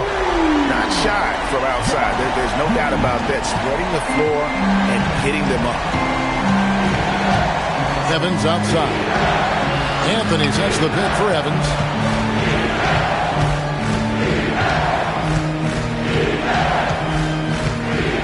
Outside, Sabonis. Shot clock at 5. There's the triple. The rebound by Gibson. Timberwolves leading by 5. In the corner, it's Lynn. And the 3 off target.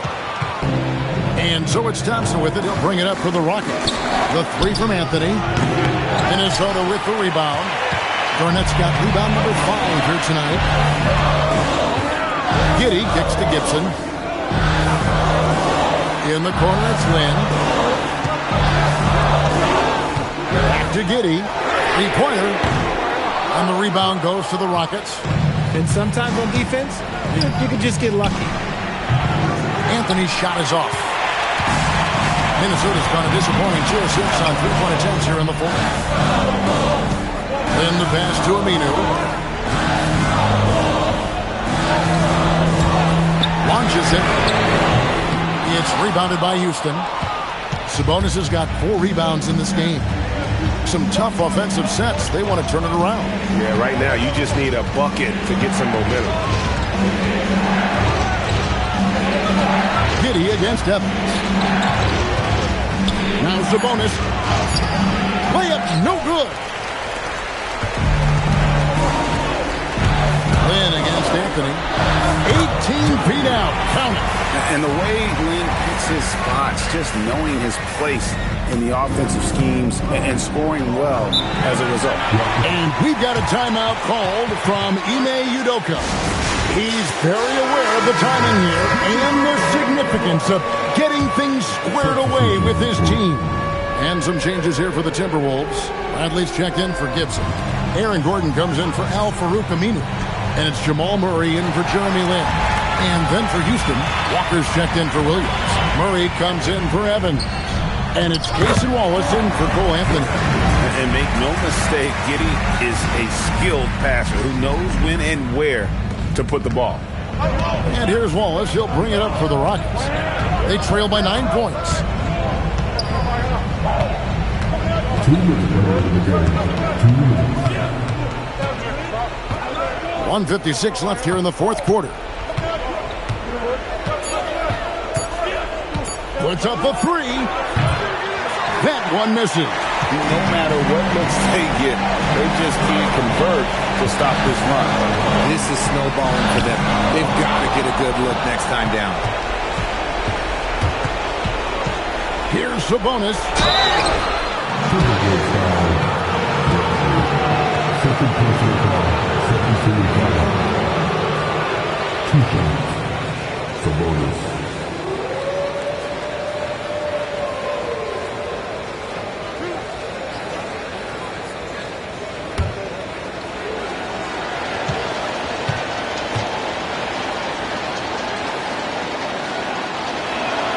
He hits the first one, and that brings them within 8.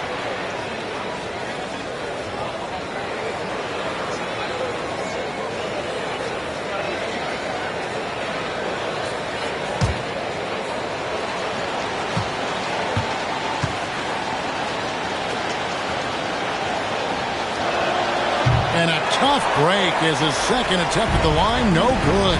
They need everything they can get right now, but can't leave points on the table. Here's Giddey. Now Murray jacks up a 3. No good there. For 3. Giddey will pull it down. This is the definition of forcing it. He's trying to get himself going, but taking tough shots just won't do it. Outside Gordon.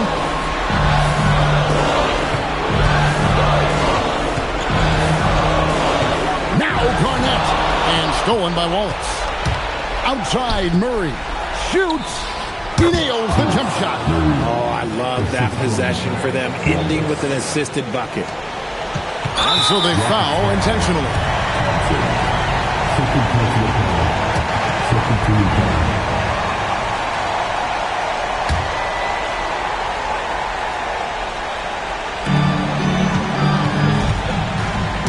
And here is Murray. And how about the stingy defense there to deny that pass? 7-second difference, shot and game clock.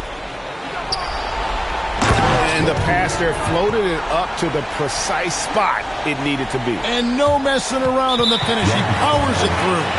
And that's an intentional foul. He had to foul, and on that occasion to stop the clock. That's the enemy in this situation.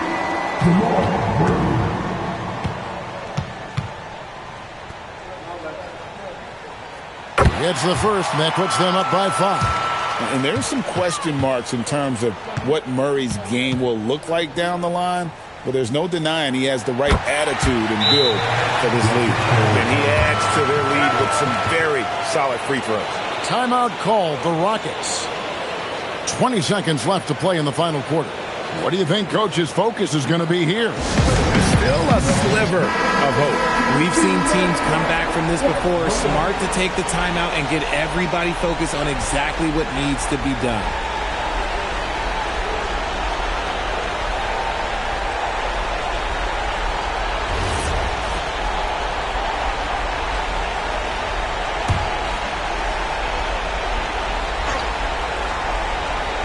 Here's Murray. Now Sabonis. Oh, and he cannot get the layup. And an intentional foul right there. No choice but to foul there, but he's probably the last guy you want to see on the line. At the line for your Timberwolves, Bradley. 2 shots. Take a break. Take a break. 2 shots.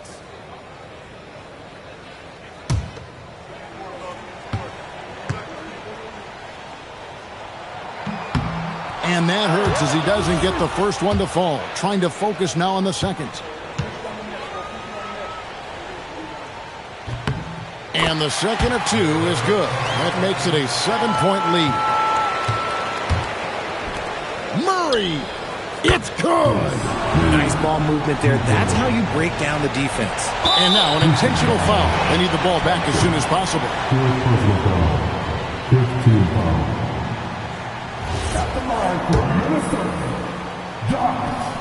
Good on the first, and that puts them up by 5.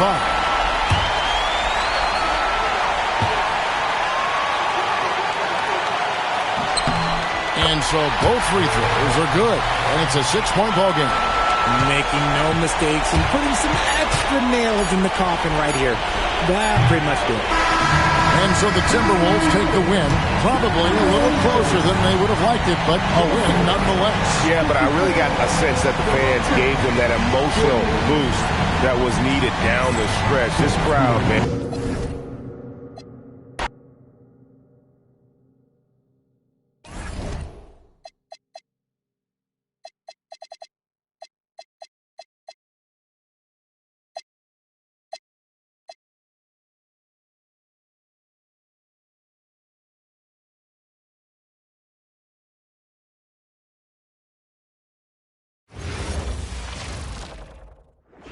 And an opportunity for these guys to get... Welcome to 2K Sports. We're ready to brighten the weekend with some Saturday night basketball. Hello, basketball fans. Brian Anderson here, courtside with Doris Burke and Grant Hill. Our reporter is Allie LaForce. Now a look at Detroit's starting lineup. We've got Drew Holiday. Griffin is out there with Sadiq Bey. And it's Harris in at the 2. Well, on the court tonight, Grant, a lot of talent, but also some inexperience. Well, B.A., these teams are young. Yes, they are. But here's a chance for them both to get a little more seasoning and continue to develop their respective games. Pass to Mitchell. Mobley outside. Here's Houston. 4 on the clock. Washington needs to get off a shot. Mobley, no good. And so it's Bey who brings up the ball for the Detroit Pistons. It's a 3-point game. They come into this one following the loss to Minnesota. It's never easy to win games when you're missing free throws. They had to be better. You know this. Nothing gets a crowd into the game more than a bunch of missed free throws. That's one of the worst things you can do on the road. Here's Houston. Drills it from deep. Houston's got his second bucket on the night. Defensively, you can't afford to get stuck on the pick. You know exactly what that takes. It takes energy, it takes activity, it takes intensity. Now here's Holiday. He's been contributing over 15 a game. Gets the 3 ball to go. A shot that Griffin has worked on. Now you see how effective he is with it. And while they struggle to win games, the Wizards are focused on achieving what they call smaller wins, Doris. B.A., I think this is an incredibly smart approach for this reason. You do not have enough yet, talent and experience combined, to win in the NBA. So So you have to look for the positives as you try to develop your program, which means draft well. Player development is absolutely critical, and your ability to celebrate those smaller wins means you're making progress. And Detroit has possession, following the three-pointer by Washington. Hey, no good. And maybe they're a little too excited today. They need to settle down. They've opened up 1 for 4. Houston passes to Mitchell, and there's the screen. This one for 3, and again, Washington with a triple. Outstanding long-range shooting here early. They already have hit multiple shots from downtown. On the wing, Bay.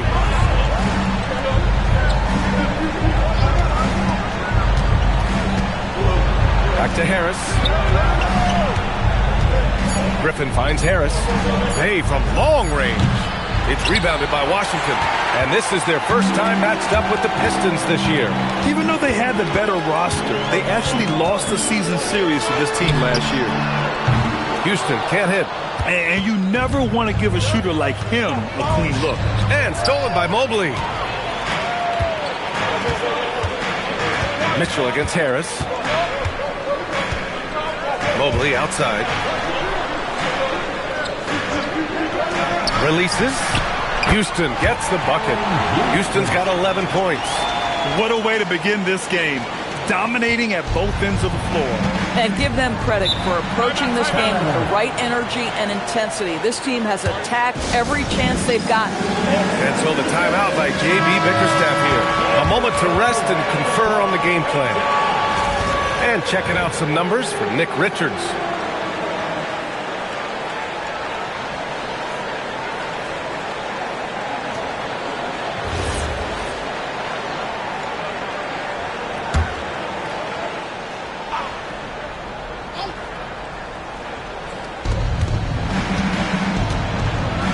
Cuts off the pass, and it's Washington on the break.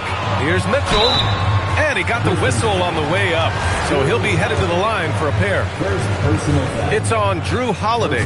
Man, good whistle there. All right, guys, what do you think about the offensive approach we've seen so far for the Wizards? Well, we're in the era of the three-point basket. So if you want to win games in this league, you have to connect from deep, and they have been thus far. Yeah, and what an excellent display of passing in the early stages of this game. A good deal of their points coming directly off quality passes. And let's swing it over to the sideline and hear from Allie. Thanks, guys. Basketball is a beautiful game, but Commissioner Adam Silver said the most important part from our standpoint is ensuring that there's always competitive tension on the floor. Fans like the physical aspect that comes with this game. We don't want that to be lost. EA, back to you. Keeping that edge. Thanks much for the report, Allie. Pass to Bay. Screen by Griffin. Griffin on the wing. Lets the 3 fly. And that one makes him 2 for 2. He's in his rhythm. One thing you have to love about Blake Griffin, understanding the three-point revolution in the NBA, he has added to his range year after year. And so now a timeout called by Brian Keefe. Coach probably just checking to make sure everybody's on the same page here. So for the Pistons, Julius Randle comes in for Griffin, and it's Flynn in for Harris.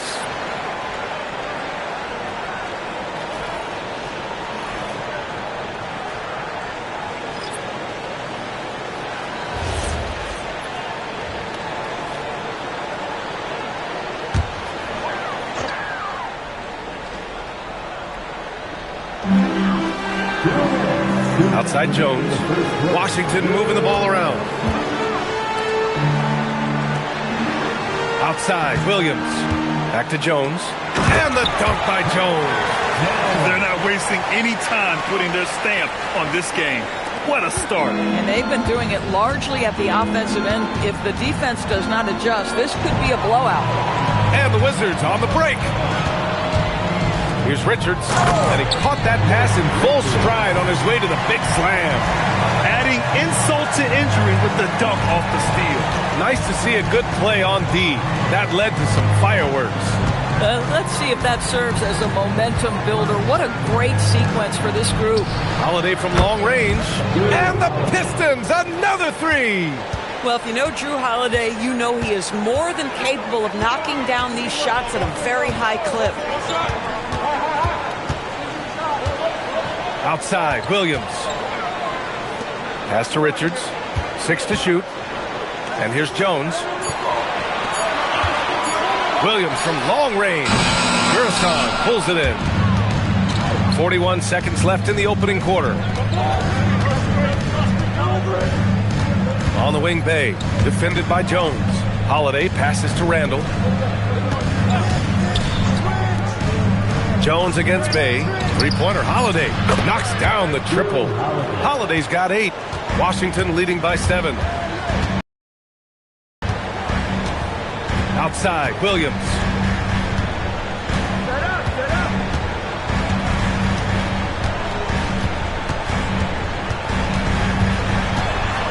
And there's the drive.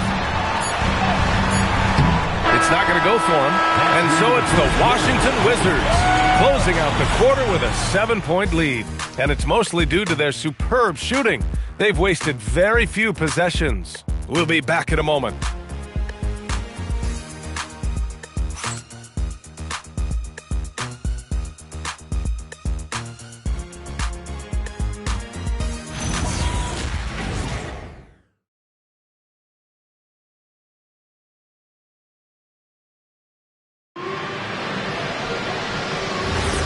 If you're just joining us, we've played through one quarter in this one and taken a look at Washington's performance here. Guys, what have they been doing or not doing?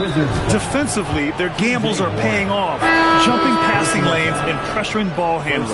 And a few of those led to quick scores at the other end. Really active first quarter for them. Here are the 5 Detroit has to start the second. Blake Griffin out there with Sadiq Bey. Then there's Drew Holiday, and it's Murison in at the center position. To the right side. Murison, the pass to Rodman. Now Holiday. With the second effort, and the layup is good. He's got 10. Drew Holiday showing you he's got touch wherever he is on the floor. Pass to Foyle. Back to Williams. Outside Warren. On the wing, Jones. Now Holiday to the middle. And the dunk by Bey. Yeah, flashing that athleticism. Bey really packs a punch on these dunks. It's Warren on the wing. And we played just over a minute of basketball in the second quarter. And out of bounds, the Pistons will take it. All right, let's have a look at which team scored the most second chance points in the second half of the season. 5th best, the Pistons. Second half of the season, they've made a concerted effort to compete on the offensive glass, and you see it in the numbers. Rupert, he's checked in for the Pistons.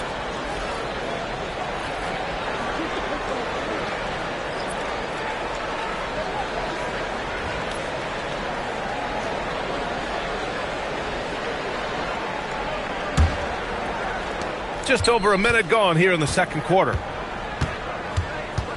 Bey passes to Murison. Griffin, a screen on Williams. Pass to Griffin. 6 on the shot clock. Holiday finds Griffin. Oh, swiped away. And they're running. And stolen by Holiday. Here's Murison. Nice dish, and the layup goes down.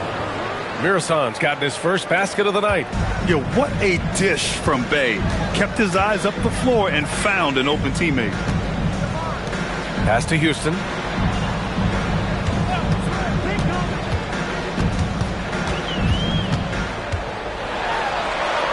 Outside Jones. Williams from long range. Murison pulls it in.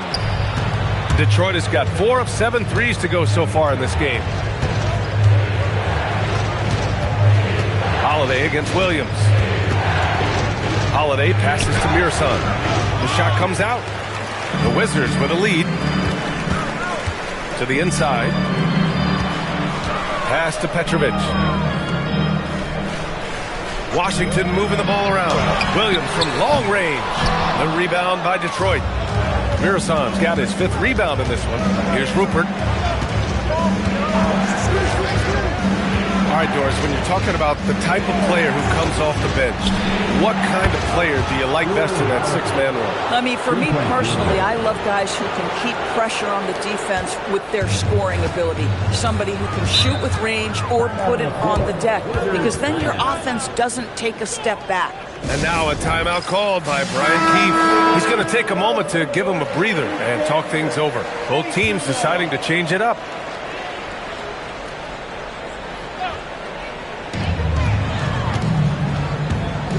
And here's Mitchell.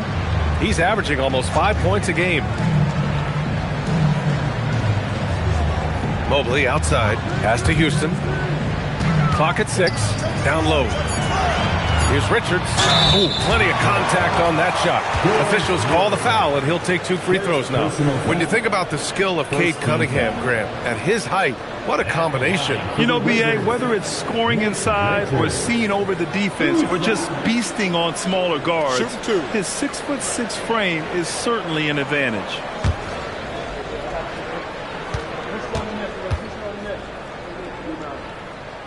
And he makes the first.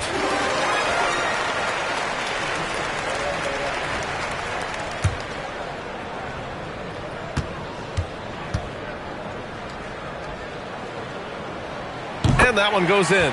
2 from the line that time. Just under 3.5 minutes played here in the second quarter. Pass to Mirasan. Outside Holiday. Griffin, a screen on Mitchell. Holiday passes to Griffin. Off target from 3-point range. Washington has gone 0 for 2 from outside in the second quarter.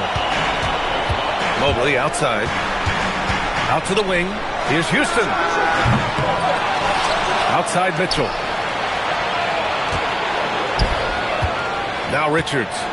Looking at the numbers, he's putting up 7 points a game. Just 2 to shoot. And rejected. Harris with it. Bay outside. Here's the pick. Inside. Mirasan, that's good. Mirasan's got 4 points this quarter. I just love the ball movement. Washington has gotten 5 of 11 threes to drop so far in this game. Houston passes to Mobley. Basket's good. Mobley's got his first bucket in this one. Well, you love the willingness of Mobley to absorb some bumps and bruises on his way to the cup. And so the timeout by J.B. Bickerstaff here. Coach taking this moment to speak to his guys, maybe alter some of the game plan. And Washington making a change here. Williams is checked in, and the switch here also for Detroit. Kleba's checked in.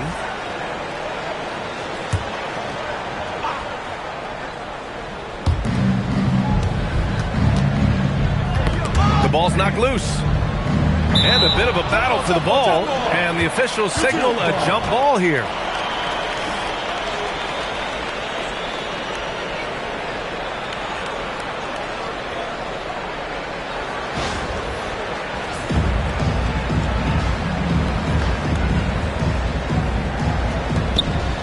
Pass to Holiday. Harris outside. 6 to shoot. The teardrop, and he's headed to the line for 2. He gets the whistle there. Detroit shooting their first free throws.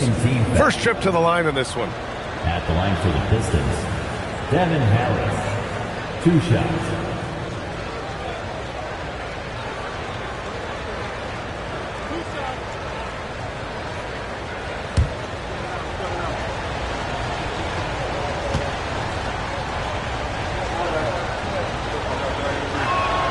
And the first one at the line is good. The Pistons making a switch here. Bass is checked in.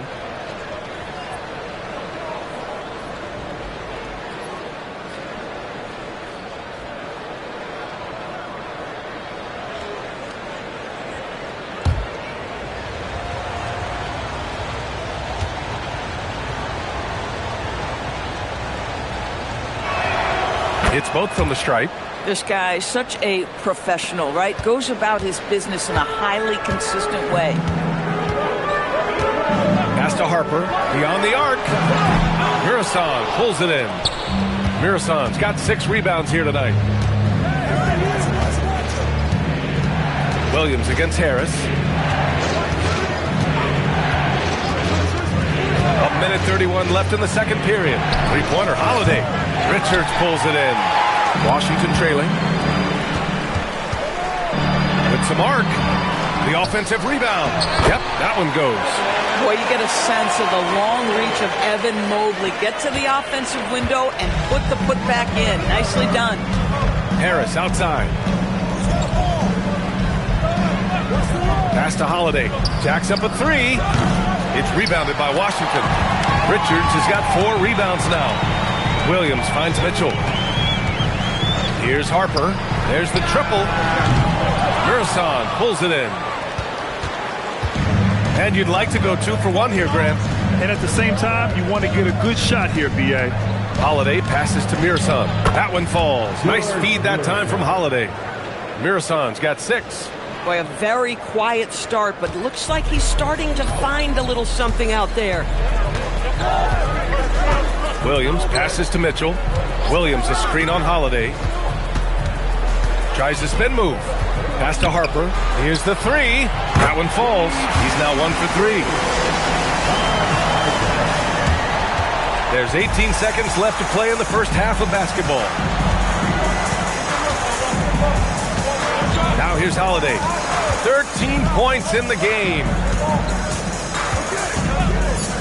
The 3. He buries it from 3. Holiday's got 8 points in the quarter. This is just fun. These teams are trading threes back and forth. Well, that three-point shot just gives you so much room to operate on the offensive end. And so it's Drew Holiday making things happen for the Pistons, helping them space the floor. 2 triples in that quarter. 3 for the game. We'll be right back with you shortly.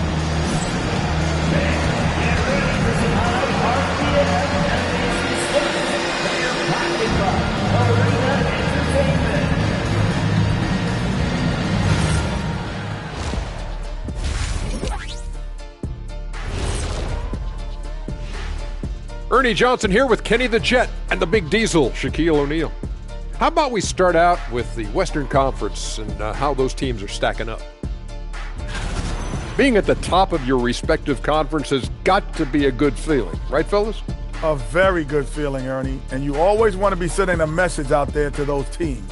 What does the message say, Kenny? It says, good luck, brother. You'll need it. Talking Pistons now. Close game so far for them. I love how they're running their offense. They look sharp. Yeah, hitting shots at a high clip. They'll need more of the same to pull away in this one.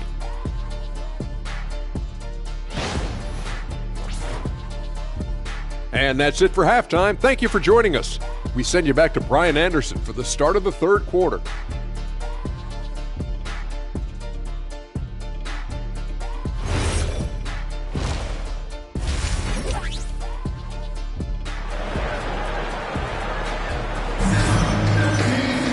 And we're halfway through this one. Plenty of basketball left in a game that's been a fairly even one.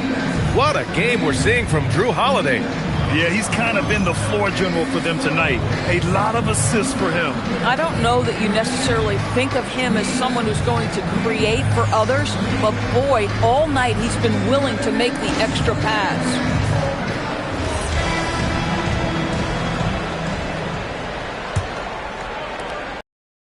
Detroit has gone 6 for 12 from deep so far in this game. They've got Nick Richards, Harper out there with Evan Mobley. Then it's Davion Mitchell, and it's Houston in at the 2. That's the group for Washington right now. Here's Houston. To the paint. That one's good. Mitchell making the play. Mitchell's got 3 assists in the game. Keeping pace here.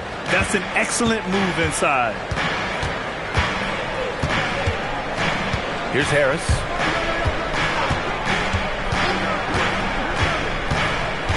Pass to Holiday. Down to 5 on the shot clock. Over Mitchell. Here's Mirasan. Laid it in with a nice touch off the window. Mirasan's got 8. Look, Drew Holiday is just so solid in the two-man action. You see it on display there. Mitchell, the pass to Mobley. Here's Houston. Shoots. And again, it's Washington. Boy, he's been lights out. You want to talk about an efficient offensive game. Wow. Detroit shooting an efficient 57% tonight. Holiday looking for an opening. And here's Griffin outside. He drops it from range. 9 points in the game. This guy's such a quick-thinking distributor. Drew Holiday takes pride in making the guys around him better. And here's Mitchell. Mobley outside. Pass to Houston. To the middle. Richards. And it's flushed down. A nice jam. Look at the power on that. He has to be one of the top dunkers in the game today. And so the timeout by J.B. Bickerstaff here. He might have seen something and needs to review with his guys.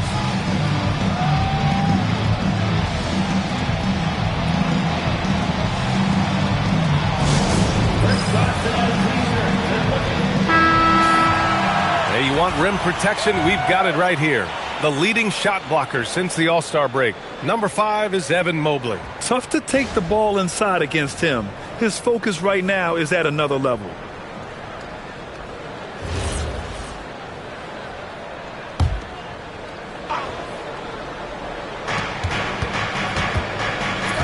Now here's Bay, tightly guarded. Back to Holiday.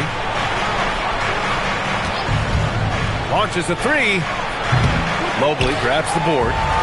Mobley's got 6 rebounds in the game. Harper passes to Mitchell. Mobley outside.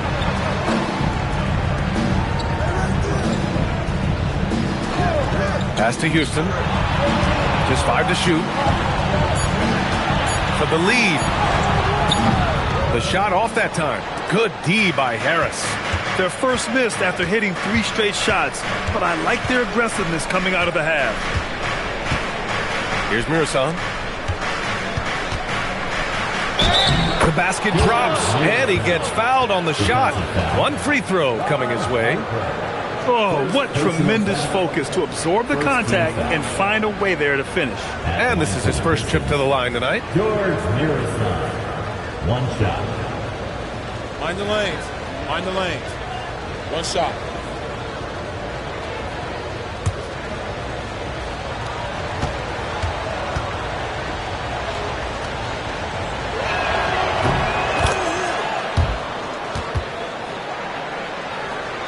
Third quarter here, and 3 minutes have come off the clock. Mitchell, the pass to Mobley. Pass to Houston. The 3 is up. And he gets it to go. He's 8 of 11 now. Boy, excellent start to the second half. They've missed just once in 5 attempts. Now Harris. Outside Holiday. Griffin, a screen on Mitchell. Holiday passes to Griffin. And the shot is good on the assist by Holiday. Holiday's got 6 assists now in the game. Wizards trail by 4. Pass to Harper. The 3 is up. Connects from downtown. Harper's got 6 points. Both teams are starting to find a rhythm here. And this is partly what the game has become, right? A matter of dueling three-point opportunities. Now here's Holiday. He's got 16. Griffin outside. And he drains it. A solid 5 for 6 now. Another reason why they're up. Just taking what the defense giving him here. Mitchell, the pass to Harper. Now here's Mobley. Pass to Richards. From deep, Mitchell. And again, it's Washington with a 3. Man, they're having a hard time defending the triple. That's 3 in a row. And so the timeout by J.B. Bickerstaff here. He's going to gather the troops and talk it over.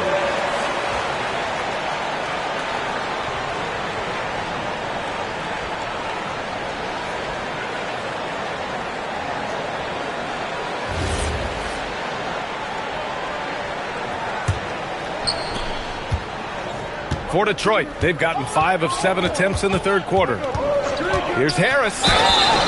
And so he draws the foul, headed to the line to shoot a pair.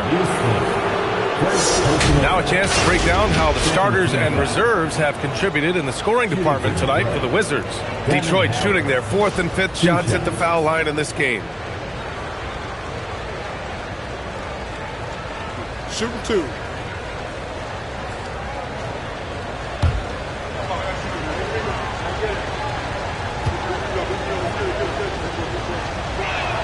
First one falls for him. Williams is checked in for Washington. Randall, he's checked in for Detroit.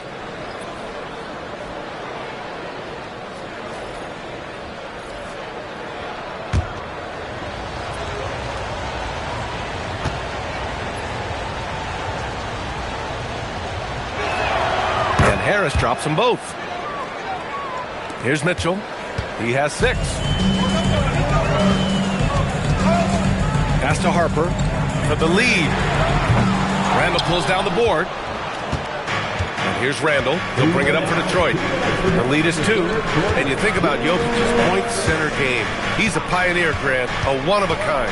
Oh, one-of-a-kind indeed. And historically, very few centers have led their team in assists, and none with the regularity of Jokic. So he's an outlier, but is he a trendsetter? Only time will tell. Here's Mitchell following the three-pointer by Detroit. Pass to Mobley. Washington moving the ball around.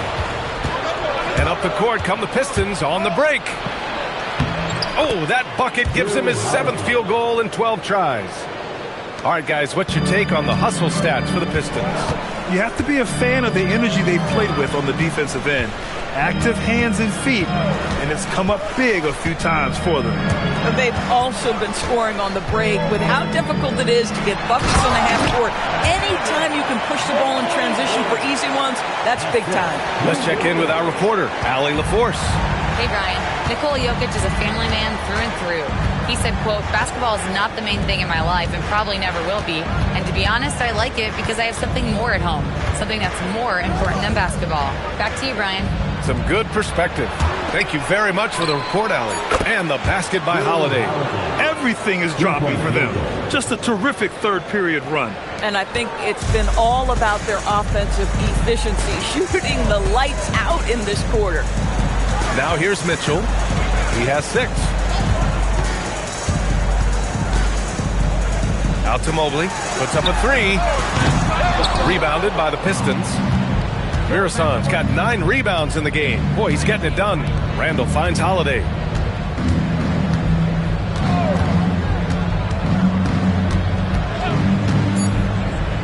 Back to Randall. 1 second left. And so it's the Detroit Pistons finishing the quarter with an 8-point lead. Hey, 3 points is better than 2. They built this lead by tacking on that extra point at the end of possessions. We'll be right back.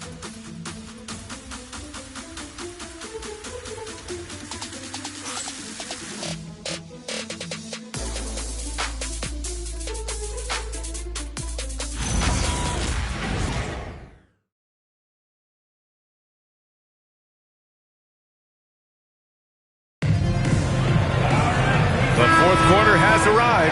So good to have you with us. The Wizards trail by 8. And Detroit, let's look at who they've got. They've got Marcus Sasser.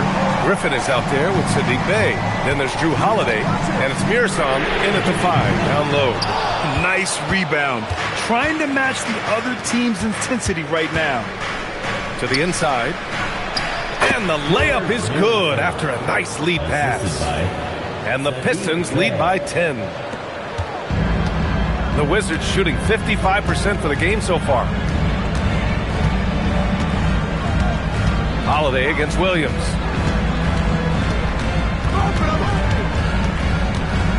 Over Holiday. Williams misses. He's so frustrated. Hasn't had a make all game. It's making it very difficult for them to find any success. Sasser outside. Pass to Griffin. And there's a 3-second violation. So both teams making some changes here. Substitution on the court. Wizards trail by 10. Houston passes to Warren. We're just over a minute into this final quarter of play. Here's Petrovic.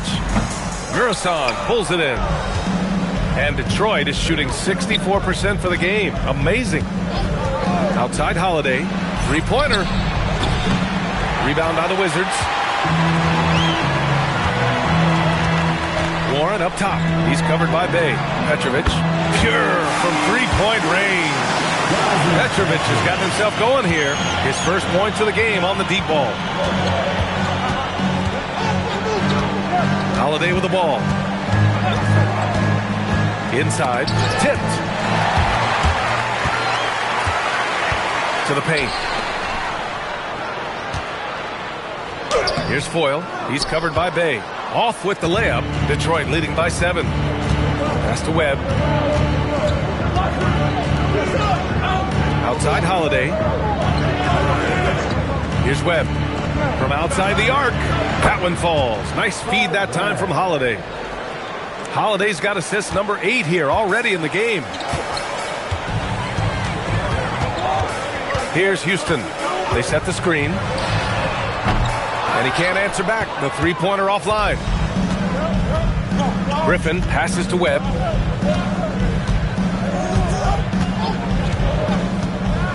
Back to Griffin. Shot clock at 6. Down low. It's an even 3-on-3 break. Here's Warren. Uses the glass on the layup. Well, right to the rim. If there's a size advantage, you attack immediately. The Pistons have gone 2 of 3 to open the fourth quarter. On the wing, Holiday. Out to the right wing. Here's Murasan. And Foyle pulls it down. Wizards trail by 8. We've played just over 3.5 minutes now in the fourth quarter. And it's Warren missing. Listen, that's a good shot for him. He just couldn't connect. Here's Holiday. Now here's Warren. Here's Houston. Score it. 13 shots, 9 makes. Solid. With a tough road ahead, they worked hard to get a good shot. Here's Webb. Holiday outside. It's good from beyond the arc. Putting on a shooting clinic from deep. He had that huge first half, and he's still rolling. Both teams will make substitutions. A moment to hear from Allie LaForce. Thanks, guys. I got a chance to hear what Brian Keefe was saying to the team. He told his guys to, quote, turn it up. Going on to say, only way we get out of this hole is with effort. Incredible effort. So show me what you can do out there. It's a big ask, but we'll see what happens. Back to you. Good job there, Allie. Thanks. Well, Mobley very effective when he gets very good position on the interior. Mitchell against Holiday. Goes again. Oh, lots of chances. Nothing falling here. Here's Mobley. The shot is money. I'll tell you, important moment for Evan Mobley. Meeting the moment with a big shot. That's big time. And here's Harris. Screen by Griffin. And out of bounds, the Wizards will take it.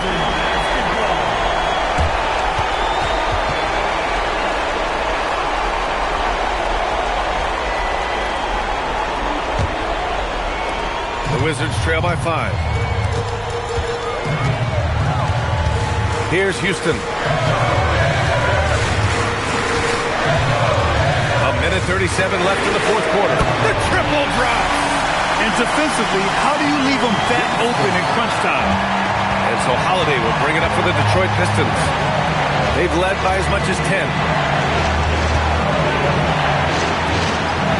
Now Bay. They set the pick. It's tipped. And it's Washington on the break. Mobley. Harris outside.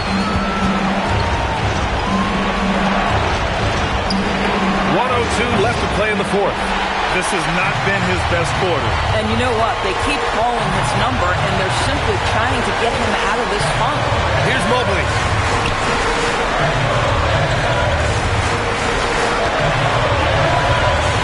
6 to shoot. Mobley, a screen on Bay. Now Mobley. Holiday with the ball. Guarded now by Mitchell. Harris. The free ball is down. He's a producer. It's part of their plan to get him as many touches as possible.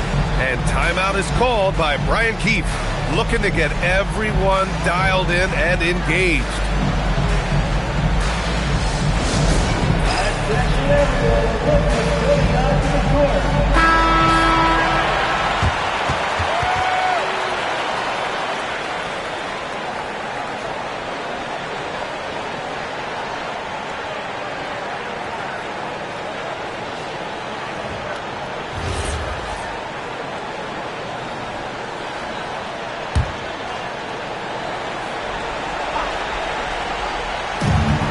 Now 5 seconds separating the shot clock and the game clock. Here's Mobley. Ooh, nice setup for the slam. How about the young big man, Evan Mobley, coming through in the clutch? We see you, young sir. And they foul intentionally. Now they're going to have to do that again. They're not in the penalty just yet. Yeah, just trying to keep this game alive. Not a bad foul right there. It's a three-point game, and they go to the intentional foul. Second personal foul. Second team foul. Line to the Pistons. Devin Harris. 2 shots.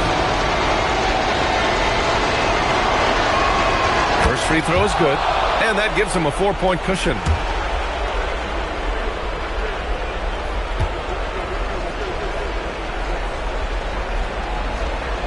So he goes 2 for 2 at the line, and it's a 5-point game.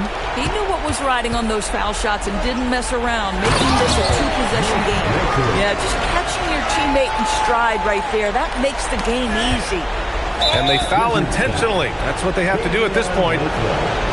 Second personal foul. Third team foul. At the line for the Pistons. Will Holiday. Taking 2 shots. Take a break. Take a break. 2 shots.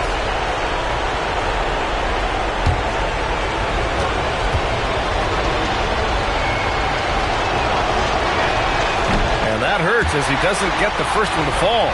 Trying to focus now for the second.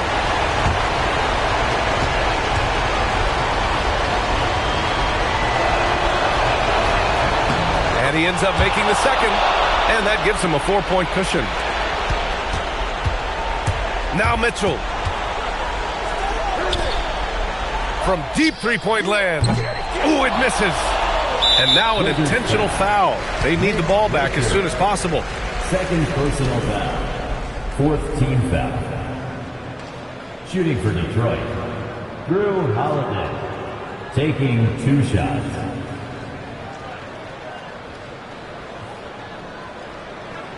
Shooting 2.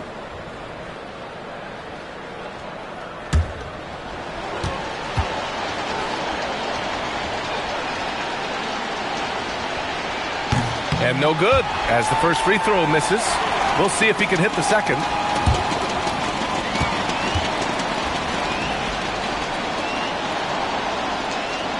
That's good, going 1 of 2 from the line.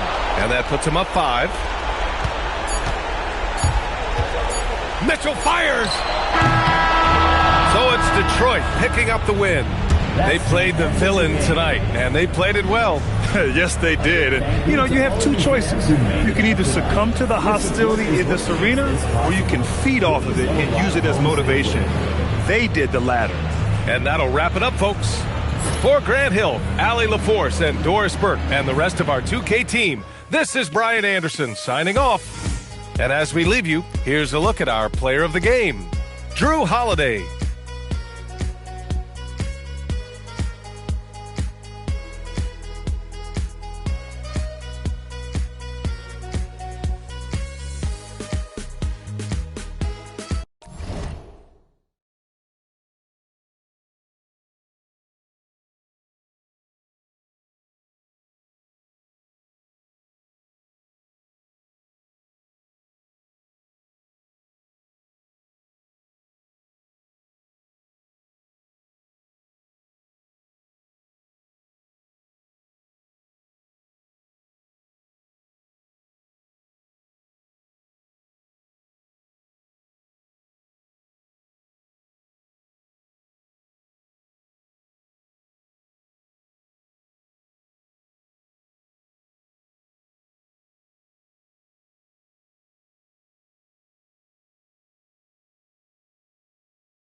And in the locker room. Hello. And thanks for joining us in Noche La NBA, the NBA celebration of Latin heritage, both among its players and fans. We'll watch the Miami Heat in this one as they go up against the Sacramento Kings. This is Kevin Harlan. I'll be joined by Greg Anthony, Tim Legler, and we'll be hearing from our reporter, Allie LaForce, on the sidelines as well. Let's take a look at our starters for Sacramento. Chris is out there with Smith. Then it's Ball, then it's Bogut, and it's Granger in at the 2 guard. Here's Abdul Rauf. 6 on the shot clock. There's the pick. Here's Christopher. No good on the 3. Pass to Granger. Not wasting any time and taking the shot and knocking it down. Here in the final days of the NBA regular season, Greg, every team trying to wrap things up on a high note. Yeah, and even the top teams doing what they can to head into the postseason with some momentum, right? While lottery teams want to finish strong and have something to build off of. And that's a high percentage look when the D doesn't fight over the screen. Yeah, and that's the effectiveness of the two-man game right there. Now, here's Ball. Against Washington, he was really on his game.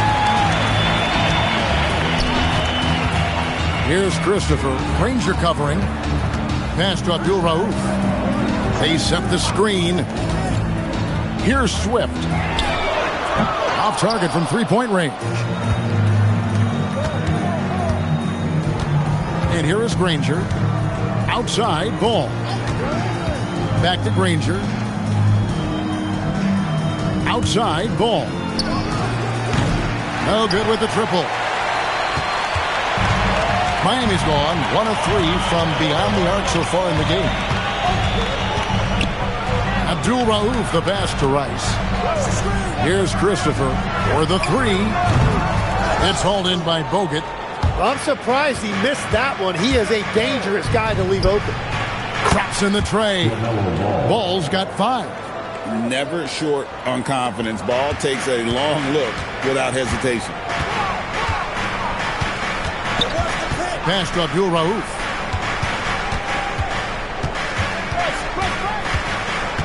Here's Rice, covered by Chris. Rice passes to Campbell. Nice D from Bogut. And you can see the defender's afraid to kind of get in his way a lot of times when he's on his way to the basket. But on that one, they were there. Total letdown by the D. Can't leave the bucket unprotected. Absolutely. And it takes an easy 2 points onto the lead. And now this offense feels like they can just do whatever they want. Swift. Oh! That's as good as it gets. Woo! Wow. We are going to remember that one for a while. I know I will, Greg. That was special. That was really special. And that great replay brought to us by the AT&T Connected Cam. Now here's Granger. Outside, Ball. A three-pointer, no good. The Heat trail by 4. Pass to Christopher. Here's Abdul Rauf. Launches a 3. Rebound by Smith. Here's Granger. The layup missed. The Heat have gone just 2 of 7 so far. A little bit of a slow start for them. Here's Rice. Gets the three-pointer to fall. And you got to get out on Rice because he will make you pay from deep. Granger with the ball. Outside, Ball. A 3. And it's Rice with the rebound. The shooting numbers just aren't there yet in the quarter. Pass to Christopher. Here's Abdul Rauf. He's covered by Ball. Ball against Abdul Rauf. Over Ball. The shot by Abdul Rauf is no good. The Kings leading. Granger passes the ball. Back to Granger. Lets it go from deep. And it's Ball. That time on the assist by Granger. Ball's got 8 points. And he's not going to miss that sort of an opportunity from deep. And Eric Spoelstra wants a timeout. He's going to have a discussion on the sideline. This game against Sacramento is the first time they've met this year.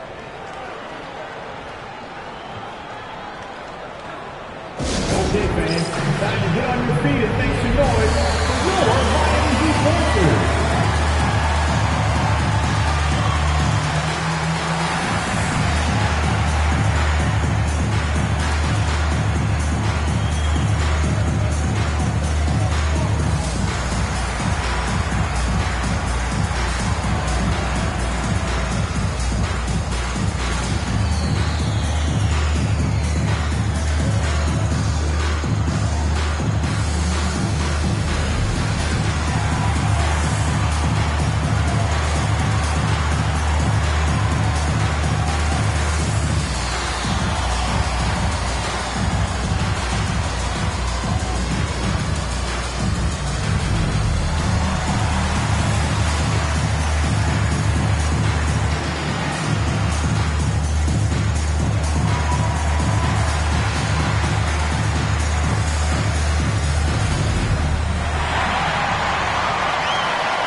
Melvin Eli, who's checked in for Sacramento.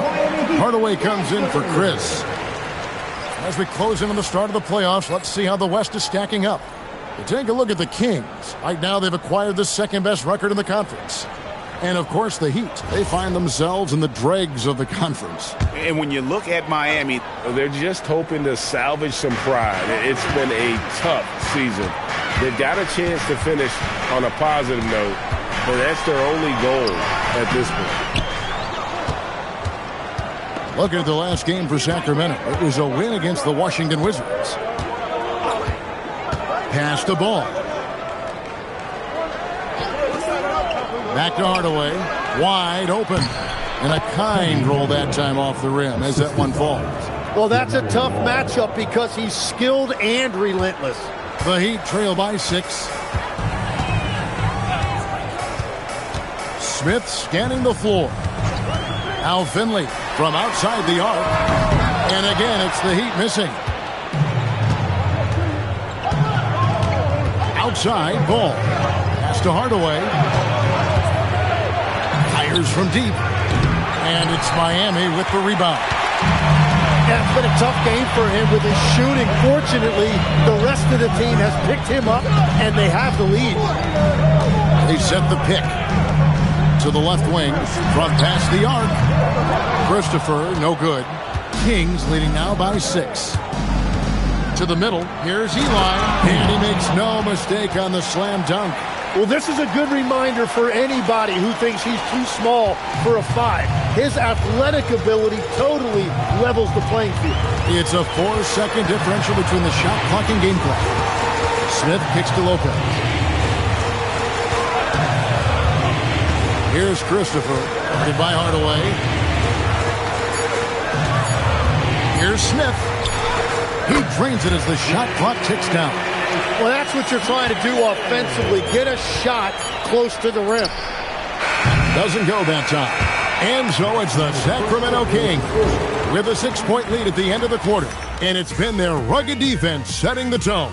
And we've got more on 2K Sports coming your way after this break.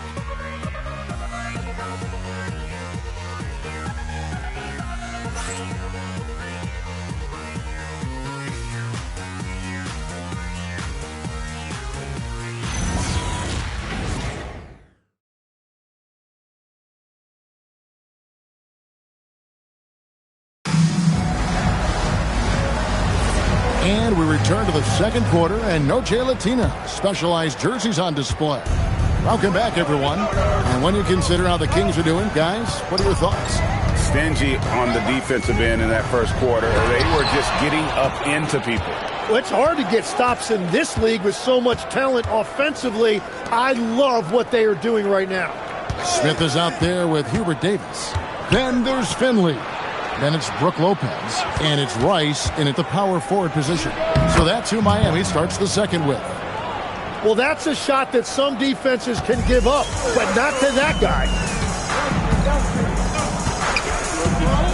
Smith outside. Pass to Finley. It's up a three. Sacramento grabs the miss. And battling hard on the glass, they hold the advantage here so far. And that one is good. And now it's a 10-point Kings lead. Love that look there, locating his teammate and creating an easy basket. And it's Lopez at the elbow. And that'll be 2 free throws coming up. Officials on the call with the foul. That's on James Wiseman. And for a 7-footer, Brook Lopez is pretty versatile. You get all the defensive impact you'd expect, but he can also consistently score on all 3 levels.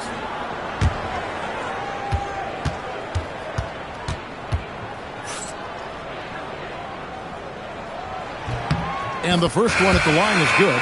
Tim, you once led the NBA in three-point percentage, and in my mind's eye, I can see almost every shot. You were terrific shooting the long ball.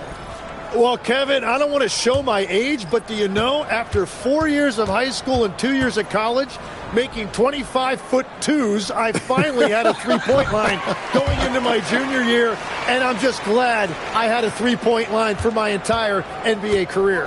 Yeah, it's a tough transition to make to stretch out and go those extra couple feet. No doubt. I was not ready to make NBA level threes when I first came out of college.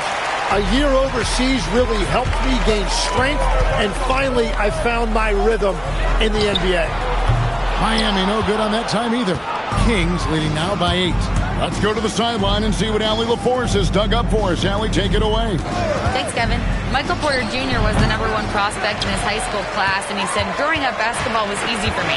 It was like, say, going up an elevator. But after my injuries, it's like climbing the stairs. It's like I'm walking in my purpose through this, more than if everything had just been smooth. Back to you, Kevin. Thank you, Allie. Chris with it. Now Smith defending. Smith with a screen on Smith.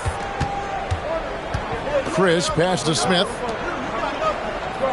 There's a screen by Chris. Tries the spin move. In the corner, Hardaway with it. Over Davis. Hardaway, no good.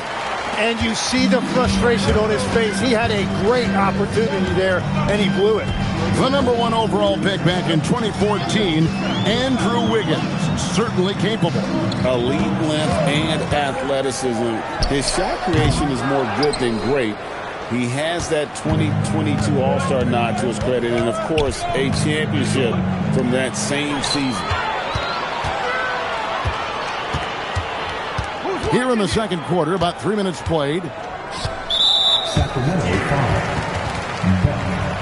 And Eric Spoelstra wants a timeout.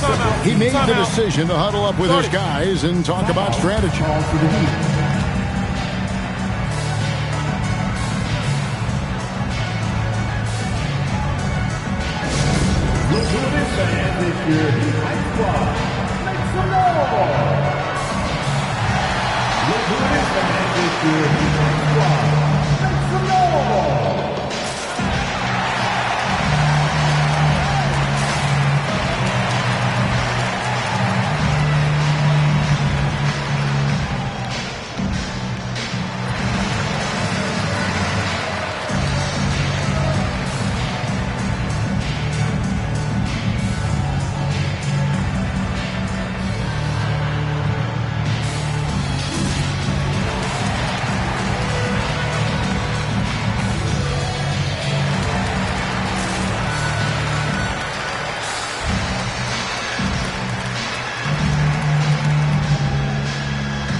We have a second. Take a look at the teams that have scored the most points off turnovers over the last 10 games. The Kings in third. I mean, they've gotten a little more aggressive defensively. You can become a more confident team on that end, and so much of it, I think, has to do with forcing turnovers and creating offense. Here's Swift. He's averaging just around 8.5 points a game. And he takes the feed in stride and slams it home. And wait to finish and cut into that lead a little bit. Yeah, but look at the basket, guys, still shaking. Hardaway passes to Chris. Back to Hardaway. Here's Rice. Covered by Chris. Rice, no good. Well, the defense did just enough to force that miss because he is a good finisher. Pass the ball. They need this one. Takes the shot. Basket number 4 this game. Brings him up to 4 for 9. So often, LaMelo is the setup man. There, he's on the finishing end. Abdul-Rauf against Ball. Here's Christopher. Down low. Here's Campbell. And Campbell throws it down. That's a great look. His teammate was on the move, but he put it right where it needed to be. So it's both teams making substitutions here. And he's got his first chance at the line here. Growing up in Inglewood, in the shadow of the Lakers' home arena, Elton Campbell had NBA dreams. Great to see this young man in the league. Here's Christopher. He's averaging around 5.5 points a game. Hardaway against Abdul-Rauf.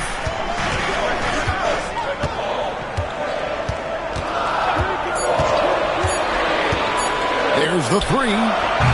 Danny Granger pulls it in. Sacramento leading by 9. And it's Hardaway atop the key. Pass the ball. Back to Hardaway.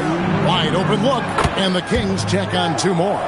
Yeah, that's a high percentage look when the D doesn't fight over the screen. Yeah, and that's the effectiveness of the 2-man game right there. Here's Abdul-Rauf. He has yet to score, and stolen by Chris. And here's a fast break. Granger leading the way, and Hardaway gets it to go. That's their 3rd straight make off an assist. And so Eric Spoelstra will call a timeout. He's going to take a few moments here to check in with his team and regroup. The Heat making a switch here. Davis has checked in. Then for the Kings, Andrew Bogut checked in for Wiseman. And Smith subbed in for Hardaway. Here's Christopher. Over Granger. Granger with the defensive effort. They have been board dominant in this game. That's definitely been a factor in crafting this huge lead. Chris kicks the ball. Back to Chris. Bogut with a screen on Abdul-Rauf. Ball dishes to Bogut and finished off by Bogut. And the more experience Ball gets, the more confident he gets in those situations. Great execution. Campbell a screen on Ball. Here's Abdul-Rauf. And he says right back at you with a big dunk of his own. Oh, that's a major league throwdown. Keeps a tight grip on that rim, too, after the finish. Kings leading now by 13. There's 42 seconds left in the first half of the game. Pass the ball. Here's Chris. No scoring in this one. And again, it's Sacramento converting. Yeah, after a first quarter where they struggled from long range, they've really started to get it closer to the basket. To the wing on the left. Campbell a screen on Ball. Shot's good by Abdul-Rauf.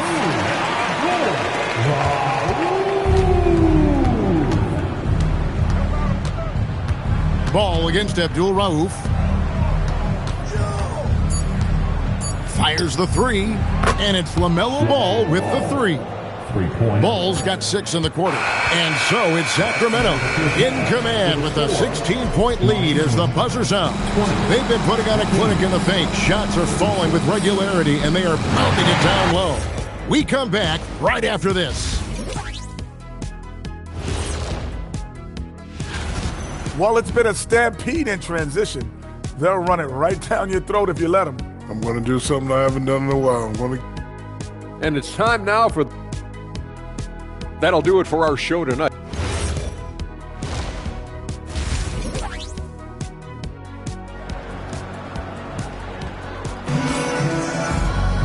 And there wasn't too much drama in the first half, but maybe things will tighten up here in the second.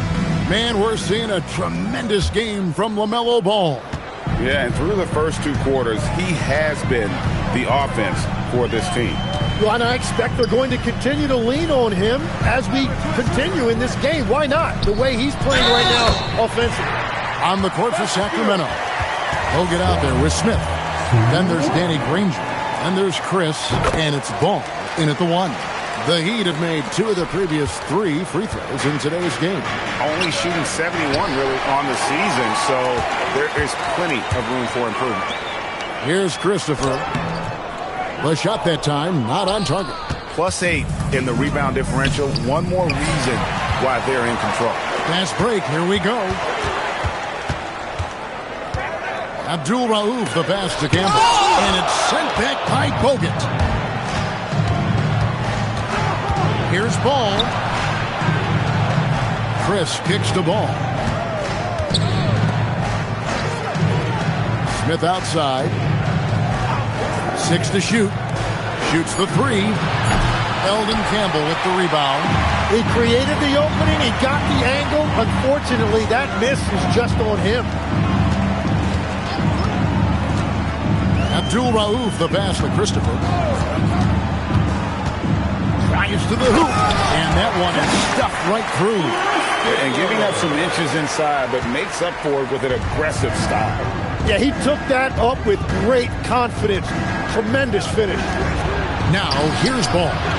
14 points for him. And on an open look like that, he's very gifted at making the weak coverage pay. Pass to Abdul Rauf. No good on the triple. Kings leading now by 11. And here's Smith. Granger with the screen for Ball. They get it back. Smith makes it off the glass. And look at Smith powering through there and using his size so well. And so Eric Spoelstra will call a timeout. He's ready to talk things through with them. Abdul Rauf against Ball. Here's Abdul Rauf. Pass to Rice. There's a good screen. Driving to the basket. Off target with his 3. Well, they've been better than good on the glass today, and there is a glaring discrepancy between these 2 teams in that area. Outside, Ball. Drills it from outside. Ball's got 17. So you can talk about the physical challenges, Tim, of today's game. One thing the players have a little easier, certainly, is the way they travel from game to game. Well, there is no question about that. I didn't even get on a charter till the middle of my NBA career. Oh, my goodness. In the mid-90s. We were still flying commercial till that point, but there's no doubt travel is better for players. I think also some of the things they've added for guys like massage therapists and acupuncturists and even personal chefs, all of that makes it a little bit easier for today's NBA players. Now if we could do it for the broadcasters, that would really be a win. Sign me up, Kevin. I'll be right there reclining fully right next to you. Here's Abdul Rauf. Following the basket by LaMelo Ball. Pass to Christopher. Here's Rice to end the run. Danny Granger pulls it in. Granger's got 4 rebounds now tonight. And here is Ball. Abdul Rauf covering. Abdul Rauf against Ball. All sorts of time. And again, it's Sacramento converting. The assist totals, Kevin, just continue to grow. They're way ahead in that category. Ball movement has been flawless. Here's Abdul Rauf. Pass to Christopher. Lets it go with a 3. Miami no good on that time either. Their game plan needs to change if they're going to get out of this hole because he is just not there offensively. And now here's Chris. Smith finds Ball. Smith with a screen on Abdul Rauf. Great open look there. Ball's got 10 points in just the second half. The ball movement on this run has been fantastic and is a big part of why they've been able to get these good looks. 1:57 left here in the third quarter. Here's Christopher. Pass to Swift. Here's Rice. Again, the miss by the Heat. All the energy is on the other side right now, and every miss just makes it worse. Yeah, it's just time to settle everything down. Get high percentage looks and then D up. Now here's Granger. They lead by the biggest margin of the game, 23 points. Ball, no good. Not quite enough defense. That time around, just lucky he was off. Pass to Christopher.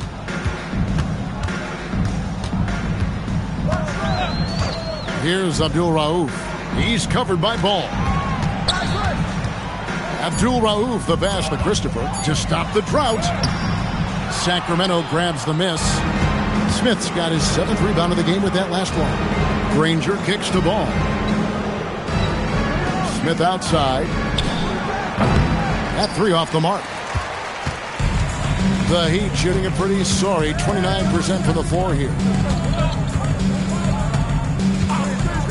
Here's Abdul Rauf going inside.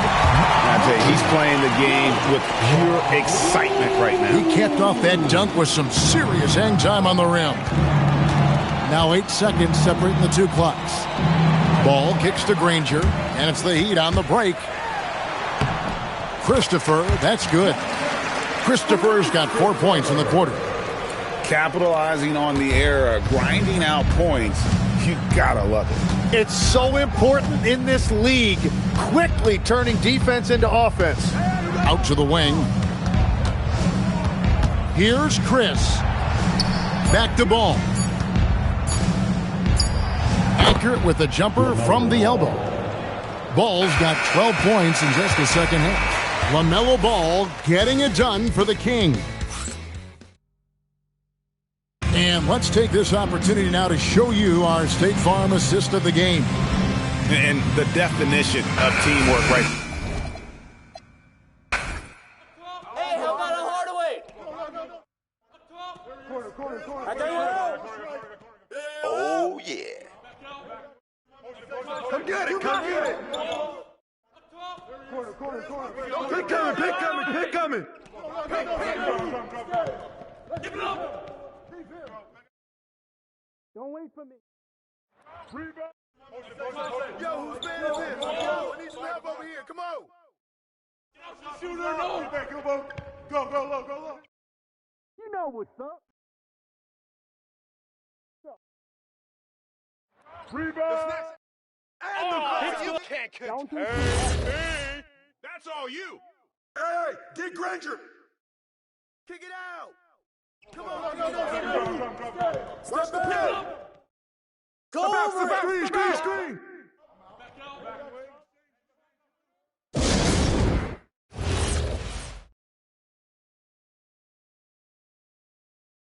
Pick coming. Grab that. Don't do too much. That's right. Can't give me that. Yes, sir. Get ready. Hey, Granger. Yeah, way to go, man.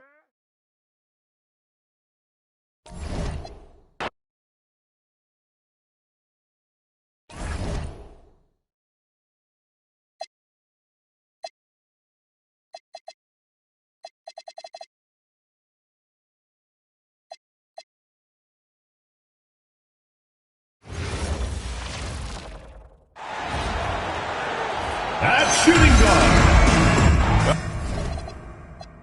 Now, Richard, it's no secret.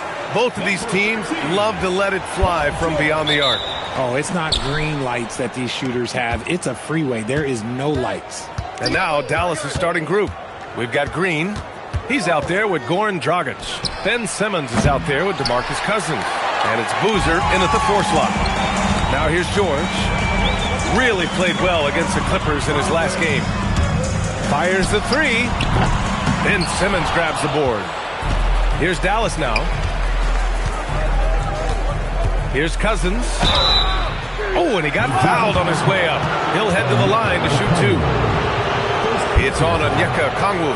Everyone in the building saw the obvious contact. It seems like just yesterday when D'Angelo Russell started his career in the NBA, Richard, hard to believe he's been in the league a decade plus now. Yeah, the second overall pick in 2015. Russell's an experienced NBA player who remains a valuable rotation player.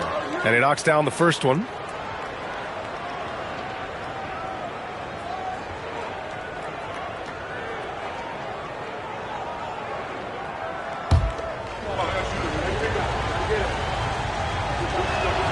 So he gets them both. And the Mavericks have stressed the importance of defense to winning at the highest level, Grant. Yeah, B.A., they felt that fortifying the team at that end of the floor would get them closer to contention. And look at them. They're making some bold moves there along the way. Now here's Suggs. An important role in this offense, averaging around 12.5 per game. 4 on the clock. Boozer grabs the board. Simmons against Thomas. Rebounded by New Jersey. And the first season matchup for them against the Mavericks this year. They took the season series against this opponent last year. High-profile games are the best. George for 3. The rebound by Simmons. Oh, for 3, not the start they're looking for. Suggs against Dragic. Outside, Green. Nice ball movement by Dallas. Offensive rebound. He is just so deadly from out there. You expect that to fall. Suggs outside. Back to George. From behind the arc. Drops in the 3. This is a guy who knows his shot inside and out. George gets the ball and knows what to do with it. Outside Simmons. To the wing on the left for 3. Dragic. He drains that one after 2 misses. Now 1 for 3. This is just fun. These teams are trading threes back and forth. This is today's NBA. Hey, we see this kind of exchange more often than not. Boom! He jams it straight down. Nice ball movement there. Delivered the pass right on time. And here in the first, approaching 3 minutes played.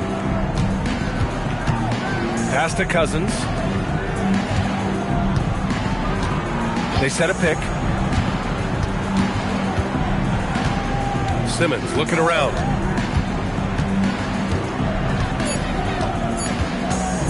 Over Thomas. And he can't bank that one in. Just 1 for 5. Not the start they were looking for. Obviously, there's still plenty of time to get on track. To the paint. Martin with the bucket. Yeah, a reliable way to create for others. Suggs disrupts the coverage with the play and makes the pass. Dallas has gone 1 for 3 from beyond the arc. Green, the pass to Dragic. Now here's Simmons. Outside, Green. Pass to Cousins. And a Kongwu with the block. And he recovers it. And Cousins throws it down. And Suggs has got the ball here for the Nets. Their last game, a win against the Clippers, looking to carry it into this one. You have to respect their ability to stay consistent away from home, keeping their cool and making quality shots. They took the air out of the crowd again and again with big shots. They never let the fans become a factor. And that's what happens when you don't take care of the ball. Hey, that makes the turnover hurt even more. We know mistakes lead to breaks. That's just textbook right there. Martin with a screen on Green. George passes to Martin. Here's Thomas for 3. And he buries his first look. These teams have really gone back and forth. Yeah, 5 lead changes already. This one's going to be a battle for sure. So Jason Kidd's decided to call timeout here. He's going to take a moment to give him a breather and talk things over.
Jersey making a change here. Dick's checked in.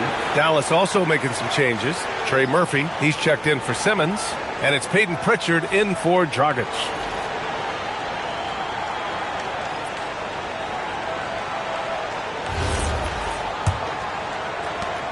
The Mavericks trailing.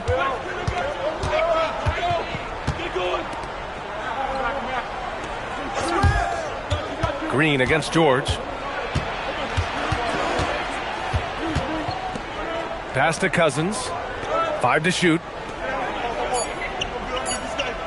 Fires from deep. Hits the trifecta. Cousins has got 7 points in the game. With good timing and a sound jump shot, Cousins is able to convert catch-and-shoot opportunities. Back to George. 4-3. And Pritchard pulls it down. Okay, so if I were to say this was a disaster of a period for him, it would be an understatement. But hey, sometimes you got to shoot your way out of the slump, even for him. Now here's Cousins. 20 points for him last game against the Jazz in Salt Lake City. Shocking that he just bricked that one. The defense got real lucky there. Dick with it, defended by Pritchard. Thomas outside. New Jersey passing it around. Here's Dick. Off target from outside. And he probably thought he was going to bury that one. Outside Pritchard. Outside Green. Misses the three. For New Jersey, they've gone 4 of 9 in this one so far. Pritchard against Dick. Thomas, a screen on Pritchard. George outside. The deep three. The long distance three is buried. 6 points for him. Now put your head down and go to work. That's what they need to do. Yeah, when the game is up for grabs like this one has been, it's all about the attention to detail. Pritchard, no good. New Jersey's gone 3 of 7 from beyond the arc in the first. And here's Dick. He's scoreless. Martin a screen. To the middle. And he takes it in for the layup off a very nice feed. Pounding it inside early and often, setting a physical tone. Green against George. Now here's Green. Coming off a 16-point game against Utah. Here's Cousins. Rejected by Okongwu. And at the end of one, a closely contested game so far. It's New Jersey up 3. After this break, we'll be back with the start of the second quarter on 2K Sports.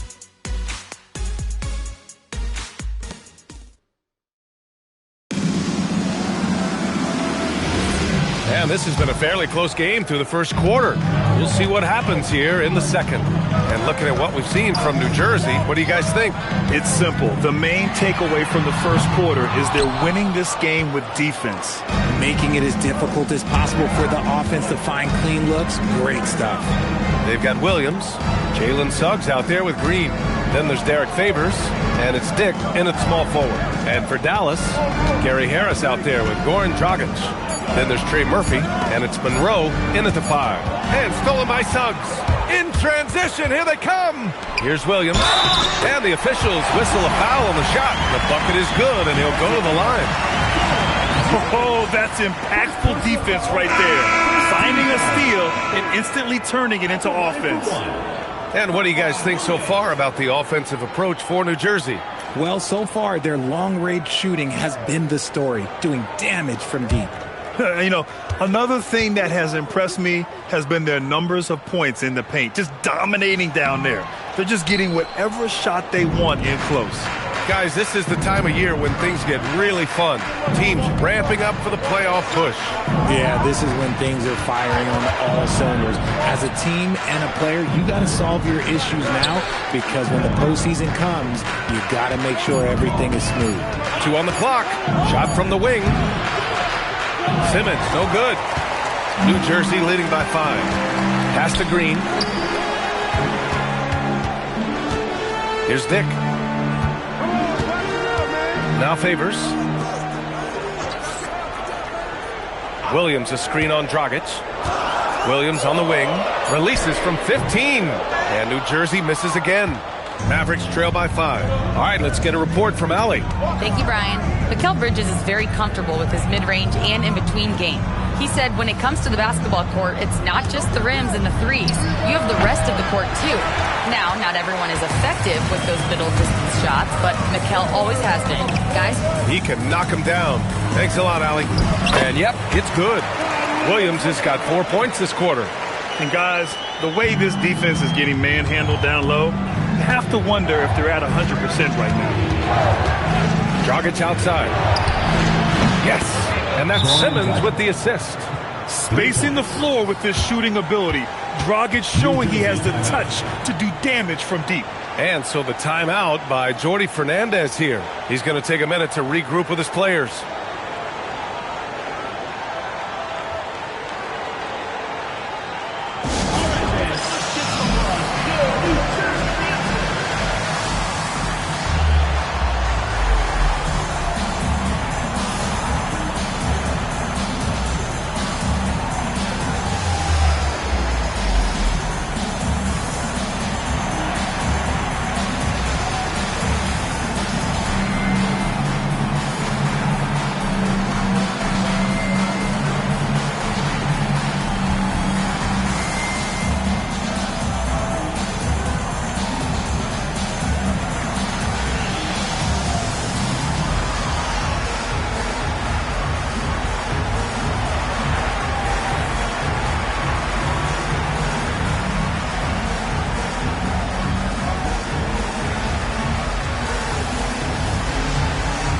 Jersey will go for a different look here.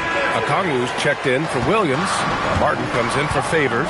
Thomas, he's checked in for Dick. And it's Paul George in for Green. And Dallas with a change here too. Cousins, he's checked in for Monroe. And New Jersey misses again. Mavericks trail by 4. Pass to Dragic. Outside Simmons. Here's Caspi. Back to Simmons. The 3-ball. And the Mavericks, another 3. Back-to-back threes, making their defense work on the perimeter a bit. Pass to Okongwu. Suggs surveys the D. And the 17-footer goes down. Suggs has gotten his first bucket of the night. They're too easy. I mean, for Suggs, he makes that in his sleep. Suggs against Dragic.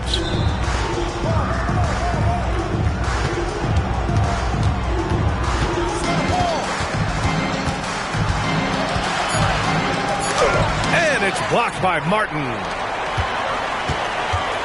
Pass to Suggs. And just over 3.5 minutes played here in the second quarter. Thomas, that's good. This is that modern big man play. Tall guys who are comfortable draining shots from deep. So Jason Kidd's decided to call timeout here. I think right now he might be looking at some adjustments. Yeah, hoping to tap into something that'll get them clicking. Yeah, they need to regroup and maybe try and draw something up that can get them a clean look at the basket.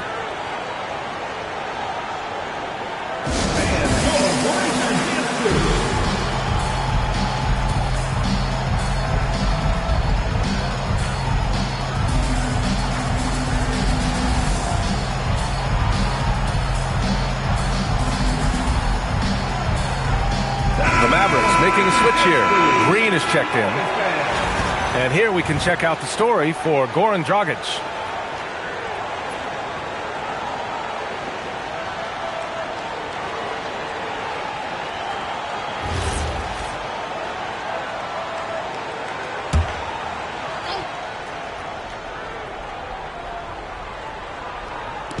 On defense, New Jersey. They've only given up 6 here in this quarter. High post, Cousins. Pass to Caspi. Outside, Green. 6 on the shot clock.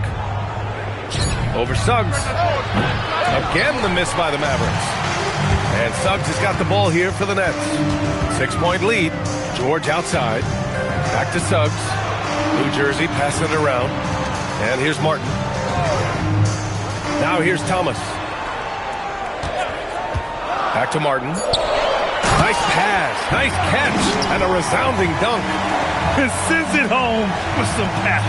I think he's rubbing it in a little bit here, hanging up there like that. Pass to Cousins. Over Okongwu. That's short off the rim. That's a decent look for him. He just couldn't convert. Here's Suggs. Martin with a screen on Simmons. George for three, and he misses the shot again. Only 2 of 7 in this one. Mavericks trail by 8. Trying to find a spark here. Yes, indeed. A rough stretch offensively. They could really use a basket. We see this every night. He has the skill and versatility to keep a defense guessing. New Jersey's gone 1 of 4 from three-point land here in the second. And Jordi Fernandez wants a timeout. We might see him looking to make some tweaks to the strategy. And one key for quality teams in this league, beating the opponents you're supposed to beat. What goes into that, Grant? Well, B.A., they call them trap games. An opponent that, on paper, isn't up to your level, especially when they're missing key guys. The thing is, can you find that juice to take care of business?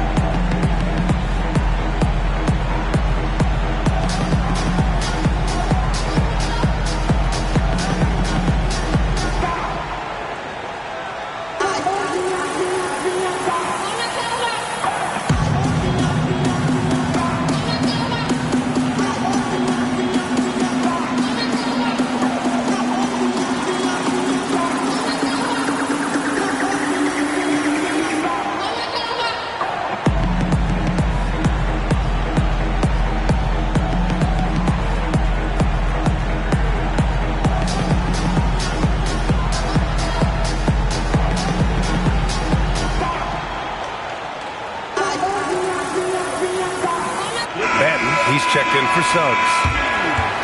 Just 2 games before the playoffs get going. Let's see how the field might look. You look at Dallas. If the postseason were to start today, they'd be the 7 seed. And, of course, there's the Nets, only 2 spots back. Well, right now for the Mavericks, they could be destined for the play-in. I mean, just one more challenge before the playoffs, but I think they can handle it if it comes to that. Now here's Thomas. He has 6. Shot clock at 5. Pass to Okongwu. Here's Martin. And New Jersey misses again. Mavericks trail by 6. Dragic outside. And here's Simmons. Thomas defends. Boozer passes to Dragic. Fires from the wing. And it's Martin with the rebound. New Jersey leading by 6. There's 42 seconds left in the first half. Okongwu, a screen on Green. George's shot is off. He hasn't had his best game, but they've gotten enough production elsewhere, so it hasn't really mattered. Rejected by Okongwu. Now here's George. Defense is right there. We've got 13 seconds left in the first half. Let's go with a 3. Count it from distance. George has got 9 points. Here's Boozer. Oh, no good on the last second attempt there. And so it's New Jersey. They have a nice 9-point cushion at the end of the quarter. And their defense has stood out, wreaking havoc for the opposition. Back after this.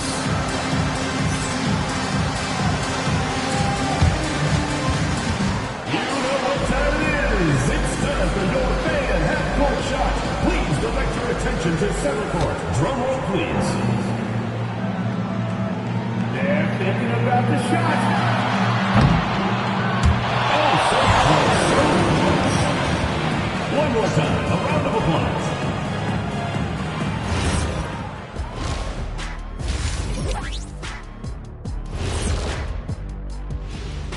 Good to have you with us. With the season in its latter portion, let's look at the Eastern Conference playoff race. Well, look here now at the Mavericks. They've clearly taken a step back as a franchise. You hate to see that. Something isn't right with this team. I don't know if it's personnel, the coaching. Gonna have to make some changes in the offseason. And now, guys, it's time to talk about that challenging first half for the Dallas Mavericks. Their shooting has been bad. I don't understand some of their shot selections, Ernie. Well, maybe that's the plan, Kenny. They're trying to confuse folks. Thanks for tuning in. Now it's time to head back over to Brian Anderson for the start of the third quarter.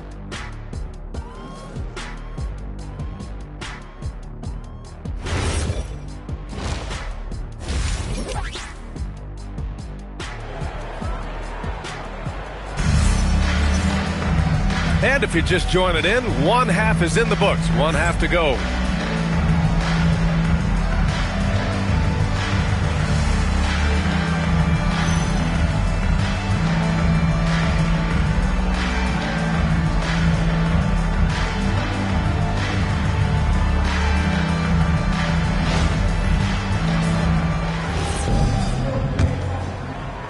New Jersey leading by 9.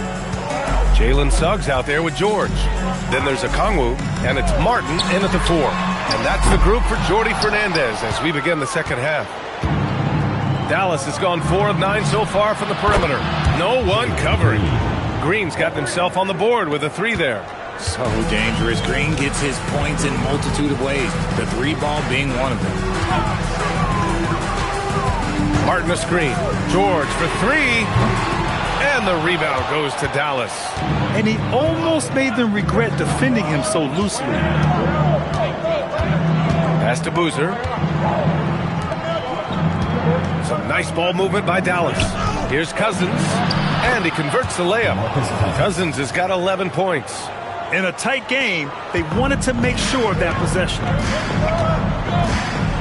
George, right side. And if you're just joining us, we've played just over a minute here in the third. Suggs, the pass to George. Clock at 6. Martin with a screen on Green. New Jersey needs to get off a shot right at the free throw line. And New Jersey misses again. That's not how you want to come out of the break. 3 straight misses. They need to settle in quick. Over to the wing. There's a screen. Here's Dragic. There's the steal. Here's George. Oh, not wasting any time and taking the shot and hitting it. He's got 11. And it took some time, but hopefully getting that make will kind of kickstart and kind of wake them up here in this third quarter after missing their first few shots.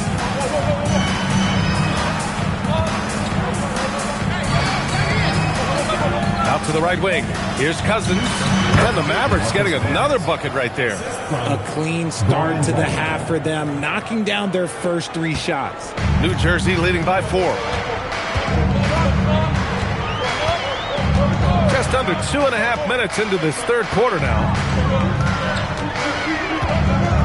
George passes to Okongwu and fouled as he went up to dunk.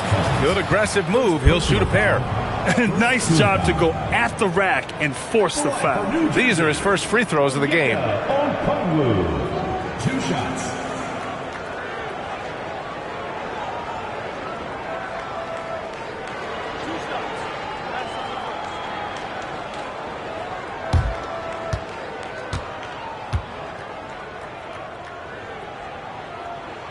Free throw good, Okongwu.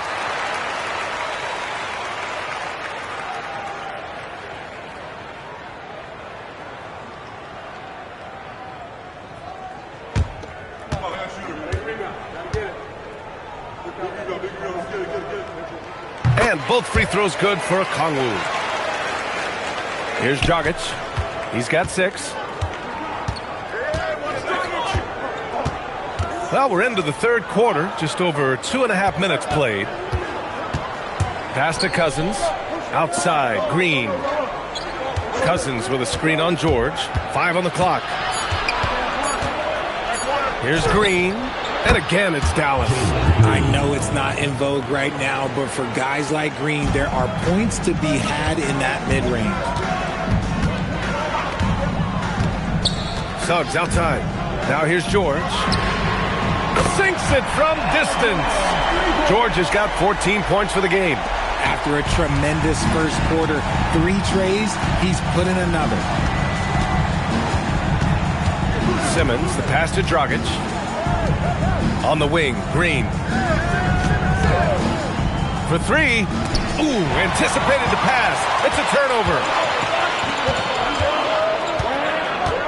Suggs outside. George outside. Takes the 3. Rebounded by Cousins. Cousins has got 5 rebounds in the game. And from the sideline, let's catch up with Allie. Hey, BA. The Dallas Mavericks are all in on defense. Coach Jason Kidd said, quote, "That's something you can hang your hat on, especially when your offense isn't going. Defense will give you a chance to win those ugly games. That gives you the opportunity to play for that bigger trophy." Back to you. Gotta have it. All right, Allie, thanks for the report. Suggs outside. Martin with a screen on Dragic.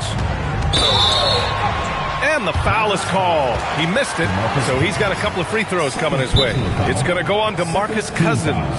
A bigger guard, Suggs fearless inside. And breaking down some numbers here, the hustle stats for the Nets. All you have to do is look at one stat, and that is their block numbers. It tells you how tight their D has been. They've been going out of their way to smother the defense. You got to respect their energy level. A lot of steals, staying active and making things happen.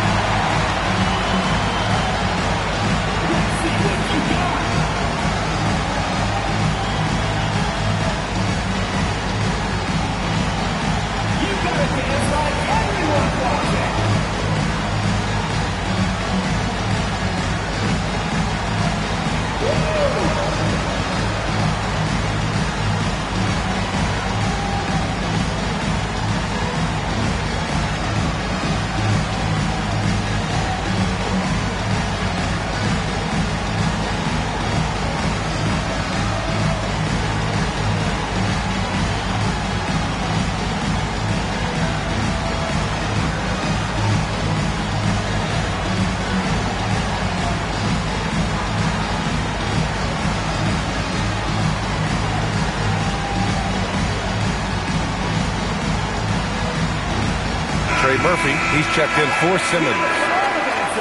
Let's give some love to this group of rookie defenders, the leaders in blocks since the break.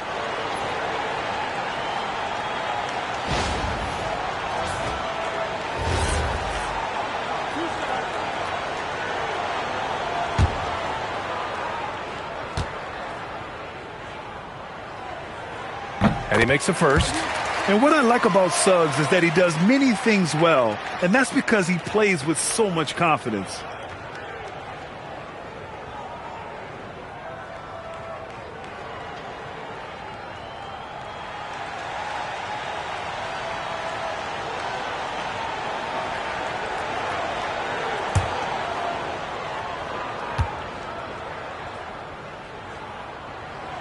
That's also good, so he hits both free throws.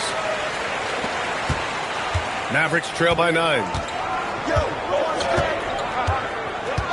Dragic with it. He has 6.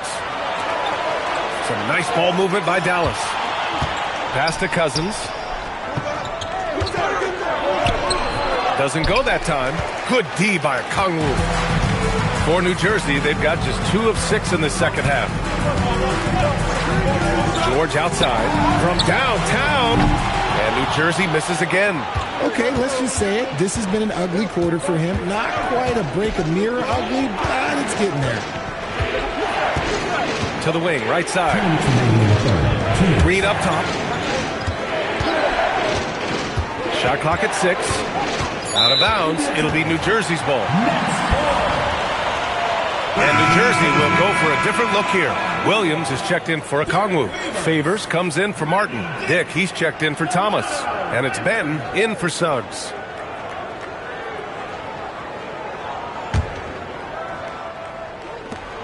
A minute 53 left to play in the third quarter. George outside.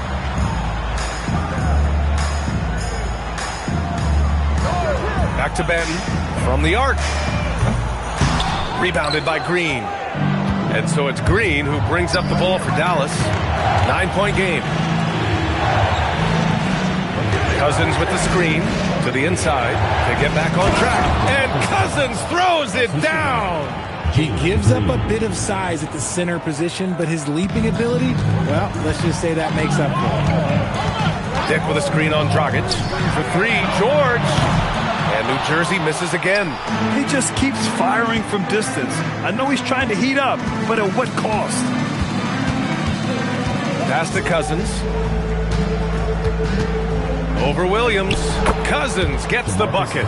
Cousins has got 17 points. They're really looking to that inside game here in the second half, getting away from taking a bunch of threes. Dick with a screen on Dragic. Here's Benton. No points yet. 6 on the shot clock. Outside Dick. The three-pointer off the mark. Mavericks trail by 5. Outside, Green. Pass to Dragic. Back to Green. Here's Boozer from deep. It's rebounded by Dick. Here's Benton. Checked by Cousins. Now George. That misses. Would have counted had it gone. The third quarter comes to a close. It's New Jersey up 5. And when we return, we'll get the fourth quarter rolling here on 2K Sports.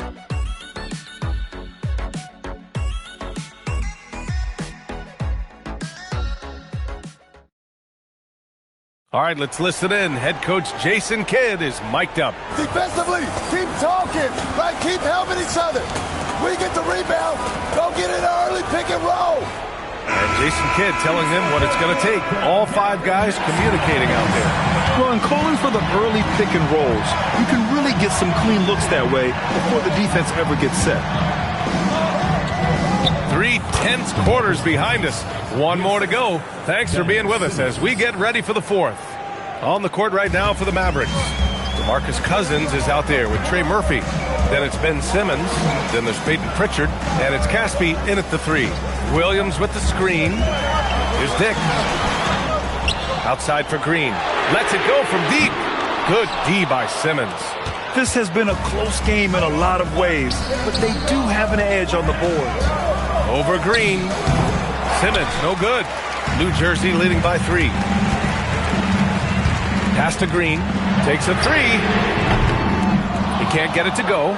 And the defense got away with one there. I mean, that's a shot he typically makes.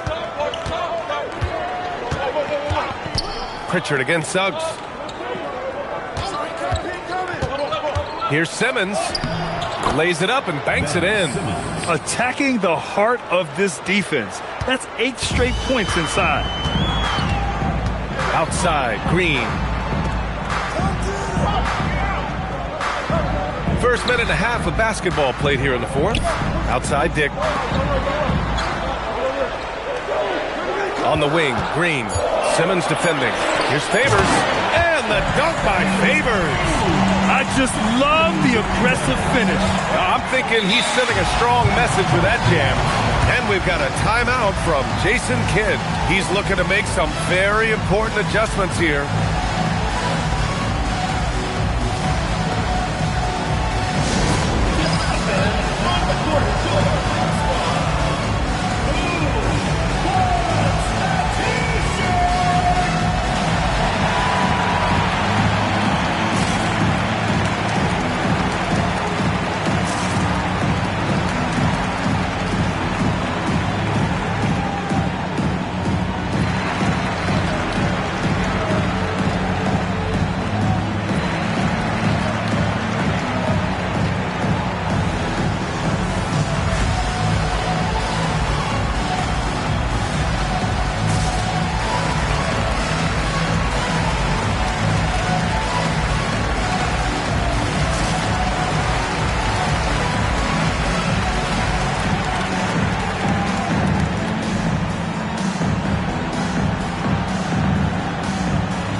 George, he's checked in for New Jersey. And let's send it over to Allie LaForce.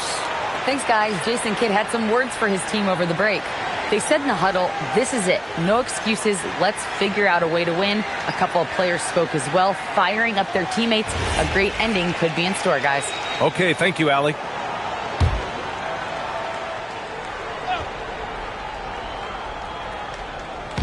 On defense, New Jersey. Pass to Caspi. We're about 2 minutes into the fourth here. There's a screen. Down to 5 on the shot clock. Here's Simmons. Count it. Ben Simmons.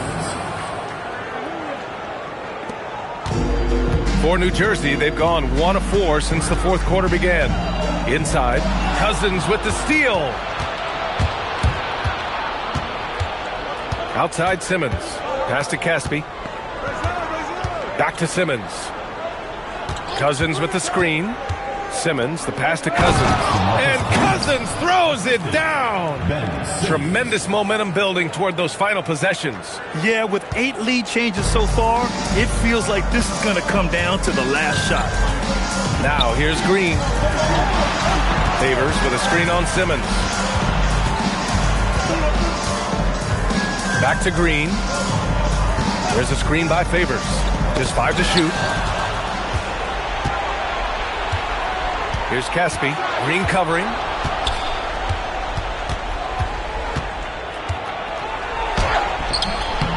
Rebounded by New Jersey. Had enough room to finish, and that's one he'll usually make. Well, if you're just tuning in, welcome. We played about 3.5 minutes into the fourth quarter here.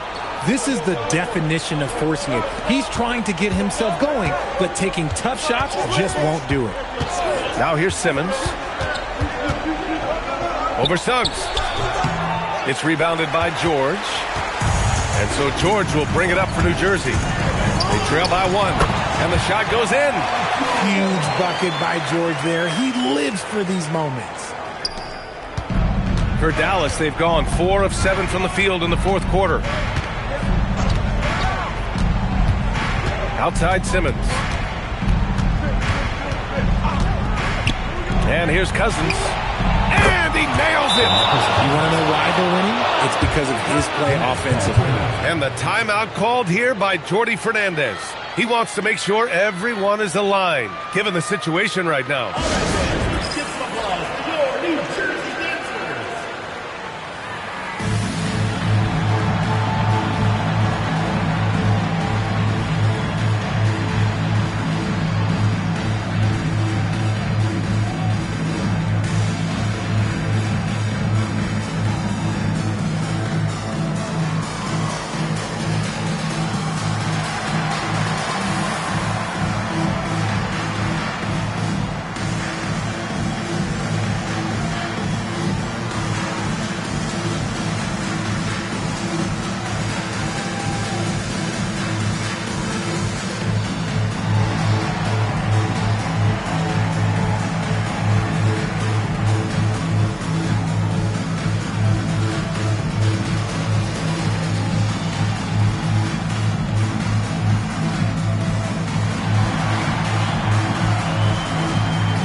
For New Jersey, Okongwu's checked in for Williams.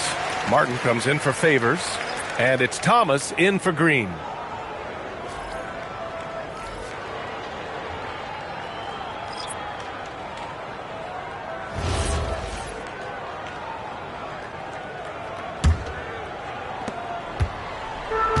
New Jersey's gone 0 for 3 here in the fourth. Now here's Suggs. George outside. Here's Okongwu. Can't get it. Simmons with it.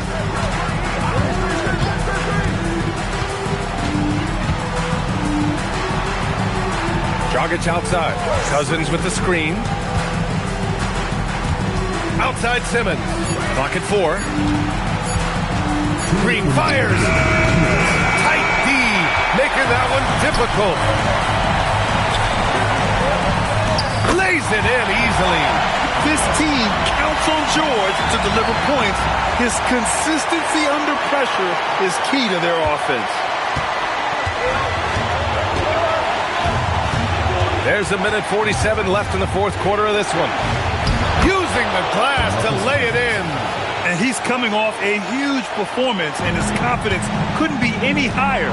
And his coach knows that, too. When it ain't broke, leave it alone until someone stops him. Just let him roll. Now here's Suggs. Can't get the three. Yeah, and the defense has really got to tighten up on him. I mean, he's just too dangerous from the three-point line. Here's Simmons. George with a steal. 1:07 left in the fourth quarter. Now Okongwu. Now George. Yes! Using that window! Talk about stepping up in a big way. What a huge play coming through when it matters most. And we've got a timeout from Jason Kidd. And a great call on his part. This is the time you want to be in sync right here.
Thomas against Simmons.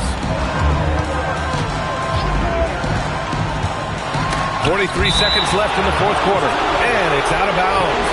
They say it was last touched by Okongwu.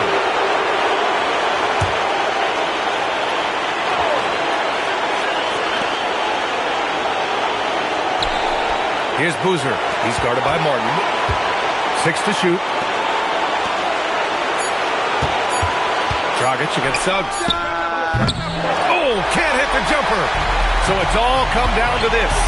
It's really that time where your leaders must step up. 3-second difference between the shot clock and the game clock. Green against George. Martin with a screen on Green. George! Oh, the long ball, no good. Simmons misses the three. Time expires. We're going to overtime. We've got more in store for you right after this.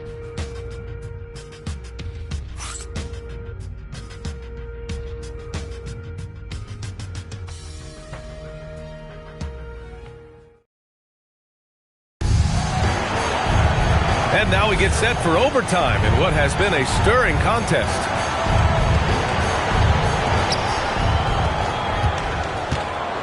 Now Dragic. They've got Goran Dragic. Also Green out there. DeMarcus Cousins is out there with Ben Simmons. And it's Boozer in at the power forward position. Now here's Simmons.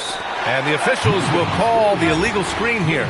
You're not going to fool the officials too often on an illegal screen. That's a very avoidable turnover. You gotta focus on the details.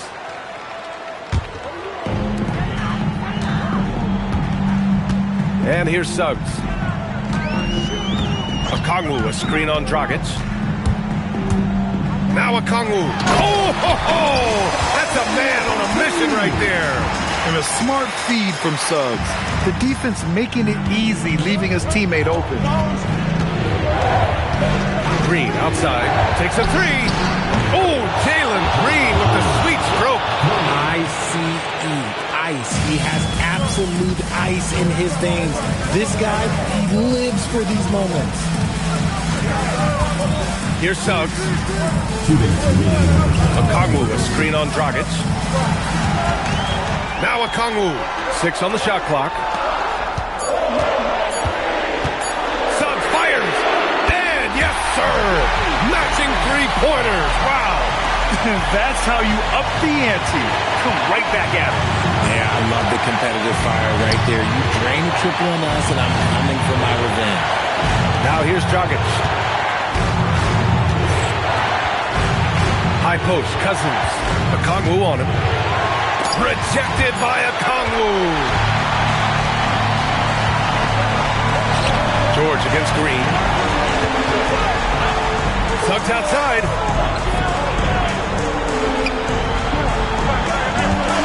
For three. That misses. And sometimes on defense, you can just get lucky.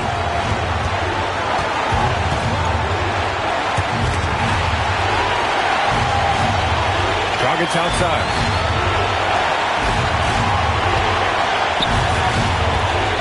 Green. Another chance. He blocks it again. A defensive stalwart so far. That's 6 blocks. Protecting the rim well. Love the hustle. Now here's George. And this is so critical. They now have to score every trip up the floor. Pretty much, they have to be perfect the rest of the way. That puts tremendous pressure on your offense. And they commit an intentional foul. We'll see another one of those, so they get into the penalty. And a smart choice right there. I mean, you can't allow them to just drain the clock.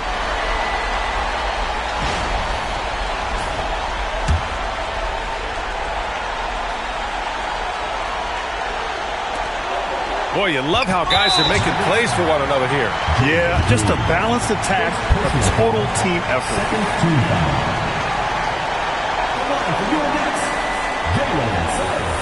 Taking 2 shots.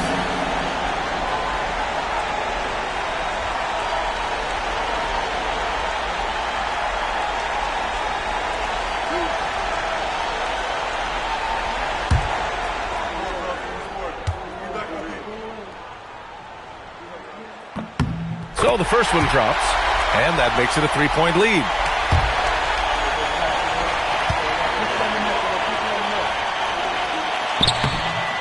Second one is good, getting both at the line, and it's a 4-point ball game. Well, how about the poise he showed there, making this a 2-possession game. And Dallas calls time here. 20 seconds left in overtime.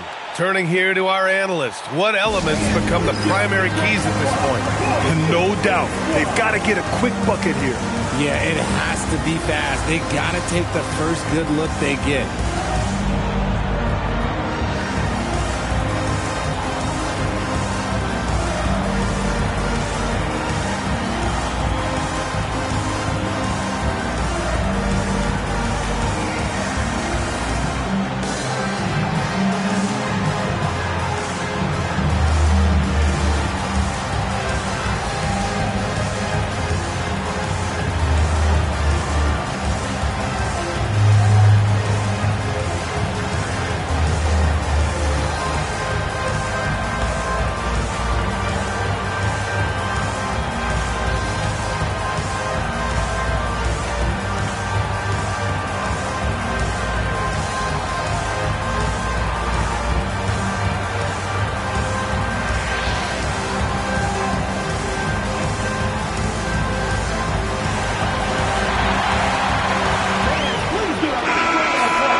Here's Simmons.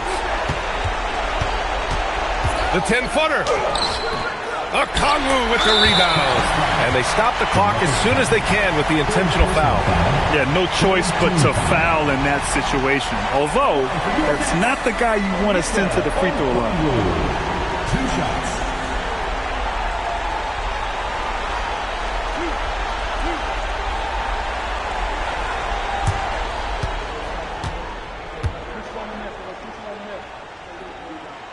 He gets the first, and that puts him up 5.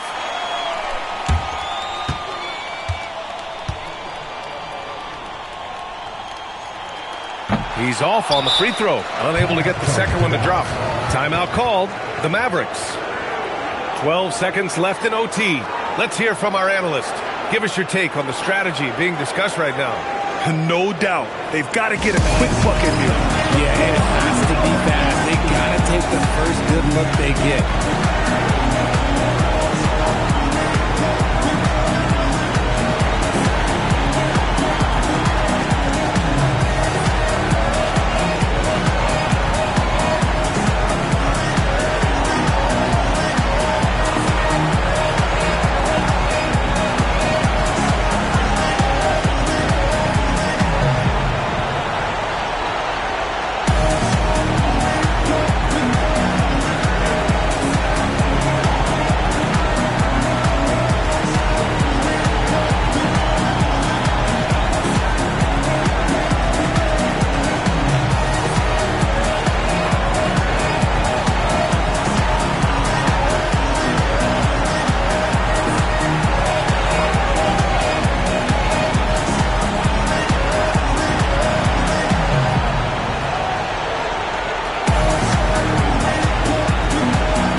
Tray. And now they decide to foul intentionally. 4th personal foul.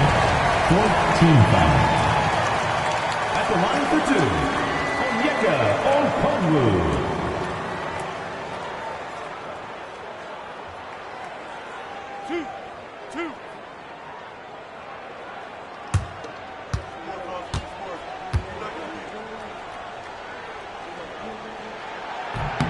He drops the first one, and that increases the lead to 6.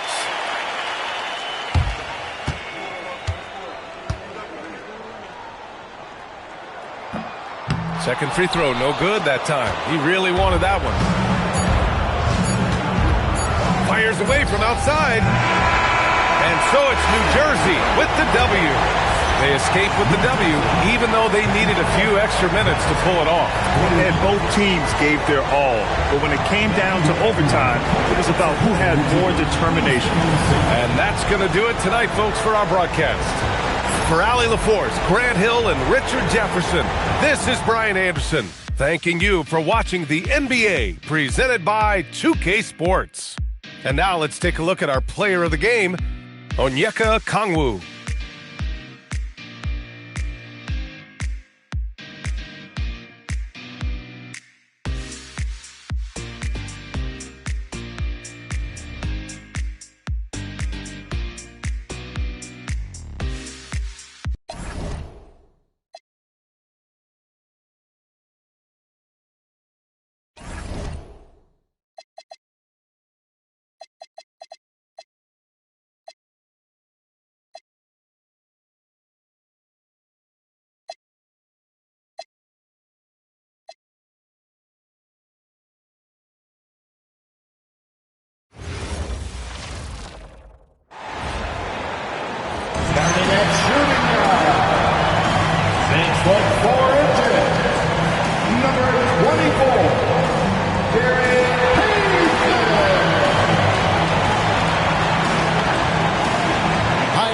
Thanks for joining us on 2K Sports.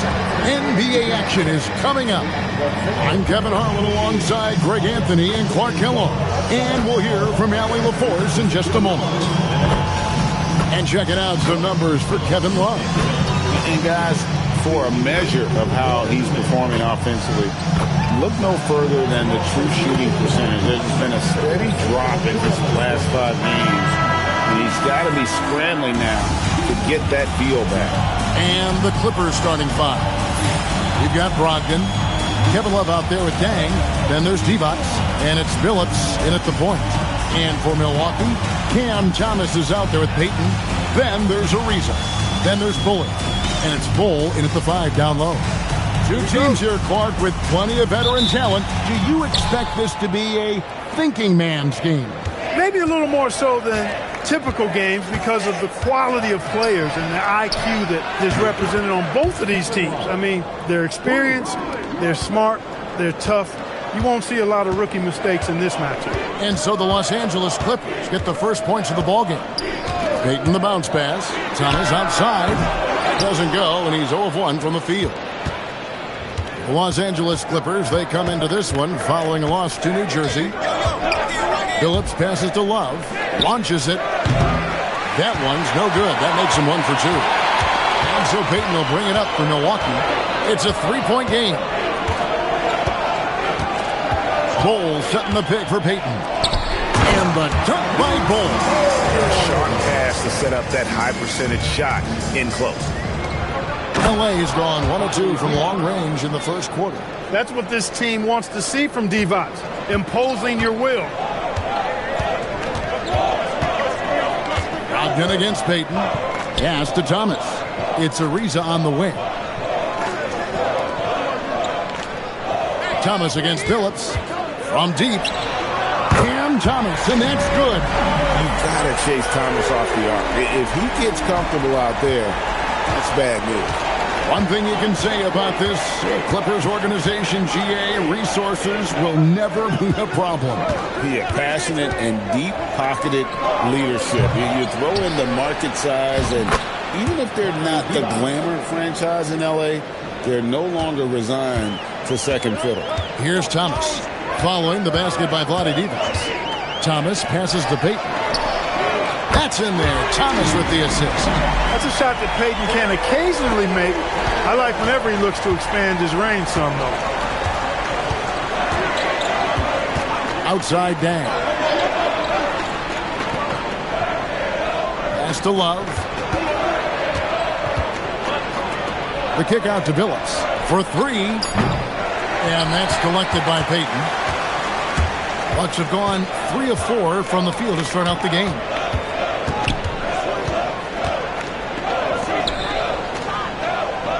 Back to Thomas. Just 5 to shoot. Over Billups. And another basket for Milwaukee. They've missed just 1 of 5 shots so far. I like the look of this offense. And here is Billups. Love with a wide open look. And he's good on the 3 ball. Love's got 6. Love's ability to play off the ball is what makes him such a versatile option at the offensive end. Outside, Payton. There's the 3. Hits the 3-point bomb. Payton's got his second bucket of the night. And an eye for an eye. Both teams working to stretch the floor. Nothing like answering back. One team gets 3, you fire 3 of your own. Boom. Billups a screen on Ariza. Dang can't get it to go. Not quite enough defense that time around. Just lucky he was off. Ariza dishes to Thomas. Pass to Payton. Bull setting the pick for Payton. And again, Milwaukee with the triple. And they're getting their points now almost exclusively from the triple. 4 of their last 5 makes are from beyond the arc. It's hard for me to watch this. I mean, the defense practically giving them those shots. And Tyronn Lue wants a timeout. He's going to make some adjustments to the game plan.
Berry comes in for Malcolm Brogdon. And Porter subbed in for Chauncey Billups.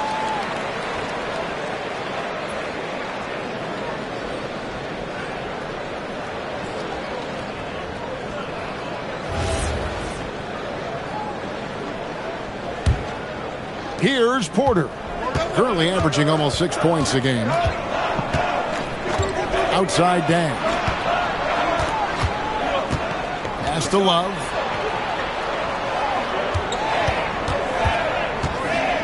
Clock at 6. And foul on the shot. He'll shoot 2 at the free throw line. Greg, not many games remain in the season, and the posturing beginning for these teams as they jostle for postseason positioning. Yeah, this is the time to give full effort and to really communicate. When the pressure rises, teams can either gel together or fall apart. And he makes the first. You know, as a big guy who can stretch the floor, Kevin Love has a lot of utility. I mean, guys who can make an impact down low and help you space the floor to free up others, that's a nice addition. Whitehead's checked in for Luol Deng. Both free throws good from Love. And what an advantage. You really feel like you can always trust him when he's at the line. Outside, Payton.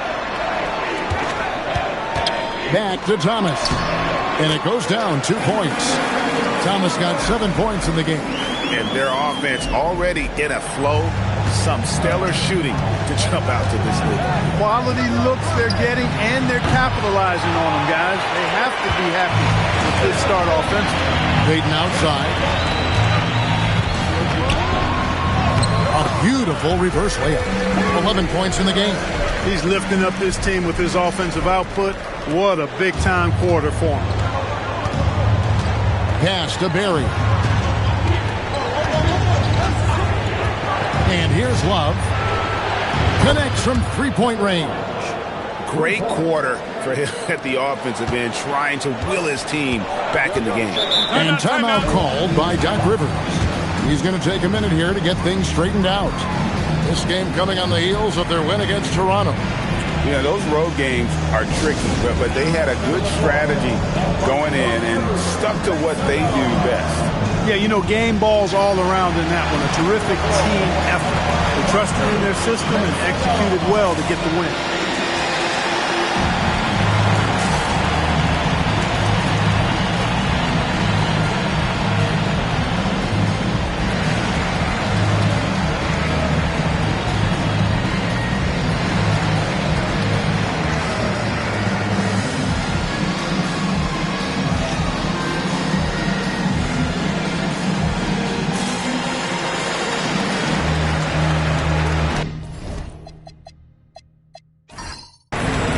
Different look from Milwaukee. Fry comes in for Bullard. And it's Joe Ingles in for Ariza.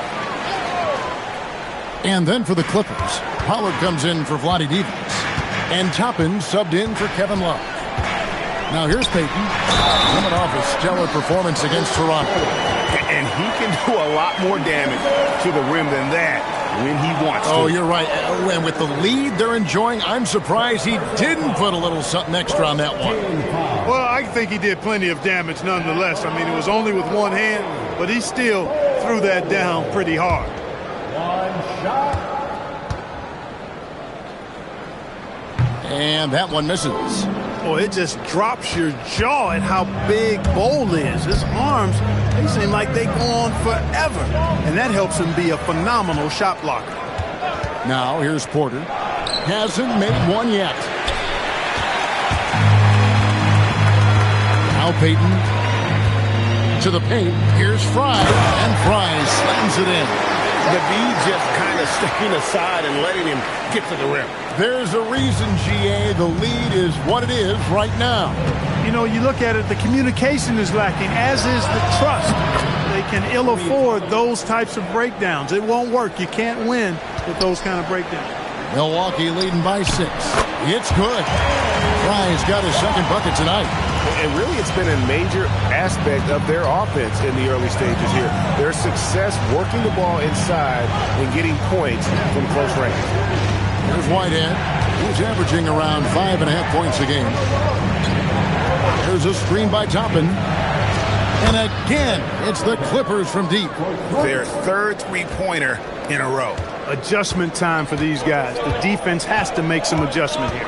There's a 4-second difference from the shot clock to the game clock. Payton from outside. Out of bounds, the Clippers take possession.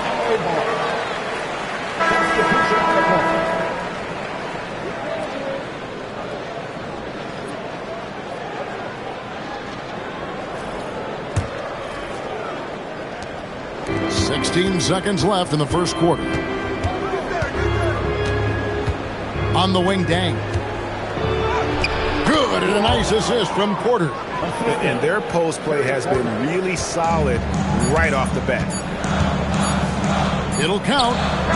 And the last shot at the buzzer doesn't go in for him. What a performance from Gary Payton. He has been the story for the Milwaukee Bucks. We witnessed him delivering a series of three-pointers as he notched 3 total in the quarter. Back to the action in just a minute.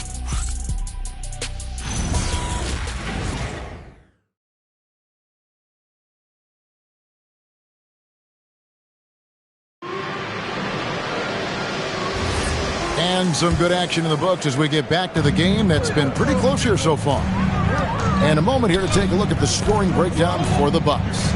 Everything working for them inside so far, guys. Tons of high-quality shots that they're knocking down inside. And it seems they've also put an emphasis on moving the ball, working to rotate around the defense and find those quality looks. So with Divac sitting on the bench, here's who Tyronn Lue's going with.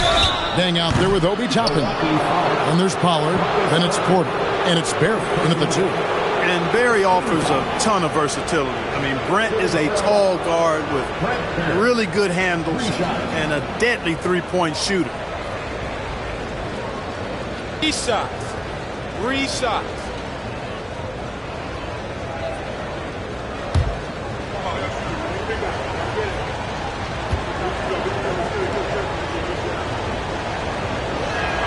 And he hits the first of 3. Well, you think about clutch players, Greg, you think scoring. But is that accurate? Or can clutch be in any facet of the game? It's in all phases. And you think of guys who always seem to come up with that crucial rebound or that big-time stop. Being clutch comes down to will as much as skill. He's off on the second.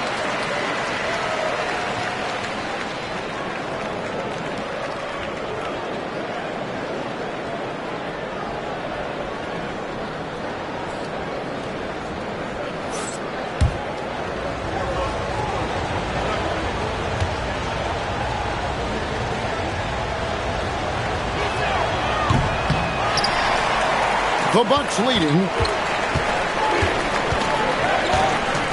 On the wing, Ingle. Guarded by Porter. Dang against Thornton. Just 5 on the clock.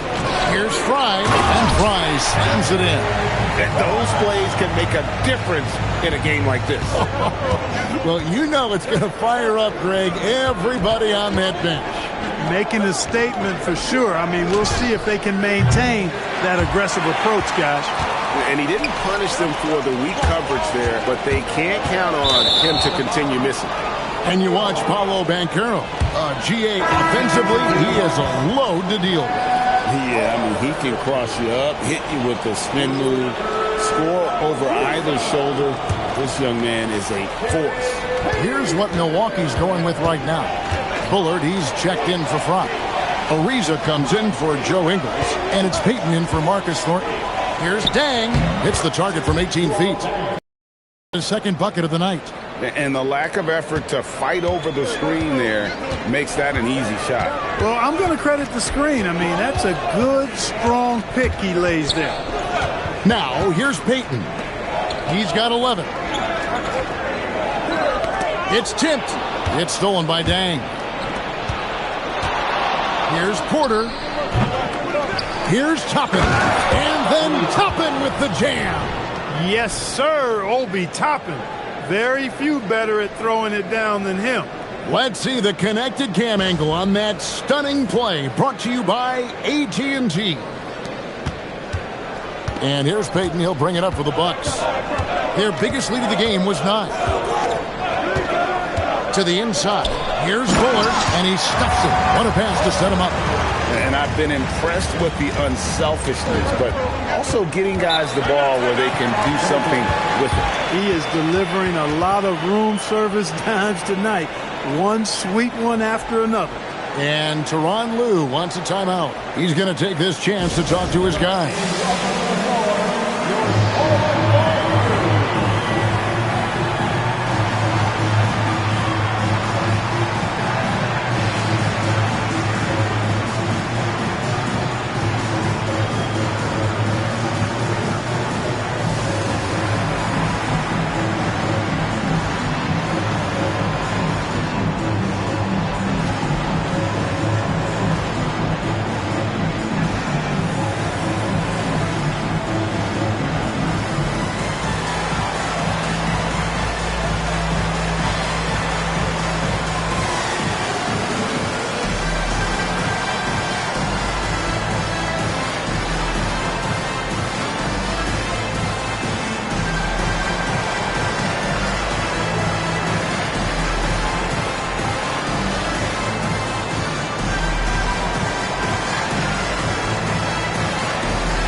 The Bucks making a change here. Bowles checked in. The Clippers also making some changes. Adi Divac checked in for Pollard. Kevin Love comes in for Toppin. And it's Whitehead in for Barry.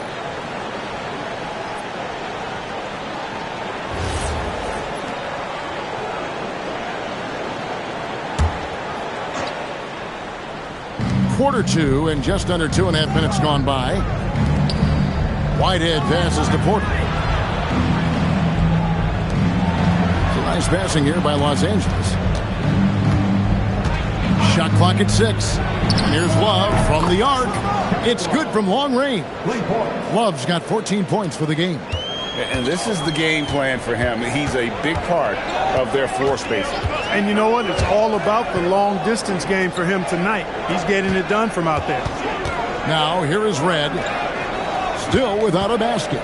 No one near Peyton as he lets it go. Trying to answer back, but that 3 is off the mark. Down low, here's Dang. Pass to Divac. Here's Whitehead. Porter looking it over. Love the pass to Whitehead. Divac a screen on Red. Here's Whitehead. Here's Divac. Goes up and lays it nice and easy.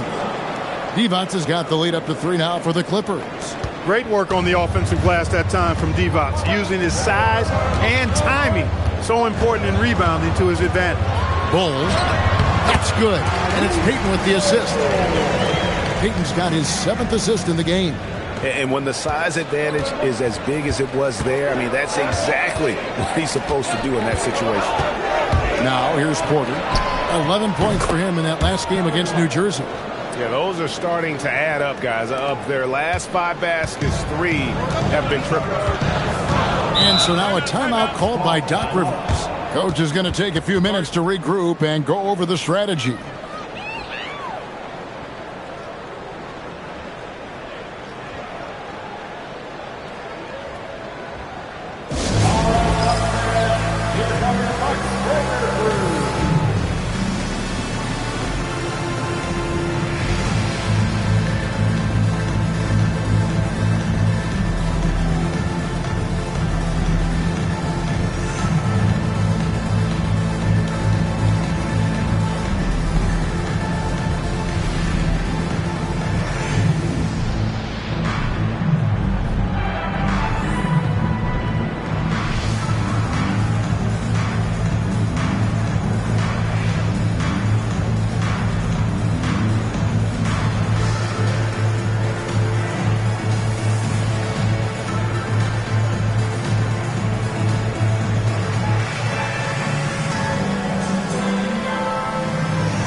Cameron Thomas, he's checked in for Michael Redd. Jordan Crawford's checked in for Los Angeles.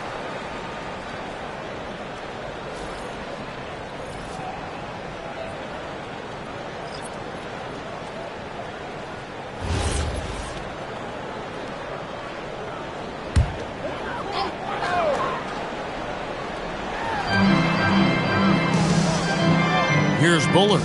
He's guarded by Love. Pass to Ariza. Now here's Payton. Clock at 4. Back to Thomas. Beyond the arc. That's good. And it's Payton with the assist. Payton's got assist number 8 here in this one already. Porter kicks to Divac. Love outside. Pass to Crawford. Fires for 3. Rebound, Milwaukee. And this is the first season matchup for them against this Clippers team. And we saw how competitive and entertaining the season series was between these two terrific teams last year. Exactly. They split the series, Greg. 2 elite teams and conference foes renewing that rivalry tonight. And the Clippers making a change here. Phillips is checked in.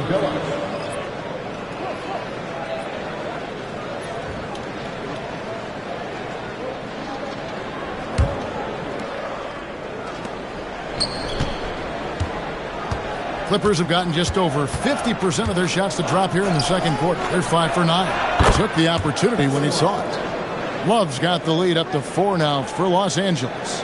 You've got to love the way he's scoring it tonight. Very efficient. Payton outside. It's Thomas on the wing. And another basket for Milwaukee. Well, if you didn't know before, this game is further proof that Thomas has a deep bag offensively.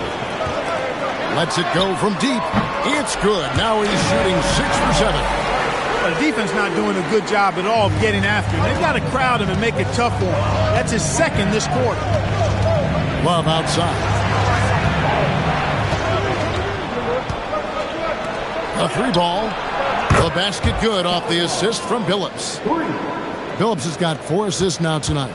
Yeah, and he made 3 3-pointers in the first quarter, and he just continued to pour them on here in the second. Now here's Payton. He's got 11. Here's Love. Good D by Ariza. And typically he has the touch to finish when he's in tight, but not sure on that possession. Inside. Outside for Thomas. Nice ball movement by Milwaukee. No good from Payton. And so Whitehead will bring it up for the Clippers. Bad outing offensively.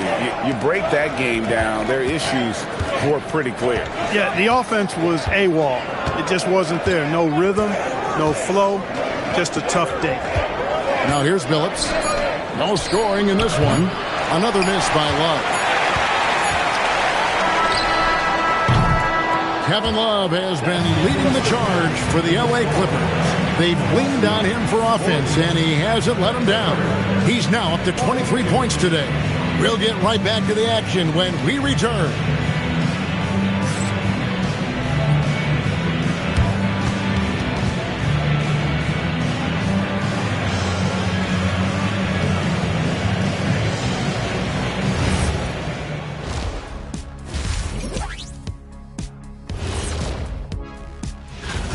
And guys, allow me to digress. Anybody care to explain what I saw in the catering area a few minutes ago? No, Ernie. Shaq started it. I promise you, Ernie. It was not me. I never throw the first chicken wing. Yeah, I can't believe you just snitched Kenny. Well, I don't care who did it. You're both cleaning it up. But Ernie, was Kenny. All right, guys. Let's talk about our game. The LA Clippers are in a close one. Bombs away for this dude. Heat check after heat check. He forces the defense to scramble, opening up opportunities for his teammates. And if I'm on the other team, I'm keeping one guy in his shirt at all times. And that'll do it for halftime. We send you back to Kevin Harlan, who has the second half call.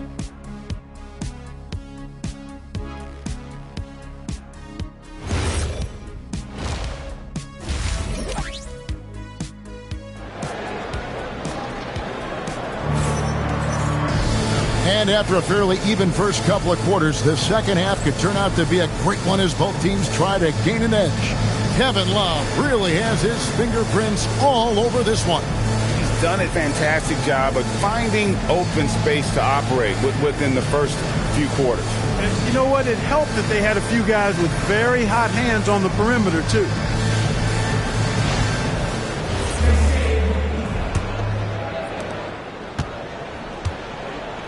They've got Bullard. Thomas is out there with Gary Payton. Then there's Ariza. And it's Bull in at the 5. Home in the paint. That's the 5 to begin the second half for Doc Rivers. Now Billups. After the missed 3 from Gary Payton. Love outside. And yes, a nice assist from Billups. Billups has got assist number 5 here tonight. Kevin Love is such a supremely skilled forward. I mean, he's got size. He can shoot it from range. He's got a nice touch around the basket. Very difficult cover. Now here's Thomas.